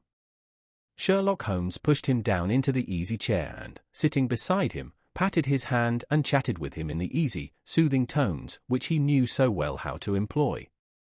"You have come to me to tell your story, have you not?" said he. "You are fatigued with your haste. Pray wait until you have recovered yourself, and then I shall be most happy to look into any little problem which you may submit to me." The man sat for a minute or more with a heaving chest, fighting against his emotion. Then he passed his handkerchief over his brow, set his lips tight, and turned his face towards us. "No doubt you think me mad," said he. "I see that you have had some great trouble," responded Holmes. "God knows I have, a trouble which is enough to unseat my reason, so sudden and so terrible is it. Public disgrace I might have faced, although I am a man whose character has never yet borne a stain. Private affliction also is the lot of every man, but the two coming together, and in so frightful a form, have been enough to shake my very soul. Besides, it is not I alone. The very noblest in the land may suffer unless some way be found out of this horrible affair." "Pray compose yourself, sir," said Holmes, "and let me have a clear account of who you are and what it is that has befallen you." "My name," answered our visitor, "is probably familiar to your ears. I am Alexander Holder, of the banking firm of Holder and Stevenson, of Threadneedle Street." The name was indeed well known to us as belonging to the senior partner in the second largest private banking concern in the city of London. What could have happened, then, to bring one of the foremost citizens of London to this most pitiable pass? We waited, all curiosity, until with another effort he braced himself to tell his story. "I feel that time is of value," said he. "That is why I hastened here when the police inspector suggested that I should secure your cooperation. I came to Baker Street by the Underground and hurried from there on foot, for the cabs go slowly through this snow. That is why I was so out of breath, for I am a man who takes very little exercise. I feel better now, and I will put the facts before you as shortly and yet as clearly as I can. It is, of course, well known to you that in a successful banking business as much depends upon our being able to find remunerative investments for our funds as upon our increasing our connection and the number of our depositors. One of our most lucrative means of laying out money is in the shape of loans, where the security is unimpeachable. We have done a good deal in this direction during the last few years, and there are many noble families to whom we have advanced large sums upon the security of their pictures, libraries, or plate. Yesterday morning I was seated in my office at the bank when a card was brought in to me by one of the clerks. I started when I saw the name, for it was that of none other than, well, perhaps even to you I had better say no more than that it was a name which is a household word all over the earth, one of the highest, noblest, most exalted names in England. I was overwhelmed by the honor, and attempted, when he entered, to say so, but he plunged at once into business with the air of a man who wishes to hurry quickly through a disagreeable task. "Mr. Holder," said he, "I have been informed that you are in the habit of advancing money. The firm does so when the security is good." I answered. "It is absolutely essential to me," said he, "that I should have £50,000 at once. I could, of course, borrow so trifling a sum 10 times over from my friends, but I much prefer to make it a matter of business and to carry out that business myself. In my position you can readily understand that it is unwise to place one's self under obligations. For how long, may I ask, do you want this sum?" I asked. "Next Monday I have a large sum due to me, and I shall then most certainly repay what you advance, with whatever interest you think it right to charge. But it is very essential to me that the money should be paid at once." "I should be happy to advance it without further parley from my own private purse," said I, "were it not that the strain would be rather more than it could bear. If, on the other hand, I am to do it in the name of the firm, then in justice to my partner I must insist that, even in your case, every business-like precaution should be taken." "I should much prefer to have it so," said he, raising up a square, black morocco case which he had laid beside his chair. "You have doubtless heard of the beryl coronet?" "One of the most precious public possessions of the empire," said I. "Precisely." He opened the case, and there, embedded in soft, flesh-colored velvet, lay the magnificent piece of jewelry which he had named. "There are 39 enormous beryls," said he, "and the price of the gold chasing is incalculable. The lowest estimate would put the worth of the coronet at double the sum which I have asked. I am prepared to leave it with you as my security." I took the precious case into my hands, and looked in some perplexity from it to my illustrious client. "You doubt its value?" he asked. "Not at all. I only doubt the propriety of my leaving it. You may set your mind at rest about that. I should not dream of doing so were it not absolutely certain that I should be able in 4 days to reclaim it. It is a pure matter of form. Is the security sufficient?" "Ample. You understand, Mr. Holder, that I am giving you a strong proof of the confidence which I have in you, founded upon all that I have heard of you. I rely upon you not only to be discreet and to refrain from all gossip upon the matter but, above all, to preserve this coronet with every possible precaution, because I need not say that a great public scandal would be caused if any harm were to befall it. Any injury to it would be almost as serious as its complete loss, for there are no beryls in the world to match these, and it would be impossible to replace them. I leave it with you, however, with every confidence, and I shall call for it in person on Monday morning." Seeing that my client was anxious to leave, I said no more but, calling for my cashier, I ordered him to pay over £51,000 notes. When I was alone once more, however, with the precious case lying upon the table in front of me, I could not but think with some misgivings of the immense responsibility which it entailed upon me. There could be no doubt that, as it was a national possession, a horrible scandal would ensue if any misfortune should occur to it. I already regretted having ever consented to take charge of it. However, it was too late to alter the matter now, so I locked it up in my private safe and turned once more to my work. When evening came I felt that it would be an imprudence to leave so precious a thing in the office behind me. Bankers' safes had been forced before now, and why should not mine be? If so, how terrible would be the position in which I should find myself? I determined, therefore, that for the next few days I would always carry the case backward and forward with me, so that it might never be really out of my reach. With this intention, I called a cab and drove out to my house at Streatham, carrying the jewel with me. I did not breathe freely until I had taken it upstairs and locked it in the bureau of my dressing room. And now a word as to my household, Mr. Holmes, for I wish you to thoroughly understand the situation. My groom and my page sleep out of the house, and may be set aside altogether. I have 3 maidservants who have been with me a number of years, and whose absolute reliability is quite above suspicion. Another, Lucy Parr, the second waiting maid, has only been in my service a few months. She came with an excellent character, however, and has always given me satisfaction. She is a very pretty girl and has attracted admirers who have occasionally hung about the place. That is the only drawback which we have found to her, but we believe her to be a thoroughly good girl in every way. So much for the servants. My family itself is so small that it will not take me long to describe it. I am a widower and have an only son, Arthur. He has been a disappointment to me, Mr. Holmes, a grievous disappointment. I have no doubt that I am myself to blame. People tell me that I have spoiled him. Very likely I have. When my dear wife died, I felt that he was all I had to love. I could not bear to see the smile fade even for a moment from his face. I have never denied him a wish. Perhaps it would have been better for both of us had I been sterner, but I meant it for the best. It was naturally my intention that he should succeed me in my business, but he was not of a business turn. He was wild, wayward, and, to speak the truth, I could not trust him in the handling of large sums of money. When he was young he became a member of an aristocratic club, and there, having charming manners, he was soon the intimate of a number of men with long purses and expensive habits. He learned to play heavily at cards and to squander money on the turf, until he had again and again to come to me and implore me to give him an advance upon his allowance, that he might settle his debts of honour. He tried more than once to break away from the dangerous company which he was keeping, but each time the influence of his friend, Sir George Burnwell, was enough to draw him back again.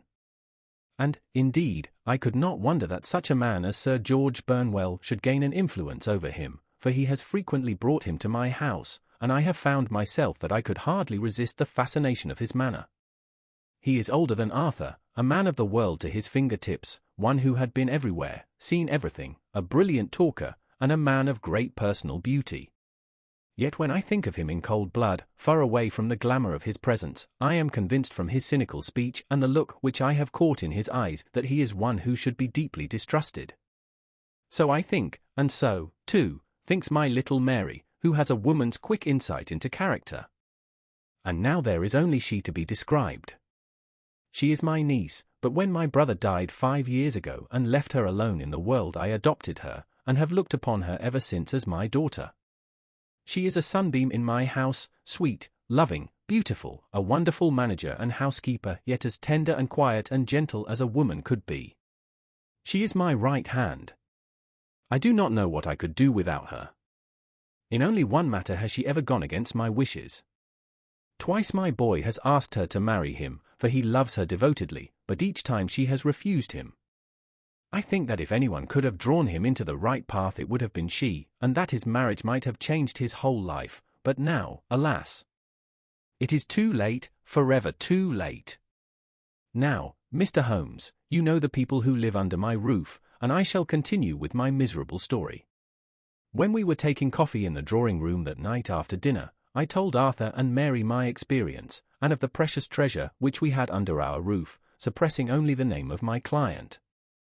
Lucy Parr, who had brought in the coffee, had, I am sure, left the room, but I cannot swear that the door was closed.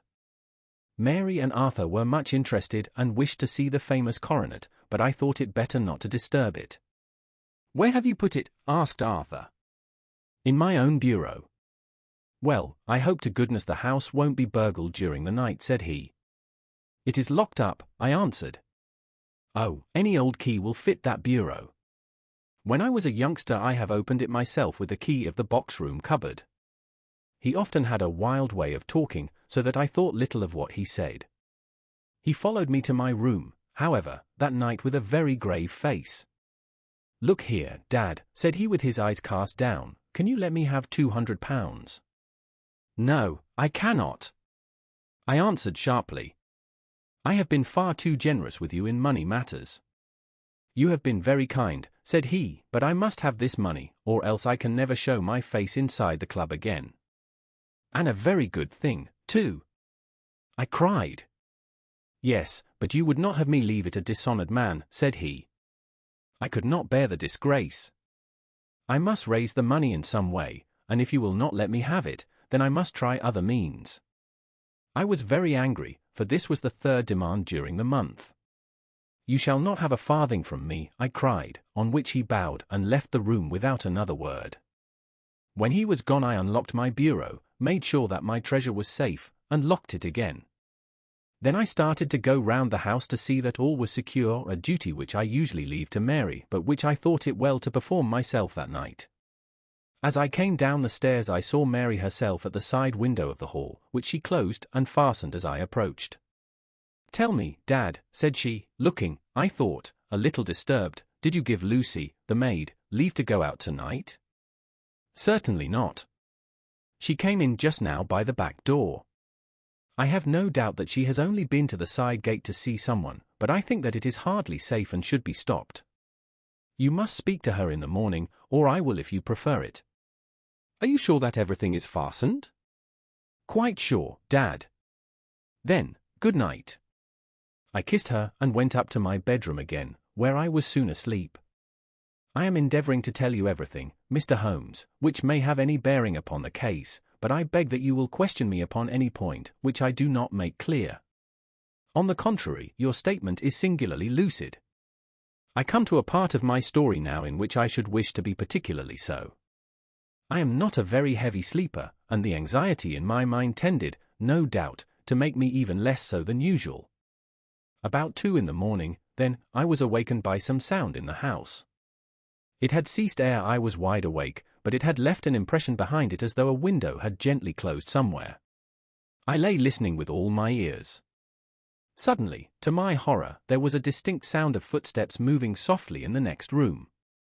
I slipped out of bed, all palpitating with fear, and peeped round the corner of my dressing-room door. Arthur! I screamed, you villain! You thief! How dare you touch that coronet? The gas was half up, as I had left it, and my unhappy boy, dressed only in his shirt and trousers, was standing beside the light, holding the coronet in his hands. He appeared to be wrenching at it, or bending it with all his strength. At my cry he dropped it from his grasp and turned as pale as death. I snatched it up and examined it. One of the gold corners, with 3 of the beryls in it, was missing. You blackguard! I shouted, beside myself with rage. You have destroyed it. You have dishonored me forever. Where are the jewels which you have stolen? Stolen, he cried. Yes, thief! I roared, shaking him by the shoulder. There are none missing. There cannot be any missing, said he. There are 3 missing. And you know where they are. Must I call you a liar as well as a thief? Did I not see you trying to tear off another piece? You have called me names enough, said he, I will not stand it any longer.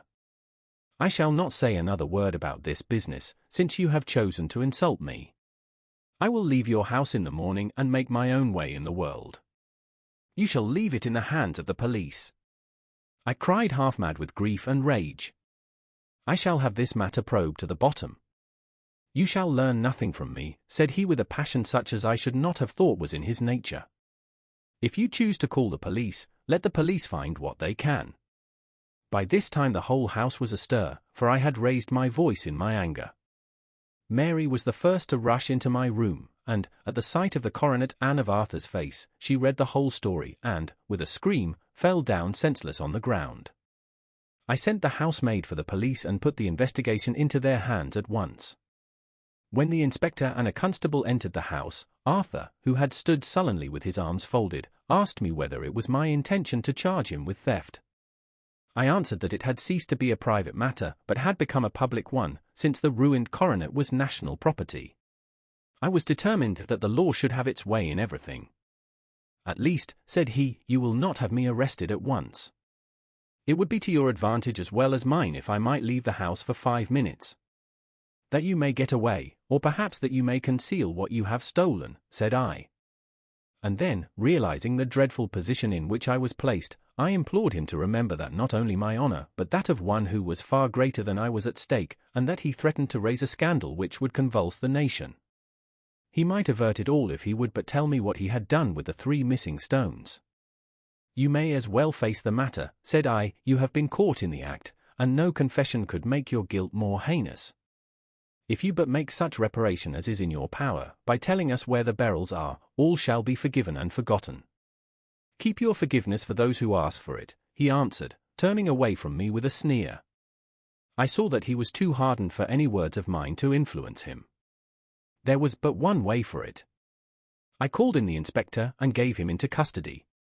A search was made at once not only of his person but of his room and of every portion of the house where he could possibly have concealed the gems, but no trace of them could be found, nor would the wretched boy open his mouth for all our persuasions and our threats. This morning he was removed to a cell, and I, after going through all the police formalities, have hurried round to you to implore you to use your skill in unravelling the matter.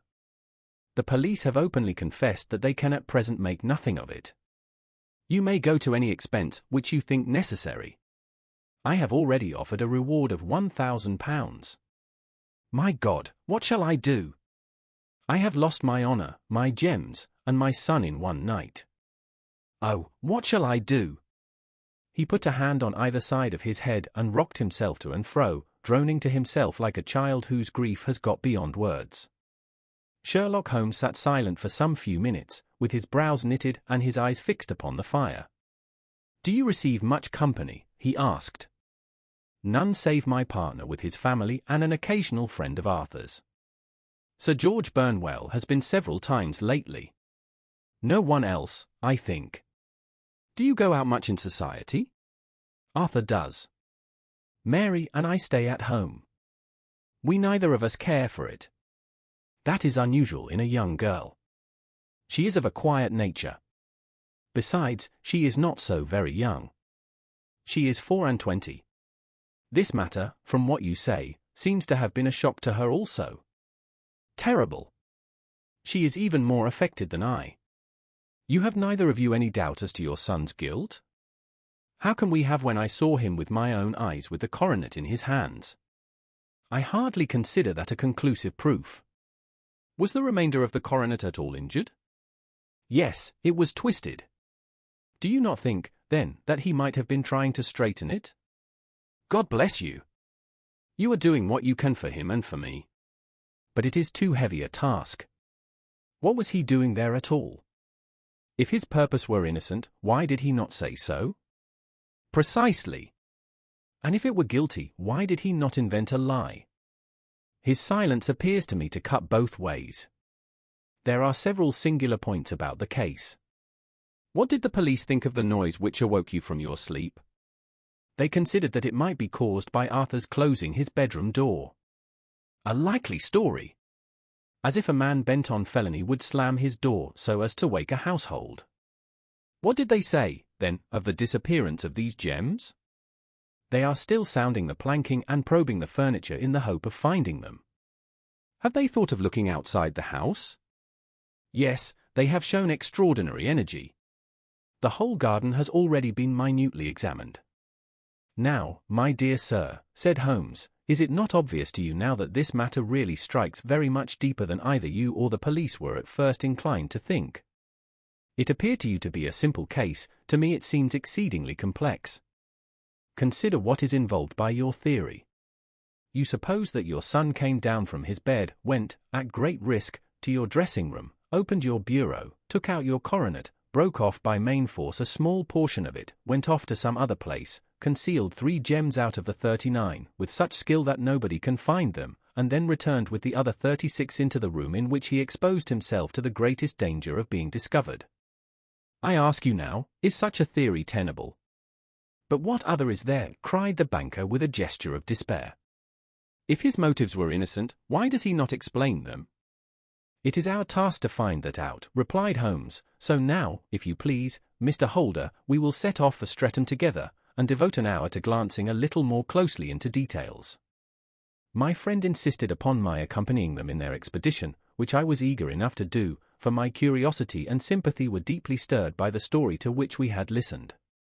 I confess that the guilt of the banker's son appeared to me to be as obvious as it did to his unhappy father, but still I had such faith in Holmes' judgment that I felt that there must be some grounds for hope as long as he was dissatisfied with the accepted explanation.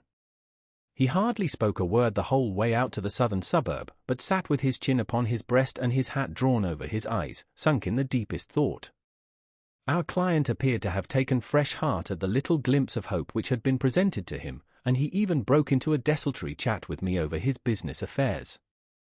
A short railway journey and a shorter walk brought us to Fairbank, the modest residence of the great financier. Fairbank was a good-sized square house of white stone, standing back a little from the road. A double carriage sweep, with a snow-clad lawn, stretched down in front to two large iron gates which closed the entrance. On the right side was a small wooden thicket, which led into a narrow path between two neat hedges stretching from the road to the kitchen door, and forming the tradesman's entrance. On the left ran a lane which led to the stables, and was not itself within the grounds at all, being a public, though little used, thoroughfare. Holmes left us standing at the door and walked slowly all round the house, across the front, down the tradesman's path, and so round by the garden behind into the stable lane. So long was he that Mr. Holder and I went into the dining room and waited by the fire until he should return. We were sitting there in silence when the door opened and a young lady came in. She was rather above the middle height, slim, with dark hair and eyes, which seemed the darker against the absolute pallor of her skin. I do not think that I have ever seen such deadly paleness in a woman's face.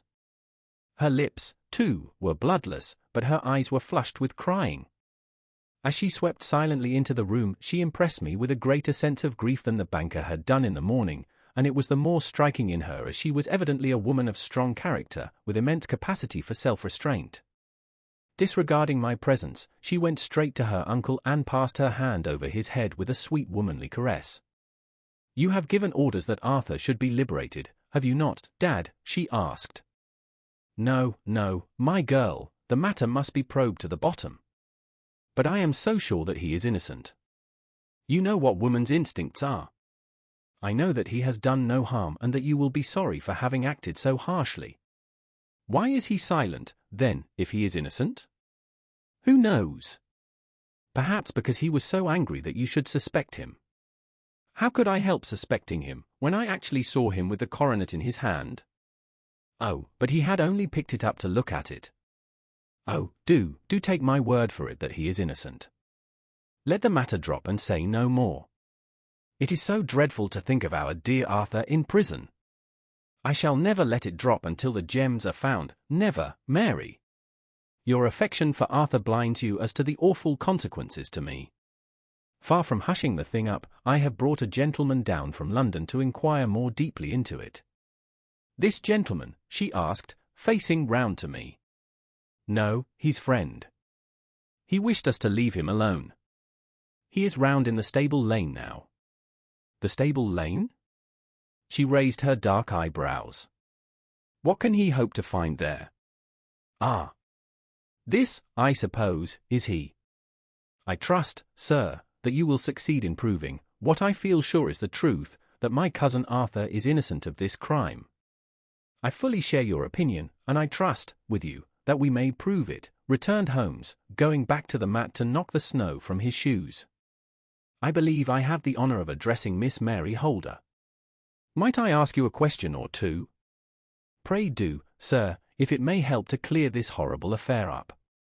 You heard nothing yourself last night? Nothing, until my uncle here began to speak loudly.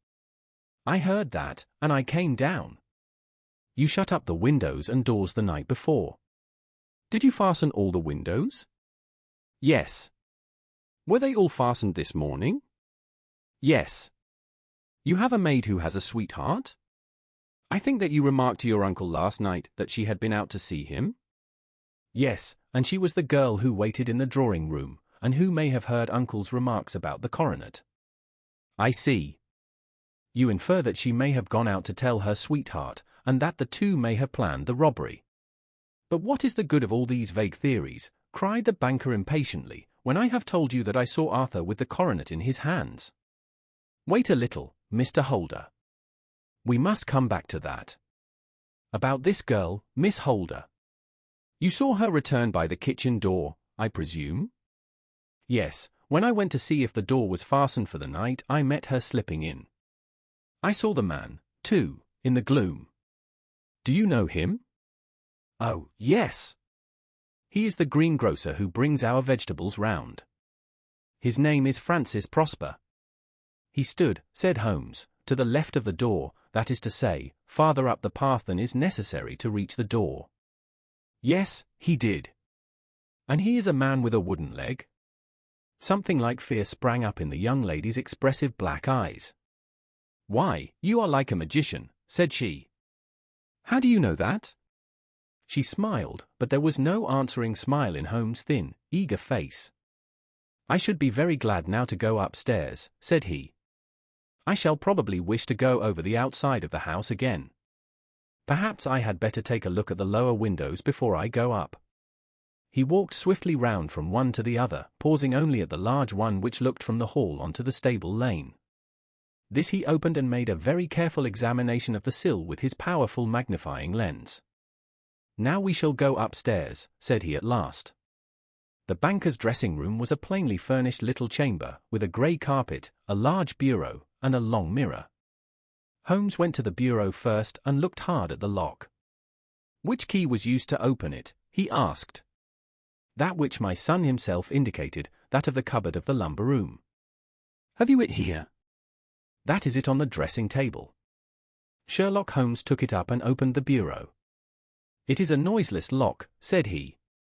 It is no wonder that it did not wake you. This case, I presume, contains the coronet. We must have a look at it. He opened the case, and taking out the diadem he laid it upon the table. It was a magnificent specimen of the jeweller's art, and the 36 stones were the finest that I have ever seen. At one side of the coronet was a cracked edge, where a corner holding 3 gems had been torn away. Now, Mr. Holder, said Holmes, here is the corner which corresponds to that which has been so unfortunately lost. Might I beg that you will break it off? The banker recoiled in horror. I should not dream of trying, said he. Then I will. Holmes suddenly bent his strength upon it, but without result. I feel it give a little, said he, but though I am exceptionally strong in the fingers, it would take me all my time to break it. An ordinary man could not do it. Now, what do you think would happen if I did break it, Mr. Holder? There would be a noise like a pistol shot. Do you tell me that all this happened within a few yards of your bed and that you heard nothing of it? I do not know what to think. It is all dark to me. But perhaps it may grow lighter as we go. What do you think, Miss Holder? I confess that I still share my uncle's perplexity. Your son had no shoes or slippers on when you saw him? He had nothing on save only his trousers and shirt. Thank you. We have certainly been favoured with extraordinary luck during this inquiry, and it will be entirely our own fault if we do not succeed in clearing the matter up. With your permission, Mr. Holder, I shall now continue my investigations outside. He went alone, at his own request, for he explained that any unnecessary footmarks might make his task more difficult. For an hour or more he was at work, returning at last with his feet heavy with snow and his features as inscrutable as ever. I think that I have seen now all that there is to see, Mr. Holder, said he. I can serve you best by returning to my rooms. But the gems, Mr. Holmes. Where are they? I cannot tell. The banker wrung his hands. I shall never see them again, he cried. And my son? You give me hopes. My opinion is in no way altered. Then, for God's sake, what was this dark business which was acted in my house last night? If you can call upon me at my Baker Street rooms tomorrow morning between 9 and 10, I shall be happy to do what I can to make it clearer. I understand that you give me carte blanche to act for you, provided only that I get back the gems, and that you place no limit on the sum I may draw. I would give my fortune to have them back. Very good. I shall look into the matter between this and then. Goodbye. It is just possible that I may have to come over here again before evening. It was obvious to me that my companion's mind was now made up about the case, although what his conclusions were was more than I could even dimly imagine. Several times during our homeward journey I endeavored to sound him upon the point, but he always glided away to some other topic, until at last I gave it over in despair. It was not yet 3 when we found ourselves in our rooms once more. He hurried to his chamber, and was down again in a few minutes dressed as a common loafer. With his collar turned up, his shiny, seedy coat, his red cravat, and his worn boots, he was a perfect sample of the class. "I think that this should do," said he, glancing into the glass above the fireplace. "I only wish that you could come with me, Watson, but I fear that it won't do. I may be on the trail in this matter, or I may be following a will-o'-the-wisp, but I shall soon know which it is. I hope that I may be back in a few hours." He cut a slice of beef from the joint upon the sideboard, sandwiched it between 2 rounds of bread, and thrusting this rude meal into his pocket he started off upon his expedition. I had just finished my tea when he returned, evidently in excellent spirits, swinging an old elastic-sided boot in his hand. He chucked it down into a corner and helped himself to a cup of tea. "I only looked in as I passed," said he. "I am going right on." "Where to?" "Oh, to the other side of the West End. It may be some time before I get back. Don't wait up for me in case I should be late." "How are you getting on?" "Oh, so-so. Nothing to complain of. I have been out to Streatham since I saw you last, but I did not call at the house. It is a very sweet little problem, and I would not have missed it for a good deal. However, I must not sit gossiping here, but must get these disreputable clothes off and return to my highly respectable self." I could see by his manner that he had stronger reasons for satisfaction than his words alone would imply. His eyes twinkled, and there was even a touch of color upon his sallow cheeks. He hastened upstairs, and a few minutes later I heard the slam of the hall door, which told me that he was off once more upon his congenial hunt. I waited until midnight, but there was no sign of his return, so I retired to my room. It was no uncommon thing for him to be away for days and nights on end when he was hot upon a scent, so that his lateness caused me no surprise. I do not know at what hour he came in, but when I came down to breakfast in the morning there he was with a cup of coffee in one hand and the paper in the other, as fresh and trim as possible. "You will excuse my beginning without you, Watson," said he, "but you remember that our client has rather an early appointment this morning." "Why, it is after 9 now," I answered. "I should not be surprised if that were he. I thought I heard a ring." It was, indeed, our friend the financier. I was shocked by the change which had come over him, for his face, which was naturally of a broad and massive mould, was now pinched and fallen in, while his hair seemed to me at least a shade whiter. He entered with a weariness and lethargy which was even more painful than his violence of the morning before, and he dropped heavily into the armchair which I pushed forward for him. "I do not know what I have done to be so severely tried," said he. "Only 2 days ago I was a happy and prosperous man, without a care in the world. Now I am left to a lonely and dishonored age. One sorrow comes close upon the heels of another. My niece, Mary, has deserted me." "Deserted you?" "Yes. Her bed this morning had not been slept in, her room was empty, and a note for me lay upon the hall table. I had said to her last night, in sorrow and not in anger, that if she had married my boy all might have been well with him. Perhaps it was thoughtless of me to say so. It is to that remark that she refers in this note. And why, dearest uncle, I feel that I have brought trouble upon you, and that if I had acted differently this terrible misfortune might never have occurred. I cannot, with this thought in my mind, ever again be happy under your roof, and I feel that I must leave you forever. Do not worry about my future, for that is provided for, and, above all, do not search for me, for it will be fruitless labor and an ill service to me. In life or in death, I am ever your loving Mary." What could she mean by that note, Mr. Holmes? Do you think it points to suicide? No, nothing of the kind. It is perhaps the best possible solution. I trust, Mr. Holder, that you are nearing the end of your troubles. "Ah! You say so. You have heard something, Mr. Holmes, you have learned something. Where are the gems?" You would not think £1,000 apiece an excessive sum for them? I would pay 10. That would be unnecessary. 3,000 will cover the matter. And there is a little reward, I fancy. Have you your cheque-book? Here is a pen. Better make it out for £4,000. With a dazed face the banker made out the required cheque. Holmes walked over to his desk, took out a little triangular piece of gold with 3 gems in it, and threw it down upon the table. With a shriek of joy our client clutched it up. You have it, he gasped. I am saved. I am saved. The reaction of joy was as passionate as his grief had been, and he hugged his recovered gems to his bosom. There is one other thing you owe, Mr. Holder, said Sherlock Holmes rather sternly. Oh. He caught up a pen. Name the sum, and I will pay it. No, the debt is not to me. You owe a very humble apology to that noble lad, your son, who has carried himself in this matter as I should be proud to see my own son do, should I ever chance to have one. Then it was not Arthur who took them? I told you yesterday, and I repeat today, that it was not. You are sure of it? Then let us hurry to him at once to let him know that the truth is known. He knows it already. When I had cleared it all up I had an interview with him, and finding that he would not tell me the story, I told it to him, on which he had to confess that I was right and to add the very few details which were not yet quite clear to me.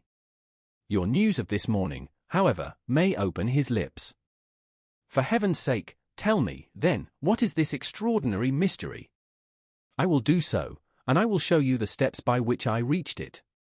And let me say to you, first, that which it is hardest for me to say and for you to hear, there has been an understanding between Sir George Burnwell and your niece Mary. They have now fled together. My Mary? Impossible. It is unfortunately more than possible, it is certain. Neither you nor your son knew the true character of this man when you admitted him into your family circle. He is one of the most dangerous men in England, a ruined gambler, an absolutely desperate villain, a man without heart or conscience. Your niece knew nothing of such men. When he breathed his vows to her, as he had done to 100 before her, she flattered herself that she alone had touched his heart. The devil knows best what he said, but at least she became his tool and was in the habit of seeing him nearly every evening. I cannot, and I will not, believe it, cried the banker with an ashen face. I will tell you, then, what occurred in your house last night. Your niece, when you had, as she thought, gone to your room, slipped down and talked to her lover through the window which leads into the stable lane. His footmarks had pressed right through the snow, so long had he stood there. She told him of the coronet. His wicked lust for gold kindled at the news, and he bent her to his will. I have no doubt that she loved you, but there are women in whom the love of a lover extinguishes all other loves, and I think that she must have been one. She had hardly listened to his instructions when she saw you coming downstairs, on which she closed the window rapidly and told you about one of the servants' escapade with her wooden-legged lover, which was all perfectly true. Your boy, Arthur, went to bed after his interview with you, but he slept badly on account of his uneasiness about his club debts. In the middle of the night he heard a soft tread pass his door, so he rose and, looking out, was surprised to see his cousin walking very stealthily along the passage until she disappeared into your dressing-room. Petrified with astonishment, the lad slipped on some clothes and waited there in the dark to see what would come of this strange affair. Presently she emerged from the room again, and in the light of the passage lamp your son saw that she carried the precious coronet in her hands. She passed down the stairs, and he, thrilling with horror, ran along and slipped behind the curtain near your door, whence he could see what passed in the hall beneath. He saw her stealthily open the window, hand out the coronet to someone in the gloom, and then closing it once more hurry back to her room, passing quite close to where he stood hid behind the curtain. As long as she was on the scene he could not take any action without a horrible exposure of the woman whom he loved. But the instant that she was gone he realized how crushing a misfortune this would be for you, and how all-important it was to set it right. He rushed down, just as he was, in his bare feet, opened the window, sprang out into the snow, and ran down the lane, where he could see a dark figure in the moonlight. Sir George Burnwell tried to get away, but Arthur caught him, and there was a struggle between them, your lad tugging at one side of the coronet, and his opponent at the other. In the scuffle, your son struck Sir George and cut him over the eye. Then something suddenly snapped, and your son, finding that he had the coronet in his hands, rushed back, closed the window, ascended to your room, and had just observed that the coronet had been twisted in the struggle and was endeavoring to straighten it when you appeared upon the scene. Is it possible? Gasped the banker. You then roused his anger by calling him names at a moment when he felt that he had deserved your warmest thanks. He could not explain the true state of affairs without betraying one who certainly deserved little enough consideration at his hands. He took the more chivalrous view, however, and preserved her secret. And that was why she shrieked and fainted when she saw the coronet, cried Mr. Holder. Oh, my God! What a blind fool I have been! And he's asking to be allowed to go out for 5 minutes. The dear fellow wanted to see if the missing piece were at the scene of the struggle. How cruelly I have misjudged him! When I arrived at the house, continued Holmes, I at once went very carefully round it to observe if there were any traces in the snow which might help me. I knew that none had fallen since the evening before, and also that there had been a strong frost to preserve impressions. I passed along the tradesman's path, but found it all trampled down and indistinguishable. Just beyond it, however, at the far side of the kitchen door, a woman had stood and talked with a man, whose round impressions on one side showed that he had a wooden leg. I could even tell that they had been disturbed, for the woman had run back swiftly to the door, as was shown by the deep toe and light heel marks, while Woodenleg had waited a little, and then had gone away. I thought at the time that this might be the maid and her sweetheart, of whom you had already spoken to me, and inquiry showed it was so.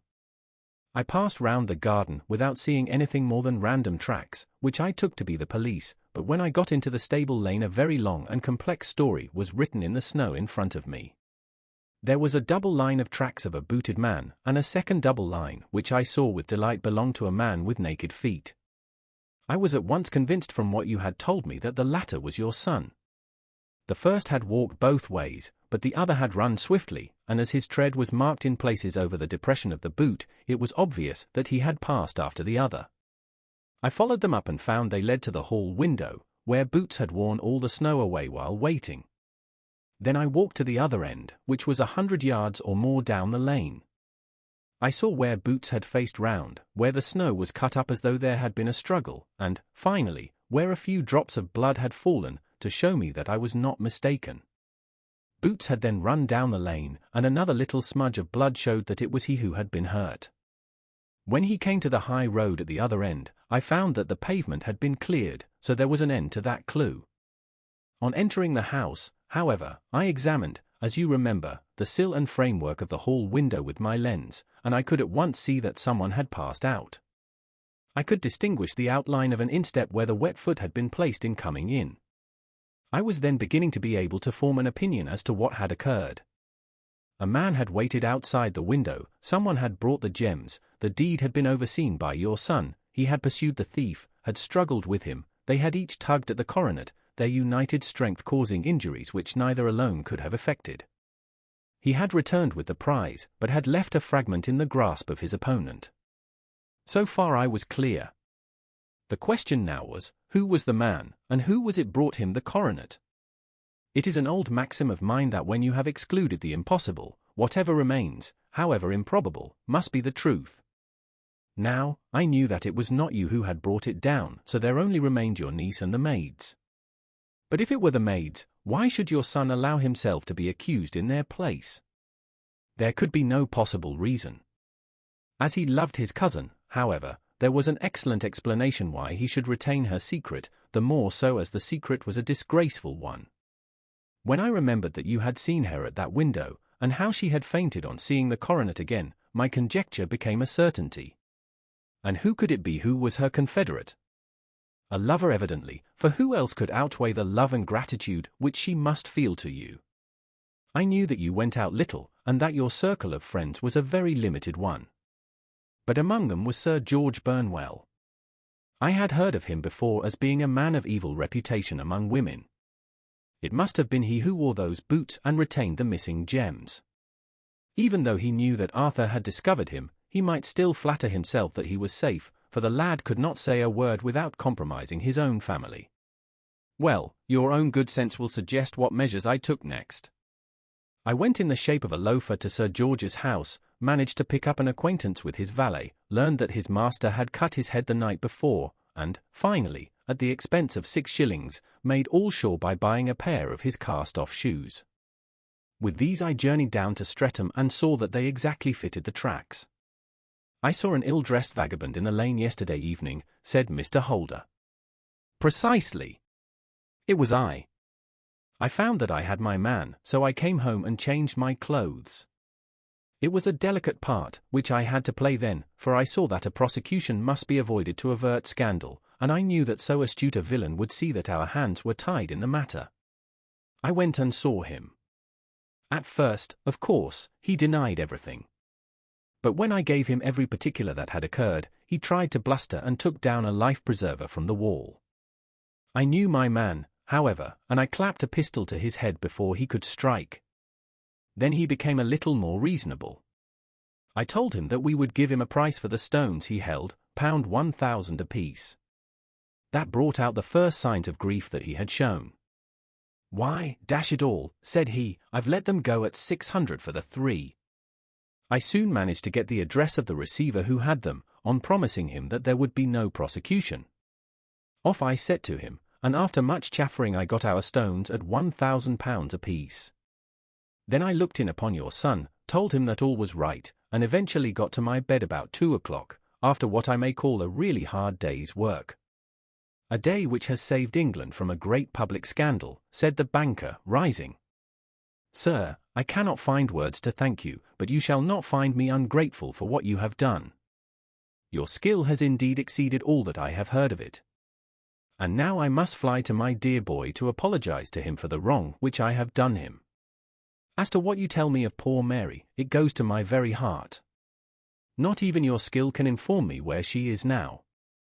"I think that we may safely say," returned Holmes, "that she is wherever Sir George Burnwell is. It is equally certain, too, that whatever her sins are, they will soon receive a more than sufficient punishment." 12. The Adventure of the Copper Beeches. "To the man who loves art for its own sake," remarked Sherlock Holmes, tossing aside the advertisement sheet of the Daily Telegraph, "it is frequently in its least important and lowliest manifestations that the keenest pleasure is to be derived.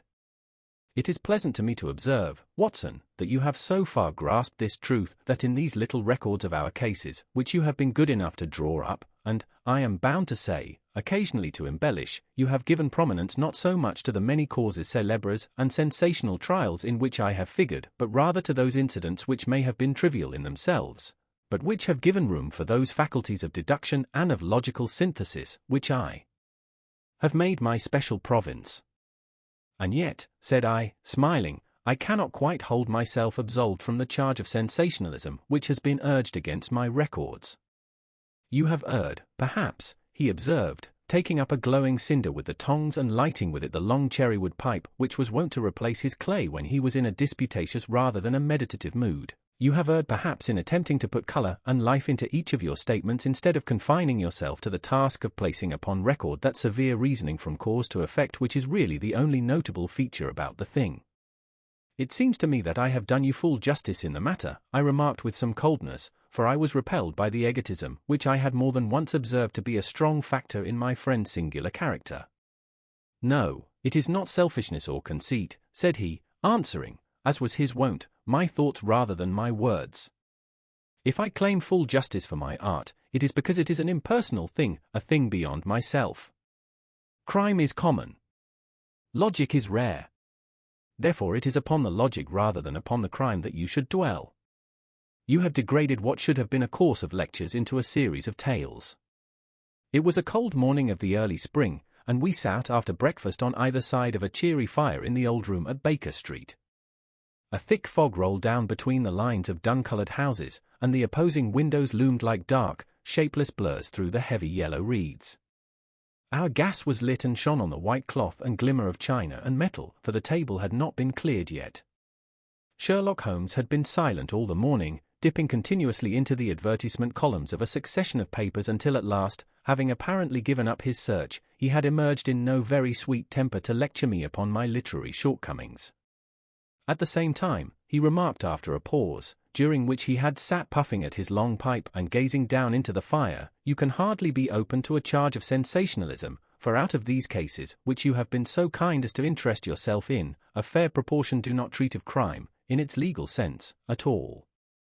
The small matter in which I endeavoured to help the King of Bohemia, the singular experience of Miss Mary Sutherland, the problem connected with the man with the twisted lip, and the incident of the noble bachelor, were all matters which are outside the pale of the law.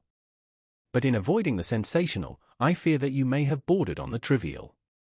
"The end may have been so," I answered, "but the methods I hold to have been novel and of interest." "Pshaw, my dear fellow, what do the public, the great unobservant public, who could hardly tell a weaver by his tooth or a compositor by his left thumb, care about the finer shades of analysis and deduction? But, indeed, if you are trivial, I cannot blame you, for the days of the great cases are past.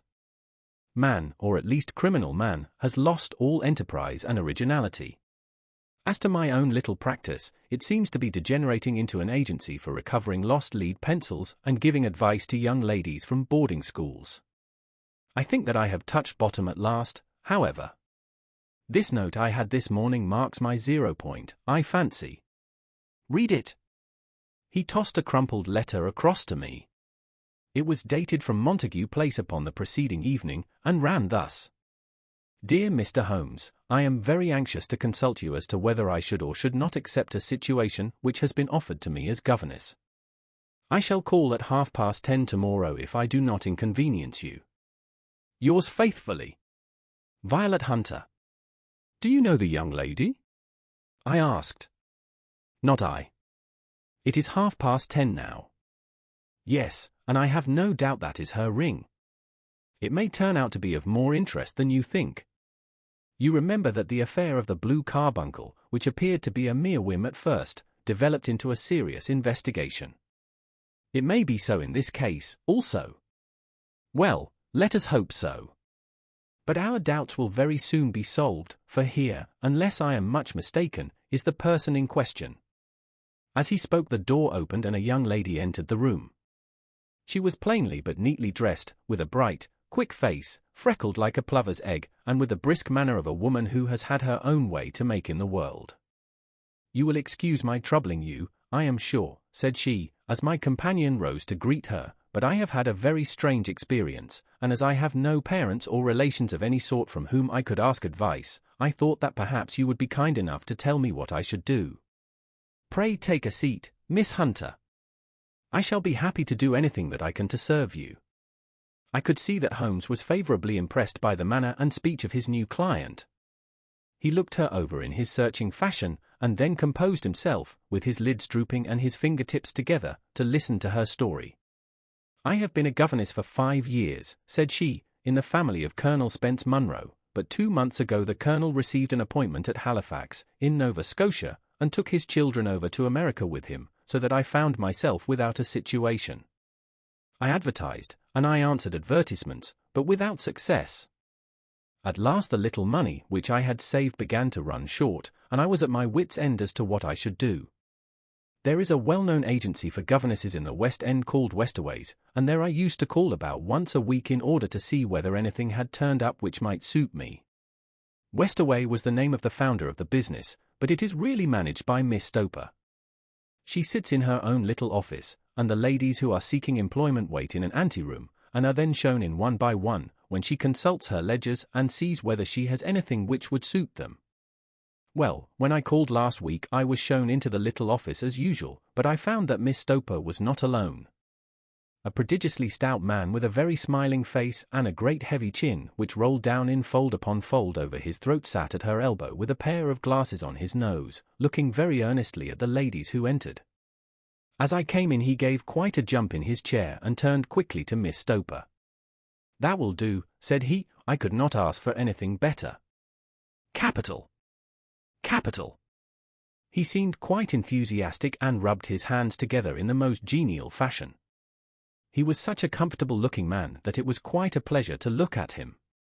"You are looking for a situation, miss?" he asked. "Yes, sir." "As governess?" "Yes, sir." "And what salary do you ask?"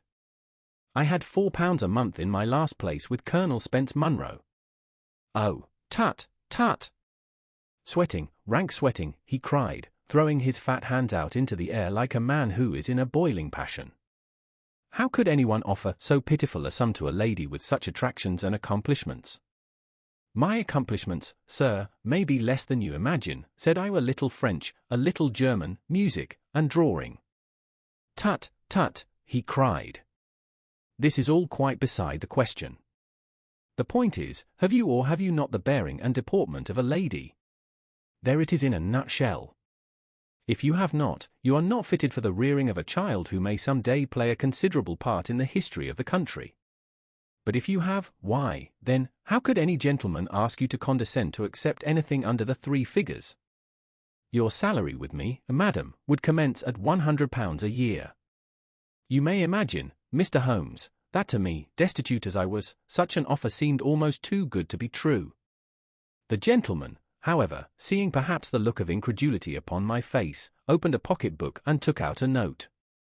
It is also my custom, said he, smiling in the most pleasant fashion until his eyes were just 2 little shining slits amid the white creases of his face, to advance to my young ladies half their salary beforehand, so that they may meet any little expenses of their journey and their wardrobe. It seemed to me that I had never met so fascinating and so thoughtful a man. As I was already in debt to my tradesman, the advance was a great convenience, and yet there was something unnatural about the whole transaction which made me wish to know a little more before I quite committed myself. May I ask where you live, sir? Said I. Hampshire. Charming rural place. The Copper Beeches, 5 miles on the far side of Winchester. It is the most lovely country, my dear young lady, and the dearest old country house. And my duties, sir? I should be glad to know what they would be. 1 child, 1 dear little romper just 6 years old. Oh, if you could see him killing cockroaches with a slipper. Smack! Smack! Smack! 3 gone before you could wink. He leaned back in his chair and laughed his eyes into his head again. I was a little startled at the nature of the child's amusement, but the father's laughter made me think that perhaps he was joking. My sole duties, then, I asked, are to take charge of a single child? No, no, not the sole, my dear young lady, he cried. Your duty would be, as I am sure your good sense would suggest, to obey any little commands my wife might give, provided always that they were such commands as a lady might with propriety obey. You see no difficulty, eh? I should be happy to make myself useful. Quite so. In dress now, for example. We are faddy people, you know, faddy but kind-hearted. If you were asked to wear any dress which we might give you, you would not object to our little whim. Eh? No, said I, considerably astonished at his words. Or to sit here, or sit there, that would not be offensive to you? Oh, no. Or to cut your hair quite short before you come to us? I could hardly believe my ears. As you may observe, Mr. Holmes, my hair is somewhat luxuriant, and of a rather peculiar tint of chestnut. It has been considered artistic. I could not dream of sacrificing it in this offhand fashion. I am afraid that that is quite impossible, said I. He had been watching me eagerly out of his small eyes, and I could see a shadow pass over his face as I spoke. I am afraid that it is quite essential, said he. It is a little fancy of my wife's, and ladies' fancies, you know, madam, ladies' fancies must be consulted. And so you won't cut your hair? No, sir, I really could not, I answered firmly.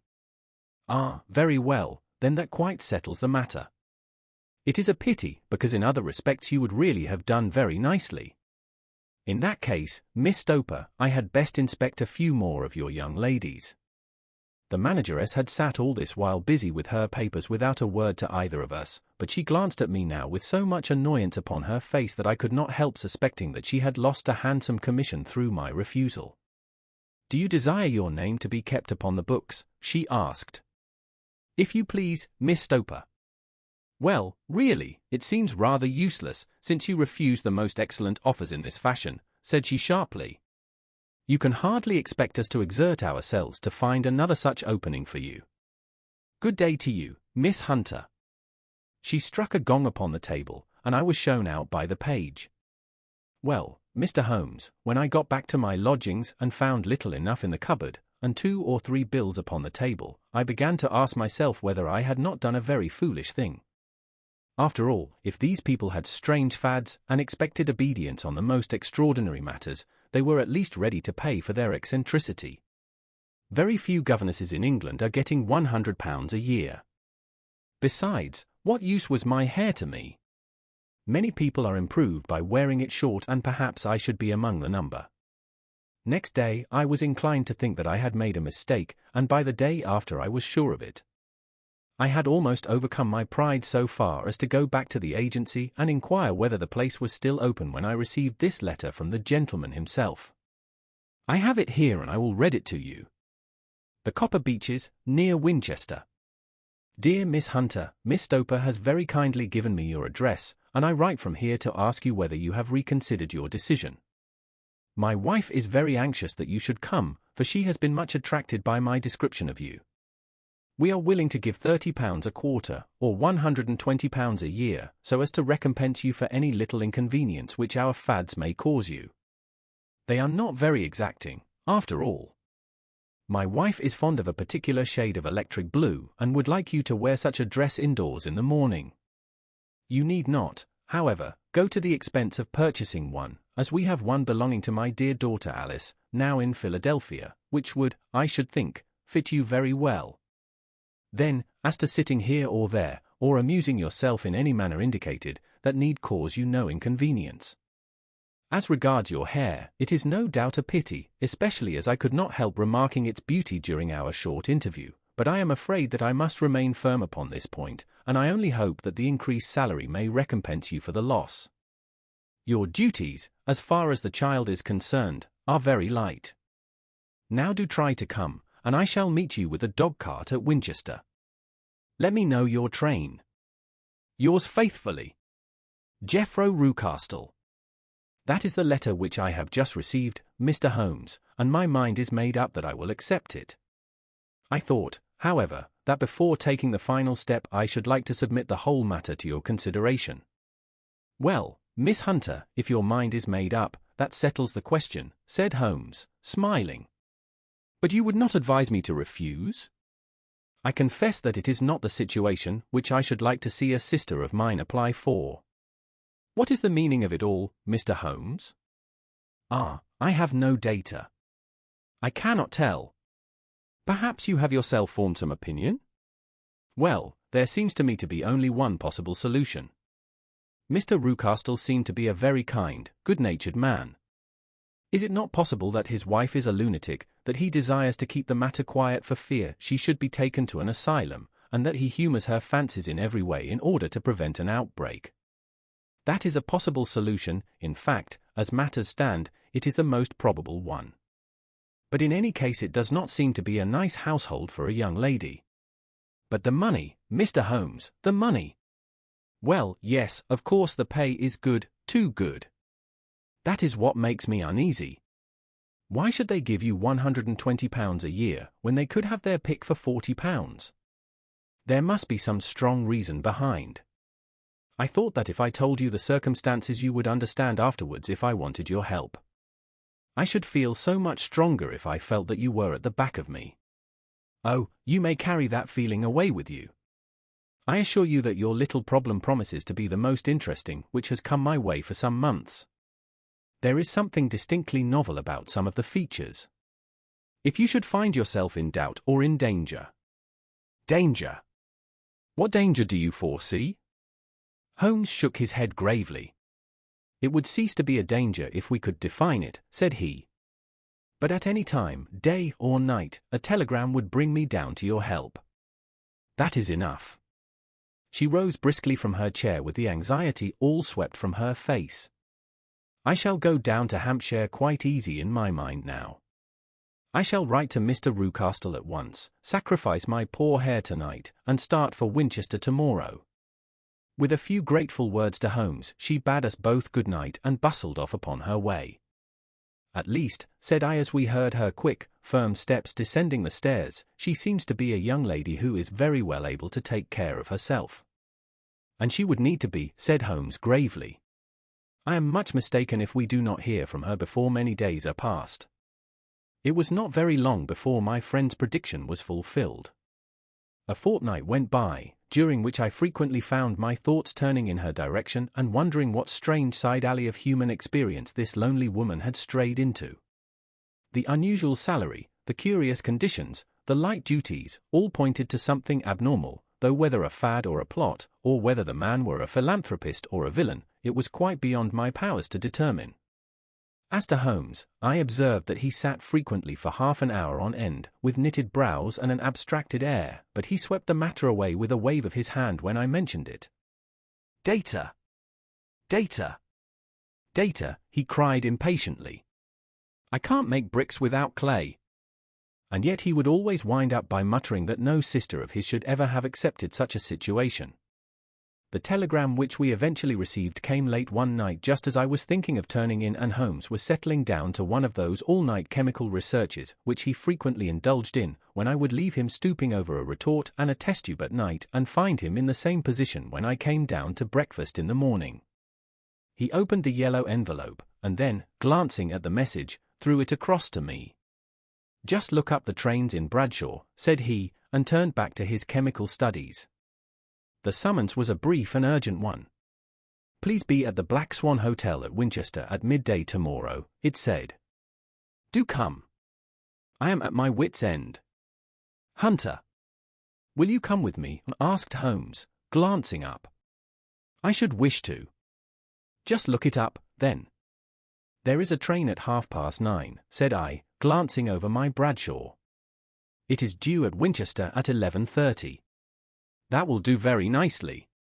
Then perhaps I had better postpone my analysis of the acetones, as we may need to be at our best in the morning. By 11 o'clock the next day we were well upon our way to the old English capital.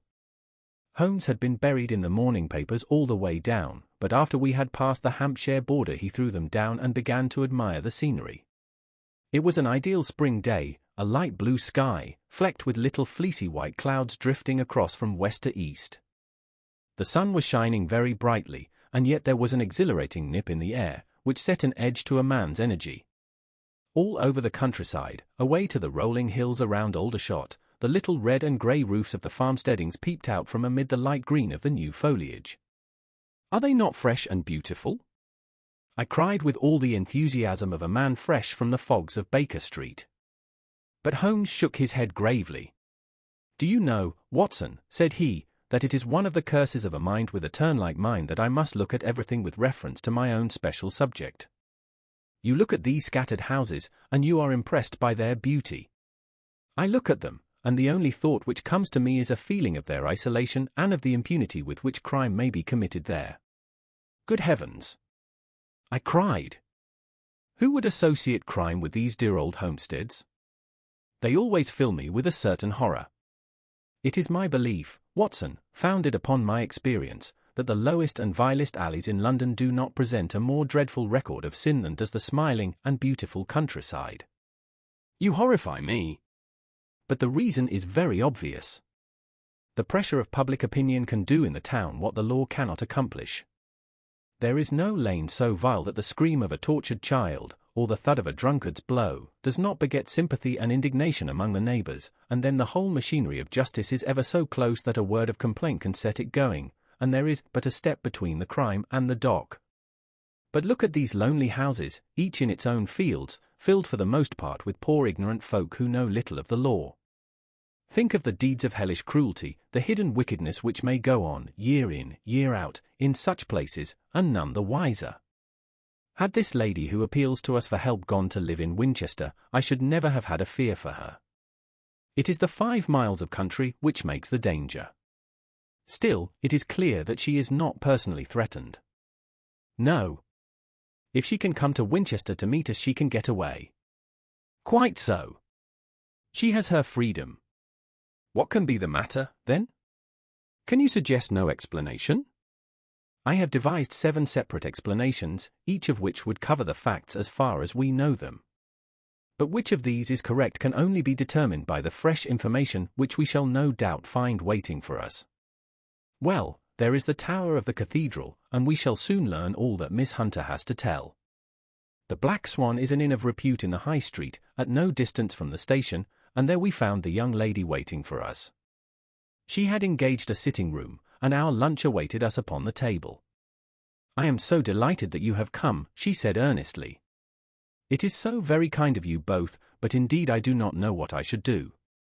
Your advice will be altogether invaluable to me. Pray tell us what has happened to you." "I will do so, and I must be quick, for I have promised Mr. Rucastle to be back before 3. I got his leave to come into town this morning, though he little knew for what purpose. Let us have everything in its due order." Holmes thrust his long thin legs out towards the fire and composed himself to listen. "In the first place, I may say that I have met, on the whole, with no actual ill treatment from Mr. and Mrs. Rucastle. It is only fair to them to say that. But I cannot understand them, and I am not easy in my mind about them." "What can you not understand?" "Their reasons for their conduct. But you shall have it all just as it occurred. When I came down, Mr. Rucastle met me here and drove me in his dog-cart to the Copper Beeches. It is, as he said, beautifully situated, but it is not beautiful in itself, for it is a large square block of a house, whitewashed, but all stained and streaked with damp and bad weather. There are grounds round it, woods on 3 sides, and on the 4th a field which slopes down to the Southampton High Road, which curves past about 100 yards from the front door. This ground in front belongs to the house, but the woods all round are part of Lord Southerton's preserves. A clump of copper beeches immediately in front of the hall door has given its name to the place. I was driven over by my employer, who was as amiable as ever, and was introduced by him that evening to his wife and the child. There was no truth, Mr. Holmes, in the conjecture which seemed to us to be probable in your rooms at Baker Street. Mrs. Rucastle is not mad. I found her to be a silent, pale-faced woman, much younger than her husband, not more than 30, I should think, while he can hardly be less than 45. From their conversation I have gathered that they have been married about 7 years, that he was a widower, and that his only child by the first wife was the daughter who has gone to Philadelphia. Mr. Rucastle told me in private that the reason why she had left them was that she had an unreasoning aversion to her stepmother. As the daughter could not have been less than 20, I can quite imagine that her position must have been uncomfortable with her father's young wife. Mrs. Rucastle seemed to me to be colourless in mind as well as in feature. She impressed me neither favourably nor the reverse. She was a nonentity. It was easy to see that she was passionately devoted both to her husband and to her little son. Her light grey eyes wandered continually from one to the other, noting every little want and forestalling it if possible. He was kind to her also in his bluff, boisterous fashion, and on the whole they seemed to be a happy couple. And yet she had some secret sorrow, this woman. She would often be lost in deep thought, with the saddest look upon her face. More than once I have surprised her in tears. I have thought sometimes that it was the disposition of her child which weighed upon her mind, for I have never met so utterly spoiled and so ill-natured a little creature. He is small for his age, with a head which is quite disproportionately large. His whole life appears to be spent in an alternation between savage fits of passion and gloomy intervals of sulking. Giving pain to any creature weaker than himself seems to be his one idea of amusement, and he shows quite remarkable talent in planning the capture of mice, little birds, and insects. But I would rather not talk about the creature, Mr. Holmes, and, indeed, he has little to do with my story. I am glad of all details, remarked my friend, whether they seem to you to be relevant or not. I shall try not to miss anything of importance. The one unpleasant thing about the house, which struck me at once, was the appearance and conduct of the servants. There are only 2, a man and his wife. Toller, for that is his name, is a rough, uncouth man, with grizzled hair and whiskers, and a perpetual smell of drink. Twice since I have been with them he has been quite drunk, and yet Mr. Rucastle seemed to take no notice of it.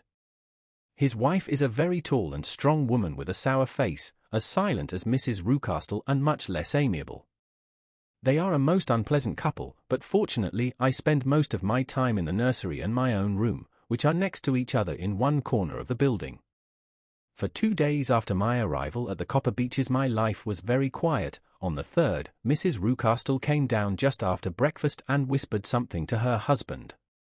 "Oh, yes," said he, turning to me, "we are very much obliged to you, Miss Hunter, for falling in with our whims so far as to cut your hair. I assure you that it has not detracted in the tiniest iota from your appearance. We shall now see how the electric blue dress will become you.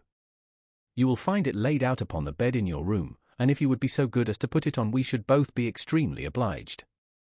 The dress which I found waiting for me was of a peculiar shade of blue. It was of excellent material, a sort of beige, but it bore unmistakable signs of having been worn before. It could not have been a better fit if I had been measured for it.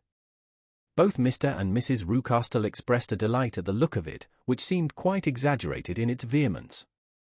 They were waiting for me in the drawing-room, which is a very large room, stretching along the entire front of the house, with 3 long windows reaching down to the floor. A chair had been placed close to the central window, with its back turned towards it. In this I was asked to sit, and then Mr. Rucastle, walking up and down on the other side of the room, began to tell me a series of the funniest stories that I have ever listened to. You cannot imagine how comical he was, and I laughed until I was quite weary. Mrs. Rucastle, however, who has evidently no sense of humour, never so much as smiled, but sat with her hands in her lap, and a sad, anxious look upon her face. After an hour or so, Mr. Rucastle suddenly remarked that it was time to commence the duties of the day, and that I might change my dress and go to little Edward in the nursery. 2 days later this same performance was gone through under exactly similar circumstances. Again I changed my dress, again I sat in the window, and again I laughed very heartily at the funny stories of which my employer had an immense repertoire, and which he told inimitably. Then he handed me a yellow-backed novel, and moving my chair a little sideways, that my own shadow might not fall upon the page, he begged me to read aloud to him. I read for about 10 minutes, beginning in the heart of a chapter, and then suddenly, in the middle of a sentence, he ordered me to cease and to change my dress.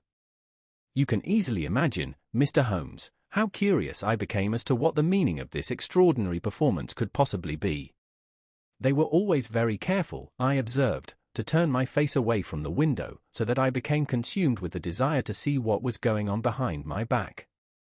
At first it seemed to be impossible, but I soon devised a means. My hand mirror had been broken, so a happy thought seized me, and I concealed a piece of the glass in my handkerchief. On the next occasion, in the midst of my laughter, I put my handkerchief up to my eyes, and was able with a little management to see all that there was behind me. I confess that I was disappointed. There was nothing. At least that was my first impression. At the second glance, however, I perceived that there was a man standing in the Southampton Road, a small bearded man in a grey suit, who seemed to be looking in my direction. The road is an important highway, and there are usually people there. This man, however, was leaning against the railings which bordered our field and was looking earnestly up. I lowered my handkerchief and glanced at Mrs. Rucastle to find her eyes fixed upon me with a most searching gaze. She said nothing, but I am convinced that she had divined that I had a mirror in my hand and had seen what was behind me. She rose at once. "Jeffro," said she, "there is an impertinent fellow upon the road there who stares up at Miss Hunter." "No friend of yours, Miss Hunter?" he asked. "No, I know no one in these parts." "Dear me! How very impertinent! Kindly turn round and motion to him to go away. Surely it would be better to take no notice." "No, no, we should have him loitering here always. Kindly turn round and wave him away like that." I did as I was told, and at the same instant Mrs. Rucastle drew down the blind. That was a week ago, and from that time I have not sat again in the window, nor have I worn the blue dress, nor seen the man in the road. "Pray continue," said Holmes. "Your narrative promises to be a most interesting one.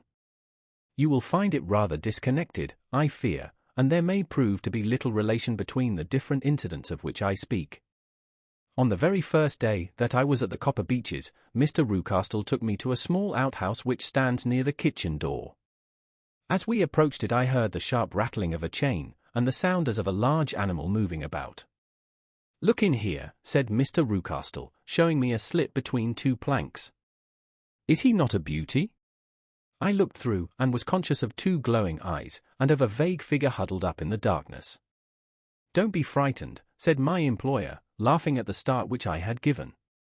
"It's only Carlo, my mastiff. I call him mine, but really old Tola, my groom, is the only man who can do anything with him.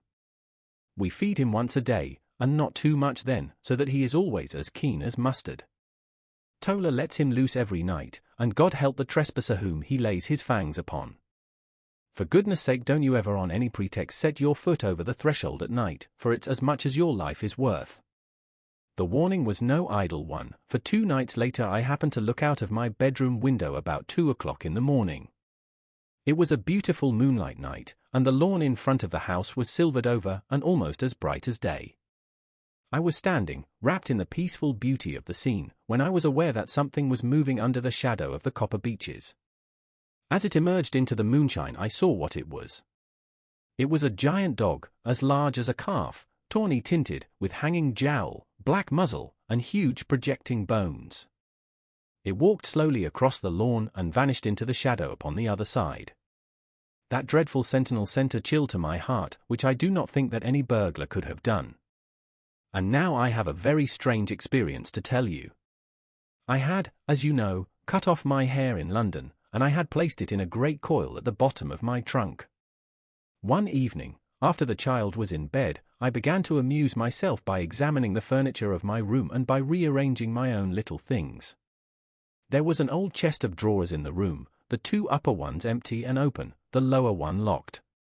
I had filled the first 2 with my linen, and as I had still much to pack away, I was naturally annoyed at not having the use of the 3rd drawer. It struck me that it might have been fastened by a mere oversight, so I took out my bunch of keys and tried to open it. The very first key fitted to perfection, and I drew the drawer open. There was only one thing in it, but I am sure that you would never guess what it was. It was my coil of hair. I took it up and examined it. It was of the same peculiar tint, and the same thickness. But then the impossibility of the thing obtruded itself upon me. How could my hair have been locked in the drawer? With trembling hands I undid my trunk, turned out the contents, and drew from the bottom my own hair. I laid the 2 tresses together, and I assure you that they were identical. Was it not extraordinary? Puzzle as I would, I could make nothing at all of what it meant. I returned the strange hair to the drawer, and I said nothing of the matter to the Rucastles, as I felt that I had put myself in the wrong by opening a drawer which they had locked. I am naturally observant, as you may have remarked, Mr. Holmes, and I soon had a pretty good plan of the whole house in my head. There was one wing, however, which appeared not to be inhabited at all. A door which faced that which led into the quarters of the Tollers opened into this suite, but it was invariably locked. One day, however, as I ascended the stair, I met Mr. Rucastle coming out through this door, his keys in his hand, and a look on his face which made him a very different person to the round, jovial man to whom I was accustomed. His cheeks were red, his brow was all crinkled with anger, and the veins stood out at his temples with passion. He locked the door and hurried past me without a word or a look. This aroused my curiosity, so when I went out for a walk in the grounds with my charge, I strolled round to the side from which I could see the windows of this part of the house. There were 4 of them in a row, 3 of which were simply dirty, while the 4th was shuttered up. They were evidently all deserted. As I strolled up and down, glancing at them occasionally, Mr. Rucastle came out to me, looking as merry and jovial as ever. "Ah," said he, "you must not think me rude if I passed you without a word, my dear young lady. I was preoccupied with business matters." I assured him that I was not offended. "By the way," said I, "you seem to have quite a suite of spare rooms up there, and one of them has the shutters up." He looked surprised and, as it seemed to me, a little startled at my remark. "Photography is one of my hobbies," said he. "I have made my dark room up there. But, dear me, what an observant young lady we have come upon. Who would have believed it? Who would have ever believed it?" He spoke in a jesting tone, but there was no jest in his eyes as he looked at me. I read suspicion there and annoyance, but no jest. Well, Mr. Holmes, from the moment that I understood that there was something about that suite of rooms which I was not to know, I was all on fire to go over them. It was not mere curiosity, though I have my share of that. It was more a feeling of duty, a feeling that some good might come from my penetrating to this place. They talk of woman's instinct, perhaps it was woman's instinct which gave me that feeling. At any rate, it was there, and I was keenly on the lookout for any chance to pass the forbidden door. It was only yesterday that the chance came. I may tell you that, besides Mr. Rucastle, both Toller and his wife find something to do in these deserted rooms, and I once saw him carrying a large black linen bag with him through the door. Recently he has been drinking hard, and yesterday evening he was very drunk, and when I came upstairs there was the key in the door. I have no doubt at all that he had left it there. Mr. and Mrs. Rucastle were both downstairs, and the child was with them, so that I had an admirable opportunity. I turned the key gently in the lock, opened the door, and slipped through. There was a little passage in front of me, unpapered and uncarpeted, which turned at a right angle at the farther end.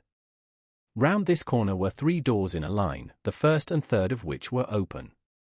They each led into an empty room, dusty and cheerless, with 2 windows in the one and one in the other, so thick with dirt that the evening light glimmered dimly through them. The centre door was closed, and across the outside of it had been fastened one of the broad bars of an iron bed, padlocked at one end to a ring in the wall, and fastened at the other with stout cord. The door itself was locked as well, and the key was not there.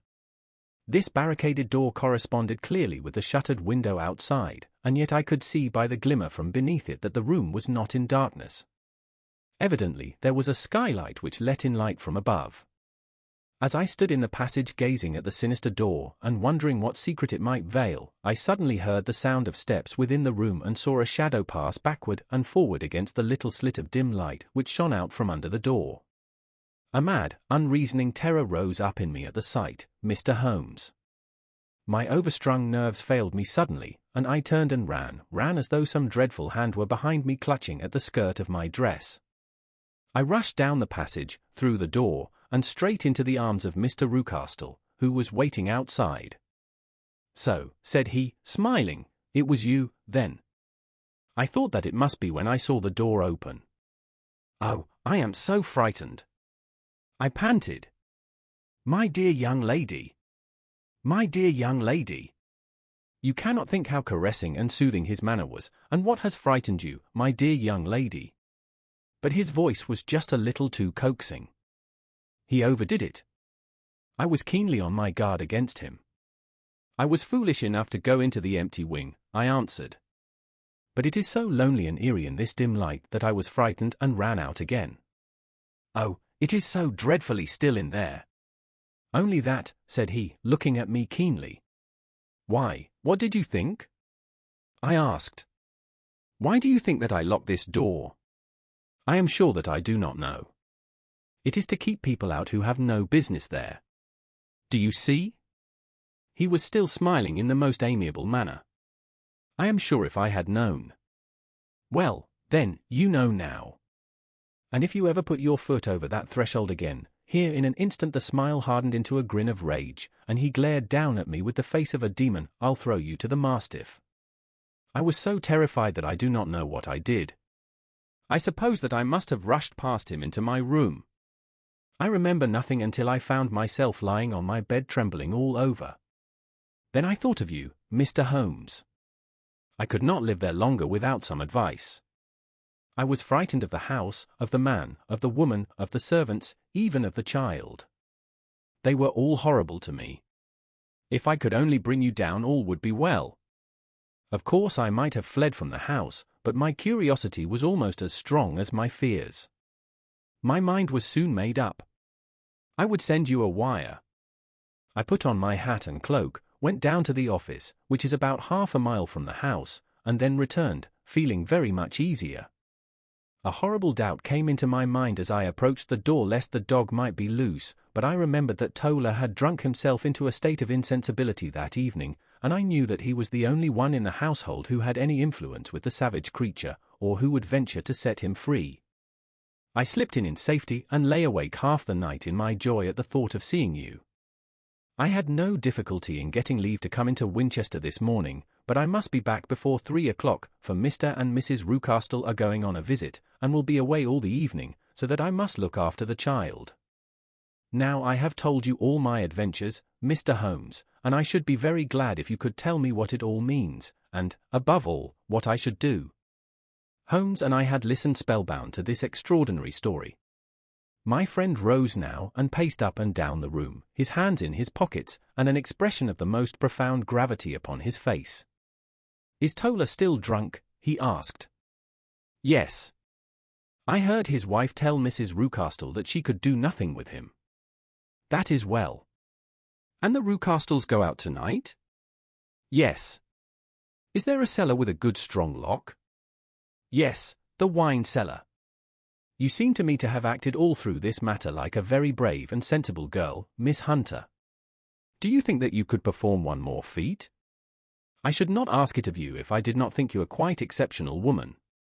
"I will try." "What is it?" "We shall be at the Copper Beeches by 7 o'clock, my friend and I. The Rucastles will be gone by that time, and Toller will, we hope, be incapable. There only remains Mrs. Toller, who might give the alarm.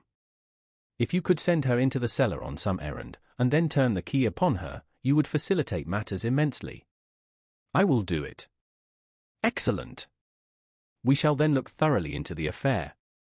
Of course there is only one feasible explanation. You have been brought there to personate someone, and the real person is imprisoned in this chamber. That is obvious. As to who this prisoner is, I have no doubt that it is the daughter, Miss Alice Rucastle, if I remember right, who was said to have gone to America. You were chosen, doubtless, as resembling her in height, figure, and the color of your hair. Hers had been cut off, very possibly in some illness through which she has passed, and so, of course, yours had to be sacrificed also. By a curious chance you came upon her tresses. The man in the road was undoubtedly some friend of hers, possibly her fiancé, and no doubt, as you wore the girl's dress and were so like her, he was convinced from your laughter whenever he saw you, and afterwards from your gesture, that Miss Rucastle was perfectly happy, and that she no longer desired his attentions. The dog is let loose at night to prevent him from endeavoring to communicate with her. So much is fairly clear. The most serious point in the case is the disposition of the child." "What on earth has that to do with it?" I ejaculated. "My dear Watson, you as a medical man are continually gaining light as to the tendencies of a child by the study of the parents. Don't you see that the converse is equally valid? I have frequently gained my first real insight into the character of parents by studying their children. This child's disposition is abnormally cruel, merely for cruelty's sake, and whether he derives this from his smiling father, as I should suspect, or from his mother, it bodes evil for the poor girl who is in their power." "I am sure that you are right, Mr. Holmes," cried our client. "A thousand things come back to me which make me certain that you have hit it. Oh, let us lose not an instant in bringing help to this poor creature. We must be circumspect, for we are dealing with a very cunning man. We can do nothing until 7 o'clock. At that hour we shall be with you, and it will not be long before we solve the mystery." We were as good as our word, for it was just 7 when we reached the Copper Beeches, having put up our trap at a wayside public house. The group of trees, with their dark leaves shining like burnished metal in the light of the setting sun, were sufficient to mark the house even had Miss Hunter not been standing smiling on the doorstep. "Have you managed it?" asked Holmes. A loud thudding noise came from somewhere downstairs. "That is Mrs. Toller in the cellar," said she. "Her husband lies snoring on the kitchen rug. Here are his keys, which are the duplicates of Mr. Rucastle's." "You have done well indeed," cried Holmes with enthusiasm.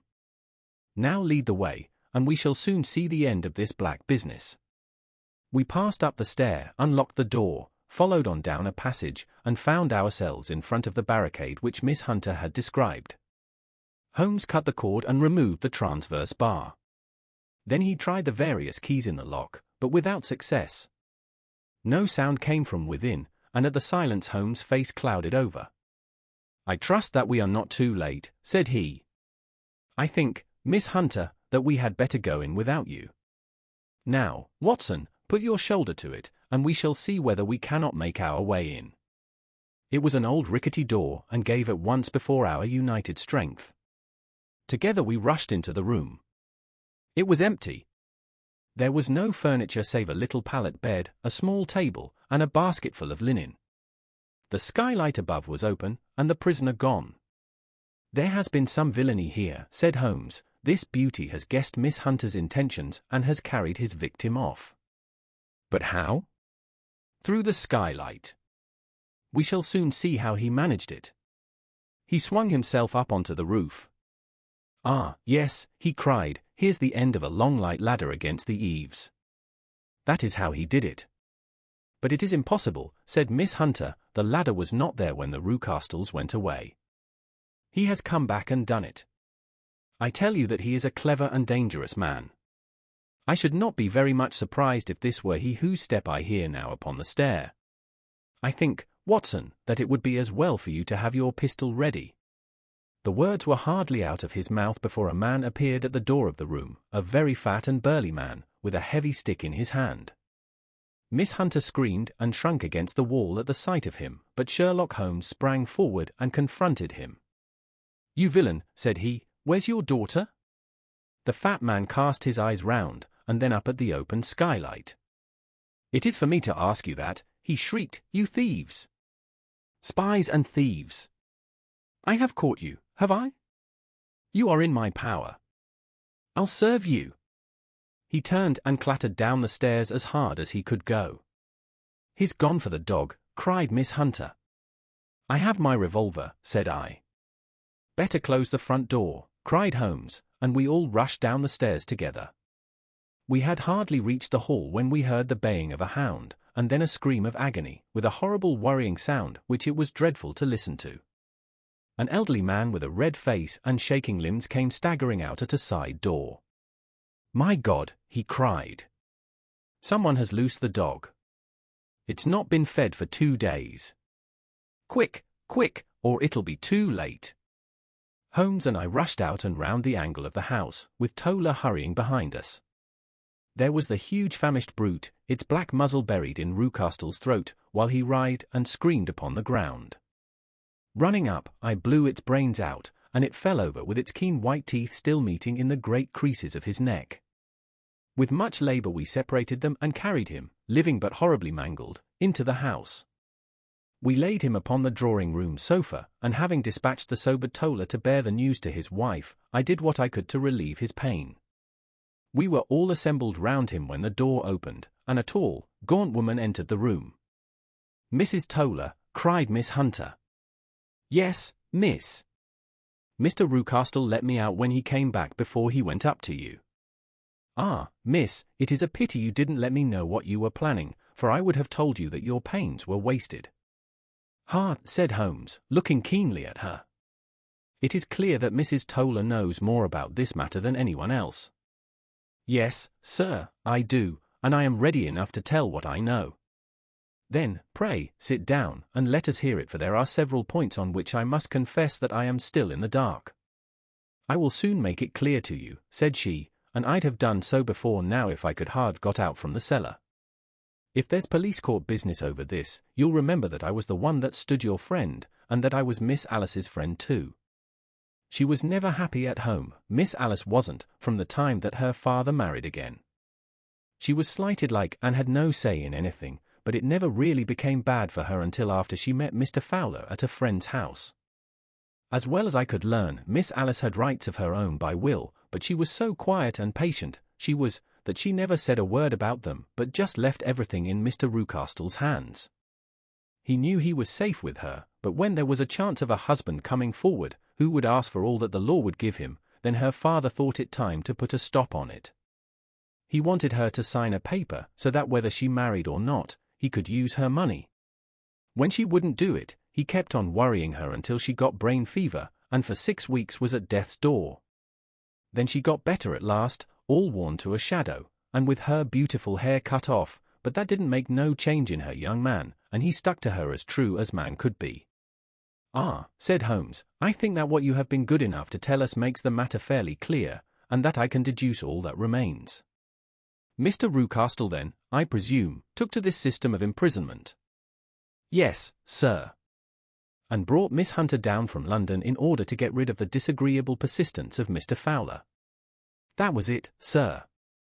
But Mr. Fowler, being a persevering man, as a good seaman should be, blockaded the house, and having met you, succeeded by certain arguments, metallic or otherwise, in convincing you that your interests were the same as his.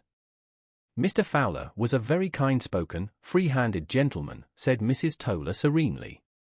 And in this way he managed that your good man should have no want of drink, and that a ladder should be ready at the moment when your master had gone out. You have it, sir, just as it happened. I am sure we owe you an apology, Mrs. Toller, said Holmes, for you have certainly cleared up everything which puzzled us. And here comes the country surgeon and Mrs. Rucastle, so I think, Watson, that we had best escort Miss Hunter back to Winchester, as it seems to me that our locker's standard now is rather a questionable one. And thus was solved the mystery of the sinister house with the copper beeches in front of the door. Mr. Rucastle survived, but was always a broken man, kept alive solely through the care of his devoted wife. They still live with their old servants, who probably know so much of Rucastle's past life that he finds it difficult to part from them. Mr. Fowler and Miss Rucastle were married, by special license, in Southampton the day after their flight, and he is now the holder of a government appointment in the island of Mauritius. As to Miss Violet Hunter, my friend Holmes, rather to my disappointment, manifested no further interest in her when once she had ceased to be the centre of one of his problems, and she is now the head of a private school at Walsall, where I believe that she has met with considerable success.